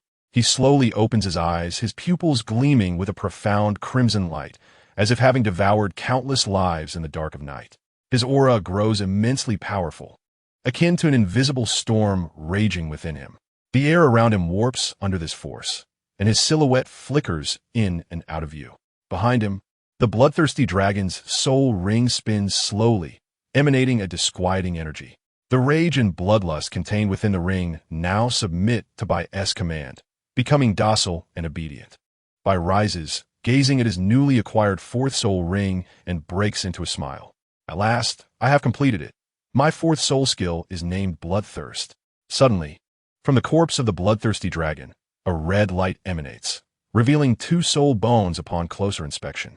The emergence of soul bones occurs only when a soul beast voluntarily sacrifices itself or when it dies harboring immense resentment. Moreover, for a single soul beast to yield 2 soul bones is a phenomenon I have only known to occur with the Pope Baido. This is indeed a treasure. I must secure it. Today, in the Starry Forest, I have stumbled upon an incredible bargain. Just as Bai Ying was preparing to depart, he suddenly heard a voice from a distance. Initially believing it to be Zhao Wuji and his companions, Bai Ying thought little of it and headed towards the source of the sound. Grandfather, where has that human demon spider gone? Do not worry, my dear. Grandfather will surely help you find it. As Bai Ying approached, he was astonished to discover it was Meng Yiran and her companions. It's you? Grandfather, he bullied me. Meng Shu gazed intently at Bai Ying and said, You bullied my granddaughter. I did not bully her. I was saving her. At that time, your granddaughter, Meng Yiran, was injured and unconscious. When I was channeling soul power to her, her clothes could not withstand it and tore. It was not intentional. Meng Shu and Chao Tianxiang exchanged glances, their expressions shifting subtly, while Meng Yiran's face turned crimson with embarrassment. Who allowed you to save her? Did I ask for your help? You are nothing but a scoundrel. Humph. It seems my efforts to save you were in vain. Had I known, I would have let you be trampled by the Titan ape instead. Well then, since there is nothing more to discuss, I shall take my leave. The more I wish to avoid certain individuals, the more I encounter them. I was in a good mood until you ruined it. Upon hearing this, Meng Yiran's fury ignited, and she implored her grandfather, Meng Shu. Grandfather, this man has seen my body. You must make him pay the price. Ha! Spare me your nonsense. Who has seen your body? Besides, your body is hardly appealing. You look like a snake, utterly unattractive. Moreover, you slapped me. Isn't that enough? I see you will never marry. You are a petty woman, thinking yourself beautiful. In my eyes, you are nothing. Meng Yiran was already furious, and being insulted further only intensified her wrath. At that moment, her grandfather, Meng Shu, could hardly believe someone dared to speak thus of his granddaughter. You insolent brat! Regardless of the circumstances, you have laid eyes on my granddaughter. She has never been insulted like this before. You must provide us with an explanation. An explanation? What do you desire? Bai Ying sighed, acknowledging his predicament. Today, I have met my match. I shall settle this account eventually, but for now, let us abide by the rules of soul masters. I challenge you. If I lose, you may do as you wish with me. However, if I win, this matter will be reversed, and I shall claim your granddaughter Meng Yiran as my servant. Do you dare accept? Meng Yiran immediately interjected. My grandfather is a soul emperor. How dare you, a mere soul master, challenge him? Very well, I shall accept this challenge on his behalf. Yiran, do not act recklessly, cautioned Chao Tianxiang. They're already bullying me. Besides, do you truly believe grandfather will lose? Meng Shu, as a proud soul emperor among the dragon and serpent clan, replied, fine. If you can withstand 3 of my attacks, I shall consider it a victory for you. If you can endure even 1 strike without falling, I shall also deem you victorious. Meng Shu initiated the attack, wielding his dragon head staff and striking towards Bai Ying. Bai Ying employed his 3rd soul skill, Invincible Golden Body, to absorb the blow and seize the dragon head staff. In the next moment, Bai Ying unleashed his martial soul, which held a profound advantage over all dragon-type martial souls. Meng Shu summoned 6 soul rings, and the dragon head staff suddenly enlarged, launching a black beam of light towards Bai Ying. Unexpectedly, Bai Ying consumed it, declaring delicious. My martial soul possesses the ability to devour the flesh and blood of dragon-type soul masters.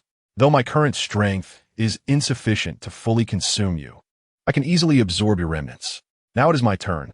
You two should join forces and unleash your martial soul fusion technique. Perhaps you might have a chance. Otherwise, only death awaits you. As formidable beings, the dragon and serpent duo found it incredulous that they would need to employ their martial soul fusion technique against a younger opponent. Who would believe such a thing? Yet, they could not ignore the significant disparity in their levels. Preposterous. You're not worthy of forcing me to use my martial soul fusion technique. Is that so? I hope you will feel the same shortly. In the next moment, Bai Ying produced a diamond-shaped object, the Annihilation Cannon, revealing its terrifying presence. What is that? The 3 wondered, but Bai Ying merely smiled and said, You are the second to compel me to use the Annihilation Cannon. Although it is not fully restored and lacks the power it once possessed, it remains beyond your capability to withstand. That is why I encouraged you to employ your fusion technique. Since you seek death, I shall oblige and let you witness the consequences of offending the son of the Spirit Hall. Prepare to behold the might of a level 9 soul guidance device. With a thunderous roar, the level 9 Annihilation Cannon unleashed its power. The initially faint red glow at the muzzle blazed into a fierce flame, as if a long-suppressed fire had finally been released. The terrifying aura surged like a waking dragon, wreaking havoc in the air and suffocating all in its presence. The expressions of the dragon and serpent duo grew grave. Despite their extensive experiences across the continent, they now felt the chilling threat of death. Without further hesitation, they simultaneously activated their martial soul fusion technique, Dragon Snake Strike. A brilliant golden light flashed in the air, and a massive golden dragon materialized, roaring ferociously and emanating a blinding radiance capable of tearing through anything. The golden dragon surged forward with unstoppable force towards the cannon's muzzle. Upon collision, a deafening explosion echoed as if the world trembled. Fear flickered in the eyes of the dragon and serpent duo as they realized their fusion technique was as fragile as paper against the opposing power. The golden dragon roared in agony, its brilliance flickering perilously.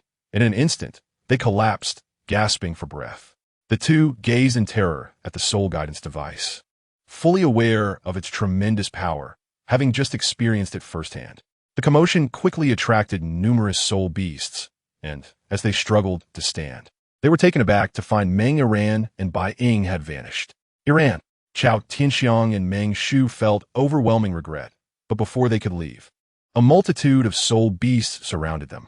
Although individually weak, the sheer number of beasts posed a significant challenge, with Meng Yiran's fate uncertain and both of them severely injured. Their misfortunes compounded. Let me go. Release me, or my grandparents will not spare you. Meng Yiran struggled violently in Bai Ying's embrace, her tiny fists raining down upon his chest. Yet, to Bai Ying, it was as harmless as a tickle, his face adorned with a serene smile, as if everything was under his control. "Release me, you wicked man." Meng Yiran's face flushed with anger as she attempted to kick Bai Ying, only to find herself firmly restrained, unable to move an inch. Bai Ying smiled slightly, his voice low and calm. "Meng Yiran, it would be wise for you to remain quiet. Your grandparents are in dire straits. If you wish for their safety, you must obediently comply. Otherwise, I shall leave you here. You should be aware of the dangers of the Stardow Forest. With your capabilities, encountering even a moderately powerful soul beast would lead to your demise." At that moment, tears streamed down Meng Yiran's cheeks like pearls cascading from a broken string. A stark contrast to the pampered life she had known, devoid of such fear and helplessness. Observing her tears, Bai Ying felt no pity. He stated coldly, "Meng Yiran, you are now my servant. You chose to wager against me, and now you must face the consequences. I have not wronged you. Why harbor such animosity towards me? Now, let us see if you can shed your princess-like arrogance. I was wrong. I truly regret offending you. Please, spare me," she thought, but it was too late. From the moment she crossed me, I offered you countless chances, yet you insisted on your own destruction. Now that you realize your error, it's far too late. Seeing that Bai Ying was unyielding, Meng Yiran finally asked, "What do you want from me?" "According to the rules, you lost and must serve me," he replied. After finding a safe location, they paused. Bai Ying carried Meng Yiran over his shoulder, the violent jolting inducing a wave of nausea within her. She attempted to utilize her second soul skill, Serpent Body, to escape, but Bai Ying had already anticipated her move, sealing her soul power and striking her acupoint in advance. "Young lady, do you now understand the harshness of reality?" "I understand. Can you release me?" "Absolutely not," he rejected without hesitation, deepening her despair.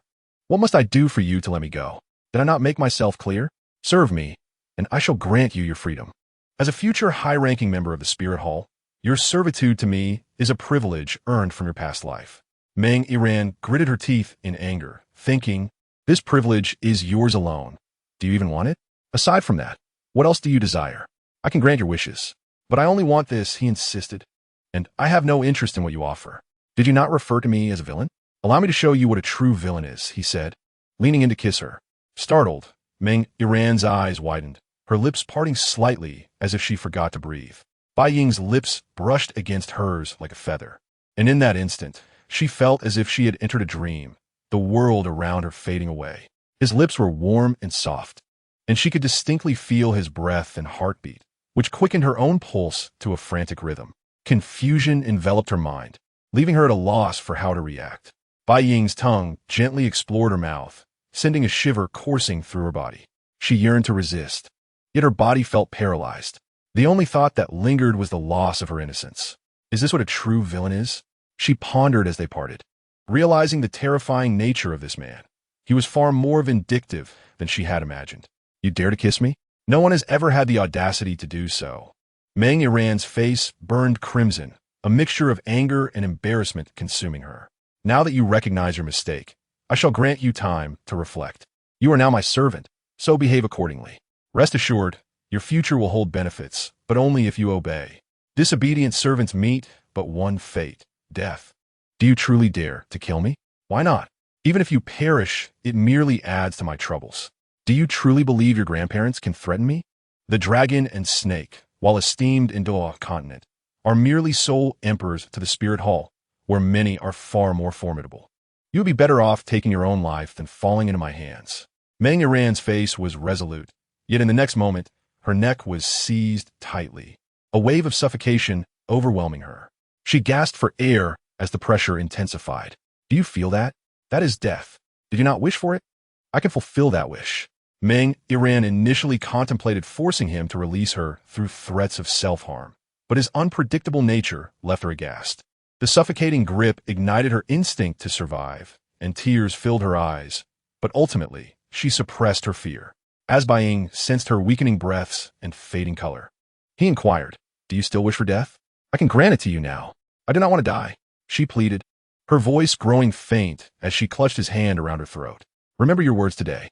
Should you ever seek death again, this will be your fate. Those who offend me either suffer a painful demise or endure a life worse than death. Given your beauty, I have chosen to show you leniency. Do not mistake this for a favor. With that, he tossed her to the ground, where she gasped for fresh air. Her gaze toward Bai Ying filled with fear and reverence. I present you with two choices. Remember, you have but one chance. Failure to choose wisely will result in a fate worse than death. Listen closely. The first option is that I summon some formidable soul beasts. If you manage to survive their onslaught, our enmity will be resolved. However, I must warn you that most of the soul beasts I summon are of the 10,000-year variety. Given your current strength, you might serve as their meal. After all, your flesh is quite tender. Meng Yiran pondered this, shaking her head and gazing at Bai Ying with tear-filled eyes. The second option is for you to obediently call me master and let me hear you say it. If you can bring me joy, I will not only spare you, but also bestow a great gift upon you. Make your choice. The opportunity is yours, but my time is limited. I shall grant you but 10 seconds to decide. As Bai Ying began his countdown, Meng Yiran found herself engulfed in profound turmoil. Tears streamed down her face as she initially intended to refuse, but the memory of his cruel methods left her trembling. How had she dared to provoke such a beast? If granted another chance, she would sooner perish than cross paths with this harbinger of chaos. As time slipped away, she reluctantly uttered, "Master, I cannot hear you. Please speak a little louder, Master." With each utterance, Meng Yiran felt as though her heart was being mercilessly pierced. Is this how to be obedient? Remember, from now on, I am your master, and you must do as I command. Otherwise, do you comprehend the consequences? Do you understand? The voice of the white shadow grew louder, demanding a response. Trembling, Meng Yiran stammered, "I understand. That is good to hear. I must warn you, I possess a rather volatile temperament, so do not harbor any illusions about me. Now come closer." As the words fell, Meng Yiran slowly stood up, her heart filled with terror for the man before her. As she approached him, her body shook with fear. "Why are you so frightened? I promised I would grant you a tremendous gift." With that, the white shadow produced an 8-petal celestial orchid from the soul guide space. "Absorb this, and your abilities will be significantly enhanced." Meng Yiran dared not resist and sat down to begin absorbing the celestial herb. After an hour, she sensed a remarkable leap in her soul power. "I have actually broken through to level 35, an increase of 5 levels. She exclaimed, "How did you accomplish this?" "You need not concern yourself with that." The white shadow replied, "Just remember one thing. I will not treat you poorly. Stay by my side, and you shall share in my fortunes." Just then, Long Gong and Sheep arrived, both bearing numerous injuries, evidently exhausted from battling a horde of soul beasts. "Yiran, do not fear. Your grandfather is here," Meng Shu declared, his expression grim. "Release Yiran. If there are issues, confront this old man instead." "Senior, you may be mistaken. She consented to become my servant," the white shadow defended. "Nonsense. How could that be?" Long Gong protested. "Why not? I can enhance her strength at an astonishing rate. What is impossible about that?" At that moment, Chao Tianxiang approached Meng Yiran, extending a hand to discover her soul power had indeed risen by 5 levels. "It has only been a short while since we parted, and her soul power has surged so rapidly. Rest assured, Senior, I have merely administered a celestial herb, which will not damage her innate talents. Allow me to assure you, within 10 years, I can help her break through to the tidal Douluo realm. Furthermore, she will only serve me for 3 years, after which, should she desire, I can return her to your side. During this period, I will ensure she does not engage in any actions against her will. What do you think?" The white shadow's words left Long Gong and Sheepa momentarily speechless. If someone could indeed achieve a breakthrough to tidal Douluo within 10 years, they would have to reconsider. Staying by the side of the Saint Son would certainly offer Meng Yiran greater benefits than remaining with them. Then, Meng Yiran spoke, "Grandfather, grandmother, I willingly choose to follow the Saint Son." "Yiran, do you truly wish to go?" Chao Tianxiang inquired. Meng Yiran nodded affirmatively, assuring them, "Do not worry, grandfather and grandmother. This is my own choice. No parent wishes for their child to fail." Ultimately, Long Gong acquiesced. "Since this is your decision, we shall respect it. But heed my warning. Young man, if you dare to harm Yiran, I will not let you off easily." After some pleasantries, Long Gong, Sheepa, and Meng Yiran parted ways. Chapter 74. And the events unfolded far more smoothly than White Shadow had anticipated. "Well, now that your grandparents have departed, I hope your promises hold true, allowing me to break through to tidal Douluo within 10 years. "Of course," he replied. "Have you absorbed the soul ring yet?" Meng Yiran snorted in frustration. This is all your fault.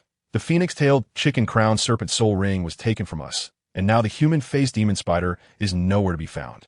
Very well. I will seek out a more suitable soul beast for you. Given that your martial soul is the serpent staff, you should pursue a serpent-type soul, saying to maximize your martial soul's potential. As they ventured forth, they soon encountered a fitting soul beast, the fiery, poisonous snake. Meng Yiran's eyes sparkled at the sight of the fiery, poisonous snake, its body exuding a heat akin to flames, its scales shimmering with golden light under the sun, and its crimson eyes seemed capable of spewing fire, instilling a profound sense of pressure. With a faint smile, the white shadow gestured to Meng Yiran. This fiery, poisonous snake's soul power resonates with you, and its fierce nature makes it an ideal candidate for your new soul ring. Meng Yiran nodded, determination shining in her eyes. Gripping her serpent staff, she surged forward like a bolt of lightning towards the fiery, poisonous snake. Her staff traced an elegant arc through the air, accompanied by a sharp gust of wind.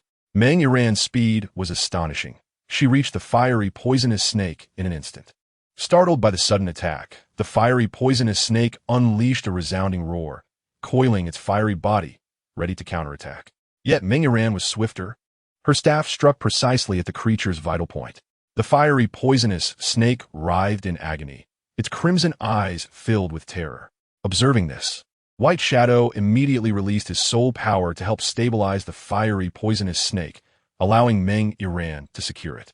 Taking a deep breath, Meng Yiran gripped her serpent staff tightly and began absorbing the fiery, poisonous snake's soul ring. The surrounding air grew intensely heated, and her figure flickered in the flames. Her aura gradually intensified, as if an invisible force coursed through her being. The fiery, poisonous snake was an exceptionally rare soul beast.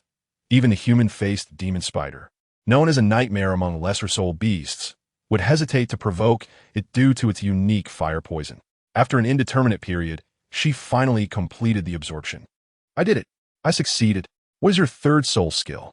Meng Yiran exclaimed with immense excitement. The flame's poison, she declared. This skill, derived from the fiery snake's venom, will cause anyone it touches to feel as though they are engulfed in flames, ultimately leading to their demise. A commendable soul skill. Now, solidify your cultivation base, he instructed, retracting Meng Yiran into his soul guide device. Glancing at the sky, White Shadow realized he must locate them before nightfall to avoid dire consequences. Resolving this, he resumed his journey. After covering some distance, he detected a sound emanating from the nearby grass. This time, he approached cautiously and soon beheld a spider with a terrifying human face dripping with potent poison. The human-faced demon spider. It seemed this little rascal was about to unlock a new power. How intriguing. How could I possibly refrain from assisting him? With this thought in mind, Bai Ying swiftly turned and departed, promptly drawing a multitude of spirit beasts towards him. Soon, a cacophony of rustling sounds echoed from a distance. Had it not been for Tang Sect's cultivation of the Xiantian Gong, he would have been oblivious to these disturbances.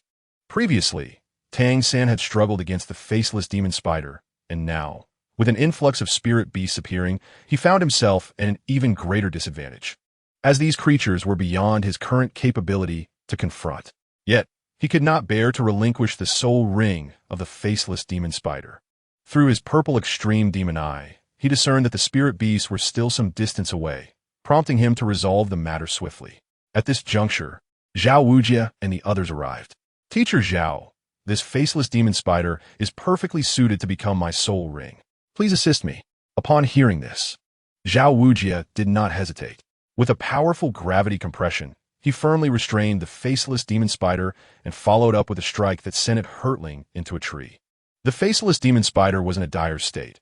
It had already been gravely injured by the Dragon King and the Snake Lady, and now, facing Zhao Wujia, a soul sage, it was as if the heavens had conspired against it. Whoosh, whoosh, whoosh. With a flurry of sounds, Tang Sect unleashed arrows from the divine crossbow, striking the faceless demon spider, which fell to the ground in agony. Damn you, Tang Sect! Could he truly be the destined one? Puzzled, he wondered why the horde of spirit beasts had yet to arrive. Had they perished? Tang Sect promptly seated himself to absorb the soul ring of the faceless demon spider. However, the soul ring was exceedingly domineering. The moment it entered his body, he felt an excruciating pain. Regrettably, It seemed he had lost more than he had gained. For had he acted sooner, he could have prevented Tang San from acquiring his formidable external spirit bone, the 8 spider lances. Those 8 spider lances were originally mine. Sooner or later, I shall make Tang San understand what true talent entails. Damn that little brat. With this thought, Bai Ying felt a pang of heartache. After all, the external spirit bone was capable of transforming and evolving alongside its master, its potential rivaling even that of a 100,000-year-old spirit bone. Teacher Zhao, I have returned. Bai Ying's sudden appearance startled everyone, who instinctively readied themselves for battle. However, upon recognizing him, they relaxed. Where have you been, you rascal? I want to acquire my 4th soul ring. My martial soul is rather unique. It must be a subdragon or dragon-type spirit beast to be absorbed. Upon witnessing Tang San's situation, Bai Ying, though reluctant, acknowledged that Tang San had indeed obtained his 3rd soul ring. We were searching for you when a faceless demon spider unexpectedly emerged. Just so happened that Tang San had just broken through to level 30, which is why we took action against it. I see. Bai Ying, can you discern anything from Tang San's condition? Fear not, he is unharmed.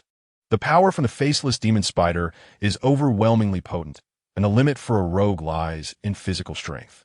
I am confident that Tang San will turn this peril into fortune. A day and a night passed, and Tang San finally regained consciousness.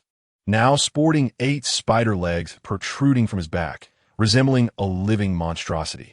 Logically, I should have absorbed the soul ring of the faceless demon spider. Yet I remain baffled by the presence of these 8 spider legs. These are external spirit bones. Congratulations, Tang San. You have acquired the soul bone of the faceless demon spider. Upon hearing this, the others were electrified. Soul bones were treasures that were rare and difficult to come by. Indeed, Tang San is the son of destiny. Upon returning to Shrek Academy, everyone was eager to rest. During this interval, the system's voice echoed once more. Are there any rewards for the sign-in? Congratulations, host. You have obtained the Divine Maiden Heart Sutra. This technique is characterized by its accessibility, comprising 9 levels. And at its pinnacle, one may attain a saintly physique, invincible in all directions. Moreover, the internal energy flows ceaselessly, ensuring survival as long as one remains alive. Please note this technique can only be cultivated by women. This system's technique is quite impressive. Congratulations, host. You have obtained the Tai Chi Divine skill. Although the Tai Chi Divine skill may not rival the Qian Renxue, Yi, and the Divine Maiden Heart Sutra, it encompasses the principles of Yin, Yang, and the 5 elements, proving more formidable than their Xian Tiangong. System, you are indeed generous. Chapter 75, Visiting the Father-in-Law upon returning to Shrek Academy. Bai Ying was promptly summoned by Ning Renxue. This scenario incited Oscar's ire, as he had finally garnered the attention of 3 beautiful female classmates, only to find them all gravitating towards another, leaving him with naught but scraps. Renxue, what do you require of me? I have a serious matter to discuss with you. Let us converse as we walk. Ning Renxue began. As you know, our 7 Treasure Glazed Tile School is the foremost auxiliary sect across the continent. However, we possess no combat capability individually. I see. You wish to utilize soul-guiding devices to grant all members of the 7 Treasure Glazed Tile School the ability to defend themselves. Correct? Yet, you could easily approach Tang San. His so-called hidden weapons should suffice as well. Ning Renxue shook her head. I have observed that the hidden weapons he employs lack the potency compared to your soul-guiding devices. Moreover, Tang San has stated that this is a confidential matter of the Tang Sect, requiring careful deliberation, hence my approach to you. Are you willing to assist? Of course, I am willing. However, I have yet to develop aggressive soul-guiding devices, but they will be ready soon. If your need is urgent, I should be able to provide them in a few days. However, I will require your assistance with a matter in return. What is it? Every soul master possessing the 7 Treasure Glazed Tile Martial Soul possesses exceptional appraising abilities. I need to gather materials for crafting soul-guiding devices, and I require your company. Certainly. I will accompany you tomorrow. I am far too fatigued today and must rest well first. I shall come to see you tonight. Ning Renxue gasped in shock. You still intend to come? Please don't. You mustn't seek me out. Go find Xiao Wu and Zhu Zhuqing instead. What are you thinking? I intend to impart a technique to you. This technique is particularly well suited for your cultivation. A technique? What technique? You shall find out tonight. Tang Sect's rapid ascension to the rank of title Douluo was largely aided by the techniques he employed. I had always found it perplexing why, in a world that had undergone millennia of transformation, no new techniques had emerged. Even if there were some, they were merely rudimentary. Although the Douluo continent is often regarded as a fantastical wasteland, it is still a world. If even a mediocre technique like Tang Sect's could allow him to ascend to godhood, then the system-rewarded divine Maiden Heart Sutra would undoubtedly elevate them to new heights. That evening, Bai Ying arrived punctually. This startled Xiao Wu and Zhu Zhuqing, who initially thought Bai Ying had come to seek them out. Ning Renxue, witnessing their reaction, chuckled softly. I have long been aware of your situation. Fear not. I shall not disclose it. The two blushed at her words, and Bai Ying cleared his throat. I am here tonight to instruct you in cultivation. Do not overthink it. What kind of cultivation requires the knight? Despite their curiosity, they dared not voice their questions. Upon arriving at the back mountain of the academy, the area was immediately enveloped by the ethereal presence of the white shadow, utilizing the soul guide. Before imparting the techniques to you, allow me to introduce someone. As he spoke, Meng Iran appeared before them. This is Meng Iran. I believe we are all familiar with her, so I shall not elaborate further. She, like you, is one of my companions. Hearing this, Ning Renxue could not help but interject, You heartless rogue, how many women have you entangled with? To which he replied, I do not know, but there will certainly be more in the future. Xiao Wu and Zhu Zhuqing exchanged glances, rendered speechless by the exchange. At that moment, Meng Iran felt her cheeks flush with warmth. All right, you four, sit cross-legged now. I shall impart the techniques to you. The four complied, their figures appearing increasingly enigmatic under the moonlight. They sat in meditation, closing their eyes, as if entering a wondrous realm, isolated from the external world. The white shadow stood before them, gently waving his hands, and a series of soft luminescence flowed from his palms, gradually permeating the foreheads of the four. This was the power of the Goddess Heart Sutra, akin to a gentle spring, nourishing their spiritual seas. Each ray of light caressed their souls like delicate silk, bestowing an unprecedented sense of comfort. Now, commence your practice according to the techniques. Remember, this is your first training session, so do not be overly anxious. The voice of the white shadow resonated like celestial music in the night sky, imparting boundless tranquility and strength. Bathed in moonlight, Ning Renxue, Xiao Wu, Zhu Zhuqing, and Meng Iran sat cross-legged, eyes closed. Ning Renxue's heart was filled with uncertainty, and she could not resist asking, Is this the technique you have prepared for us? The white shadow nodded slightly, his voice as gentle as a spring breeze. Indeed, this is the technique I have meticulously chosen for you. The Goddess Heart Sutra not only facilitates a rapid enhancement of your cultivation, but also allows you to master a unique goddess step. This step is not only light and agile, but also yields unexpected effects in battle. The Goddess Heart Sutra comprises the Goddess Step, the Goddess Sword Technique, and the ultimate realm of the technique, the Goddess Scatterflowers, making it immensely powerful yet simple to learn. It is most suitable for your cultivation. Ning Renxue felt a warm current flowing within her, an unparalleled sense of comfort. Her seven treasures glazed tower, martial soul, seemed to glow with newfound vitality under the nourishment of soul power. She gently opened her eyes, glancing at Xiao Wu and Zhu Zhuqing, who shared expressions of joy and satisfaction.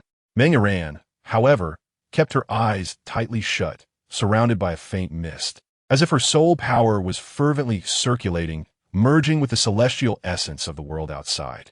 Her long hair danced in the night breeze, exuding an ethereal beauty.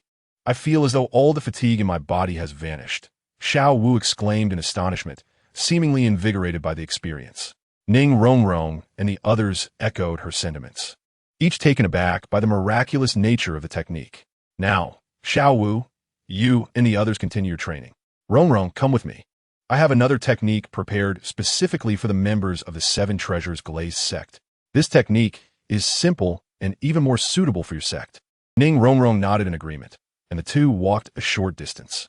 The technique was called the Taiji Divine Art, which possesses no limitations and has a strong capacity for inclusivity, making it suitable for all practitioners. Is this truly the case? She inquired. Of course it is. I shall present you with a manual. Take a look. Tomorrow, I will accompany you back to the Seven Treasures Glazed Sect. As he spoke, the manual appeared. The white shadow glanced at it, noting its accessibility for beginners, though reaching the pinnacle of its practice would require time. You will accompany me back to the Seven Treasures Glazed Sect? Ning Rongrong blushed as she spoke.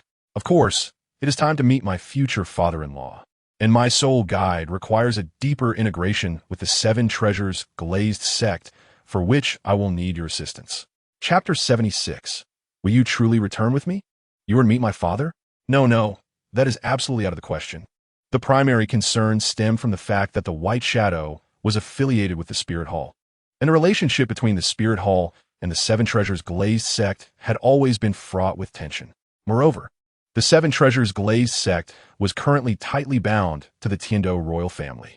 Despite the superficial appearance of peace between the Spirit Hall and the Tiando royal family, Ning Rongrong's father had warned her that there would inevitably come a day of conflict.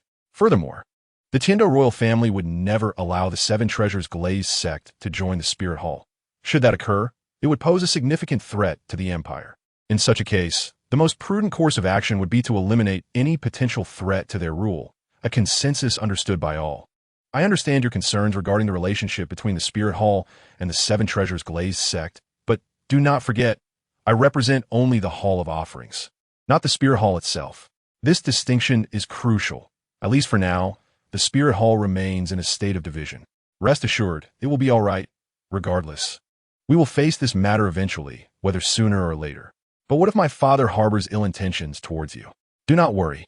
I am still the holy son of the Spirit Hall, and over the years, the Spirit Hall and the Seven Treasures Glazed Sect have maintained a semblance of peace. At least for now, the Seven Treasures Glazed Sect would not dare to offend the Spirit Hall. Very well, but I must caution you. While you may accompany me home, do not blame me if you end up missing a limb or two. My grandfather, sword grandfather, and bone grandfather are quite protective of me. Moreover, my father is exceptionally astute. Although our disciples of the Seven Treasures Glazed Sect may be weak in strength, with those two around, you may find yourself facing considerable challenges. What is this? Is it not customary for a son-in-law to endure trials when meeting the future father-in-law? This is tradition. Enough is settled then. I shall request leave from the dean and depart for the Seven Treasures Glazed Sect tomorrow. Isn't that a bit too soon? It is not too soon.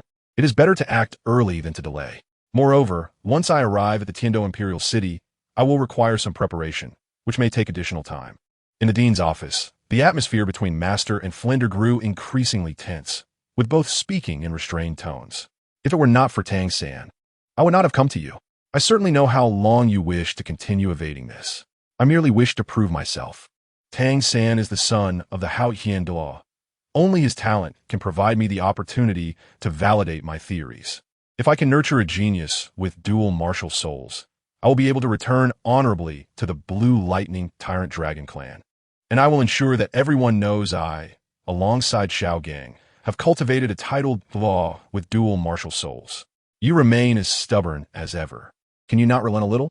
Do you wish for her to remain with you for a lifetime? At the mere mention of her name, Yu Xiaojiang fell silent, well aware that he and his beloved Lu Erlong had been apart for many years. Throughout this time, Lu Erlong had been thinking of him. But so too had Yu Xiaojiang. The events of that time had inflicted profound wounds upon Yu Xiaojiang, leading to years of despondency, until he finally found hope in Tang San, who possessed the talent of dual martial souls, revitalizing his spirit. For Yu Xiaojiang, Tang San represented his final hope for achieving renown. Xiaogang, you are far too concerned with the opinions of the world. Your actions are not only tormenting yourself, but also a woman who has waited many years. Can you truly justify this to her? Enough. I have stated before that unless I achieve renown, I shall never return to the Blue Electric Tyrant Dragon family. Xiaogang, I understand that your silence over the years was to avoid disturbing our lives, but know this, she loves you alone.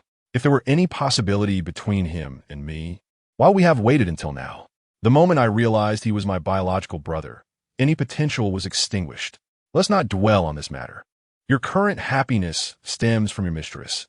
You have poured all your heart into her. Speaking of this, it infuriates me. Zhao Wujia has been rather restless lately, bullying a mere child despite being a sole sage of the seventh ring. Yet, unexpectedly, he provoked someone far beyond his reach. The Haotian Douluo is not someone you can offend lightly. How would you possibly know? Yu Xiaojiang took out a pope's order from his bosom and placed it upon the table, stating, this was given to me by him.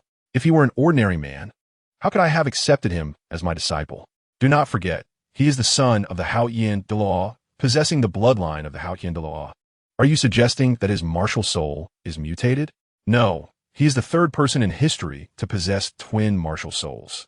Initially, I intended to accept Bai Ying as a disciple as well, but he is too proud and refuses to bow to a master. I will prove to him that one day, my disciple will make all those who look down upon me regret their disdain. Regarding the mistress, do not speak of this to anyone. Ensure Bai Ying remains oblivious to his identity as the son of the Qian Renxue, for such knowledge could invite unnecessary troubles. I understand. Suddenly, a knock echoed at the door of the dean's office. Is the dean inside? Who is it? Come in. Bai Ying entered and, upon seeing Yu Xiaojiang, remarked, I did not expect you to arrive so swiftly, nor did I expect you to actually come to Shrek Academy. I thought you would not come. It was a misunderstanding.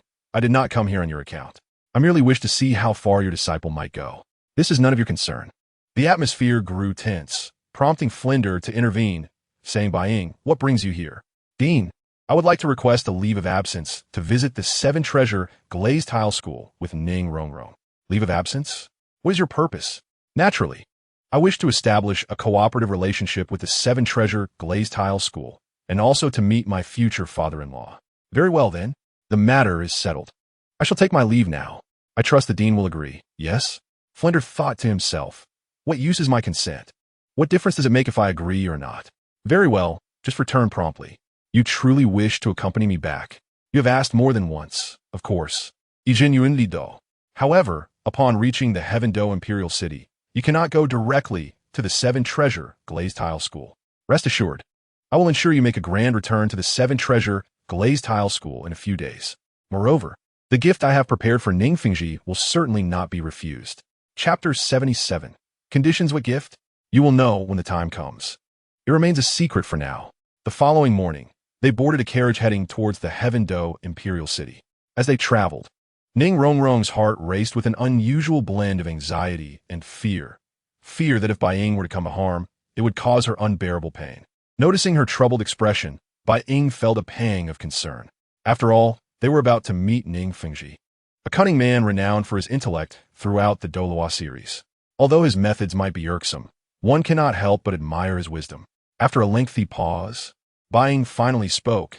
If your father approves of our relationship, what will you do? I do not know. I do not wish to hurt you, nor don't harm my family. I understand. You have no choice, and neither do I. Fear not. I shall not lay a hand on your family. At least as long as you are with me, they shall remain unharmed. Ning Renxue fell silent, feeling a flicker of emotion. The carriage sped along, yet she secretly wished it would slow down just a bit longer. They exchanged no words. As dusk approached, Bai Ying finally arrived at a hotel where they maintained a somber demeanor. Renxue, let us prepare some materials. Ning Renxue noted. And they rested briefly in the hotel before setting out. Although they were still some distance from the Heaven Do Imperial City, the bustling streets teemed with life, a testament to its economic vitality. They procured metals and medicinal herbs. What are you buying these for? Do you recall how your Seven Treasure Glazed Tile, Martial Soul, transformed into the Nine Treasure Glazed Tile? I have specifically developed a pill designed to facilitate Martial Soul evolution, and I believe your father will find it intriguing. I intended to wait until later to inform you, but it seems now is the time for you to understand my intentions. I aim to create a pill capable of enabling Martial Soul evolution. This concoction could revolutionize the entire world of soul masters. Can you truly create such a thing? Ning Renxue asked, somewhat skeptically. For her, the transformation of her martial soul into the Nine Treasure Glazed Tile was miraculous, and the notion of a pill that could induce further evolution seemed beyond comprehension. Indeed, I would not deceive you. With this pill and the soul guide devices I have developed, I'm certain your father will no longer refuse our union. Moreover, I have heard of your father's reputation as the sect master of the Seven Treasure Glazed Tile School. He knows how to weigh the consequences. It seems I must put in considerable effort in the coming days. 2 weeks later, as dozens of soul guide devices were produced, Bai Ying tirelessly worked on the pills, and with the support of system rewards, he successfully refined numerous pills. The Seven Treasure Glazed Tile School, seen from afar, resembled a colossal, colorful pagoda piercing the heavens. each tier radiating vibrant hues, akin to seven-colored clouds swirling in the sky. Approaching the sect, two enormous lions stood guard at the entrance, exuding an air of majesty as if protecting this mystical realm. The interior of the sect was opulently adorned, with marble floors polished to a mirror-like sheen, reflecting dazzling light. The walls were embedded with various rare gemstones that sparkled under the illumination, creating a captivating spectacle. The entire sect resembled a grand palace, overwhelming in its splendor. They traversed a long corridor adorned with exquisite murals depicting the history and legends of the Seven Treasure glazed tile school. With each step, it felt as though they were walking through the annals of history, experiencing the millennia of this sect's legacy. Rongrong, you have returned. Ning Feng ti exclaimed, his face alight with joy as he welcomed them alongside the Sordaw Chen Xan. The letter previously sent had revealed Bai Ying's identity and mentioned that his martial soul had evolved into the nine-treasure glazed tile. Regarding the content written by Ning Rongrong about Ning Fengji, there remains a hint of disbelief. After all, throughout the illustrious history of the seven-treasure glazed tile school, there has only been one soul master possessing the nine-treasure glazed tile martial spirit, and that individual is the founder of the school, the sole bearer of such a formidable spirit. In a moment of vulnerability, Ning Rongrong cast aside her previous worries and leapt into Ning Fengji's embrace. He affectionately tousled his daughter's hair and remarked, "Rongrong, you have grown so tall." At that moment, Bai Ying gently cleared his throat, restoring the previous atmosphere, and spoke. "This is the soul guide device manufacturing genius I mentioned to you, father, who also possesses a twin martial spirit." Ning Rongrong's martial spirit indeed convinced them of his capabilities. Bai Ying nodded slightly and bowed to Ning Fengji, their eyes meeting, revealing an indescribable sense of pressure. Despite Ning Fengji's smile, his gaze bore an inscrutable depth, as if he could peer into the hearts of others. Bai Ying understood that the master of the seven-treasure glazed tile school was far more complex than he appeared. In stark contrast, sword Douluo Qinshin resembled a drawn sword, exuding sharpness and precision. His gaze was as keen as a blade, capable of slicing through any obstacle. Under his scrutiny, Bai Ying felt a potent challenge emanating from him, yet he was acutely aware that he was no match for Qinshin. Ning Fengji invited Bai Ying to take a seat, and the three began their discourse. Bai Ying showcased the soul guides and pills he had developed. When Ning Fengji laid eyes upon the exquisite soul guides and the fragrant medicinal pills, astonishment flickered in his gaze. He picked up a pill, scrutinizing it closely and sensing the immense energy it contained, exclaiming, "Truly remarkable." Ning Fengji hesitated briefly before accepting the pill, his gaze roaming over it as if weighing something significant. He glanced at Ning Rongrong, who nodded earnestly, her eyes brimming with confidence and trust. "Rongrong, are you certain this pill can truly facilitate the evolution of a martial spirit?" A subtle tremor tinged his voice. Ning Rongrong affirmed, her eyes shining brighter than ever. "Father, I am certain. He is not an ordinary person. He possesses abilities beyond our imagination." After a moment of silence, Ning Fengji sighed, his demeanor resolute. He rose and walked toward the training ground within the sect, with Ning Rongrong and Bai Ying following closely behind. "All right, young man. If this pill is truly as extraordinary as you claim, the seven-treasure glazed tile school will be immensely grateful." With that, Ning Fengji swallowed the pill, a decision that startled the three. Initially, they presumed he sought someone to test the medicine, but he had taken it himself. What was Ning Fengji up to? In the training ground, sunlight cascaded onto the smooth surface, reflecting a dazzling brilliance. Ning Fengji stood at the center, his eyes closed, seemingly calibrating his state. Bai Ying and Ning Rongrong watched nervously from the side. Suddenly, Ning Fengji opened his eyes, a glimmer of brilliance flashing within. He inhaled deeply and placed the pill in his mouth. It dissolved instantly, and a surge of powerful energy flooded into his body. Ning Fengji's form quivered slightly, yet his expression remained steadfast. As time passed, Ning Fengji's aura intensified. His martial spirit, the seven-treasure glazed tile, began to rotate in the air, emanating a resplendent light. Bai Ying and Ning Rongrong awaited anxiously, aware that this moment would determine everything. Abruptly, Ning Fengji's body trembled violently, and an even more radiant light erupted from him. His martial spirit, the seven-treasure glazed tile, transformed, its body becoming crystal clear and radiating 9 distinct colors. This is the 9-treasure glazed tile. Ning Rongrong gasped, her eyes wide with shock and disbelief. Bai Ying, equally astonished, gazed at Ning Fengji, unable to fathom that he had indeed succeeded in evolving his martial spirit into the 9-treasure glazed tile. This achievement was not merely due to the strength of the 9-treasure glazed tile. It was unprecedented on the Douluo continent, where martial spirits were innate and evolution had never been accomplished. Chapter 78. The Bet Ning Fengji gazed at his 9-treasure glazed tile, tears welling in his eyes. The 7-treasure glazed tile could accommodate a maximum of 7 soul rings, thus limiting the past leaders of the 7-treasure glazed tile school to the rank of soul sage. However, he could now clearly sense that this formidable barrier had been surpassed. This young man before him undoubtedly had an extraordinary future. Ning Feng ti adreset Bai Ying. Rongrong has spoken highly of you, and upon meeting you today, it is evident she was not mistaken. Uncle Ning, you flatter me. I merely possess a modicum of skill. Bai Ying replied. Can we now discuss the terms for the pill and soul guide? Ning Fengji inquired. As long as you convey your price. The 7-treasure glazed tile school will certainly accommodate it. I believe the significance of this pill and soul guide to your esteemed school requires no further elaboration. I have but 2 conditions. If you, Sect Master Ning, can agree to them, not only will I provide the pill free of charge, but I shall also present you with a grand gift. A grand gift? Ning Fengji, seasoned in the intricacies of commerce, understood well that free offerings often bore the highest cost. Nevertheless, this deal was imperative given its immense importance to the 7-treasure glazed tile school. Very well, please proceed. It is quite simple. I seek a long-term partnership.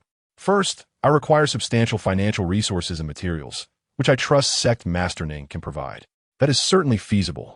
Our 7-treasure glazed tile school possesses a dedicated blacksmith shop, so that poses no issue. What is your second condition?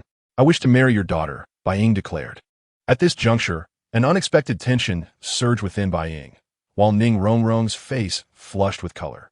Ning Fengji finally comprehended that Bai Ying sought his daughter's hand in marriage. Very well, but I have a condition of my own. Should you agree to it, I will permit you to wed my daughter. Sword Douluo interjected. Sect Master, please reconsider. This concerns Rongrong's happiness. Ning Fengji waved his hand dismissively, his expression grave. You hail from the Spirit Hall. If you can sever ties with them and join the 7-treasure glazed tile school, I shall grant you permission to marry my daughter. That is impossible. The Spirit Hall raised me. I cannot betray them. Yet, I sincerely hope you can bless our union. I am aware of the long-standing discord between the Spirit Hall and the 7-treasure glazed tile school. Ning Rongrong hastily interjected. Father. Ning Fengji gestured for her to be quiet. Rongrong, you should return now. I need to have a serious discussion with your friend. Ning Rongrong was promptly escorted away, leaving only Ning Fengji, Sword Douluo, and Bai Ying in the main hall. Sword Douluo spoke. Young man. Our Rongrong is the little princess of the 7-treasure glazed tile school, cherished since childhood. Your background in the Spirit Hall starkly contrasts with our sect. If you can join us, I assure you that even if the Spirit Hall becomes our adversary, I will ensure your safety. That is utterly impossible. I refuse to betray the Spirit Hall. Bai Ying countered without hesitation. I was raised by Qian Daoliu. The Spirit Hall nurtured me. I cannot betray them. To do so would render me no better than a beast. Abandoning my masters and forsaking my principles is something I cannot and will not do. Ning Fengji declared. Then there is nothing further to discuss. You may leave. Master Ning, I implore you to deliberate carefully. Should we forge a partnership this time? It would undoubtedly mark a historic moment for the 7-treasure glazed tile school. Do you not wish to see the 7-treasure glazed tile school truly flourish? Although I am affiliated with the Spirit Hall, my allegiance lies with the Worship Hall. Master Ning, I speak solely for myself and not on behalf of the Spirit Hall. I understand your concerns regarding the suspicions of the Tiando royal family. Yet my purpose today is to illuminate a new path for the 7-treasure glazed tile school. While it is true that the 7-treasure glazed tile school is the premier auxiliary sect of the continent, the limitations of auxiliary spirits confine us to the shadows of others on the battlefield. My soul guide precisely addresses this deficiency. I can assert that, Given the time to develop soul guides suitable for civilian use, it would not be a challenge.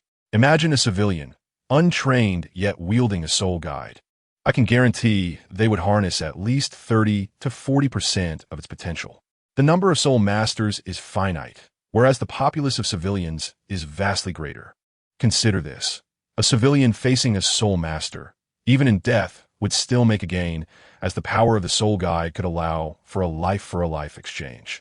If you consent to the union of our families, I shall not only impart the technology of soul guides to you, but also continuously provide you with a transformative elixir that could revolutionize our existence. If widely disseminated, the implications would be profound. The 7-treasure glazed tile school, in its current fragility, relies on the Tiando royal family, yet the benefits they offer are minimal. It is better to teach one to fish than to merely provide a meal. I trust you recognize this truth. At that moment, the system's voice resonated. Please endure for a stick of incense's time against the subordinates of the sword Douluo and Bon Doa. Enduring for a stick of incense's time against 2 titled Douluo? Given my current strength and the absence of a divine artifact, the prospect seems daunting. However, I must leave it to fate. Ning Fengji fell into silence, his desire for the elixir and soul guides palpable. Let's take a step back and wager. If I can withstand the onslaught of the sword Douluo and Bon Doa subordinates for a stick of incense's time, you shall concede to my terms. If I fail, I will gift you the few elixirs I possess. What say you? You are excessively arrogant for one of your level, retorted the sword Douluo. I stand as a titled Douluo of level 97. I am but a humble soul master, merely at level 40, I replied. Level 40? Surely you jest, Ning Fengji exclaimed, astonished by my youth and attainment. In an instant, I unleashed my martial spirit, revealing my 3 black and 1 red soul rings, which astonished both Ning Fengji and the sword Douluo. Indeed, it appears the individual who emerged from the Stardew forest was you. I did not expect such a prodigy to exist within the Spirit Hall. This wager, regardless of its outcome, is to my advantage. I accept your wager, he proclaimed. Once Bon Douluo Gurong arrived, Ning Fengji relayed the circumstances. Gurong, upon witnessing my soul power and ring configuration, was momentarily taken aback but quickly regained composure. Since both esteemed seniors hold no objections, let us commence. The ensuing battle was fierce. You are overly arrogant. I am a level 97 titled Douluo, warned the sword Douluo. Enough idle chatter, old bones. Simply subdue him, and let us see how he continues to boast. The exchanges of their first soul skills, Sword's Edge and Bone Dragon Thrust, were met with my unwavering resolve. With a swift motion, I activated my flight's soul guide, ascending into the skies, surveying my opponents from above with a smirk. Do you believe this will confine me? I scoffed, unleashing a golden radiance as my invincible golden body emerged, impervious to their fierce assaults. The sword Douluo's blade sliced through the air, while the Bone Douluo summoned a colossal bone dragon to strike. Is this truly all you can muster? I taunted. Old bones, we have been underestimated. Witness my might. With their 7 soul skills, Bone Dragon True Form, and 7 kills True Form, they unleashed a cataclysmic energy storm. I felt a surge of urgency. This attack was beyond my capacity to withstand. However, at that critical moment, my divine artifact, the Time Battle Blade, erupted in brilliance. A tremendous blade aura surged forth, clashing with the combined assault of the sword Douluo and Bone Douluo. The world seemed to divide as the blade aura met the energy storm, producing a deafening roar. Energy dispersed wildly, freezing the surrounding chaos in time. My figure stood resolute against the tempest, eyes ablaze with determination, vowing not to yield. As their combined attack collided with my blade aura, the world fell into silence. Their seemingly destructive force halted as if caught in a temporal freeze. An overwhelming sense of pressure enveloped the air. With my divine technique, sealing a time, I twisted the fabric of reality, causing everything to reverse, as if returning to the moment before their assault commenced. Ning Rongrong, peering from her concealed vantage, was filled with disbelief and dread. She beheld the man she adored, wielding the radiant Time Battle Blade against her revered grandfathers. Her heart shattered with anguish and helplessness. "Stop! You must cease this at once," she cried, her voice echoing across the vast square, tears glistening in her eyes as she struggled to comprehend the unfolding chaos. She rushed forward, attempting to halt the fierce battle, but her speed could not possibly match the clash between titled Douluos. All she could do was stand helplessly at a distance, her heart torn with anguish. Meanwhile, the skirmish continued unabated, Bai Ying, being merely a rank 4 soul master, despite wielding a super artifact, could not bridge the substantial gap between him and the titled Douluos. At that moment, as time hastened, a full incense stick's duration had passed.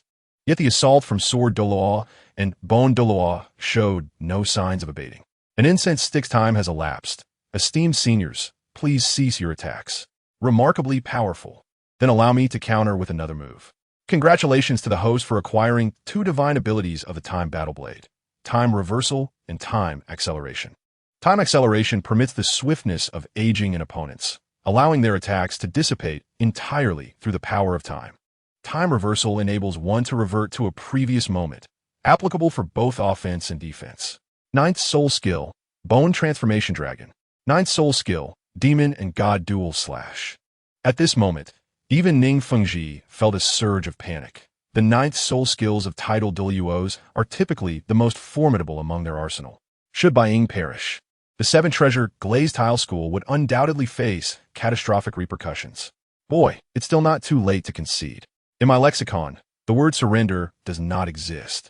In the blink of an eye, the Time Battle Blade erupted with a radiant white light, seemingly dyeing the entire sky in purity.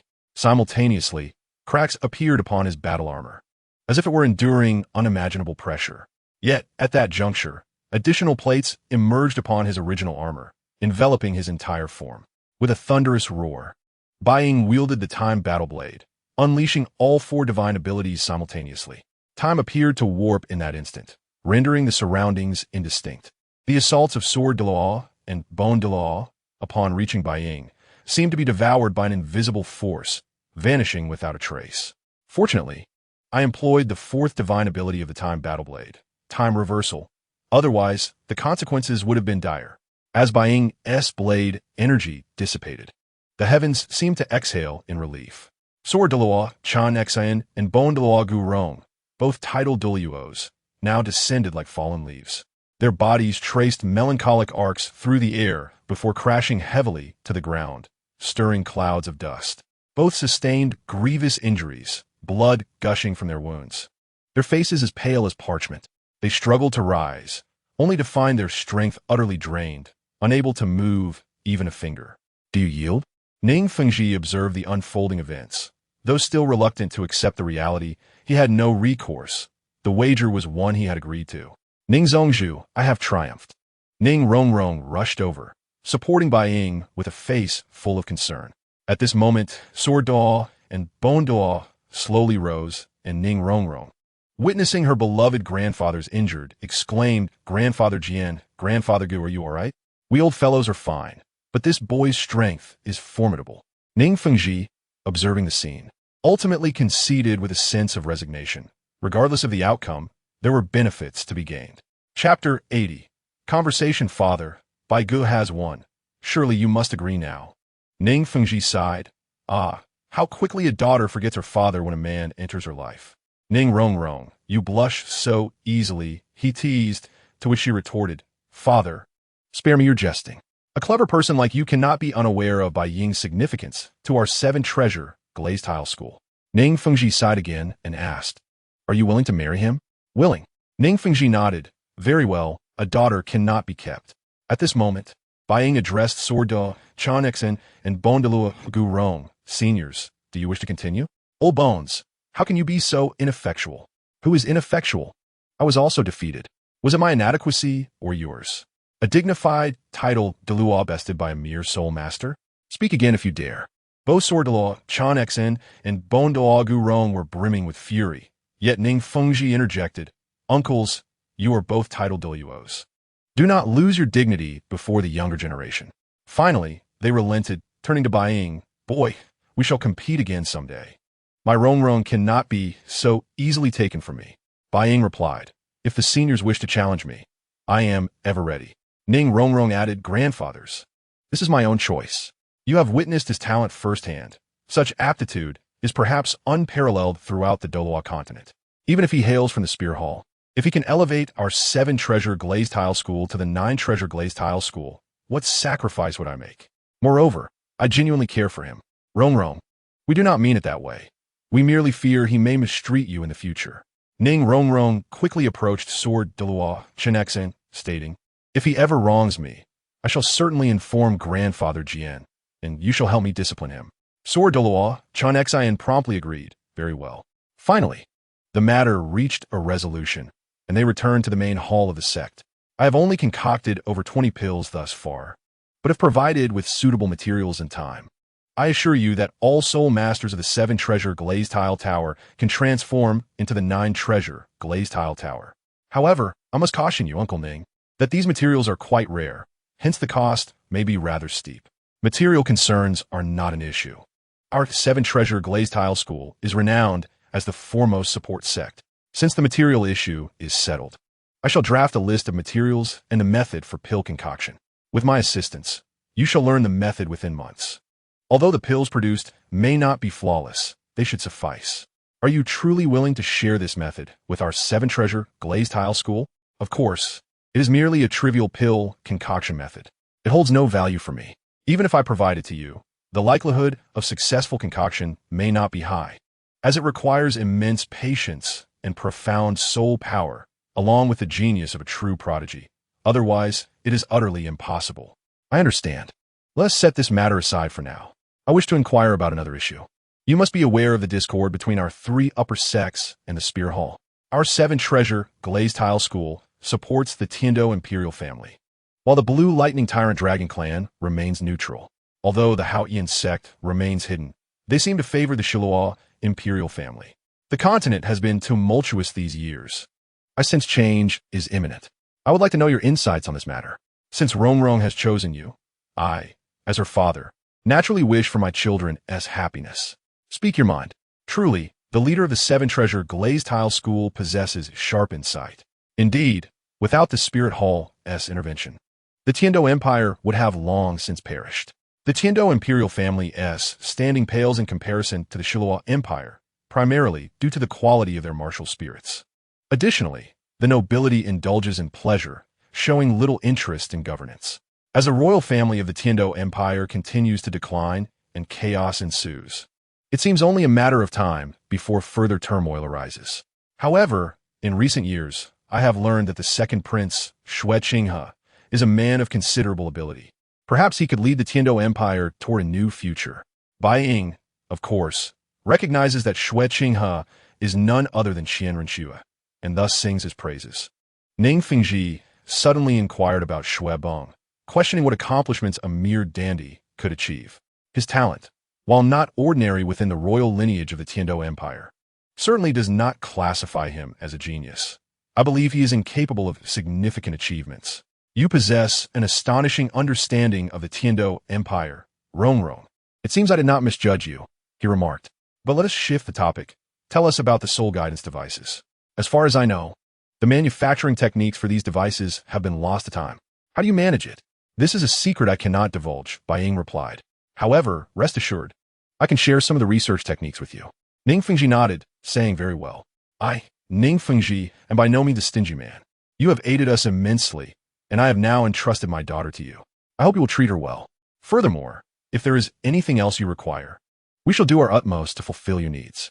I require nothing more than sufficient materials from Sect Master Ning and, of course, enough personnel. I will strive to cultivate soul masters for the 7-treasure glazed tile school. Soul masters? He questioned. Those who utilize soul guidance devices are referred to as soul masters. I have observed that, although the soul guidance technology in our continent has fallen markedly behind, the root of this issue lies in a continental shift that occurred thousands of years ago. He then recounted the events regarding the continent. Ning Fengji and the others were astonished, realizing that this individual was far more astute and deeply concealed than they had anticipated. For the first time, Ning Fengji felt as though he were being led by the nose, a sensation he had never experienced before. Subsequently, the group parted ways. Bai Ying's residence was naturally adjacent to Ning Rongrong's, and Ning Fengji's intentions were unmistakably clear. I didn't expect you to be so easily persuaded. Father, you are truly remarkable, Rongrong exclaimed. It was not I who persuaded him. but rather the allure of mutual benefit. There are no eternal enemies, nor eternal friends, only interests at play. At last, I have brought you home to be my wife. Chapter 81. Ning Rongrong's form. Was it not worth the considerable cost I incurred? Ning Rongrong replied. So you mean to say you feel pained? I never stated such a thing. No matter the cost, if it leads to your presence, it is all worthwhile. Ning Rongrong scoffed and walked away. Inside the main hall of the seven-treasure glazed tile school, Jian Da Qinshin spoke. Fengji, you truly entrusted Rongrong to him? He is affiliated with the Spirit Hall. If the Tiando royal family learns of this union, it may incite their suspicion. This matter should not be treated so hastily. He cautioned. Hasty? Uncle Jian, the decline of the Tiando royal family is an undeniable truth. While the seven-treasure glazed tile school is one of the top 3 sects, we are the weakest of the 3. This child brings with him a glimmer of hope for our future. I firmly believe he can illuminate a promising path for our sect. Even if he hails from the Spirit Hall, what of it? If he secures Rongrong's hand, we will undoubtedly forge intricate ties with the Spirit Hall. In times of peril, we may even draw upon their strength. As the saying goes, there are no eternal friends, only eternal interests. As the leader of the seven-treasure glazed tile school, I must prioritize the sect's welfare. Fengji, we both understand. This day marked a turning point in the destiny of the seven-treasure glazed tile school. An edict was issued. All direct disciples of the seven-treasure glazed tile school must return to the sect. A multitude of soul masters from the seven-treasure glazed tile tower gathered, and Ning Fengji showcased his 9-treasure glazed tower, explaining the effects of the medicinal pills to the assembly. All the soul masters were astounded. They quickly consumed the pills, though some remained unrefined due to the scarcity of materials. Those who ingested the pills soon ascended, each one gaining the 9-treasure glazed tower spirit. Additionally, the production and development of soul guidance devices, along with the refinement of medicinal pills, were all overseen by Bai Ying. Soon, the seven-treasure glazed tile school boasted its first batch of soul masters, most of whom were direct descendants of the sect. Initially reluctant to use soul guidance devices, as they believed in the supremacy of their own martial spirits, they were taken aback by the power of the devices once they comprehended their true potential. Those who had once looked down upon the soul masters of the seven-treasure glazed tile tower now willingly embraced the study of soul guidance devices. Perhaps others might find this difficult to accept, but the soul masters of the seven-treasure glazed tile tower, despite their formidable auxiliary capabilities, lacked self-defense, which had long been their greatest weakness. The advent of soul guidance devices finally granted them a semblance of self-protection. Bai Ying allowed them to test the devices personally, and those equipped with soul guidance devices found themselves on par with stronger opponents of different levels. Currently, Bai Ying held an esteemed position within the seven-treasure glazed tile school. Even Ning Fengji was taken aback by how swiftly the soul masters of the seven-treasure glazed tile tower accepted the soul guidance devices and the immense advantages they conferred. Bai Ying was acutely aware of the current circumstances surrounding the soul guidance devices. Thus, he limited his creations to ordinary devices, no higher than level 5. Although their power was modest, they were perfectly suited for their needs. As the saying goes, one must always keep a card up their sleeve. For days, Bai Ying had been as busy as a spinning top. Rongrong, how is it? Has your man met your expectations? Ning Rongrong replied, I never anticipated you would truly change. We owe a great debt of gratitude to the seven-treasure glazed tile school. Bai Ying chuckled, playfully ruffling her hair. Silly girl, we are family now. No need for such formalities. By the way, have you been practicing the Divine Made-Heart Sutra? I have. In that case, I shall provide you with guidance tonight. What was termed as guidance was understood by both to hold deeper implications. Ning Rongrong blushed and nodded in agreement. That evening, Bai Ying arrived at Ning Rongrong's quarters. Her room was spacious, a true princess's chamber filled with various treasures, with a delicate fragrance lingering in the air. Bai Ying gently pushed the door open to find Ning Rongrong seated by the bedside, engrossed in a book. Her long hair cascaded over her shoulders, and beneath her slightly lowered lashes, her bright eyes sparkled with light. Bai Ying approached and gently tapped her shoulder. Ning Rongrong looked up, and upon seeing him, her face broke into a smile. You've come. Why did you arrive so late? You seem to be a tad shy, Bai Ying teased. Ning Rongrong immediately set down her book. Her cheeks flushed as she retorted, I'm not shy. You are mistaken. Am I mistaken? It is impossible for me to be wrong. for I can clearly hear your heart racing." At this moment, Ning Rongrong felt an overwhelming urge to find a hole and hide. Her face flushed crimson, resembling a ripe apple. She finally spoke. "Aren't you here to inquire about my cultivation?" In the midst of her embarrassment, she almost forgot the matter at hand. Suddenly, Bai Ying leaned in and kissed her, his warm breath cascading over her neck. Ning Rongrong's heart raced, enveloped by a wave of warmth that rendered her utterly weak and pliant. She closed her eyes, surrendering to Bai Ying's lips as they danced upon hers, savoring this unexpected sweetness. As Bai Ying's kiss deepened, his tongue teasingly explored the seams of her lips, inviting her to venture into uncharted territories. A fierce impulse surged within Ning Rongrong, as if she were about to be consumed by it. Clutching tightly at Bai Ying's garment, she seemed to wish to merge him with her very being.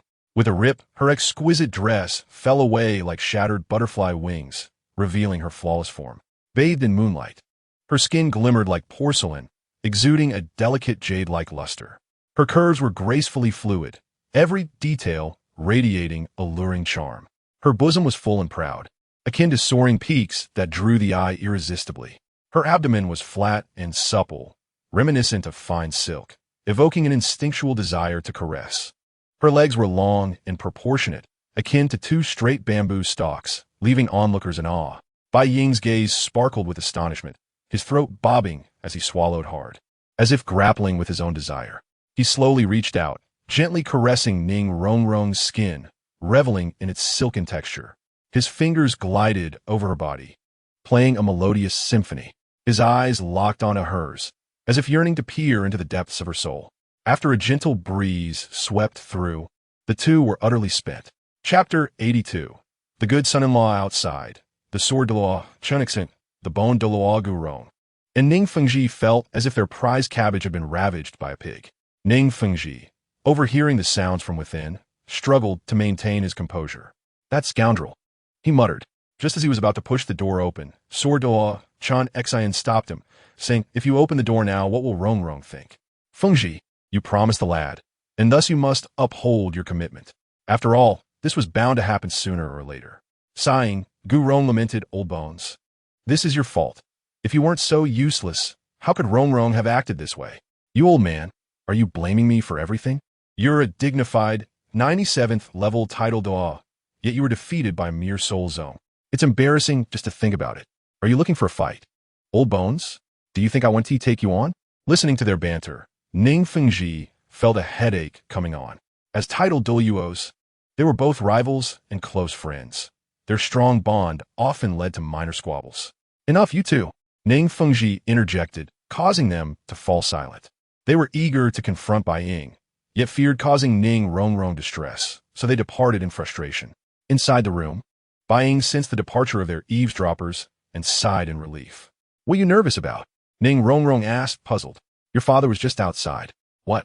Ning Rongrong's eyes widened in shock as she sprang to her feet, eager to check the door. However, before she could act, Bai Ying assured her they have left.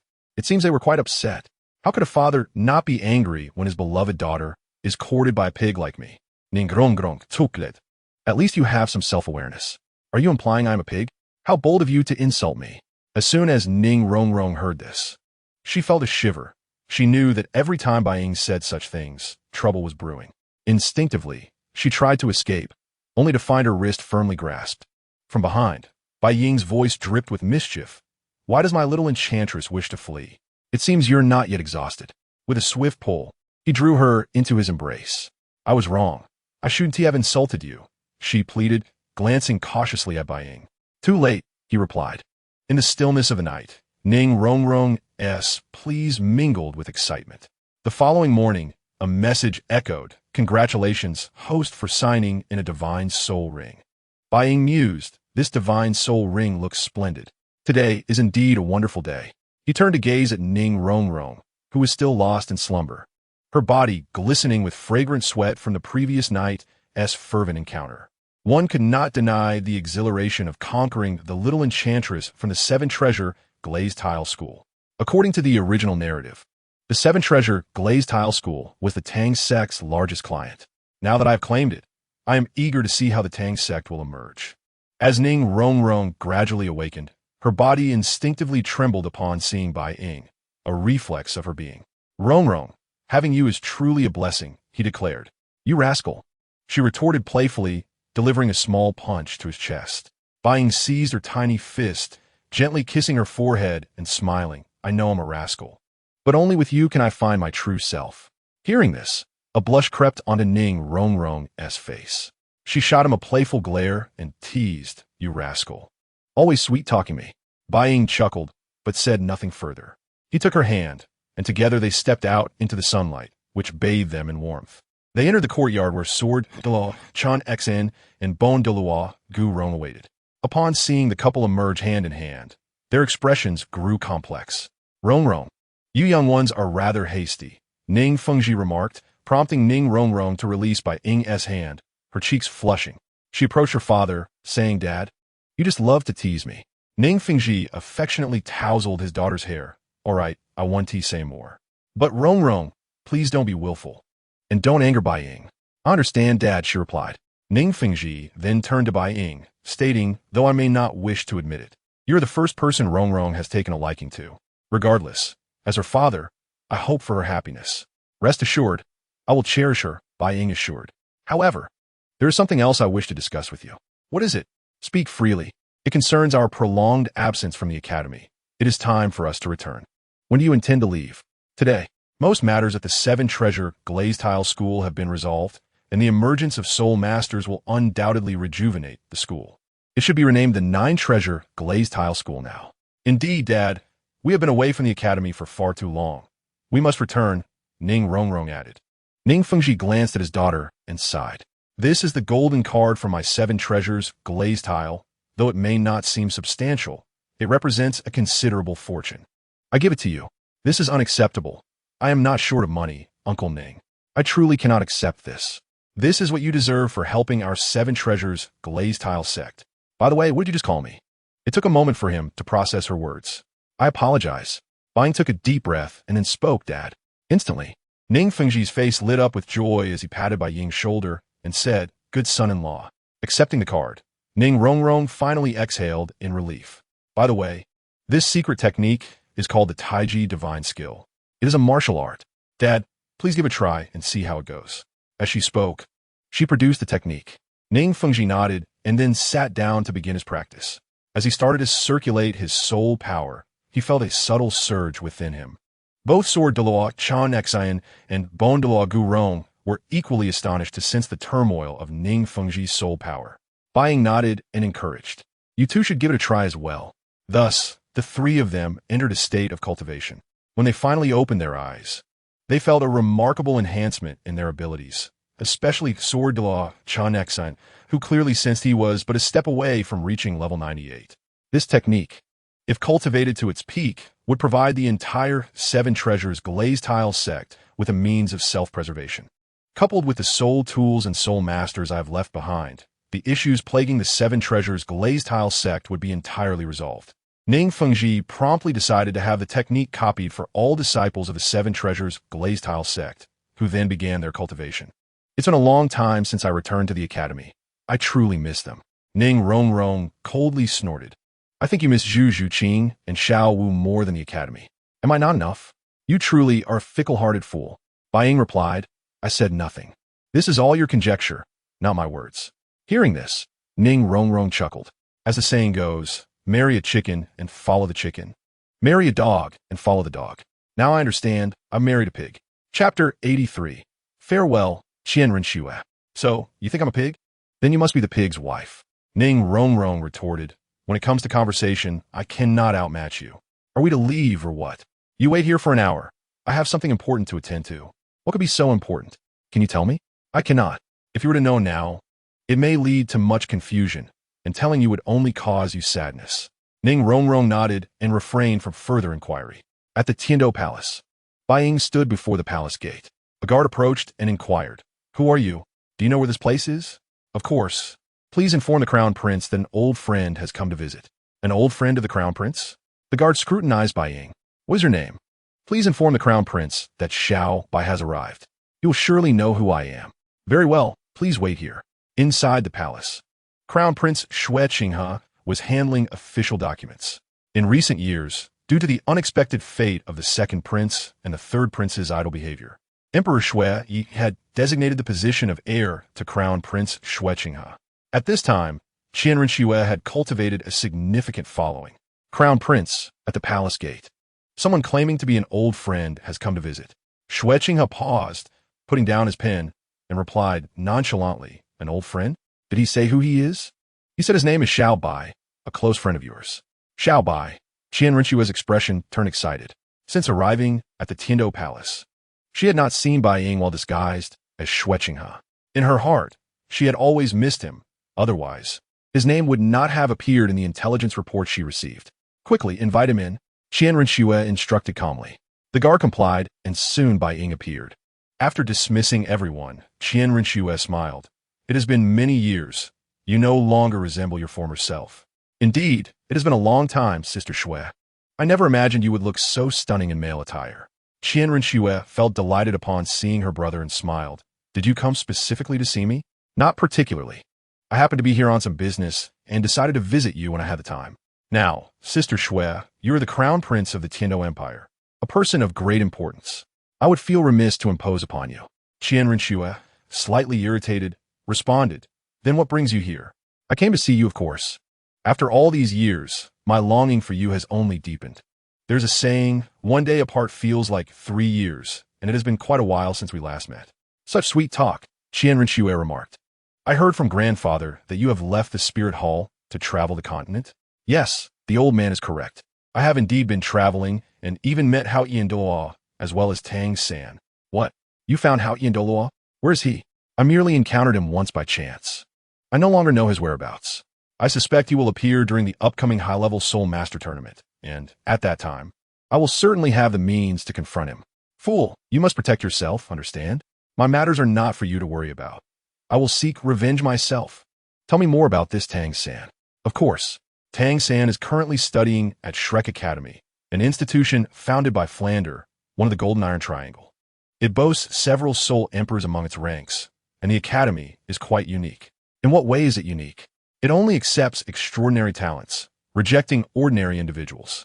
Among its students are not only Tang Sect, but also Dai Mu Bai, the third prince of the Star Luo Empire, Zhu Zhuqing from the Zhu family of the Star Luo nobility, and Ning Rongrong from the Seven Treasures Glazed Tile Sect.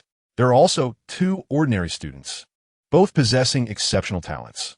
One is a food system soul master with a sausage martial soul and innate full soul power, and the other wields the supreme phoenix martial soul. Additionally, there are formidable figures such as the immovable king and Yu Shaojiang. According to the Academy's motto, they only accept monsters, not ordinary individuals. However, Shrek Academy will likely face closure soon, as although the teachers are all Soul Emperor level, none have ever joined a sect, leading to a rather impoverished environment. Qian Renxue contemplated this information for a long while before speaking. With so many powerful individuals, if they could be recruited, it would significantly bolster the Spear Hall. Sister Shui. Most of the Academy's teachers are proud and yearn for freedom. They once rejected funding from the Ballot Kingdom, so their plans are unlikely to succeed. Sister Shui, I have come to discuss another matter with you. What is this other matter? At that moment, Bai Ying revealed everything to Qian Renxue. Upon hearing this, Qian Renxue exclaimed, "How dare you engage in flirtations behind my back?" As she spoke, she seized Bai Ying by the ear. Bai Ying let out a yelp, quickly pleading, "Let me explain." Qian Renxue's stunningly beautiful face was fixed in an unwavering gaze, her eyes brimming with a murderous intent that sent shivers down Bai Ying's spine. He suddenly felt as if he had plunged into a frigid abyss, an overwhelming chill enveloping him from all sides, freezing his very heartbeat. When he glanced up, he saw the fierce glint in Qian Renxue's profound eyes, as if she could see through to his very soul. You must listen to my explanation." Bai Ying stammered, feeling as if he were prey under the gaze of a ferocious beast, poised to be devoured at any moment. Qian Renxue remained silent, her icy glare pressing down on him, rendering Bai Ying almost breathless. He realized he had truly crossed a line with Qian Renxue, and it was a grave one at that. Taking a deep breath, he summoned his courage to continue. "Sister Shui, please hear me out. I did all this for the Spirit Hall." Qian Renxue's brows furrowed slightly, a flicker of doubt crossing her eyes, yet she did not interrupt him. Bai Ying pressed on. The Tiando Empire and the Seven Treasure Glazed Tile School have always maintained a cooperative relationship. However, if I were to marry Princess Ning Rongrong of the Seven Treasure Glazed Tile School, it would forge a closer bond between them and our spirit hall. In that case, it would not be impossible for Ning Fengji to sever ties with the Tiando royal family. After all, he cannot simply abandon his own daughter. As he spoke, Bai Ying's gaze grew resolute, as if he could already envision the future. Moreover, Zhu Zhuqing is of the Star Luo Empire's royal lineage. If we could harness her power, we could influence the Star Luo Empire to a significant extent. Chapter 84. Qian Renxue's Minor Punishment. How about making you a eunuch? Qian Renxue's expression remained frosty as she asked, "Is that all you have to say? Didn't you once promise to marry me? Now you are with another woman. How am I to bear this?" Bai Ying found himself at a loss for words. After all, what was done was done. If it were anyone else, he might have been able to argue his case, but this was Qian Renxue.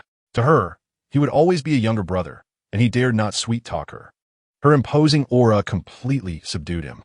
"How many girls have you held hands with?" "It must be quite a few." Qian Renxue's eyes suddenly turned sharp as she grasped Bai Ying's hand tightly, as if trying to peer into his very essence through his skin.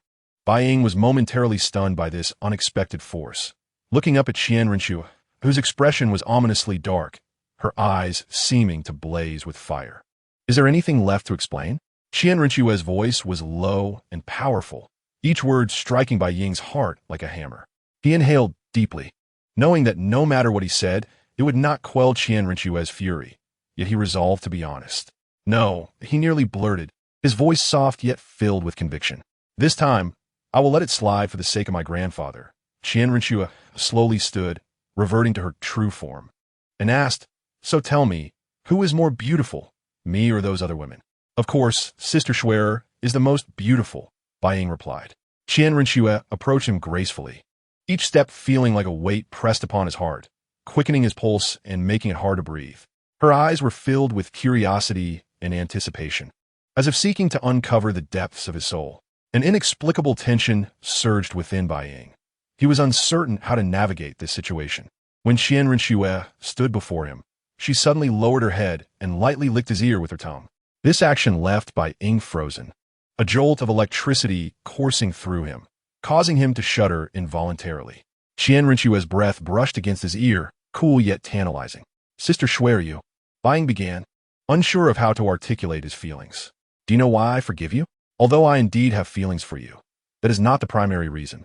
We have both grown up. We are no longer children. You are a genius with twin martial souls, and having already achieved the Shurenine tests. If we were to have offspring, their talents would surely be extraordinary. At that time, my lineage of angels would also have successors. Wouldn't that please them? I share this not to incite guilt, but because I genuinely like you. Otherwise, I wouldn't be discussing this with you, let alone consider an engagement." Qian Renxue's words left Bai Ying astounded. He had never realized how significant he was in her eyes. He gazed back at Qian Renxue, noticing the tenderness and expectancy in her expression, as if all her worries and anger had evaporated in that moment. She gently caressed his cheek, her eyes radiating profound affection. Bai Ying felt his heart race once more, gripping Qian Renxue's hand tightly, as if trying to convey his feelings to her. "Sister Schwerer," Bai Ying's voice trembled slightly, uncertain of how to express his emotions. Qian Renxue smiled softly and embraced Bai Ying, as if wishing to meld him into her very being. Her breath enveloped him, bringing warmth and comfort. Suddenly, Qian Renxue's tone shifted, her voice becoming gentle yet firm. "However, mistakes must be met with consequences. I shall impose a small punishment upon you." No sooner had she spoken than Qian Renxue raised a foot and stomped down on Bai Ying's face. This unexpected action left Bai Ying completely stunned, a tremendous force radiating from his face as if the world had turned upside down. His eyes widened in disbelief as he stared at Qian Renxue. In her eyes, he saw determination and an undeniable authority. He understood he had truly angered Qian Renxue this time, and this minor punishment would not be easily forgotten. Qian Renxue's gaze gradually descended, finally resting on a particular part of Bai Ying's body, her lips curling into a mischievous smile. Bai Ying felt the icy, playful scrutiny, and a wave of intense unease surged within him. He tightly shut his eyes, afraid to meet Qian Renxue's gaze, his body trembling involuntarily. "Tell me, if you were made a eunuch, would you learn to behave?" Qian Renxue's voice was soft yet frigid, akin to an invisible blade piercing Bai Ying's heart. His eyes widened in terror as he sensed the threat in Qian Renxue's words, an irresistible power behind them. He had no desire to become a eunuch, nor to lose his dignity as a man. Rest assured, I was merely joking, Qian Renxue said, slowly retracting her foot. Instantly, Bai Ying exhaled in relief, realizing that Qian Renxue still harbored some feelings for him. Looking at this younger brother, Qian Renxue felt overwhelmed. Host has triggered a special mission. Please engage in dual cultivation with Qian Renxue. Reward unknown. The system's voice suddenly echoed in Bai Ying's mind like a thunderclap, causing his heart to race. He stared wide-eyed at Qian Renxue, his astonishment beyond words. Dual cultivation? How could this be possible? However, just as he hesitated, Qian Renxue lunged at him with lightning speed. Her movements were swift and decisive, entirely devoid of the frivolity one might expect from a jest. Bai Ying was enveloped by a potent fragrance. And before he could comprehend the situation, Qian Renxue's lips were firmly pressed against his. His mind went blank, unable to process the moment, leaving him to passively accept Qian Renxue's kiss. Her tongue danced into his mouth, entwining with his, and this intimate contact sent a wave of intense stimulation through Bai Ying, causing his body to stiffen involuntarily. What on earth was happening? Even Qian Renxue was taken aback by her own actions. Just as she intended to pull away, her body betrayed her, refusing to comply. What is wrong with me? Why was this occurring? Gradually, an energy began to rise around them, enveloping them completely. Both Bai Ying and Qian Renxue could sense their soul power escalating. Chapter 85. Ning Fengji, the old fox, though uncertain of the events unfolding. Bai Ying could feel his strength augmenting. For Qian Renxue, power and authority were paramount. An hour later, Bai Ying composed himself and remarked to Qian Renxue, Sister Xue, you have nearly drained me. At his words, Qian Renxue flushed and replied, that is my fault. I should have informed you beforehand. Besides, you benefited from this. Did you not? Am I not far superior to those others? Bai Ying, taken aback, could hardly fathom her audacity. Sister Xue, your candor is rather blunt. Must we engage in a battle of wits? Now, do you have anything else to discuss? If not, you may leave. I will personally send someone to investigate Shrek Academy. This matter must remain confidential. You cannot disclose it to anyone. Understood? I understand, rest assured. What took you so long? Ning Rongrong inquired. Nothing much. Just a visit with an old friend. Now let us depart. Ning Rongrong nodded, and the two utilized a flying soul guide to exit the imperial city of Tiandou. Meanwhile, Qian Renxue sat cross-legged, the soul power generated from their mutual cultivation enabling her realm to break through once more. After years of diligent practice, her soul power had progressed at a frustratingly slow pace. She had not anticipated such a breakthrough through this method. Shrek Academy, how intriguing. Little Bai, you indeed harbor many secrets. Your Highness, are you there? Yes, I'm currently in training. The voice outside transformed in an instant to that of Xue Qinghe. Qian Renxue opened the door to find Ning Fengji standing there. Teacher, what brings you here? Ning Fengji smiled warmly. Qinghe, have I come in inconvenient time? Your arrival is an honor for me, she replied with a smile. Ning Fengji gently shook the handgun in his hand, sunlight streaming through the window to illuminate its metallic surface with a soft sheen. His eyes sparkled with excitement, as if he were holding not an ordinary weapon, but a divine artifact capable of altering the course of events. Qinghe, do you know what this signifies? Ning Fengji asked, his voice brimming with anticipation. Qian Renxue, as Xue Qinghe, knitted her brow slightly. She could sense the exceptional nature of the handgun, yet understood that any weapon was merely an extension of power, with true strength emanating from within. However, seeing the enthusiasm in Ning Fengji's gaze, she chose to indulge his excitement. Ning Fengji's eyes shone with eagerness as he said, Qinghe, come, I will show you its might. Nodding, Xue Qinghe followed Ning Fengji to a spacious shooting range. The range was surrounded by high walls, with a vast open area at its center filled with various targets. Ning Fengji tenderly caressed the handgun, a hint of fondness in his expression. Channeling his soul power, he fired a shot, and a brilliant beam erupted from the barrel, akin to a furious fire dragon wreaking havoc upon the range. As the beam passed, the air seemed to tear apart with a sharp rush, and the targets crumbled like delicate paper, disintegrating into dust that lingered in the air. The charred marks left on the walls spoke volumes of the beam's terrifying power. Teacher, this weapon is truly formidable. How did you acquire it? I owe it to my son-in-law. His name is Bai Ying, and he provided the technology and craftsmanship to the Seven Treasures glazed tile school. Bai Ying, little Bai? Why would he share the design of such a weapon with that old fox, Ning Fengji?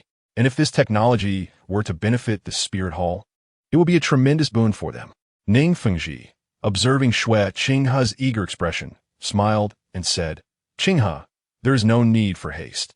Although Bai Ying has departed, the weapons he crafted remain with our Seven Treasures glazed tile school. When the opportunity arises, I shall allow you to witness his talents firsthand. Hearing this, Qian Renxue could only nod in resignation. For Ning Fengji, his purpose for visiting the Tiando Palace today was to converse with his disciple. The struggle for the throne of the Tiando Empire had intensified. The health of Emperor Xue Yi had deteriorated inexplicably, and the urgency for succession had grown. Although Xue Qinghe's ascension to the position of crown prince was virtually assured, one could never be too cautious. The transition of power resembled a silent war, spreading quietly through the depths of the Tiando Imperial Palace.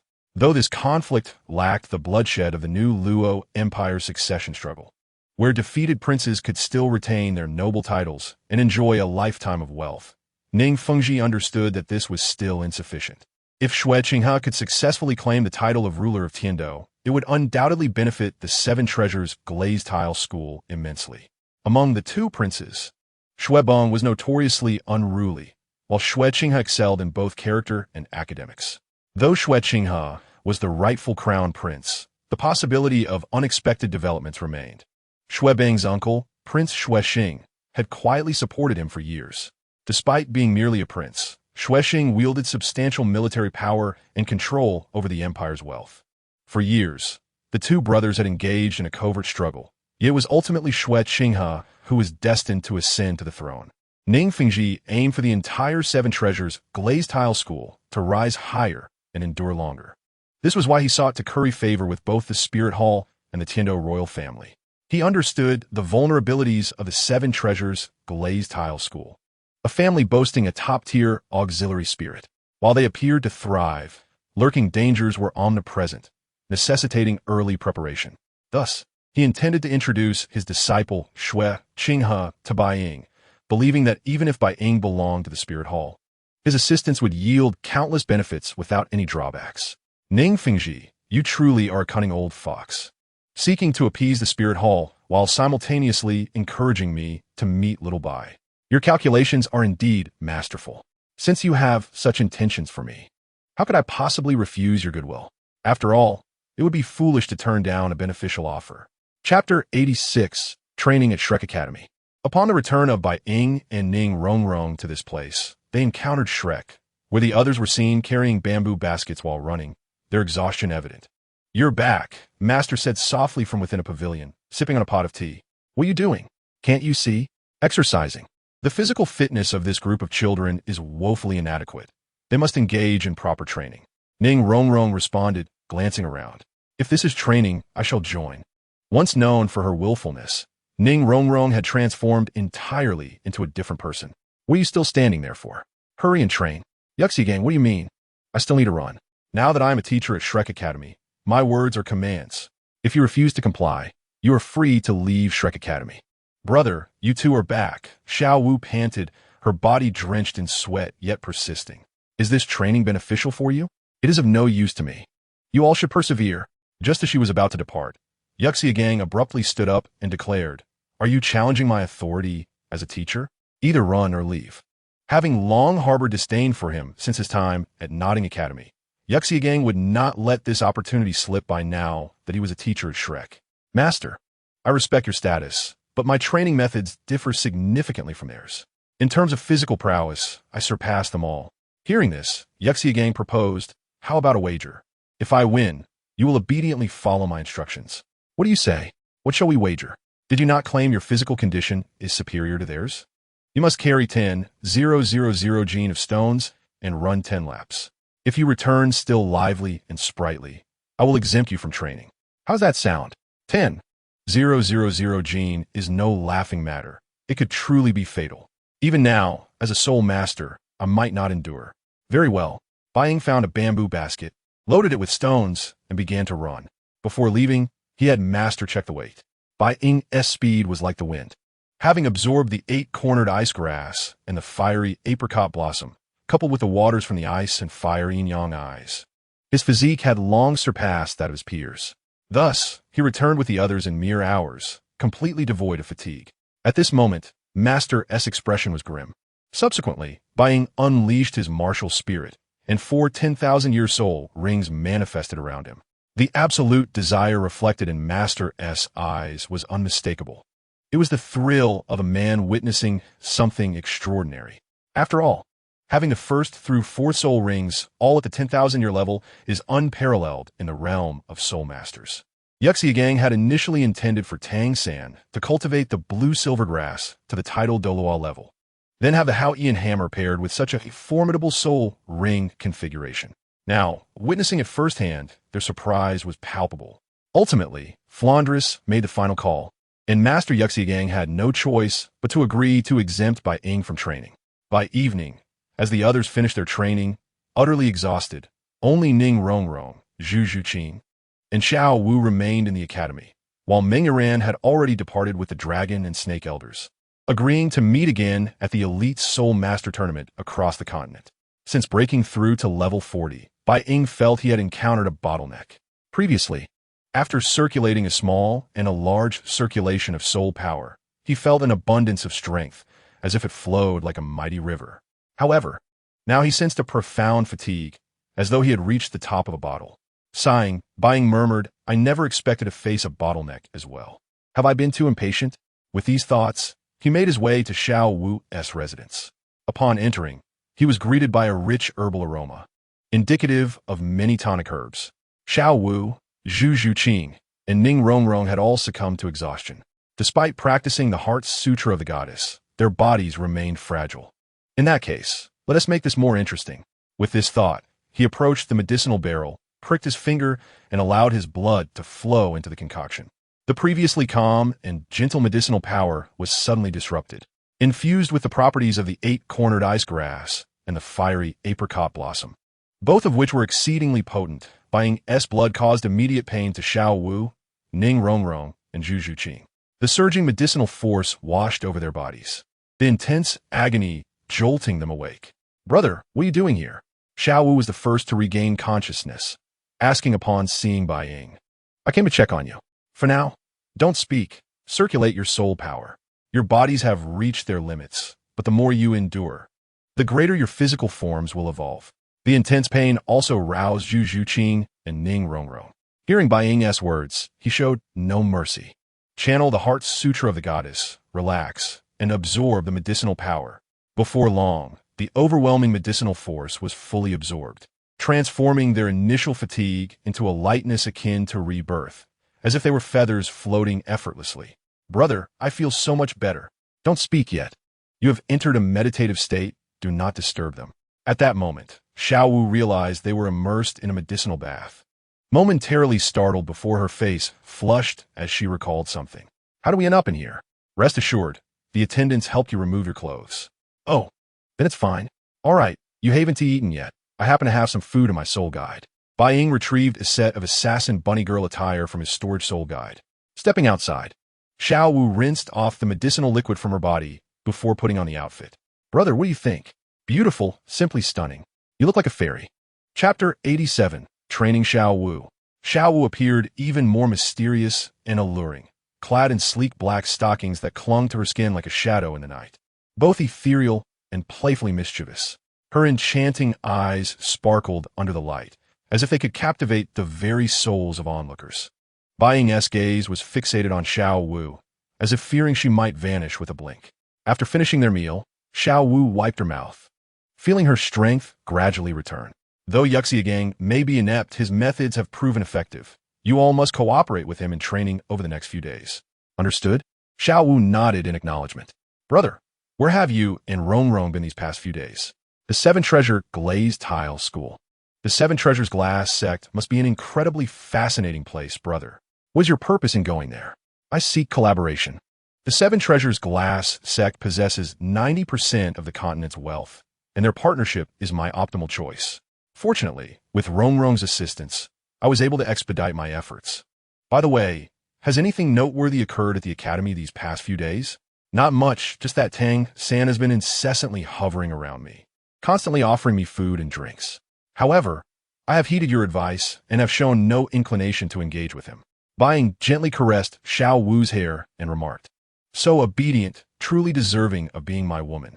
Tang Sect is my adversary. I do not wish for you to appear overly familiar with him. Do you understand?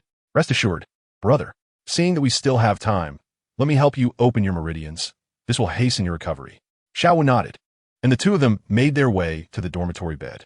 Bai Ying gently grasped Xiao Wu's hand, and immediately a surge of power emanated forth. The force of the Qinkuan Great Shift was exceptionally formidable, but fortunately, Xiao Wu had practiced the Goddess Heart Sutra. With her eyes tightly closed, Xiao Wu focused intently on channeling the potent energy into her dantian.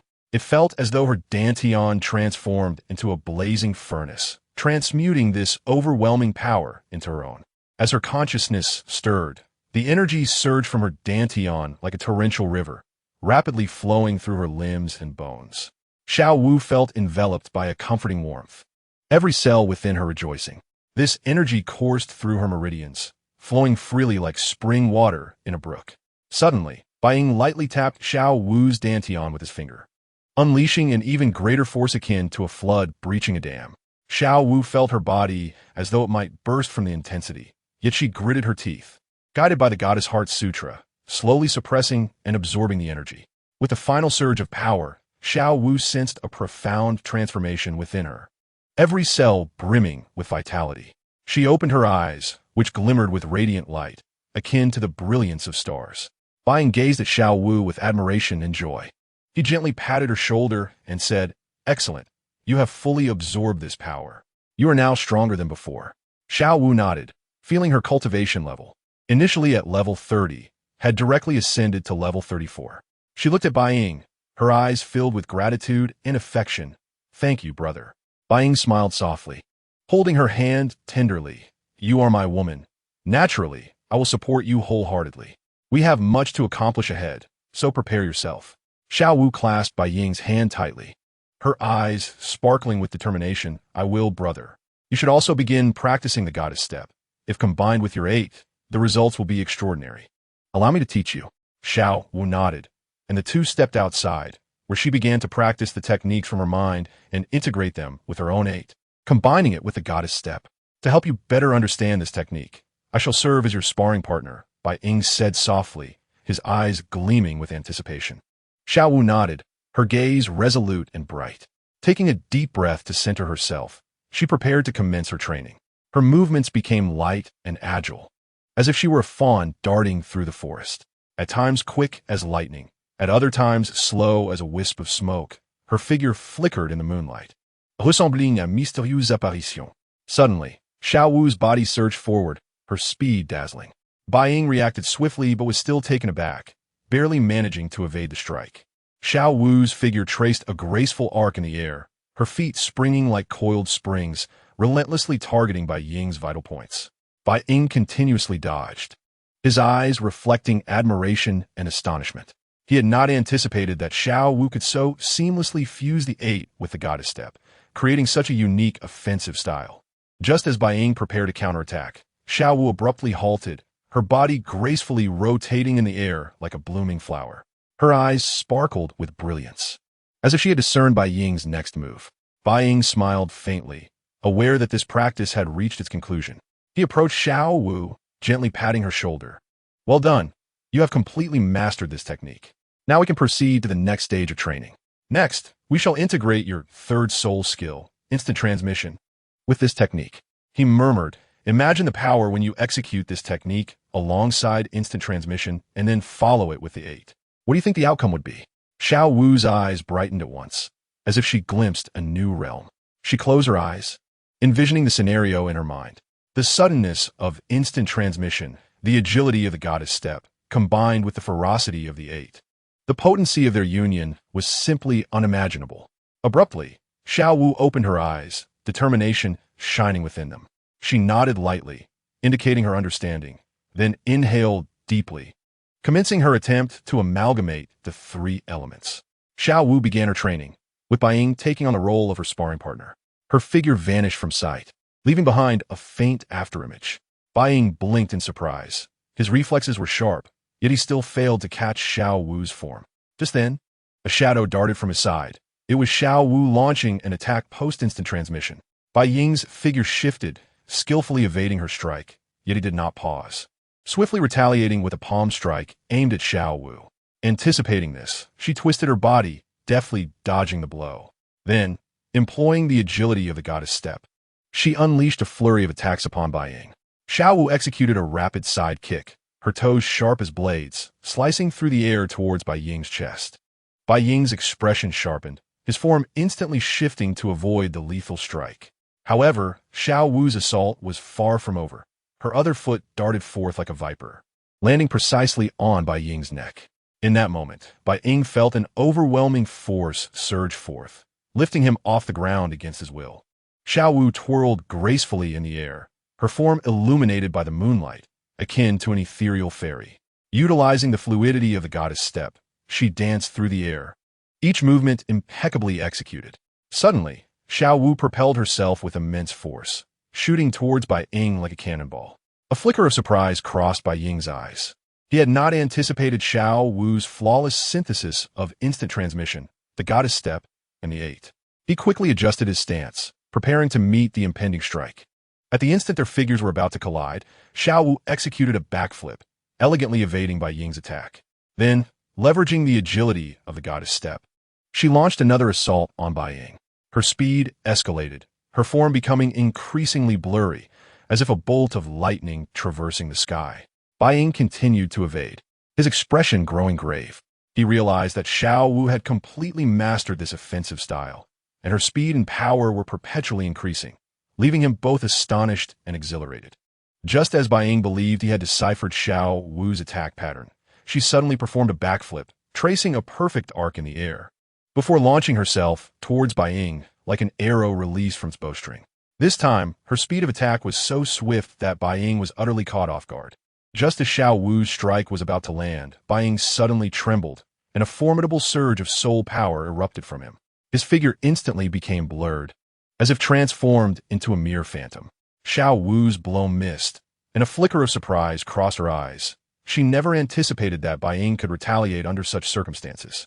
At that moment, Bai Ying's silhouette abruptly appeared behind her, gently placing a hand on her shoulder. Xiao Wu's body stiffened, feeling the warmth of his hand. Slowly, she turned to face him, gazing into the depths of his eyes. "You have performed admirably," Bai Ying remarked with a smile. "You have fully mastered this attack technique and even devised new moves. I eagerly anticipate your application of this skill in actual combat. Well then, the day is growing late. Let us proceed to the next task." Xiao Wu, brimming with enthusiasm, inquired, "What training is next?" "Return first. I will inform you later." Without a trace of doubt, she followed him. Upon returning to the dormitory, Bai Ying lifted Xiao Wu into his arms, his heated breath cascading over her neck. Her heart raced like thunder, and her cheeks flushed with fiery warmth. Bai Ying's embrace felt like the safest harbor, instilling within her an inexplicable sense of reassurance amidst her shyness. She tightly shut her eyes, unable to meet his penetrating gaze, instead feeling his warm breath gently brushing against her neck. "Is this also part of the training?" Xiao Wu's voice trembled, tinged with undeniable bashfulness. Bai Ying smiled softly. "This is not your training. It is mine." In an instant, he pressed his lips against hers, pouring forth the longing he had felt for so many days. The following day, when Xiao Wu awoke, Bai Ying had already departed. On the playground of the Shrek Academy. "Are you certain you wish to pursue this course of action?" Teacher Zhao inquired. "Absolutely. Through relentless efforts to enhance my resilience, mere running has yielded little benefit. Only this extreme method can rapidly elevate my physical capabilities." Chapter 88. An Extreme Approach. Zhao Wujia nodded. He had never encountered someone so ruthless towards themselves. While the method of continuously striking one's body to improve physical fitness was significantly more effective than running, it also bore considerable risks. Initially, Zhao Wujia had opposed this approach. Yet Bai Ying was resolute in his decision, believing it to be the fastest way to enhance his physique. After all, He possessed a divine soul ring, whose greatest attribute was that as long as he could withstand the pain, his fifth soul ring could even reach the level of 100,000 years. Suddenly, Zhao Wujie transformed, his body radiating a powerful wave of soul energy, which seemed to solidify into the semblance of his martial spirit. His eyes shimmered with a golden light. Bai Ying took a deep breath, aware that this would be a formidable challenge.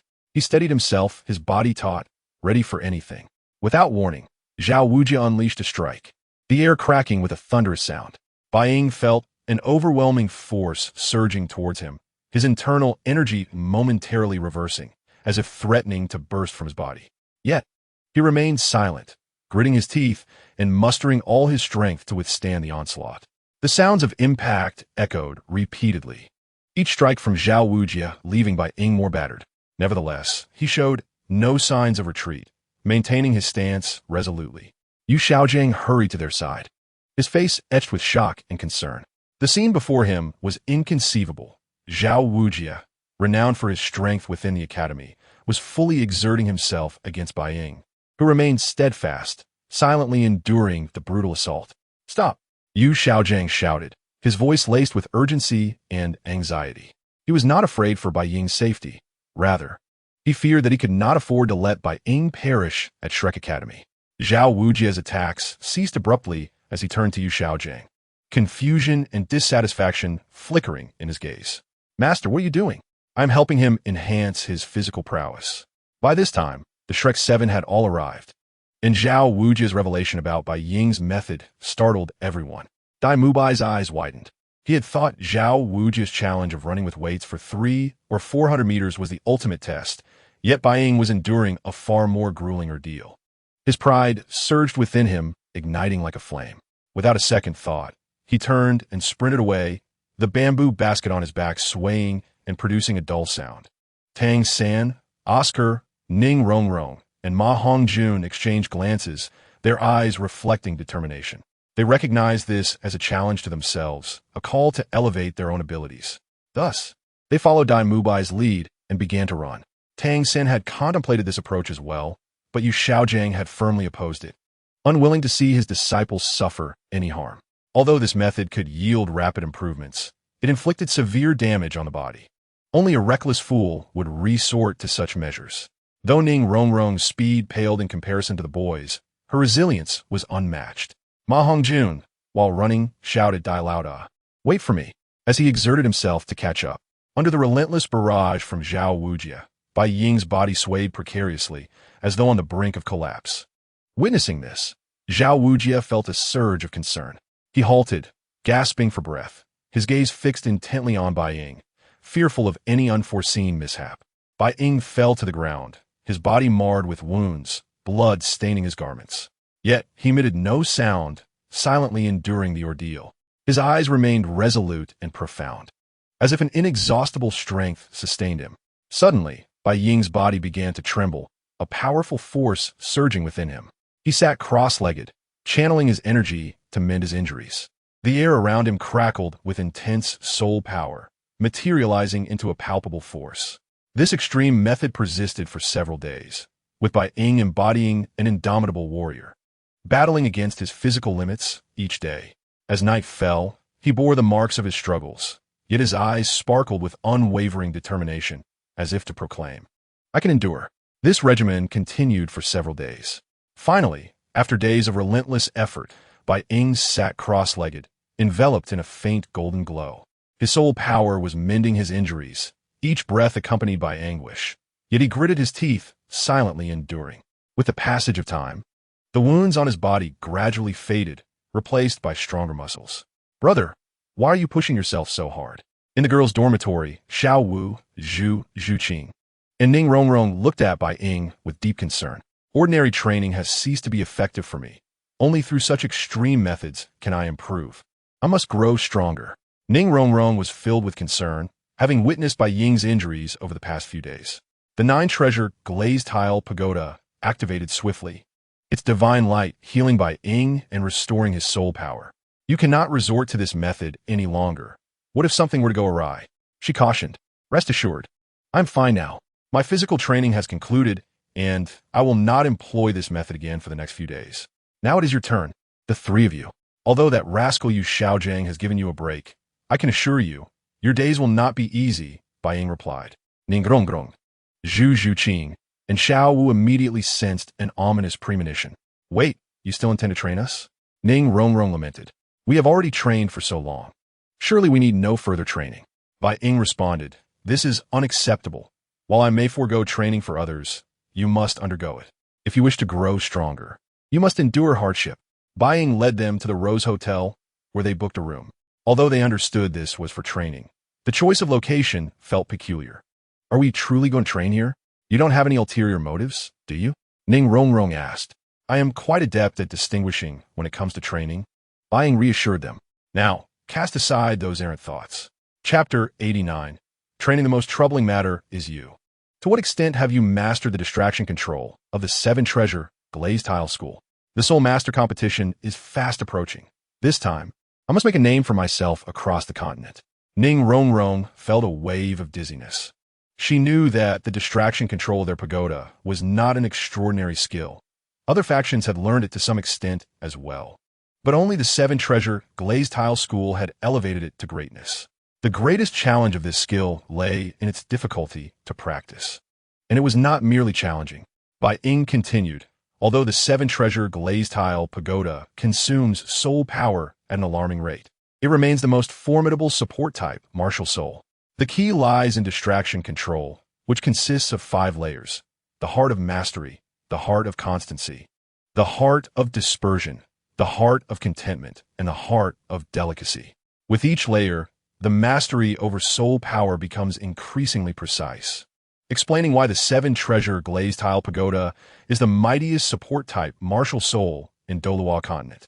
I am well aware of this. My father has told me numerous times. I have now reached the heart of mastery. That should be sufficient, right? Ningrongrong responded. No, I can ease the training for others, but yours must be stringent. Thus, it will be arduous, yet worthwhile, Bai Ying insisted. Fine, I cannot alter your decision. How do you intend to train me? Ningrongrong inquired. Next, you must take a deep breath and calm your mind. I have studied distraction control and understand how to practice it. You must quiet your heart. It is not about controlling your memories, but rather about feeling the flow of your soul power within you. Do not force control. Instead, perceive the changes within yourself and your surroundings, achieving a state akin to the tranquility of water. I cannot comprehend what you are saying, Ning Rongrong exclaimed, feeling overwhelmed. With a sigh, Bai Ying instructed her to sit cross-legged, adjust her breathing, and circulate the divine Maiden Heart Sutra. Release your mental energy entirely and cast away all distractions. Feel the flow of your soul power and the changes in your environment. Relax and do not let anyone disturb you. With her eyes closed, Ning Rongrong felt the world around her blur. Following Bai Ying's guidance, she adjusted her breathing and allowed herself to relax. As she circulated the divine Maiden Heart Sutra, she sensed her soul power beginning to flow gently, like a babbling brook. Gradually, she felt a deepening connection with her surroundings. The trees, air, and even distant birdsong seemed to merge into her perception. She no longer needed her eyes to see. She could vividly sense every change around her. In that moment, Ning Rongrong entered an entirely new realm. She could feel every subtle tremor in the wind, hear the whispers among the leaves, and inhale the fresh aroma in the air. Her spirit seemed to expand infinitely, merging with the world around her. Xiao Wu, it is your turn next. You are the one I trust most. After all, you have mastered the divine Maiden Heart Sutra-S techniques, combined with your teleportation innate. You must integrate these skills, a process I have previously taught you. During this period, you must diligently practice these 3 techniques, understood? You must ensure they are fully integrated to create a unique soul skill. This process will be challenging, but it is essential. Do you understand? Xiao Wu nodded and began her training. Zhuqing, follow me, Bai Ying commanded. Zhu Zhuqing felt a twinge of anxiety, but followed him to the bedroom and closed the door. Remove your clothes. I will teach you acupoint striking. Zhu Zhuqing's heart raced. Yet she complied. Bai Ying reassured her, do not misunderstand. This is merely instruction, nothing more. Zhu Zhuqing nodded, and Bai Ying instructed her to lie down. He then began to demonstrate acupoint striking on her, allowing her to experience it fully. Initially anxious, Zhu Zhuqing gradually relaxed, as she realized it was purely instructional and began to focus on learning. After a day of training, Zhu Zhuqing had grasped the basics of acupoint striking. There is so much to learn, she remarked. Of course, I am the esteemed holy son of the spirit hall. How could I not know much? Furthermore, had I not learned these skills, I would have perished in my childhood. Bai Ying replied. Zhu Zhuqing nodded, apologizing. I am sorry for causing you distress. It is nothing. I have grown accustomed to it. Now, focus on practicing these acupoints. Remember, they are perilous and primarily used for assassination. So be cautious, Bai Ying warned. Zhu Zhuqing nodded and began her practice. Once all had awakened, Bai Ying sighed. Well done. You all performed admirably. It seems the training has yielded results. Shall we go and relax in the hot springs? Upon hearing this, everyone was elated. Shall we all go together? Zhu Zhuqing inquired. Bai Ying affirmed, of course. Although Zhu Zhuqing felt a bit shy, Bai Ying's earnest demeanor persuaded her to agree. Soon, they arrived at a spacious and bright bathing area. The pool's edge was adorned with exquisite tiles, the water crystal clear and steaming, exuding a faint herbal aroma. Under the moonlight, the water shimmered like a vast gemstone. Ning Rongrong was the first to excitedly shed her outer garments, revealing her petite yet curvaceous figure. She gracefully stepped into the water, feeling the warm embrace of the water envelop her skin, sending a delightful shiver through her. She closed her eyes, savoring this rare moment of tranquility and relaxation. Xiao Wu followed closely, dressed in a pink gauzy skirt that swayed gently in the water. With a smile, she leaped into the pool, splashing water everywhere. She moved through the water like a nimble fish, swimming freely and effortlessly. Zhu Zhuqing, initially somewhat bashful, despite her formidable appearance, sighed in resignation as she confronted the situation and subsequently entered the water. Bai Ying, observing this scene, could no longer contain his excitement. The burning desire within him surged uncontrollably. At that moment, he yearned to devour the three of them whole, remarking as he swallowed hard, truly, 3 enchanting spirits. Let me show you how to handle such delightful challenges. Bai Ying's first target was none other than Zhu Zhuqing. Zhuqing, where are you headed? Upon hearing this, Zhu Zhuqing abruptly snapped back to reality, a sense of foreboding washing over her.